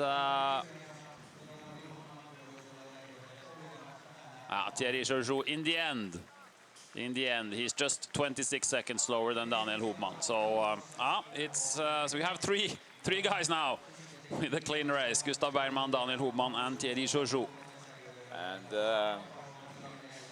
maybe as expected. You know, we have a World Championship coming on later on, and of course, this is also a very important battle for these runners individually. You know, they see what the others can do, and I think these three guys will be seen on the podium in the World Champs. Okay. Yhteiskunnan kehittyneisyyden mittarina voi pitää sitä, miten se huolehtii vammaisistaan. Suomen vammaisurheilu ja liikunta VAU ry tekee työtä niiden ihmisten urheiluharrastuksen eteen, joiden lähtökohdat urheilusuorituksiin ovat erilaiset kuin vammattomilla. Kuten urheilussa kaikkialla, heitä ajaa eteenpäin halu liikkua, urheilla ja saavuttaa hyviä tuloksia. Jokainen yksilö kulkee elämänpolkuaan omista lähtökohdistaan. Kansalliskirjailijamme Aleksis Kivi on laittanut Jukolan Timon suuhun sanat. Kuka käsittää tämän maailman rakennusta? Ei ihmislapsi, joka on kuin mäkivä jäädä. Mutta parasta ottaa päivä tultuansa, sallia sen mennä mentyänsä. Käyköön sitten puuhun tai mäntyyn, täällä ollaan vaan. VAU haluaa tuoda suomalaisen liikuntakulttuurin avoimuutta ja suvaitsevaisuutta. Olemme kuljettaneet viestimme läpi kesäyön Paimion kallioisilla rinteillä Suomen vammaisurheilu ja liikunta VAU ry:lle haluten esittää vilpittömän tukemme sen työlle vammaisurheilun parissa.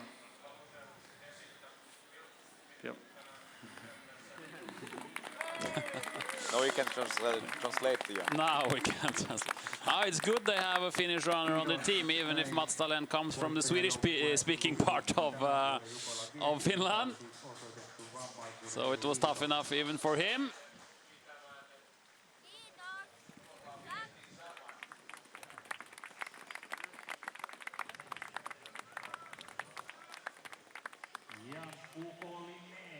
Did you ever have to read in Finnish? No, I did it in, I guess it was English. Yeah. They have Luckily. They have an extra one in case there are no Finns on the team. Okay, so we have three teams in the finish, and the message of Jukola has been read, meaning that the relay is won by Kristiansand ahead of Halden and Kalevan Rasti, and it will be Jukola Relay. He's turning around here, Oskar Sjöberg, and he can be satisfied with his last leg.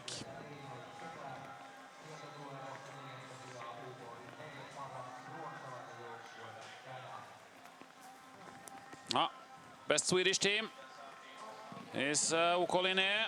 His teammates are all waiting.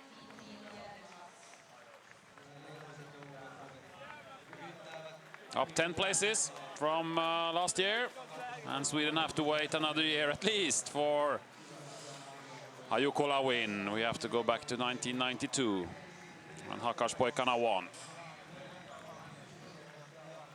That's quite special, actually. Almost 25 years since a Swedish team won Jukola. Since then, only Finnish and Norwegian teams.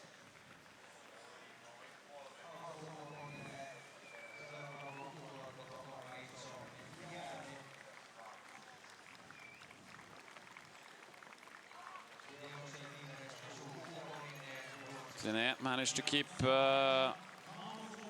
Malung Skogsmorarna behind.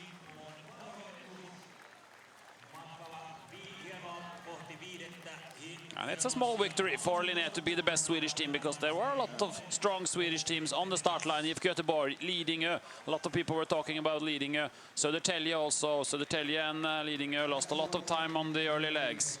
IFK Göteborg lost some time on the third leg and never got back, and also Malung was a lot of talk about, and but not so much about Jukola Relay, and they end up at as the best Swedish team. Yeah, and these guys, as we said, they are so young. Most of the team is so young, so they have a good future in front of them. And Göteborg, they went away. Team Villa victory. Victory.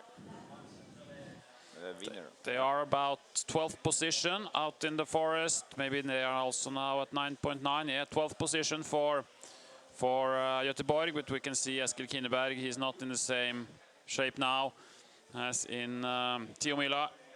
Already just over halfway. He has lost about 6 minutes to Daniel Hubman on the last leg.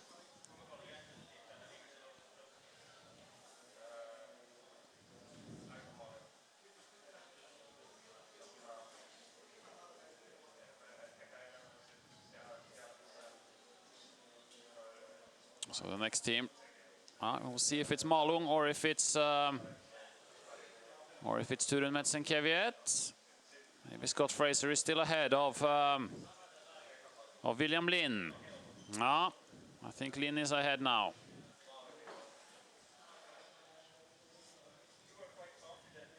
Lin is ahead by more than 1 minute. Just before finish, or... Yeah, so we wait for Malung.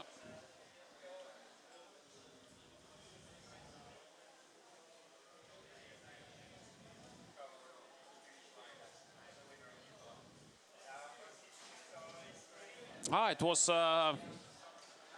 must say, really interesting relays. Here comes William Lind fighting, and a 5th place for Malung, second best Swedish team. It was a really interesting relay. Changes all the time mistakes happening. There's been some Jukola relays where it has been so stretched out before the last couple of legs and nobody's making a mistake. So it's not always been this interesting, but this year it has been really mistakes from almost all athletes. Yes, and even if we didn't get this thrilling finish of the race, it still was quite exciting half of the last leg. And we have seen really good performances by the front runners here, and I think that's also very nice to see. You know, when like Daniel Hubman is absolutely a winner that could be not only proud by his team but also by his own performances.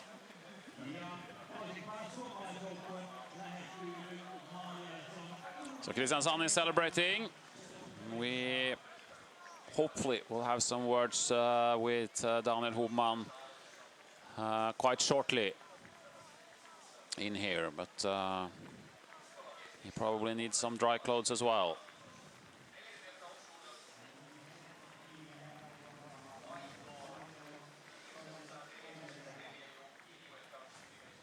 We wait for Scott Fraser, who is coming, I think. The final part. And Scott had this really nice setup, but had problems in the end.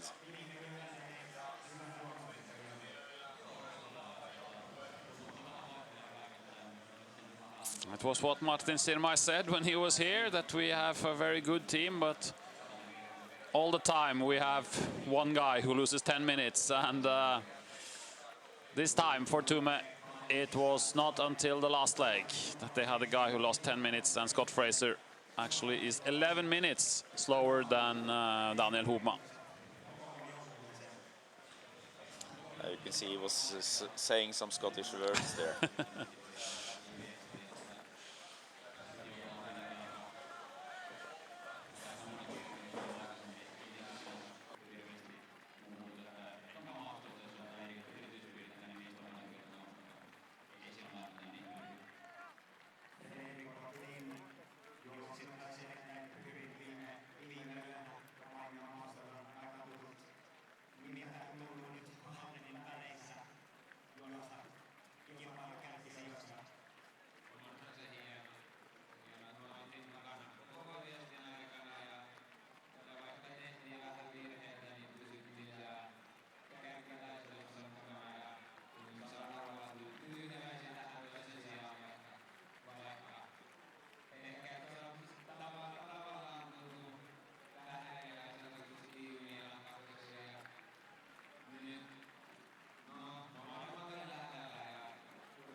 We have a sprint finish here, and the Mora takes it just ahead of Hidden Kierteet. 15.5 minutes behind 7th and 8th position. Wojtek Kral ahead of Leonid Novikov, and they are about 4 minutes behind Christian Orbach, behind Daniel Hubman, and there also Kove finishing Timo Silt. 7th, 8th and 9th position.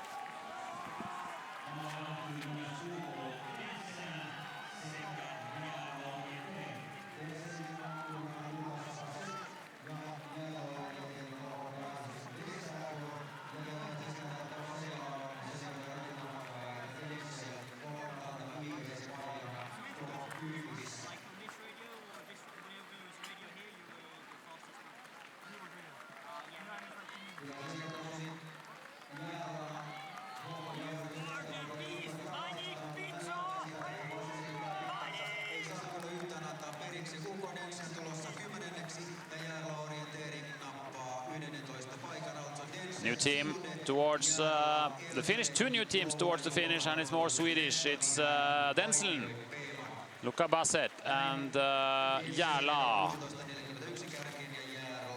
is in 11th position.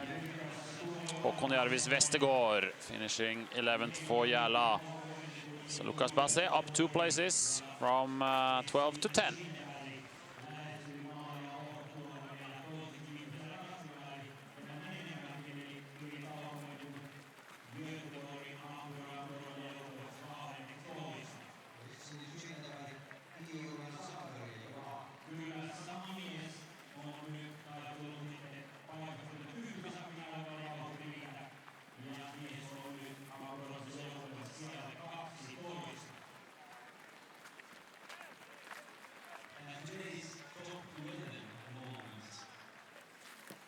So we are starting to get last leg runners also in here. William Lind for Malung, 5th position in the end. Is Malung satisfied with the 5th position? Yeah, we have to be that. We had a really strong team this year, but yeah, and everyone ran quite okay, I think, but not perfect. So yeah, it's tough. Yeah, and you yourself, you're about 5 minutes behind Daniel Hubman.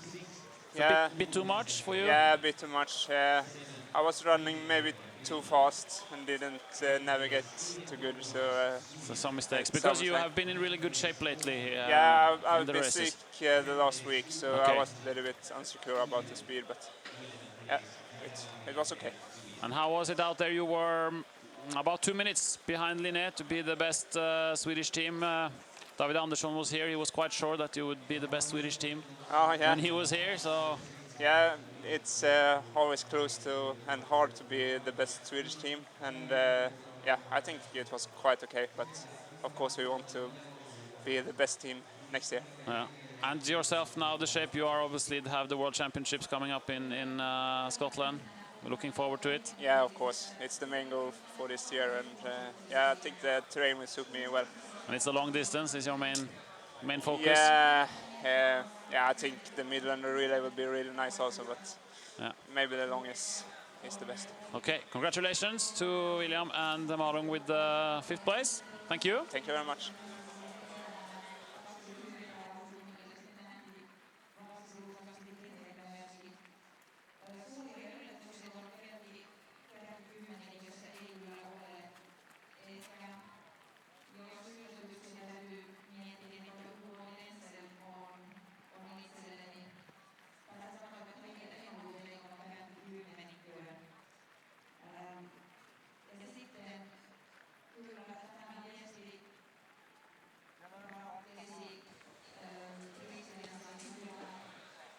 So still 11 teams in the finish. It's soon 20 minutes now since Kristiansand ran in here as the winners. And who are the next teams to expect to the finish? It should be IFK Göteborg, the 10 mile winners, and Stora Tuna. 2 Swedish teams coming up, and Emil Svensk is doing a great last leg for Stora Tuna. He is actually close to the time of Thierry Jojo. At first, we should have IFK.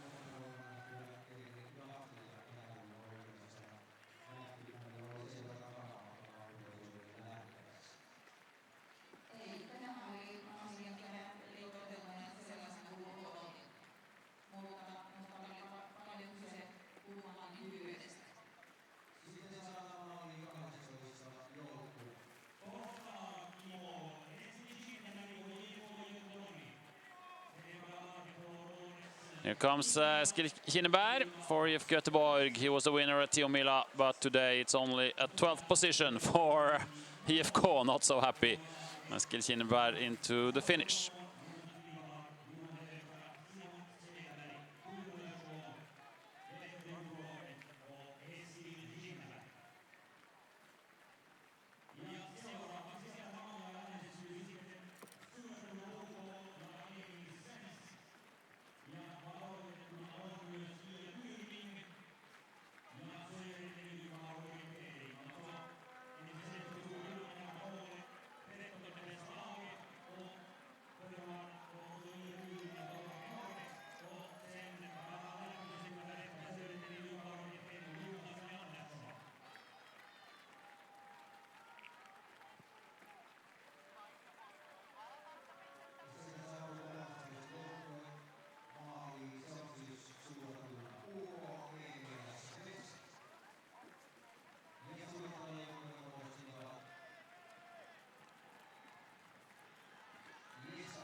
So we have 13 teams in the finish. A very strong finish by Emil Svensk, who was only 14 seconds slower than Christian Sand, Daniel Hobman, and this ends the official program and the official web commentary. Thank you to everybody that has followed during the night. It has been very interesting. A big thanks to Frode Koenig-Salmi, Fredrik Tranchant, and Petter Thoresen, who has been here with me. And now the feed will continue to stay here, so you can watch your teams finishing all through the morning and the day. My name is Jörn Sundby. Thank you very much for following us. A very exciting Jukola Relay 2015. Bye-bye for now.